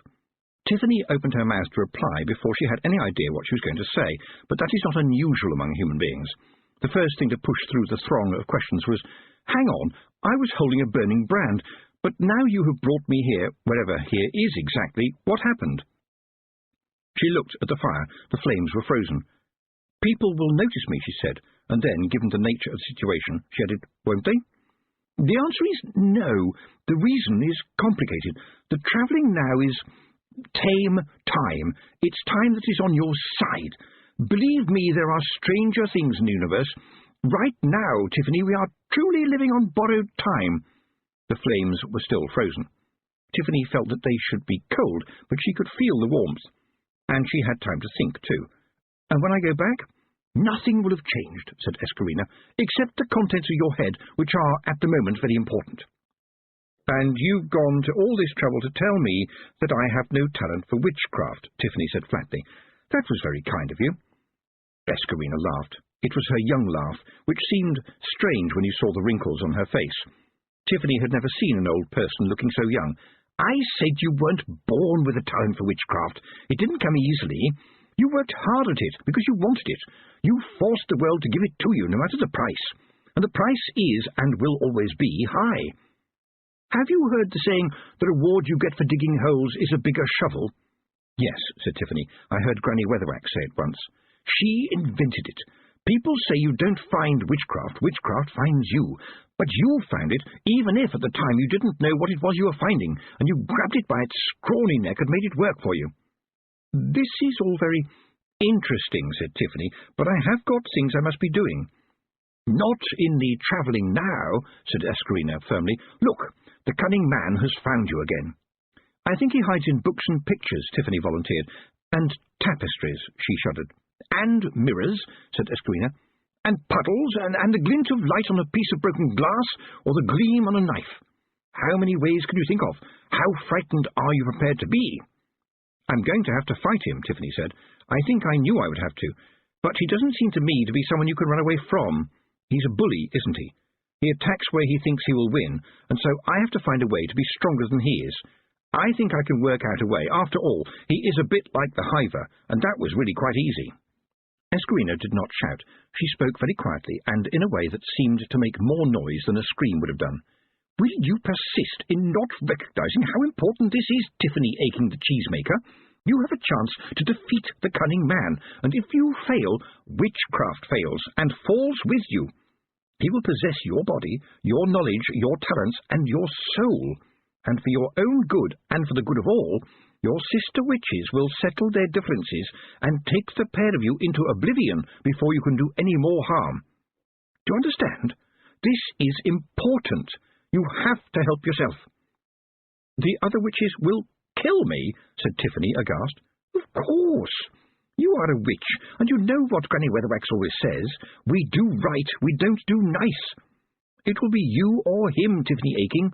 The loser will die.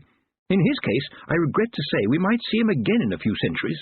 In your case, I don't propose to guess." "But hold on a moment," said Tiffany.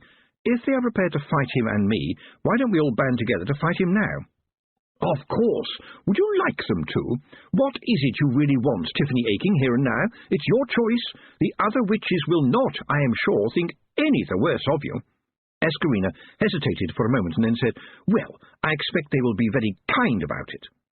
The witch who faced the trial and ran away, thought Tiffany. The witch they were kind to, because they knew she wasn't good enough. And if you think you're not good enough, then you are already no kind of witch. Aloud, she said, "I'd rather die trying to be a witch than be the girl they were all kind to. Miss Aching, you are showing an almost sinful self-assurance and overwhelming pride and certainty, and may I say that I wouldn't expect anything less of a witch." The world wobbled a bit and then changed. Escarina vanished, even as her words were still sinking into Tiffany's mind. The tapestry was back in front of her again, and she was still raising the burning log, but this time she raised it confidently. She felt as if she was full of air, lifting her up. The world had gone strange, but at least she knew that the fire would burn dry tapestry like tinder the moment it touched it. "I would burn this old sheet in an instant, mister, trust me. Back to where you came from, mister."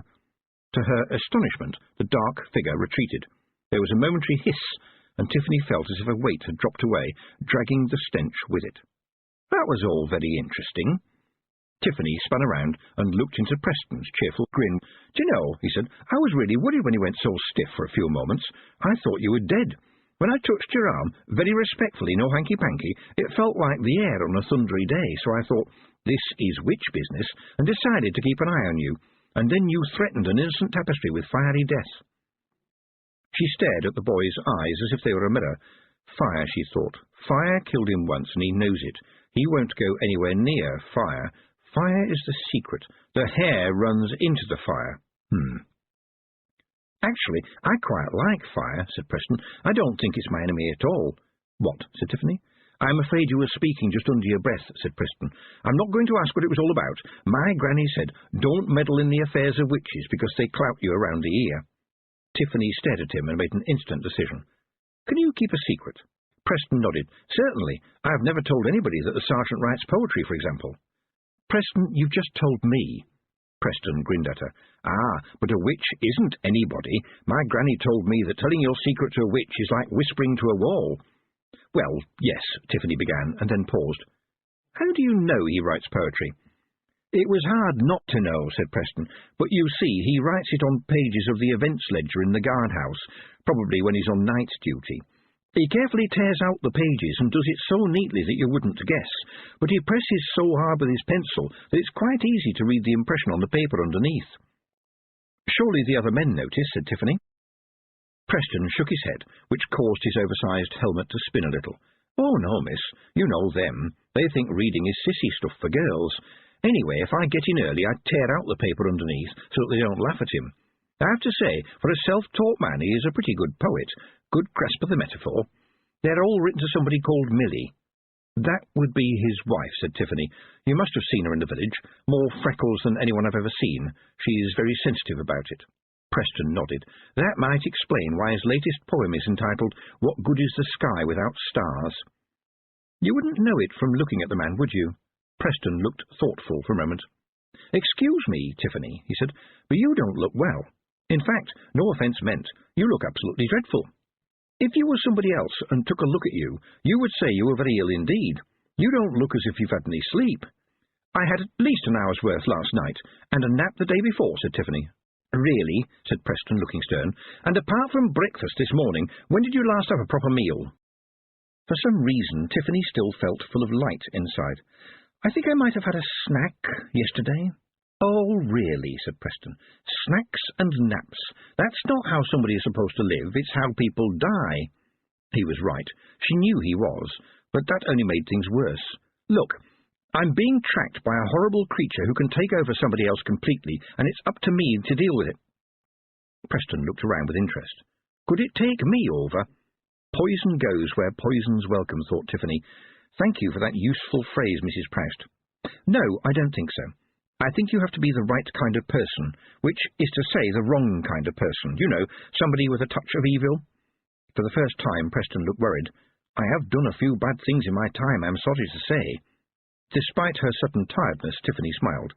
What was the worst one? I once stole a packet of coloured pencils off a market stall. He looked at her defiantly, as if expecting her to scream or point the finger of scorn.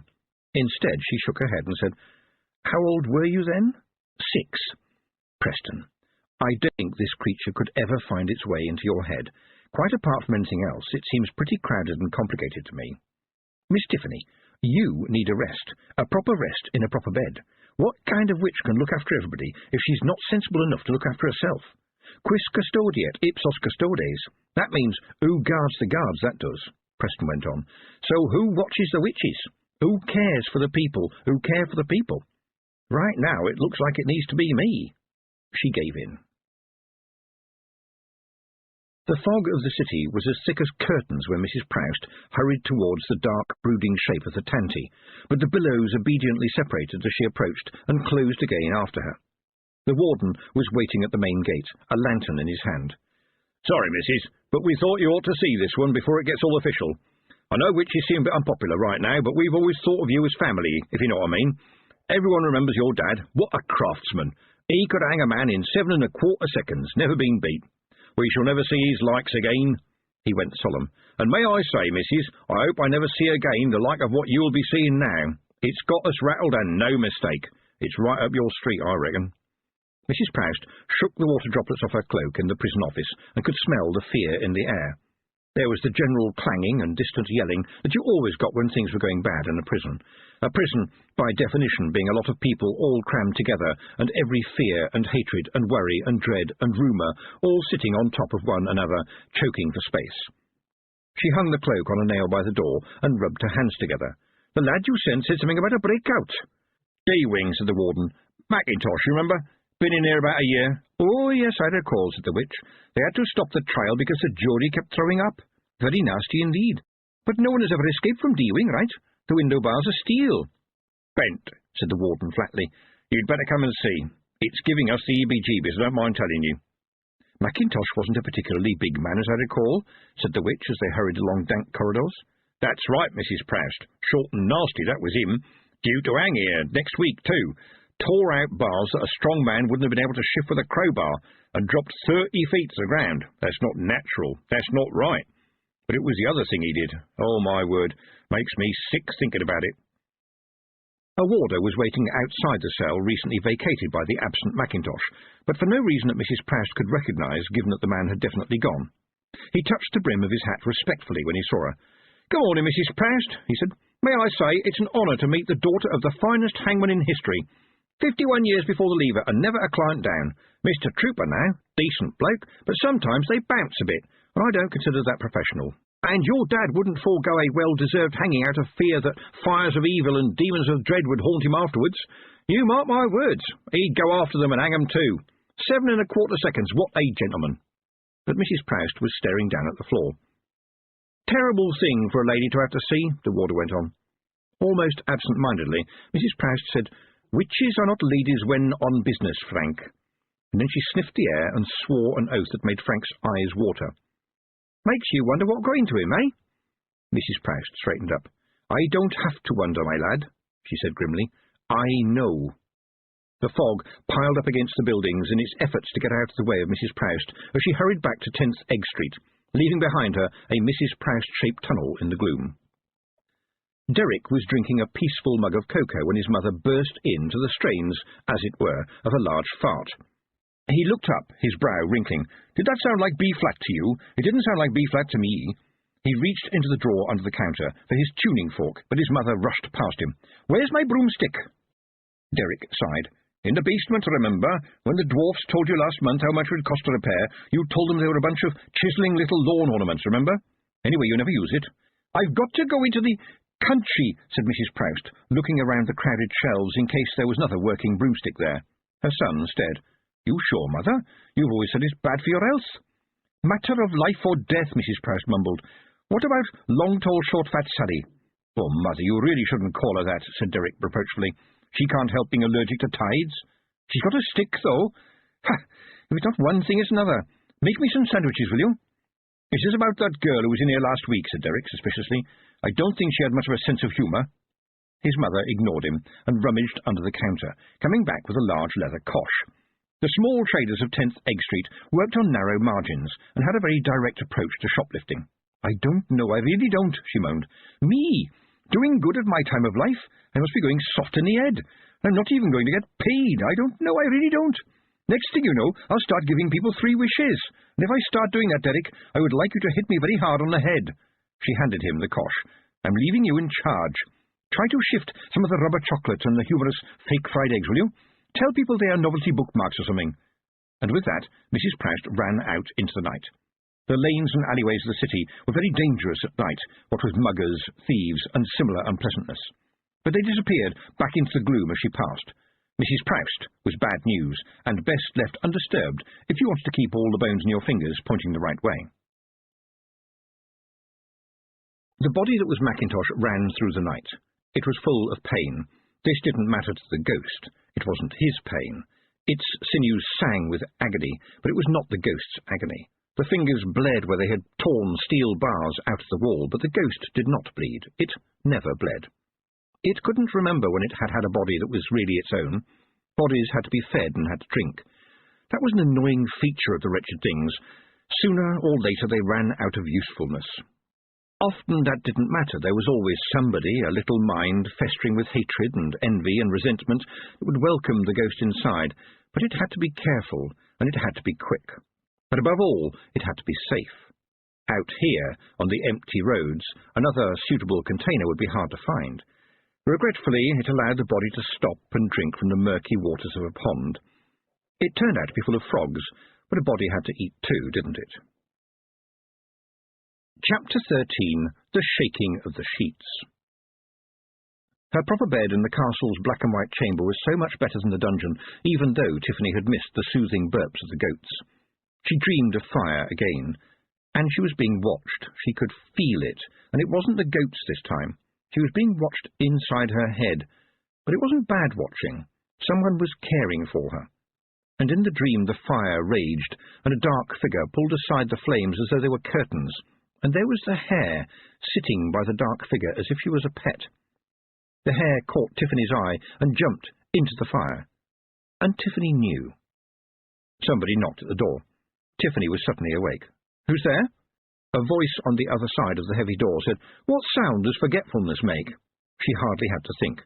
"It's the sound of the wind in dead grasses on a hot summer's day." "Yes, I think that would about do it," said Preston's voice from the other side of the door. "To get right to the point, miss, there's a lot of people downstairs, miss. I think they need their witch." It was a good day for a funeral, Tiffany thought, looking out of the narrow castle window. It shouldn't rain on a funeral. It made people too gloomy. She tried not to be gloomy at funerals. People lived and died and were remembered. It happened in the same way that winter followed summer. It was not a wrong thing. There were tears, of course, but they were for those who were left. Those who had gone on did not need them. The staff had been up very early, and the long tables had been put out in the hall to make a breakfast for all comers. That was a tradition. Rich or poor, lord or lady, the funeral breakfast was there for everyone, and out of respect for the old baron, and also out of respect for a good meal, the hall was filling up. The Duchess was also there, in a black dress that was more black than any black Tiffany had ever seen before. The dress gleamed. The black dress of the average witch was usually only theoretically black. In reality, it was often rather dusty, and quite possibly patched in the vicinity of the knees, and somewhat ragged at the hems, and, of course, very nearly worn through by frequent washings. It was what it was, working clothes. You couldn't imagine a Duchess delivering a baby in that dress. Tiffany blinked. She could imagine the Duchess doing just that. If it was an emergency, she would. She would bully and complain and order people around, but she would do it. She was that kind of person. Tiffany blinked again. Her head felt crystal clear. The world seemed understandable but slightly fragile, as if it could be broken like a mirror ball. "Good morning, miss."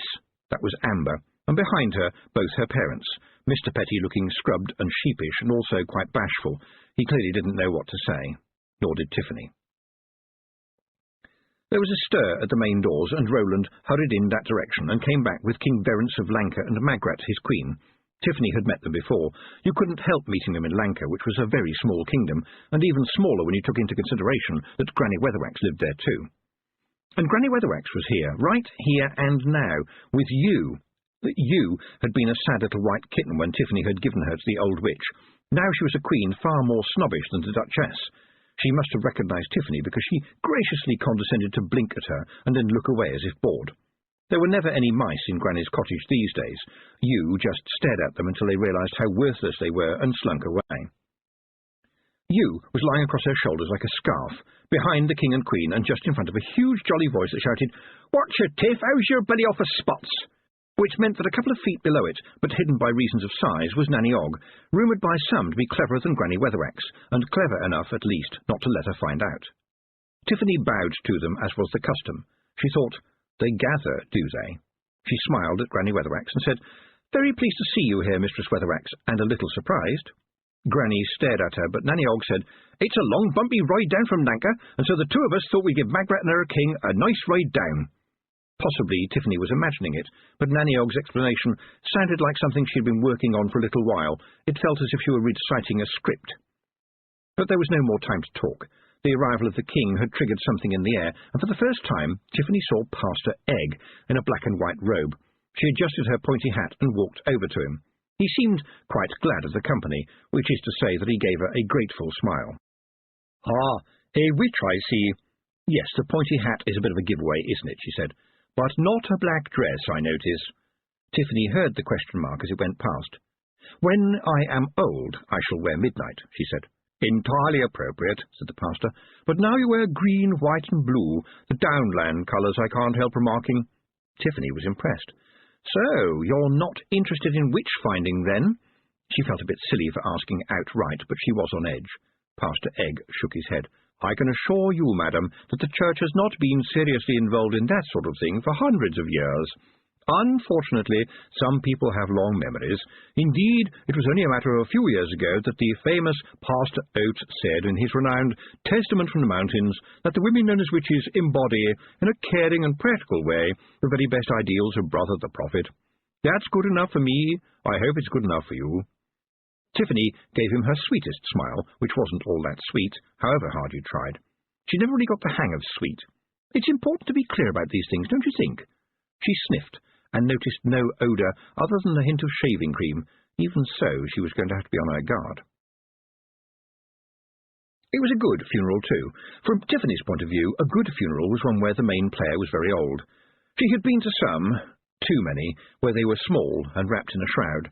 Coffins were barely known on the chalk, and indeed nearly anywhere else. Decent timber was too expensive to be left to rot underground.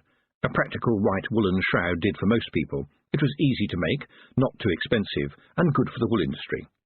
The Baron, however, went to his eternal rest inside a tomb of white marble, which, him being a practical man, he had designed, bought, and paid for 20 years ago. There was a white shroud inside it, because marble can be a bit chilly to lie on. And that was the end of the old Baron, except that only Tiffany knew where he really was. He was walking with his father in the stubbles, where they burned the cornstalks and the weeds. A perfect late summer's day, one never-changing perfect moment held in time. She gasped. The drawing! Even though she'd spoken under her breath, people around turned to look. She thought, how selfish of me, and then thought, surely it will still be there. As soon as the lid of the stone tomb had been slid into place with a sound that Tiffany would always remember, she went and found Brian, who was blowing his nose. When he looked up at her, he was pink around the eyes. She took him gently by the arm, trying not to sound urgent. The room that the Baron was living in, is it locked? He looked shocked. I should say so, and the money is in the big safe in the office. Why do you want to know? There was something very valuable in there, a leather folder. Did that get put in the big safe too? The sergeant shook his head. Believe me, Tiff, after the, he hesitated, bit of trouble, I did an inventory of everything in that room. Not a thing went out from there without me seeing it and putting it down in my notebook. With my pencil, he added, for maximum accuracy. Nothing like a leather folder was taken out, I'm sure of it. No, because Miss Spruce had already taken it, Tiffany said. That wretched nurse. I didn't mind about the money because I never expected the money. Maybe she thought it had deeds in it or something. Tiffany hurried back to the hall and looked around. Roland was the Baron now, in every respect, and it was in respect that people were clustering around him, saying things like, he was a very good man, and he had a good innings, and at least he didn't suffer, and all the other things people say after a funeral when they don't know what to say. And now Tiffany headed purposefully towards the Baron, and stopped when a hand landed on her shoulder. She followed the arm up to the face of Nanny Ogg, who had managed to obtain the biggest flagon of ale that Tiffany had ever seen. To be precise, she noticed it was a half-full flagon of ale. Nice to see something like this done well, said Nanny. Never knew the old boy, of course, but he sounds like a decent fellow. Nice to see you, Tiff. Managing all right? Tiffany looked into those innocent, smiling eyes, and past them to the much sterner face of Granny Weatherwax, and the brim of her hat. Tiffany bowed. Granny Weatherwax cleared her throat with a sound like gravel. We ain't here on business, my girl. We just wanted to help the king make a good entrance. We are not here about the cunning man, neither, Nanny Ogg added cheerfully. It sounded like a simple and silly giveaway, and Tiffany heard a disapproving sniff from Granny. But generally speaking, when Nanny Ogg came out with a silly, embarrassing comment by accident, it was because she had thought about it very carefully beforehand. Tiffany knew this, and Nanny certainly knew that Tiffany knew, and Tiffany knew that too. But it was often the kind of way that witches behaved, and it all worked perfectly if nobody picked up an axe. I know this is my problem. I will sort it out, she said. This was, on the face of it, a really stupid thing to say. The senior witches would be very useful to have at her side, but how would that look? This was a new steading, and she had to be proud. You couldn't say, I have done difficult and dangerous things before, because that was understood. What did matter was what you did today. It was a matter of pride. It was a matter of style. And it was also a matter of age. In 20 years' time, perhaps, if she asked for help, people would think, well, even an experienced witch can run up against something really unusual, and they would help as a matter of course. But now, if she asked for help, well, people would help. Witches always helped other witches, but everyone would think, was she really any good? Can't she last the distance? Is she strong enough for the long haul? No one would say anything, but everyone would think it. All this was the thought of a second, and when she blinked, the witches were watching her. Self-reliance is a witch's best friend, said Granny Weatherwax, looking stern. Nanny Ogg nodded in agreement and added, You can always rely on self-reliance, I've always said so. She laughed at Tiffany's expression. Do you think you're the only one to have to deal with the cunning man, love? Granny here had to deal with him when she was your age. She sent him back to where he came from in very short order, trust me on that."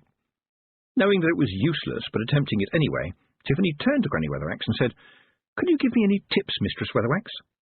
Granny, who was already drifting purposely towards the buffet lunch, stopped for a moment and turned and said, "Trust yourself." She walked a few steps further and stood as if lost in thought, and added, "And don't lose." Nanny Og slapped Tiffany on the back. "Never met the bugger myself, but I hear he's pretty bad.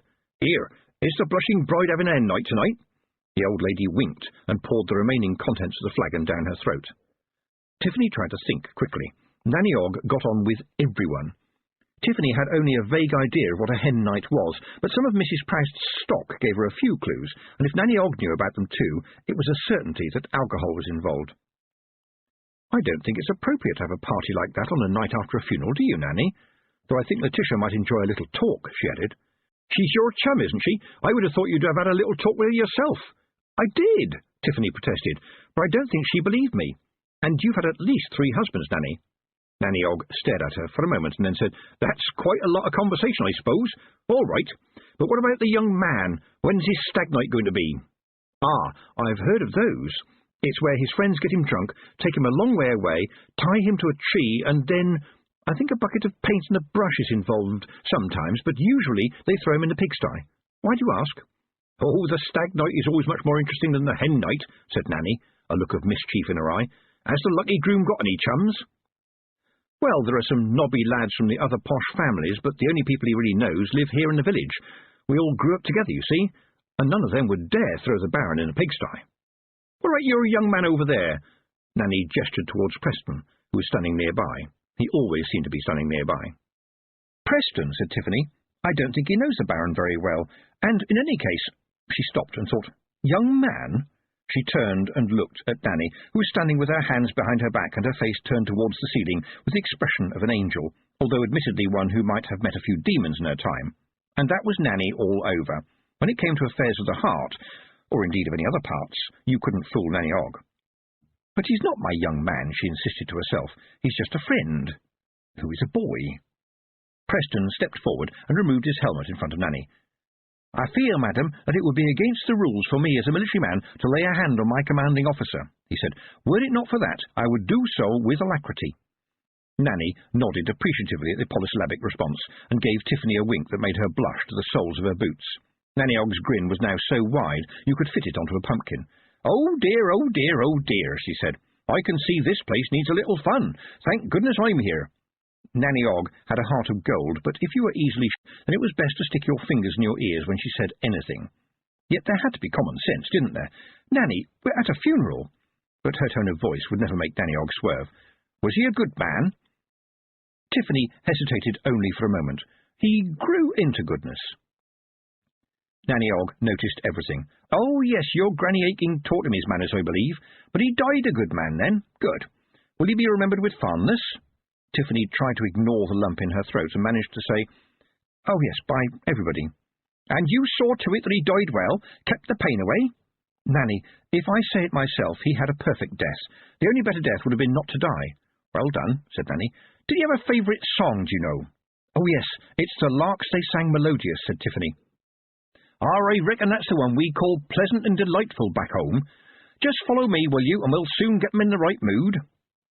And with that, Nanny Og grabbed a passing waiter by the shoulder, took a full flagon from his tray, jumped up onto a table, as lively as a girl, and shouted for silence in a voice as brisk as the Sergeant Major.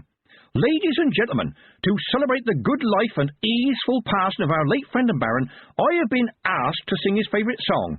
Do join in with me if you've got the breath." Tiffany listened enthralled. Nanny Og was a one-woman master-class, or rather mistress-class, in people. She treated perfect strangers as if she had known them for years, and somehow they acted as if she really had. Dragged along, as it were, by an extremely good singing voice for one old woman with one tooth. Perplexed people were raising their voices beyond a mumble by the second line, and by the end of the first verse were harmonizing like a choir, and she had them in her hand. Tiffany wept, and saw through the tears a little boy in his new tweed jacket that smelled of wee, walking with his father under different stars. And then she saw the glisten of tears on the faces, including the faces of Pastor Egg and even the Duchess. The echoes were of loss and remembrance, and the hall itself breathed. I should have learned this, she thought. I wanted to learn fire and pain, but I should have learned people. I should have learned how not to sing like a turkey. The song had finished, and people were looking around sheepishly at one another, but Nanny Ogg's boot was already making the table rock. Dance, dance, the shaking of the sheets. Dance, dance, when you hear the piper playing, she sang. Tiffany thought, is this the right song for a funeral? And then she thought, of course it is. It's a wonderful tune, and it tells us that one day all of us will die, but, and this is the important thing, we are not dead yet. And now Nanny Ogg had jumped off the table, grabbed a hold of Pastor Egg, and as she spun him round, she sang, Be assured no preacher can keep death away from any man. And he had the grace to smile and dance with her. People applauded, not something Tiffany would ever have expected at a funeral. She wished, oh, how she wished, to be like Nanny Ogg, who understood things and knew how to hammer silence into laughter. And then, as the applause died away, a male voice sang, Down in the valley so low, hang your head easy, hear the wind blow. And silence stood aside in the face of the unexpectedly silver voice of the sergeant. Nanny Ogg drifted to where Tiffany was standing. Well, it looks like I've warmed them up. Hear them clearing their throats. I reckon the pastor will be singing by the end of the evening. And I could do with another drink. It's thirsty work singing. There was a wink when she said to Tiffany, Human being first, witch second. Hard to remember, easy to do. It was magic. Magic had turned a hall full of people who mostly did not know very many of the other people there into human beings who knew they were among other human beings, and right now that was all that needed to matter. At which point Preston tapped her on the shoulder. He had a curious kind of worried smile on his face. Sorry, miss, but I'm on duty, worse luck, and I think you ought to know we have 3 more visitors. Can't you just show them in, said Tiffany. I would like to do that, miss, only they are stuck on the roof at the moment. The sound made by 3 witches is a lot of swearing, miss. If there had been swearing, the new arrivals had apparently run out of breath by the time Tiffany located the right window and crawled out onto the lead roof of the castle. There wasn't very much to hold on to, and it was pretty misty, but she carefully made her way out there on her hands and knees and headed towards the grumbling. Are there any witches up here? She said, and out of the gloom came the voice of somebody not even trying to keep their temper. And what in the 7 hells would you do if I said no, Miss Tiffany Aking? Mrs. Proust, what are you doing here? Holding on to a gargoyle. Get us down right now, my dear, because these are not my stones, and Mrs. Happenstance needs the privy. Tiffany crawled a little further, well aware of the sheer drop an inch away from her hand. Preston has gone to fetch a rope. Do you have a broomstick? A sheep crashed into it, said Mrs. Proust. Tiffany could just make her out now. You crashed into a sheep in the air. Maybe it was a cow or something. What are those things that go snuffle, snuffle? You ran into a flying hedgehog. No, as it happened, we were down low looking for a bush for Mrs. Happenstance. There was a sigh in the gloom. It's because of her trouble, poor soul. We've stopped at a lot of bushes on the way here, believe me. And you know what? Inside, every single one of them is something that stings, bites, kicks, screams, howls, squelches, farts enormously, goes all spiky, tries to knock you over, or does an enormous pile of poo. Haven't you people up here heard about porcelain? Tiffany was taken aback. Well, yes, but not in fields. They would be all the better for it, said Mrs. Proust. I've ruined a decent pair of boots, I have. There was a clinking noise in the mist, and Tiffany was relieved to hear Preston say, I have forced open the old trapdoor, ladies, if you would be kind enough to crawl this way. The trapdoor opened into a bedroom, clearly one that had been slept in last night by a woman. Tiffany bit her lip. I think this is where the Duchess is staying. Please don't touch anything. She's bad enough as it is. Duchess sounds posh, said Mrs. Proust. What kind of a duchess, may I ask? Tiffany said, The Duchess of Keepsake. You saw her when we had that bit of difficulty in the city, you know, at the King's Head. They've got a huge property about 30 miles away. That's nice, said Mrs. Proust, in a way that suggested that it probably wasn't going to be very nice, but would be very interesting, and probably embarrassing to someone who wasn't Mrs. Proust. I remember her, and I remember thinking when I got back from all that, where have I seen you before, my lady? Do you know anything about her, my dear? Well, her daughter told me that a terrible fire took away her property and her whole family before she married the Duke. Mrs. Proust brightened up, although it was the brightness on the edge of a knife. Oh, really, she said, her voice all treacle. Just fancy that. I look forward to meeting the lady again and offering my condolences. Tiffany decided that this was a puzzle she had no time to unravel, but there were other things to think about. She began, looking at the very tall lady somehow trying to hide behind Mrs. Proust, who turned around and said, "Oh, dear me, where are my manners? I know, I never had a need to start with. Tiffany Aking, this is Miss Cambric, better known as Long, Tall, Short, Fat Sally. Miss Cambric is being trained by old Mrs. Happenstance, who was the one you briefly saw hurrying down the stairs with one aim in mind. Sally suffers terribly from tides, poor thing. I had to bring them both because Sally had the only working broomstick I could find, and she wouldn't leave Mrs. Happenstance behind. It was the devil keeping the broomstick trim. Don't worry, she'll be back to about 5'6" in a few hours. Of course, she's a martyr to ceilings. And Sally, you better get after Mrs. Happenstance right now." She waved a hand, and the younger witch scurried off, looking nervous. When Mrs. Proust gave orders, they tended to be obeyed. She turned back to Tiffany. "The thing that is after you has got a body now, young lady. He has stolen the body of a murderer locked up in the tanty. You know what? Before the bloke got out of the building, he killed his canary. They never kill their canary. It's what you don't do. You might beat another prisoner over the head with an iron bar in a riot, but you never kill a canary. That would be evil." It was a strange way to introduce the subject, but Mrs. Proust didn't do small talk, or, for that matter, reassurance. "I thought something like this would happen," said Tiffany. "I knew it would. What does he look like?" "We lost him a couple of times," said Mrs. Proust. "Calls of nature and so on. He might have broken into a house for better clothes, I couldn't say. He won't care about the body. He'll run it until he finds another one, or it falls to pieces. We'll keep an eye out for him." "And this is your steading?" Tiffany sighed. "Yes, and now he is chasing me like a wolf after a lamb."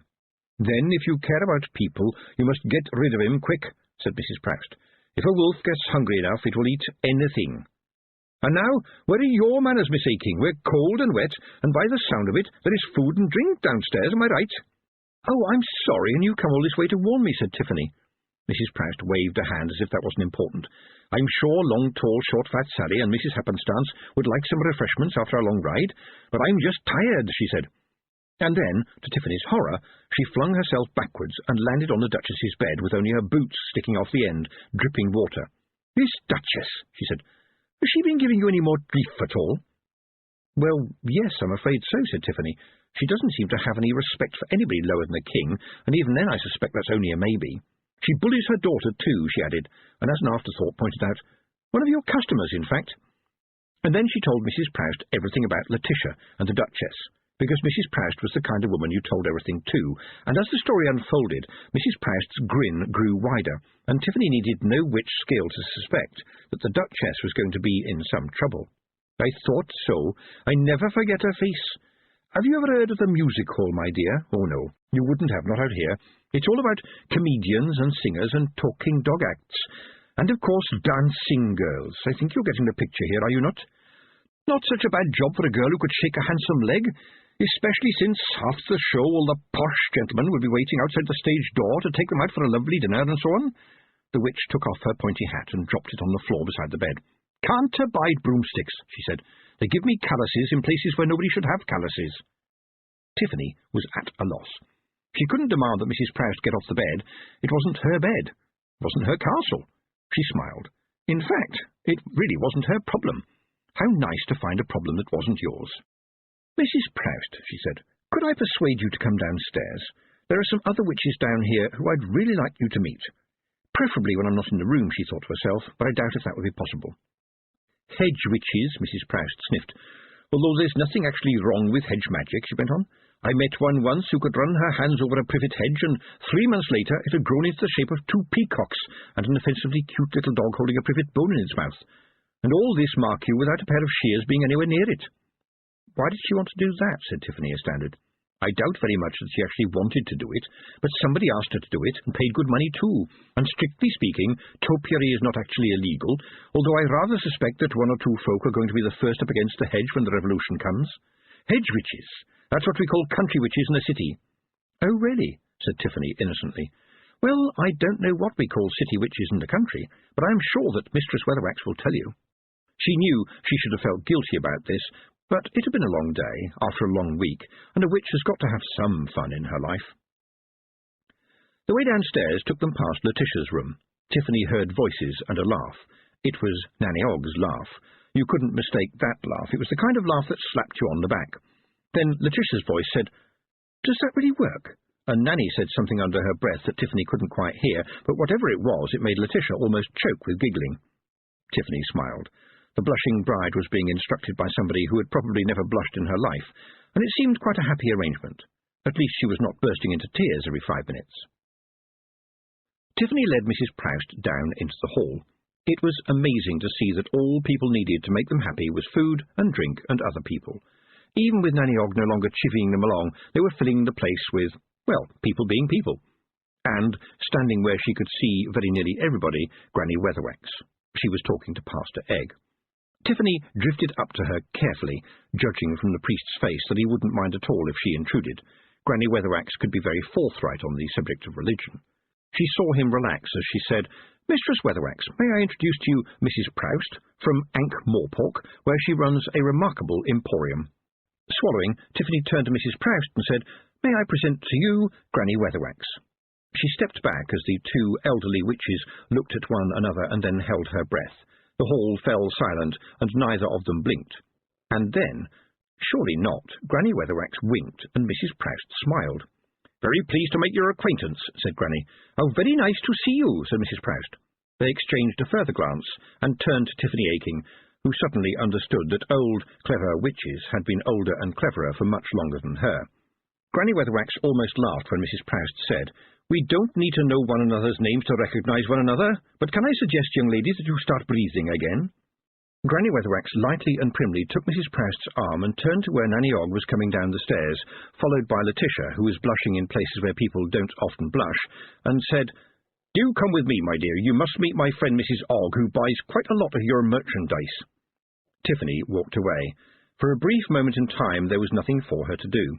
She looked down the length of the hall, where people were still gathering in little groups, and saw the Duchess by herself. Why did she do it? Why did she walk over to the woman? Maybe, she thought, if you knew you were going to be facing a horrible monster, it is as well to get in a little practice. But to her absolute amazement, the Duchess was crying. "Can I help in any way?" said Tiffany. She was the immediate subject of a glare, but the tears were still falling. "She's all I've got," said the Duchess, looking over at Letitia, who was still trailing Nanny Og. "I'm sure Roland will be a very considerate husband. I hope she will think that I have given her a good grounding to get her safely through the world." "I think you've definitely taught her many things," said Tiffany. But the Duchess was now staring at the witches, and without looking at Tiffany, she said, "I know we've had our differences, young lady, but I wonder if you can tell me who that lady is up there, one of your sister witches, talking to the remarkably tall one?" Tiffany glanced around for a moment. "Oh, that's Mrs. Proust. She's from Ankh-Morpork, you know. Is she an old friend of yours? She was asking about you only a little while ago."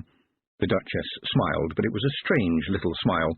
If smiles had a colour, it would have been green. "Oh," she said, "that was, She paused, swaying a little. "Very kind of her," she coughed. "I am so glad that you and my daughter appear to be close chums, and I would like to tender you my apologies for any hastiness on my part in recent days. I would also very much like to tender you and the hard-working staff here my apologies for what may have appeared to be high-handed behaviour, and I trust you will accept that these stemmed from a mother's determination to do the very best for her child." She spoke very carefully, the words coming out like children's coloured building blocks, and between the blocks, like mortar, were the unspoken words, "Please, please, don't tell people I was a dancer in a music hall, please." "Well, of course, we're all on edge," said Tiffany. "Least said, soonest mended, as they say." "Regrettably," said the Duchess, "I don't think I said least." Tiffany noticed that there was a large wine-glass in her hand, and it was almost empty. The Duchess watched Tiffany for a while, and then continued, "A wedding almost straight after a funeral, is that right?" "Some people think that it's bad luck to move a wedding once it's planned," said Tiffany. "Do you believe in luck?" said the Duchess. "I believe in not having to believe in luck," said Tiffany. "But, Your Grace, I can tell you in truth that at such times the universe gets a little closer to us. They are strange times, times of beginnings and endings, dangerous and powerful, and we feel it, even if we don't know what it is. These times are not necessarily good and not necessarily bad. In fact, what they are depends on what we are." The Duchess looked down at the empty glass in her hand. "For some reason, I think I should be taking a nap." She turned to head towards the stairs, nearly missing the first step. There was a burst of laughter from the other end of the hall. Tiffany followed the Duchess, but stopped to tap Letitia on the shoulder. "If I was you, I'd go and talk to your mum before she goes upstairs. I think she'd like to talk to you now." She bent down and whispered in her ear, "But don't tell her too much about what Nanny Ogg said." Letitia looked about to object, saw Tiffany's expression, thought better of it, and intercepted her mother. And now, suddenly, Granny Weatherwax was at Tiffany's side. After a while, as if addressing the air, Granny said, "You have a good steading here, nice people, and I'll tell you one thing, he is near." Tiffany noticed that the other witches, even long, tall, short, fat Sally, were now lining up just behind Granny Weatherwax. She was the focus of their stares, and when a lot of witches are staring at you, you can feel it like the sun. "Is there something you want to say?" said Tiffany. "There is, isn't there?" It wasn't often, and in fact, now Tiffany came to think of it, it wasn't ever that she had seen Granny Weatherwax look worried. "You are certain that you can best the cunning man, are you not? I see you don't wear midnight yet." "When I am old, I shall wear midnight," said Tiffany. "It's a matter of choice.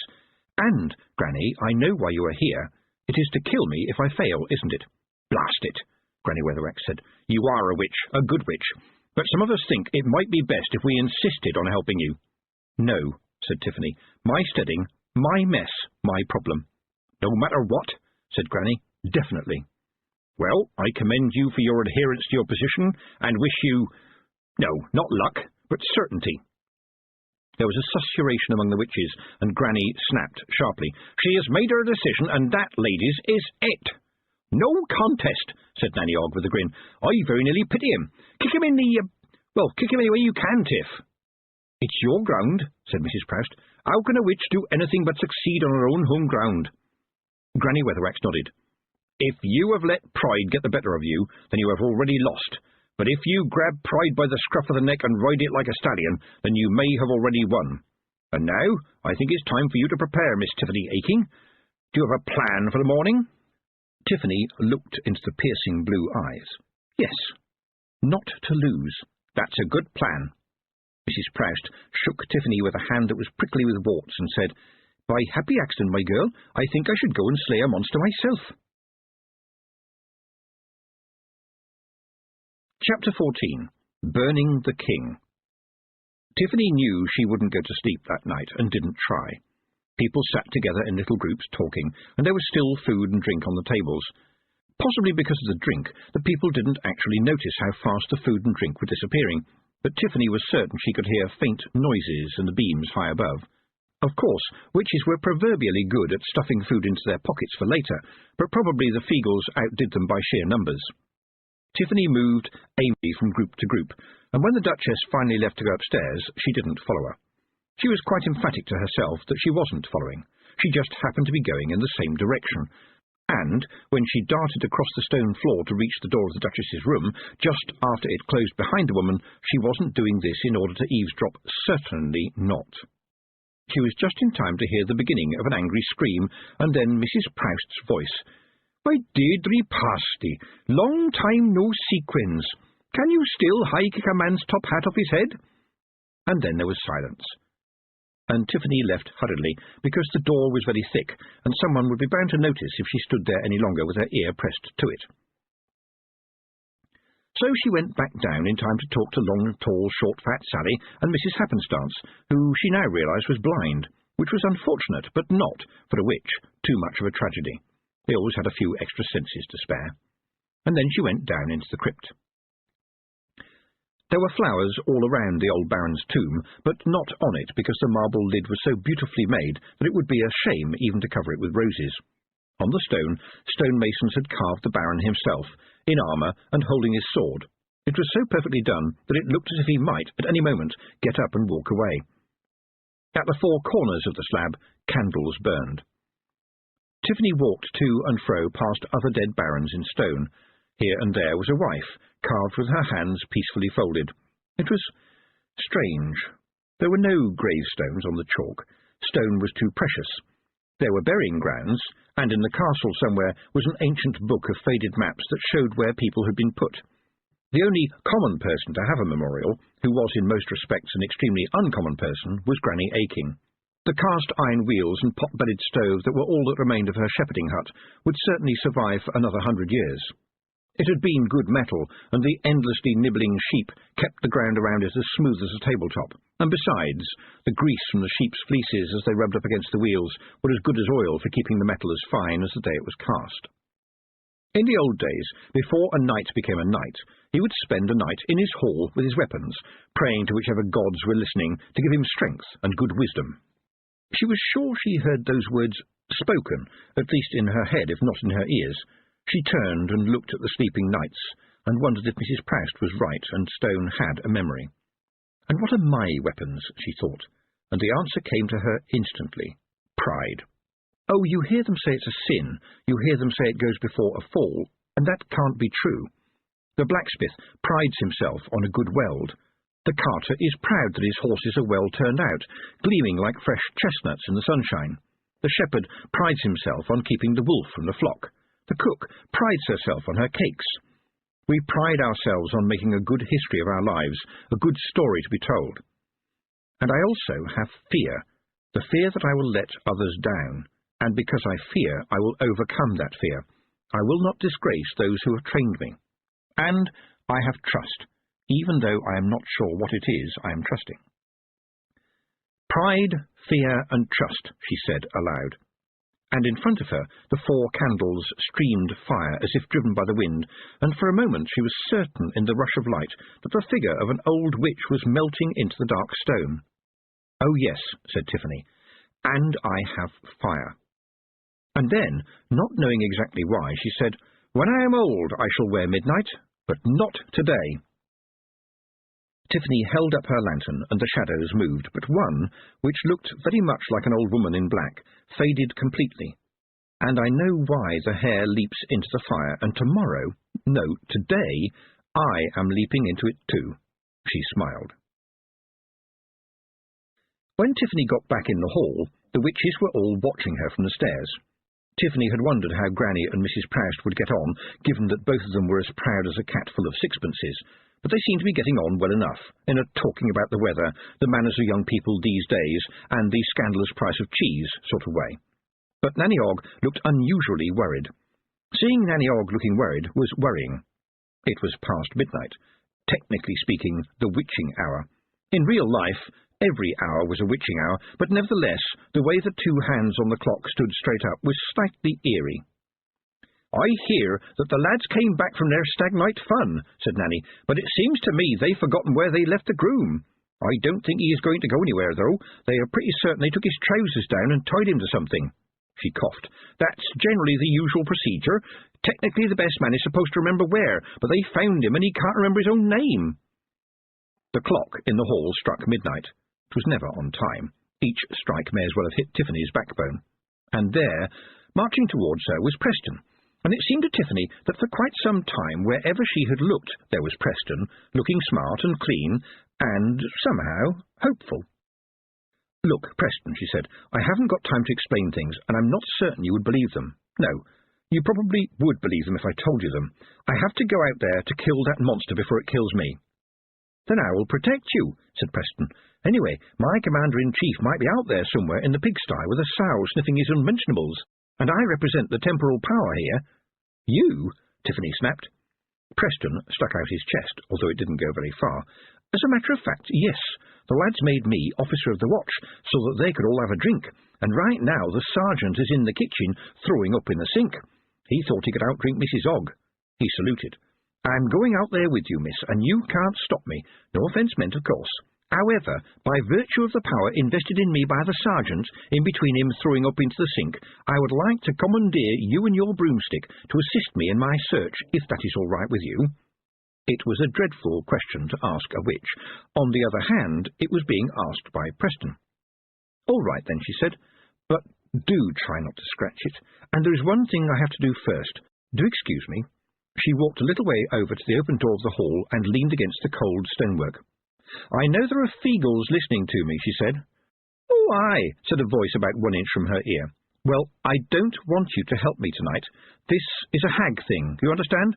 Oh, aye, we've seen the big posse of hags. It's a big hag night, the new. I must, Tiffany began, and then an idea struck her. I have to fight the man with no eyes, and they are here to see how good a fighter I am. And so I mustn't cheat by using Feagles. That's an important hag rule.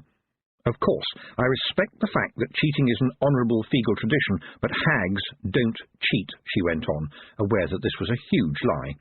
If you help me, they will know, and all the hags will put me to scorn. And, Tiffany thought, and if I lose, it will be Feagles versus hags, and that's a battle that the world will remember. No pressure, eh? Aloud, she said, you understand, right? This once, just this once, you will do as I tell you, and not help me. Aye, we understand ye, but ye ken that Jeanie says we must look out for ye at all times, because ye are our Hag of the Hills, said Rob. I'm sorry to say that the Kelder is not here, said Tiffany, but I am, and I have to tell you that if you help me this once, I will no longer be your Hag of the Hills. I'm under a geese, ye ken. It's a hag geese, and that's a big geese indeed. She heard a group groan, and added, I mean it. The chief hag is Granny Weatherwax, and you know her. There was another groan. There you are, then, said Tiffany. This time, please, let me do things my way. Is that understood? There was a pause, and then the voice of Rob Anybody said, Oh, aye. Very well, said Tiffany, and took a deep breath and went to find her broomstick. Taking Preston with her didn't seem such a good idea as they rose above the roofs of the castle. Why didn't you tell me that you were scared of flying, she said. That's hardly fair, said Preston. This is the first time I've ever flown. When they were at a decent height, Tiffany looked at the weather. There were clouds above the mountains, and the occasional flash of summer lightning. She could hear the rumble of thunder in the distance. You were never far from a thunderstorm in the mountains. The mist had lifted, and the moon was up. It was a perfect night, and there was a breeze. She had hoped for this. And Preston had his arms around her waist. She wasn't sure whether she had hoped for that or not. They were well down onto the plains at the foot of the chalk now, and even by moonlight, Tiffany could see dark rectangles where earlier fields had been cleared. The men were always meticulous about not letting the fires get out of hand. Nobody wanted wildfire. There was no telling what that would burn. The field they reached was the very last one. They always called it the King. Usually, when the king was burned, half the village was waiting to catch any rabbits that fled the flames. That should have happened today, but everybody had been otherwise occupied. The chicken houses and the pigsty were in a field just above it, at the top of a bank, and it was said that the king grew such bountiful crops because the men found it much easier to cart the mulch onto the king rather than take it all to the lower fields. They landed by the pigsties to the usual ferocious screaming of piglets, who believed that no matter what is actually happening, the world is trying to saw them in half. She sniffed. The air smelled of pig, she was sure, absolutely sure that she would nevertheless smell the ghost if and when he was here. Mucky though they were, the pigs nevertheless had a natural smell. The smell of the ghost, on the other hand, would make a pig smell like violets by comparison. She shuddered. The wind was getting up. Are you sure you can kill it? Whispered Preston. I think I can make it kill itself. And, Preston, I absolutely forbid you to help me. I'm sorry, said Preston. Temporal power, you understand. You can't give me orders, Miss Aking, if it's all right by you. You mean your sense of duty and your obedience to your commander means that you must help me, she said. Well, yes, miss, said Preston, and a few other considerations. Then I really need you, Preston, I really do. I think I could do this myself, but it will make it so much easier if you help me. What I want you to do is... She was almost certain that the ghost would not be able to overhear, but she lowered her voice anyway, and Preston absorbed her words without blinking, and simply said, That sounds pretty straightforward, miss. You can rely on the temporal power. Yuck! How did I end up here? Something grey and sticky, and smelling very much of pig and beer, tried to pull itself over the pigsty wall. Tiffany knew it was Roland, but only because it was highly improbable that 2 bridegrooms had been thrown into the pigsty tonight. And he rose like something nasty from the swamp, dripping, well, just dripping. There was hardly any necessity to go into details. Bits of him splashed off. He hiccuped. There appears to be an enormous pig in my bedroom, and it would seem that I have mislaid my trousers, he said, his voice baffled by alcohol. The young baron peered around, understanding not so much dawning as bursting. I don't think this is my bedroom, is it? He said, and slowly slipped back into the sty. She smelled the ghost. Over and above the mix of smells coming from the pigsty, it stood out like a fox among chickens. and now the ghost spoke in a voice of horror and decay. "I can feel you here, witch, and others too. I do not care about them, but this new body, while not very robust, has a permanent agenda of its own. I am strong. I am cunning. You cannot save everybody. I doubt if your fiendish flying stick can carry 4 people. Who will you leave behind? Why not leave them all? Why not leave the tiresome rival, the boy who spurned you, and the persistent young man? Oh, I know how you think, witch." But I don't think that way, Tiffany thought to herself. Oh, I might have liked to see Roland in the pigsty, but people aren't just people. They are people surrounded by circumstances. But you aren't. You're not even people anymore. Beside her, with a horrible sucking noise, Preston pulled Roland out of the pigsty against the protest of the sow. How lucky for both of them that they couldn't hear the voice. She paused. 4 people? The tiresome rival? But there was only herself, Roland, and Preston, wasn't there? She looked towards the far end of the field, in the moon shadow of the castle. A white figure was running towards them at speed. It had to be Letitia. Nobody around here wore so much billowing white all the time. Tiffany's mind spun with the algebra of tactics. "Preston, off you go. Take the broomstick." Preston nodded and then saluted with a grin. "At your service, miss." Letitia arrived in a flurry and expensive white slippers. She stopped dead when she saw Roland, who was sober enough to try to cover with his hands what Tiffany knew she would always now think of as his passionate parts. This simply made a squelching noise, since he was thickly encrusted in pig muck. "One of his chums told me they threw him in the pigsty for a laugh," Letitia said indignantly, "and they call himself his friends." "I think they think that's what friends are for," said Tiffany absent-mindedly. To herself she thought, "Is this going to work? Have I overlooked something? Have I understood what I should do? Who do I think I'm talking to? I suppose I'm looking for a sign, just a sign." There was a rustling noise. She looked down. A hare looked up at her, and then, without panicking, lost herself in the stubbles. "I'll take that as a yes, then," said Tiffany, and felt panicked herself. After all, was that an omen, or was it just a hare who was old enough not to run instantly when she saw people? And it wasn't good manners, she was sure, to ask for a second sign to tell you if the first sign wasn't just a coincidence, was it? At this point, this very point, Roland started to sing, possibly because of drink, but also perhaps because Letitia was industriously wiping him down while keeping her eyes closed so that, as an unmarried woman, she wouldn't see anything unseemly or surprising. And the song that Roland sang went, "'Tis pleasant and delightful on the bright summer's morn to see the fields and the meadows all covered in corn, and the small birds were singing on every green spray, and the larks they sang melodious at the dawning of the day." He paused. "My father used to sing that quite a lot when we walked in these fields," he said. He was at that stage when drunken men started to cry, and the tears left little trails of pink behind as the muck was washed from his cheeks. But Tiffany thought, "Thank you. An omen was an omen. You picked the ones that worked.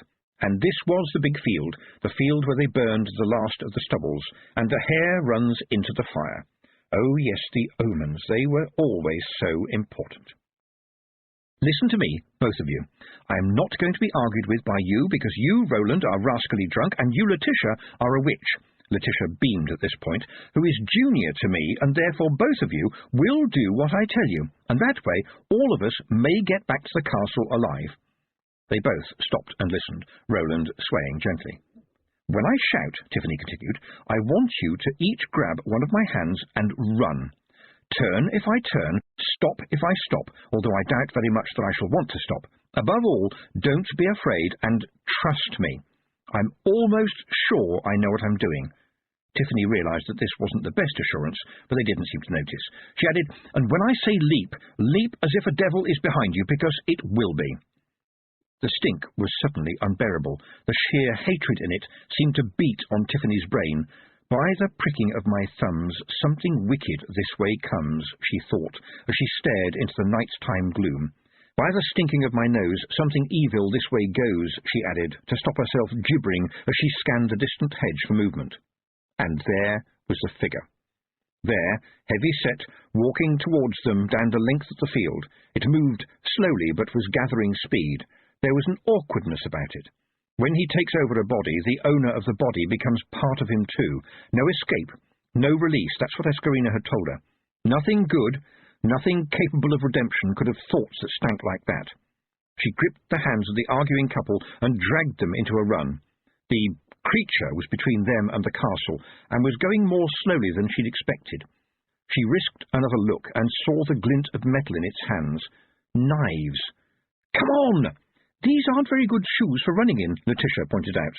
"My head aches," Roland supplied as Tiffany towed them towards the bottom of the field, ignoring all complaints as dry corn stalks snatched at them, caught hair, scratched legs and stung feet. They were barely going at a jog. The creature was following them doggedly. As soon as they turned to run up towards the castle and safety, it would gain on them. But the creature was having difficulties as well, and Tiffany wondered how far you could push a body if you didn't feel its pain, couldn't feel the agony of the lungs, the pounding of the heart, the cracking of the bones, the dreadful ache that pushed you to the last gasp and beyond. Mrs. Proust had whispered to her, eventually, the things that the man Mackintosh had done, as if saying the words aloud would pollute the air. Against that, how did you rank the crushing of the little songbird? And yet somehow that lodged in the mind as a crime beyond mercy. There will be no mercy for a song now silenced, no redemption for killing hope in the darkness. I know you. You are what whispered in Petty's ear before he beat up his daughter. You are the first blast of the rough music. You look over the shoulder at the man as he picks up the first stone, and although I think you are part of us all, and we will never be rid of you, we can certainly make your life hell. No mercy, no redemption. Glancing back, she saw its face looming bigger now, and redoubled her efforts to drag the tired and reluctant couple over the rough ground. She managed a breath to say, "Look at him! Look at him! Do you want him to catch us?" She heard a brief scream from Letitia and a groan of sudden sobriety from her husband-to-be. The eyes of the luckless Mackintosh were bloodshot and wide open, the lips stuck in a frenzied grin. It tried to take advantage of the sudden narrowed gap, but the other two had found fresh strength in their fear, and they were almost pulling Tiffany along. And now there was a clear run up the field. It all depended on Preston. Amazingly, Tiffany felt confident. He is trustworthy, she thought, but there was a horrible gurgle behind them. The ghost was driving its host harder, and she could imagine the swish of a long knife. Timing had to be everything. Preston was trustworthy. He had understood, hadn't he? Of course he had. She could trust Preston.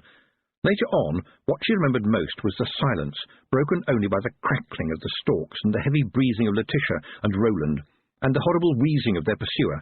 In her head, the silence was broken by the voice of the cunning man. "You are setting a trap, filth! Do you think I can be so easily caught again? Little girls who play with fire will get burned, and you will burn, I promise you. Oh, you will burn. Where then will be the pride of witches, vessels of iniquity, handmaidens of uncleanliness, defilers of all that is holy?" Tiffany kept her eyes fixed on the end of the field as tears streamed out. She couldn't help it. It was impossible to keep the vileness out. It drizzled in like poison, seeping into her ears and flowing under her skin.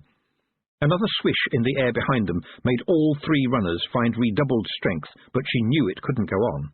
Was that Preston she saw in the gloom ahead? Then who was the dark figure beside him, looking like an old witch in a pointy hat? Even as she stared at it, it faded away. But suddenly fire burst up, and Tiffany could hear the crackling as it spread like a sunrise across the field towards them, sparks filling the sky with extra stars. And the wind blew hard, and she heard the stinking voice again, "You will burn! You will burn!" And the wind gusted, and the flames blew up, and now a wall of fire was racing through the stubbles as fast as the wind itself. Tiffany looked down, and the hare was back, running along beside them without any apparent effort. She looked at Tiffany, flicked up her legs, and ran directly towards the fire now, seriously ran. "Run," Tiffany commanded. "The fire will not burn you if you do what I say. Run fast, Roland. Run to save Letitia. Letitia, run to save Roland." The fire was almost on them. "I need the strength," she thought. "I need the power." And she remembered Nanny Ogg saying, "The world changes, the world flows. There's power there, my girl." Weddings and funerals are a time of power. Yes, weddings. Tiffany grasped their two hands even tighter, and here it came, a crackling, roaring wall of flame. "Leap!" And as they leapt, she screamed, "Leap, knave! Jump, whore!" She felt them lift as the fire reached them. Time hesitated. A rabbit sped past beneath them, fleeing in terror from the flames. He will flee, she thought. He will run from the fire, but the fire will run to him, and the fire runs much faster than a dying body.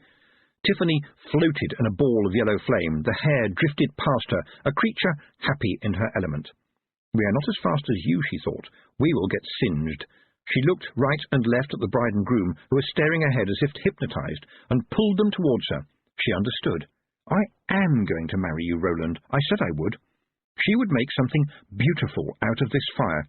Back to the hells you came from, you cunning man, she yelled above the flames. Leap, knave, jump, whore, she screamed again. Be married now for evermore. And this is a wedding, she said to herself. A fresh start. And for a few seconds in the world, this is a place of power. Oh, yes, a place of power. They landed, rolling behind the wall of fire. Tiffany was ready, stamping out embers and kicking the small flames that remained. Preston was suddenly there too, picking up Letitia and carrying her out of the ash. Tiffany put an arm round Roland, who had had a soft landing, possibly on his head, part of Tiffany thought, and followed him. Looks like very minor burns and some frizzled hair, said Preston, and as for your old boyfriend, I think his mud is now baked on. How did you manage it? Tiffany took a deep breath. The hair jumps through the flames so fast that she barely feels them, she said, and when she lands on hot ash mostly. A grass fire burns out quickly under a strong wind. There was a scream from behind them, and she imagined a lumbering figure trying to outrun the wind-driven flames bearing down on it and failing. She felt the pain of a creature that had twisted through the world for hundreds of years. The three of you, stay right here. Do not follow me. Preston, look after them. Tiffany walked across the cooling ash. I have to see, she thought. I have to witness. I have to know what it is that I have done. The dead man's clothes were smouldering. There was no pulse. He did terrible things to people, she thought, things that made even the prison warders sick. But what was done to him first? Was he just a much worse version of Mr. Petty? Could he ever have been good? How do you change the past? Where does evil begin? She felt the words slide into her mind like a worm. Murderer! Filth! Killer! And she felt she should apologize to her ears for what they had had to hear. But the voice of the ghost was weak and thin and querulous, sliding backwards into history. You can't reach me, she thought. You were used up. You are too weak now. How hard was it, forcing a man to run himself to death? You can't get in. I can feel you trying. She reached down into the ash and picked up a lump of flint, still warm from the fire. The soil was full of it, the sharpest of stones, born in the chalk, and so, in a way, was Tiffany. Its smoothness was the touch of a friend. You never learn, do you, she said. You don't understand that other people think too. Of course, you wouldn't run into the fire, but in your arrogance you never realized that the fire would run to you. Your power is only rumour and lies, she thought. You bore your way into people when they are uncertain and weak and worried and frightened, and they think their enemy is other people when their enemy is, and always will be, you, the master of lies. Outside you are fearsome, inside you are nothing but weakness. Inside I am flint. She felt the heat of the whole field, steadied herself and gripped the stone. How dare you come here, you worm? How dare you trespass on what is mine? She felt the flint get hotter in her hand, and then melt and flow between her fingers, and drip onto the soil as she concentrated. She had never tried this before, and she took a deep breath of air that somehow the flames had cleansed. And if you come back, cunning man, there will be another witch like me. There will always be another witch like me, because there are always going to be things like you, because we make space for them. But right now, on this bleeding piece of earth, I am the witch, and you are nothing. By the blinking of my eyes, something wicked this way dies. A hiss in her mind faded away and left her alone among her thoughts. No mercy, she said aloud, no redemption. You forced a man to kill his harmless songbird, and somehow I think that was the greatest crime of all. By the time she had walked back up the field, she had managed to become, once again, the Tiffany Aching who knew how to make cheese and deal with everyday chores, and didn't squeeze molten rock between her fingers. A happy but slightly singed couple were beginning to take some notice of things. Letitia sat up. "I feel cooked," she said. "What's that smell?" "Sorry, it's you," said Tiffany, "and I'm afraid that wonderful lace nightshirt might just about be usable to clean windows from now on. I'm afraid we didn't leap as fast as the hare." Letitia looked around. "Is he all right?" "Right as rain," said Preston cheerily. "The wet pig muck really helped." Letitia paused for a moment. "And that thing?" "Gone," said Tiffany. "Are you sure Roland is all right?" Letitia insisted. Preston grinned. "Absolutely tickety-boo, miss. Nothing important has been burned away, although it might be a little painful when we take the crusts off. He's somewhat baked on, if you get my meaning." Letitia nodded, and then turned slowly to Tiffany. "What was that you said when we were jumping?" Tiffany took a deep breath. "I married you." "You? That is to say, you? Married, which is to say, wedded us," said Letitia. "Yes," said Tiffany. "That is to say, certainly. Jumping over the fire together is a very ancient form of marriage. Doesn't need any priests either, which is a great saving on the catering." The possible bride weighed this one up. "Are you sure?" "Well, that's what Mrs. Ogg told me," said Tiffany, "and I've always wanted to try it." This seemed to meet with Letitia's approval, because she said, "Mrs. Ogg is a very knowledgeable lady, I must admit. She knows a surprising number of things." Tiffany, keeping her face as straight as possible, said, "A surprising number of surprising things." "Oh, yes, Letitia cleared her throat rather hesitantly and followed up her with an Is something wrong?" said Tiffany. "That word you used about me while we were jumping, I think it was a bad word." Tiffany had been expecting this. "Well, apparently it's traditional." Her voice almost as hesitant as Letitia's, she added, "And I don't think Roland is a knave either. And, of course, words and their usage do change over the years." "I don't think that one does," said Letitia. "Well, it depends on circumstance and context," said Tiffany. "But, frankly, Letitia, a witch will use any tool at hand in an emergency, as you might learn one day. Besides, the way we think about some words does change. For example, do you know the meaning of the word buxom?" She thought to herself, "Why am I making this small talk? Oh, I know. Because it's an anchor, and reassures me that I am a human being among other humans, and it helps wash the terror out of my soul." "Yes," said the bride-to-be, "I'm afraid I'm not very, large in that department." That would have been a bit unfortunate a couple of 100 years ago, because the wedding service in those days required a bride-to-be buxom towards her husband. "I'd have had to push a cushion down my bodice." "Not really. It used to mean kind, understanding, and obedient," said Tiffany. "Oh, I can do those," said Letitia. "At least the first two," she added with a grin. She cleared her throat. "What is it, apart from getting married, of course, and I'm very amused about that we have just done?" "Well," said Tiffany, "you have helped me trap one of the worst monsters that has ever fouled the world." The new bride brightened up. "Did we? Well, that's good," she said. "I'm very glad we did that. I don't know how we can repay you for all your help, though."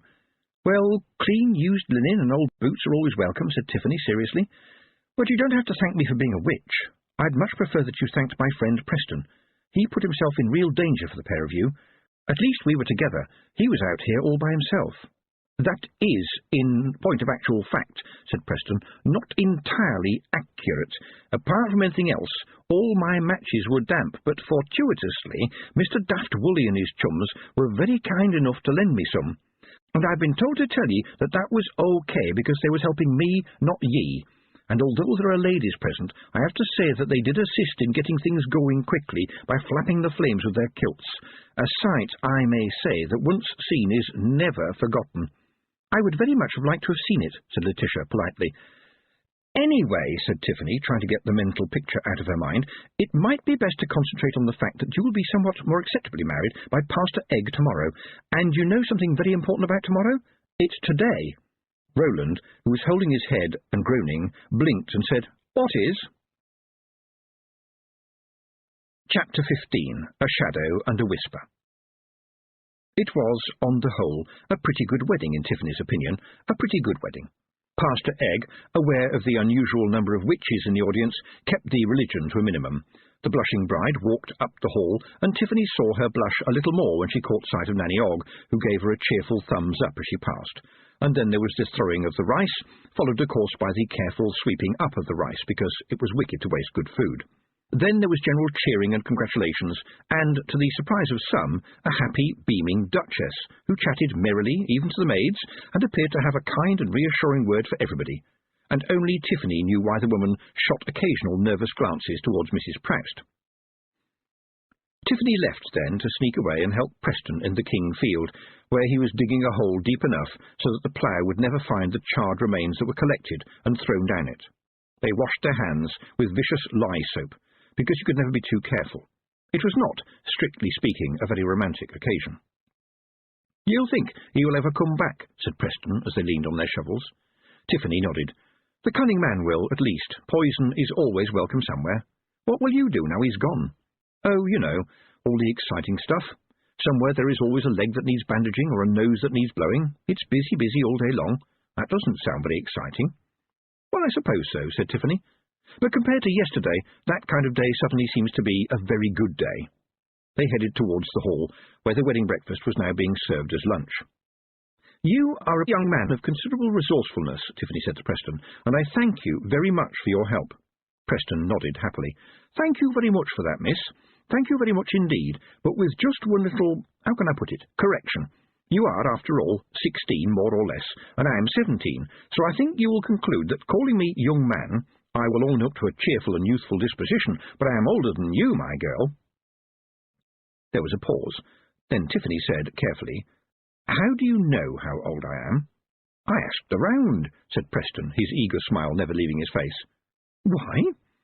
Tiffany didn't get an answer because the sergeant came out of the main door with confetti cascading off his helmet. "Oh, there you are, miss. The Baron's been asking after you, and so was the Baroness." He paused to smile and said, "Nice to have one of them again." His gaze fell on Preston, and the sergeant frowned. "Lollygagging again, as usual, Lance Private Preston." Preston saluted smartly. "You are correct in your surmise, Sergeant. You have voiced an absolute truth." This got Preston the puzzled glare he always got from the sergeant, and there was also a disapproving grunt, which meant, "One day I'll work out what it is you're saying, my lad, and then you'll be in trouble." Weddings can be rather similar to funerals in that, apart from the main players, when it's all over, people are never quite sure what they should be doing next, which is why they see if there is any wine left. But Letitia was looking radiant, which is compulsory for brides, and the slightly frizzled bits of her hair had been neatly concealed by her brilliant, sparkly tiara. Roland had also scrubbed up quite well, and you had to be quite close to him to smell pig. "About last night," he began nervously. It did happen, didn't it? I mean, I remember the pigsty, and we were all running, but—" His voice faded away. Tiffany looked at Letitia, who mouthed the words, "I remember everything." Yes, she really is a witch, Tiffany thought. That's going to be interesting. Roland coughed. Tiffany smiled. "Dear Miss Aking," he said, and for once Tiffany forgave him his public meeting voice, "I am well aware that I have been party to a miscarriage of natural justice vis-à-vis your good self." He stopped to clear his throat again, and Tiffany thought, "I really hope that Letitia can wash some of the starch out of him. With this in mind, I spoke to young Preston here, who talked to the kitchen girls in his cheery way, and found out where the nurse had gone. She had spent some of the money, but most of it is here, and it is, I am happy to say, yours." At this point, somebody nudged Tiffany. It was Preston, who hissed, "We found this too." She looked down, and he pressed a worn leather folder into her hand. She nodded in grateful thanks and looked at Roland. "Your father wanted you to have this," she said. "It may be worth more to you than all that money. I would wait until you're alone before you look at it." He turned it over in his hands. "What is it?" "Just a memory," said Tiffany. "Just a memory." The sergeant stepped forward then and tipped a heavy leather bag onto the table among the glasses and flowers. There was a gasp from the guests. "I'm being watched like hawks by my sister witches," thought Tiffany, "and I am also being watched by practically everyone I know, and who know me. I've got to do this right, and I've got to do this so that everybody remembers it." "I think you should keep it, sir," she said. Roland looked relieved, but Tiffany went on. "However, I have a few simple requests on behalf of other people." Letitia nudged her husband in the ribs, and he spread out his hands. "This is my wedding day. How can I refuse any request?" The girl Amber Petty needs a dowry, which, incidentally, would allow her young man to buy his indentured master craftsman. And you might not be aware that he sewed the gown that is currently adorning your beautiful young wife. Have you ever seen anything finer? This got an immediate round of applause, along with whistles from Roland's chums, who whimsically called out things like, "Which one, the girl or the dress?" When that was over, Tiffany said, "And furthermore, sir, and with your indulgence, I would like your pledge that any boy or girl from the chalk with such a similar request will find you obliging. I think you will agree that I am asking for a lot less than I am returning to you." "Tiffany, I believe you are correct," said Roland, "but I suspect you have more up your sleeve." "How well you know me, sir," said Tiffany, and Roland, just for a moment, went pink. "I want a school, sir. I want a school here on the chalk. I've been thinking about this for a long time, in fact for longer than I had worked out the name for what I wanted. There's an old barn on Home Farm that isn't being used right now, and I think we could make it quite acceptable in a week or so." "Well, the travelling teachers do come through every few months," said the Baron. "Yes, sir, I know, sir, and they're useless, sir. They teach facts, not understanding. It's like teaching people about forests by showing them a saw. I want a proper school, sir, to teach reading and writing, and most of all thinking, sir, so people can find out what they're good at, because someone doing what they really like is always an asset to any country, and too often people never find out until it's too late." She deliberately looked away from the sergeant, but her words had caused a susurration around the room, Tiffany was glad to hear. She drowned it out with, "There have been times lately when I dearly wished that I could change the past. Well, I can't, but I can change the present, so that when it becomes the past, it will turn out to be a past worth having. And I'd like the boys to learn about girls, and I'd like the girls to learn about boys. Learning is about finding out who you are, what you are, where you are, and what you are standing on, and what you are good at, and what's over the horizon, and, well, everything. It's about finding the place where you fit. I found the place where I fit, and I would like everybody else to find theirs. And may I please propose that Preston is the school's first teacher. He pretty much knows everything there is to know as it is." Preston bowed low with his helmet off, which got a laugh. Tiffany went on, "And his reward for a year's teaching work for you will be, yes, enough money for him to buy the letters to go after his name so that he can become a doctor. Witches can't do everything, and we could do with a doctor in these parts." All this got a big cheer, which is what generally happens when people have worked out that they are likely to get something that they won't have to pay for. When that had died down, Roland looked the sergeant in the eye and said, "Do you think you can manage without Preston's military prowess, Sergeant?" This precipitated another laugh. That's good, Tiffany thought. Laughter helps things slide into the thinking. Sergeant Bryan tried to look solemn, but he was concealing a smile. "It would be a bit of a blow, sir, but I think we might just about manage, sir. Yes, I think I can say that the departure of Lance Private Preston will enhance the overall efficiency of the squad, sir." This caused more general applause from people who hadn't worked it out, and laughter from those that did. The Baron clapped his hands together. "Well then, Miss Aking, it would appear that you have got everything you asked for, yes?" "Actually, sir, I haven't finished asking yet. There is one more thing, and it won't cost you anything, so don't worry about that." Tiffany took a deep breath and tried to make herself look taller. "I require that you give to the peoples known as the Ankh-Morpork all the downland above Home Farm, that it should be theirs forever in law as well as in justice. A proper deed can be drawn up, and don't worry about the cost. I know a toad that will do it for a handful of beetles, and it will say that for their part the Feagles will allow all shepherds and sheep untrammelled access to the downs, but there will be, and this is important, no sharp metal beyond a knife. All this will cost you nothing, my Lord Baron, but what you and your descendants, and I hope you are intending to have descendants—" Tiffany had to stop there because of the gale of laughter, in which Nanny Og took a large part, and then she continued, "My Lord Baron, I think you will assure yourself of a friendship that will never die. Gain all, lose nothing." To his credit, Roland hardly hesitated and said, "I would be honoured to present the Ankh-Morpork with the deeds to their land, and I regret, no, I apologise for any misunderstandings between us. As you say, they deserve their land by right and by justice." Tiffany was impressed by the short speech.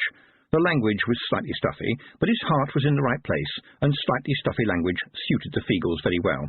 To her joy, there was yet another susurration in the beams high over the castle's hall, and the Baron, looking a lot more like a real Baron now, went on, "I only wish that I could tell them this personally right now." And from the darkness above came one mighty cry of, "Crevens!" The wind was silver and cold. Tiffany opened her eyes, with the cheer of the Feagles still ringing in her ears. It was replaced by the rattle of dried grass in the wind.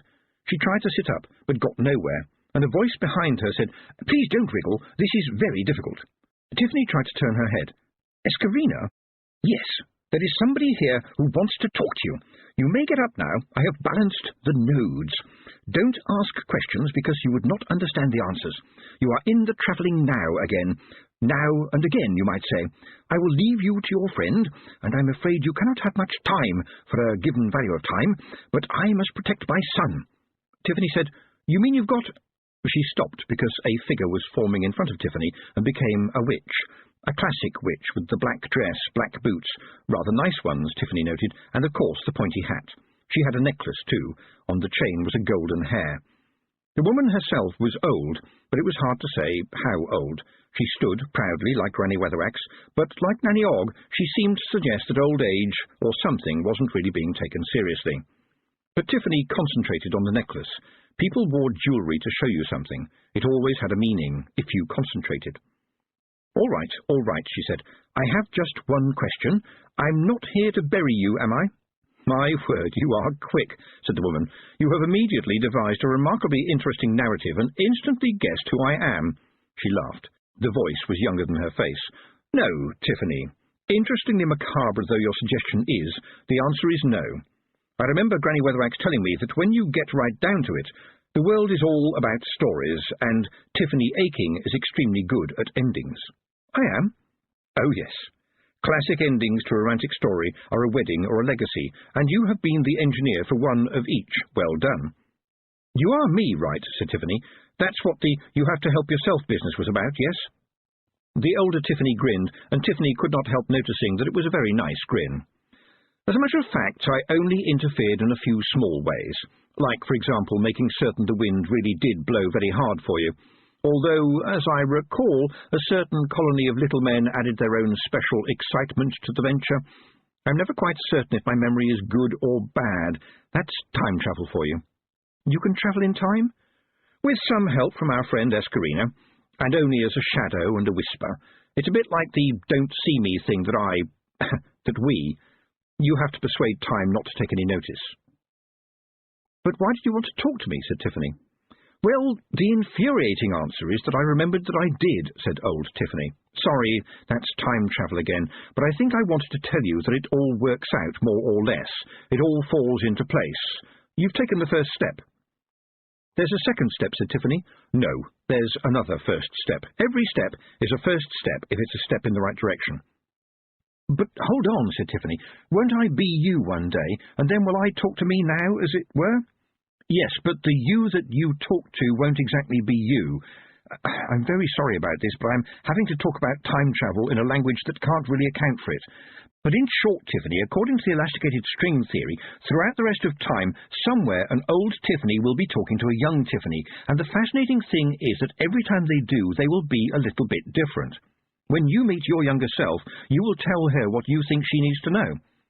But I have got a question, said Tiffany, and it's one I want to know the answer to. Well, do be quick, said old Tiffany. The elasticated string thingy, or whatever it is that Esquire uses, does not allow us very much time. Well, said Tiffany, can you at least tell me, do I ever get... Old Tiffany faded, smiling into nothingness, but Tiffany heard one word. It sounded like, listen. And then she was in the hall again, as if she'd never left it at all, and people were cheering, and there seemed to be Feagles everywhere, and Preston was by her side. It was as if ice had suddenly melted, but when she got her balance back and stopped asking herself what had just happened, had really happened, Tiffany looked for the other witches, and saw that they were talking amongst themselves, like judges adding up a score. The huddle broke up, and they came towards her purposefully, led by Granny Weatheraxe. When they reached her, they bowed and raised their hats, which is a mark of respect in the craft. Granny Weatheraxe looked at her sternly. I see that you have burned your hands, Tiffany. Tiffany looked down. I didn't notice, she said. Can I ask you now, Granny, would you all have killed me? She saw the expressions of the other witches change. Granny Weatheraxe looked around and paused for a moment. Let us say, young woman, we would have done our best not to. But all in all, Tiffany, it seems to us that you've done a woman's job today. The place where we looks for witches is at the centre of things. Well, we looks around here, and we see that you is so central that this steading spins on you. You are your own mistress, nevertheless, and if you don't start training somebody, that will be a waste. We leave this steading in the best of hands. The witches clapped, and some of the other guests joined in, even though they did not understand what those few sentences had meant. What they did recognise, however, was that these were mostly elderly, experienced, important, and scary witches, and they were paying their respect to Tiffany Aking, one of them, their witch. and she was a very important witch, and so the chalk had to be a very important place. Of course, they had known that all along, but it was nice to have it acknowledged. They stood a little straighter and felt proud. Mrs. Proust removed her hat again and said, "Please don't be afraid to come back to the city again, Miss Aking. I think I can promise you a 30% discount on all Boffo products, except for perishables or consumables, and offer not to be sneezed at." The group of witches raised their hats in unison again and walked back into the crowd. "You know, all that just now was organising people's lives for them," said Preston behind her, but as she spun around, he backed away laughing and added, "But in a good way. You are the witch, Tiffany. You are the witch." And people drank a toast, and there was more food and more dancing and laughter and friendship and tiredness, and at midnight Tiffany Aking lay alone on her broomstick high above the chalk hills and looked up at the universe, and then down on the bit of it that belonged to her. She was the witch, floating high over everything, but, it must be said, with the leather strap carefully buckled. The stick rose and fell gently as warm breezes took it, and as tiredness and darkness took her, she stretched out her arms to the dark, and just for a moment, as the world turned, Tiffany Aking wore midnight. She didn't come down until the sun was crusting the horizon with light, and she woke up to birdsong. All across the chalk the larks were rising, as they did every morning, in a symphony of liquid sound. They did indeed sing melodious. They streamed up past the stick, paying it no attention at all, and Tiffany listened, entranced, until the last bird had got lost in the brilliant sky. She landed, made breakfast for an old lady who was bedbound, fed her cat, and went to see how Trivial Boxer's broken leg was doing. Mr. and Mrs. Boxer had been slightly more educated than was good for them, and thought that Trivial was a good name for their third child. She was stopped halfway there by the neighbour of old Miss Swivel, who had apparently become suddenly unable to walk overnight, but Tiffany was fortunately able to point out that she had regrettably put both feet through one knicker-leg. Then she went down into the castle to see what else needed doing. After all, she was the witch. Epilogue. Midnight by Day. It was the scouring fair again, the same noisy hurdy-gurdy, the bobbing for frogs, the fortune-telling, the laughter, the pickpockets, though never of a witch's pocket. But this year, by common consent, no cheese-rolling. Tiffany walked through it all, nodding at people she knew, which was everybody, and generally enjoying the sunshine. Had it been a year? So much had happened. It all swam together like the sounds of the fair. "Good afternoon, miss." And there was Amber, with her boy, with her husband. "Nearly didn't recognise you, miss," said Amber cheerfully, "what with you not having your pointy hat on, if you see what I mean." "I just thought I'd be Tiffany Aking today," said Tiffany. "It is a holiday, after all." "But you are still the witch?" "Oh, yes, I'm still the witch, but I'm not necessarily the hat." Amber's husband laughed. "I know what you mean, miss. Sometimes I swear that people think I'm a pair of hands." Tiffany looked him up and down. They had met properly when she had married him to Amber, of course, and she had been impressed. He was what they called a steady lad and as sharp as his needles. He would go far and take Amber with him, and after Amber finished her training under the kelder, who knows where she would take him? Amber hung on his arm as if it was an oak. "My William done a little present for you, miss," she said. "Go on, William, show her." The young man proffered the package he had been carrying and cleared his throat. "I don't know if you keep up with the fashions, miss, but they are doing wonderful fabrics now down in the big city, so when Amber suggested this to me, I thought of them. But it also has to be washable for a start, with perhaps a split skirt for the broomstick, and leg-of-button sleeves, which are all the go this season, and with buttons tight at the wrists to keep them out of the way, and pockets on the inside, and style to be hardly noticeable. I hope it fits, miss. I'm good at measuring without a tape. It's a knack." Amber bounced up and down at his side. "Put it on, miss. Go on, miss, put it on." "What, in front of all these people?" said Tiffany, embarrassed and intrigued at the same time. Amber was not to be denied. "There's the mother and baby tent, miss. No men in there, miss, no fear. They'd be afraid that they would have to burp somebody, miss." Tiffany gave in. The package had a rich feel to it. It felt soft like a glove. Mothers and babies watched her as she slid into the dress, and she heard the envious sighs that interspersed burps. Amber, on fire with enthusiasm, pushed her way in through the flap and gasped, oh, miss, it does suit you so. Oh, miss, if only you could see yourself, miss. Do come and show William, miss. He'll be as proud as a king. Oh, miss." You couldn't disappoint Amber, you just couldn't. It would be like, well, kicking a puppy. Tiffany felt different without the hat, lighter perhaps, and William gasped and said, "I wish my master was here, Miss Aking, because you are a masterpiece. I just wish you could see yourself." "Miss?" And just for a moment, because people shouldn't get too suspicious, Tiffany stood outside herself and watched herself twirl the beautiful dress as black as a cat full of sixpences, and she thought, "I shall wear midnight, and I will be good at it." She hurried back to her body and shyly thanked the young tailor. "It's wonderful, William, and I will happily fly over to show your master. The cuffs are wonderful." Amber was jumping up and down again. "We'd better hurry if we're going to see the tug-of-war, miss. It's Feagles versus humans. It's going to be fun." And in fact, they could hear the roar of the Feagles warming up, though they had made a slight alteration to their traditional chant. "Me king, me queen, me laird, one baron, and under mutually agreed arrangements, you ken." "You go on ahead," said Tiffany. "I'm waiting for somebody." Amber paused for a moment. "Don't wait too long, miss. Don't wait too long."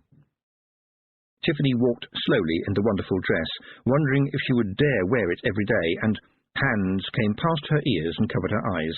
A voice behind her said, "A nosegay for the pretty lady? You never know, it might help you find your beau." She spun around. "Preston." They talked as they strolled away from the noise, and Tiffany listened to news about the bright young lad that Preston had trained to take over as the school's new teacher, and about exams, and doctors, and the Lady Sybil Free Hospital, who had, and this was the really important part, just taken on one new apprentice, this being Preston, possibly because, since he could talk the hind leg off a donkey, he might have a talent for surgery.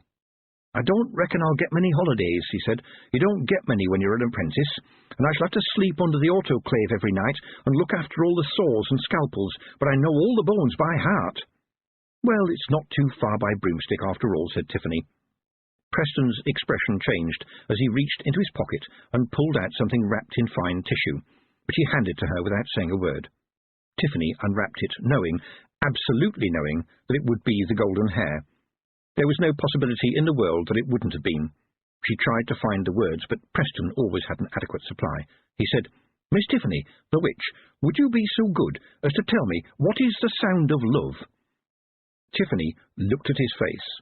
The noise from the tug-of-war was silenced. The birds stopped singing.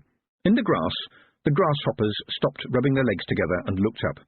The earth moved slightly as even the chalk giant, perhaps, strained to hear, and the silence flowed over the world until all there was Preston, who was always there. And Tiffany said, "Listen." A Feagle Glossary, adjusted for those of a delicate disposition. A work in progress by Miss Perspicacia Tick, witch. Big jobs, human beings. Big man, chief of the clan, usually the husband of the kelder. Blethers, rubbish, nonsense. Bogging, to be desperate, as in I'm bogging for a cup of tea. Bunty, a weak person. Carlin, old woman. Cludgy, the privy. Crivens, a general exclamation that can mean anything from my goodness to I've just lost my temper and there is going to be trouble. Dree, you're my his her weird, facing the fate that is in store for you, me, him, her. Een, eyes.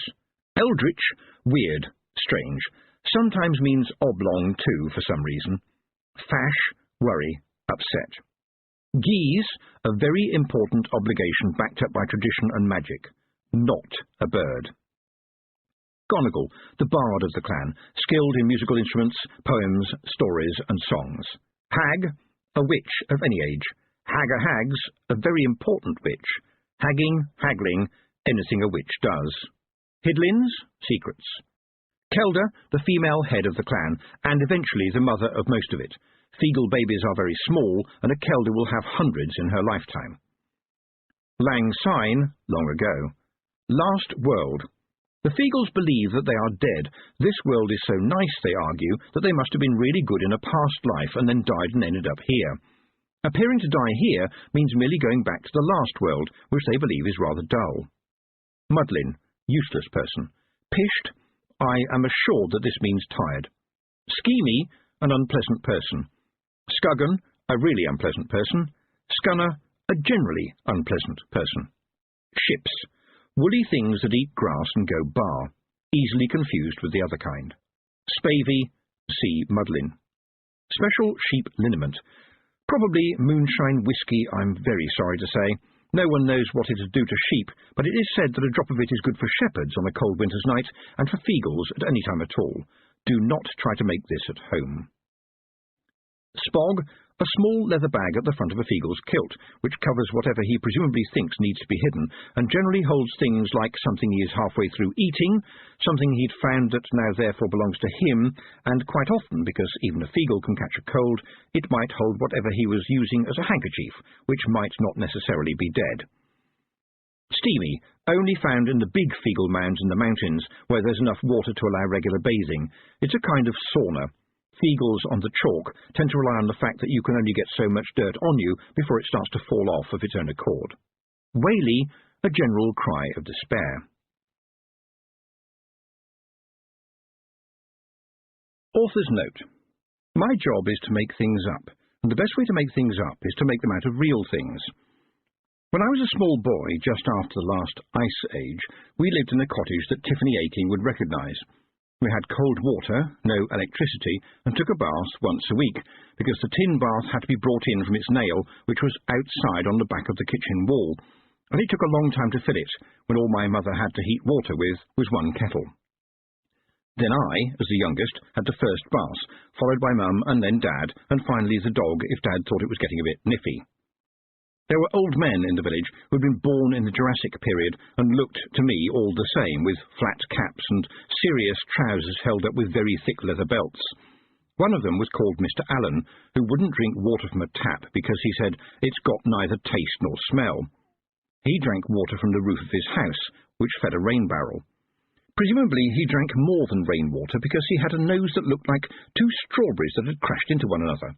My dad told me it's called drinker's nose, but he was probably wrong, as the condition, I'm told, is a type of adult acne called rhinophema, but I suspect that this is too much information.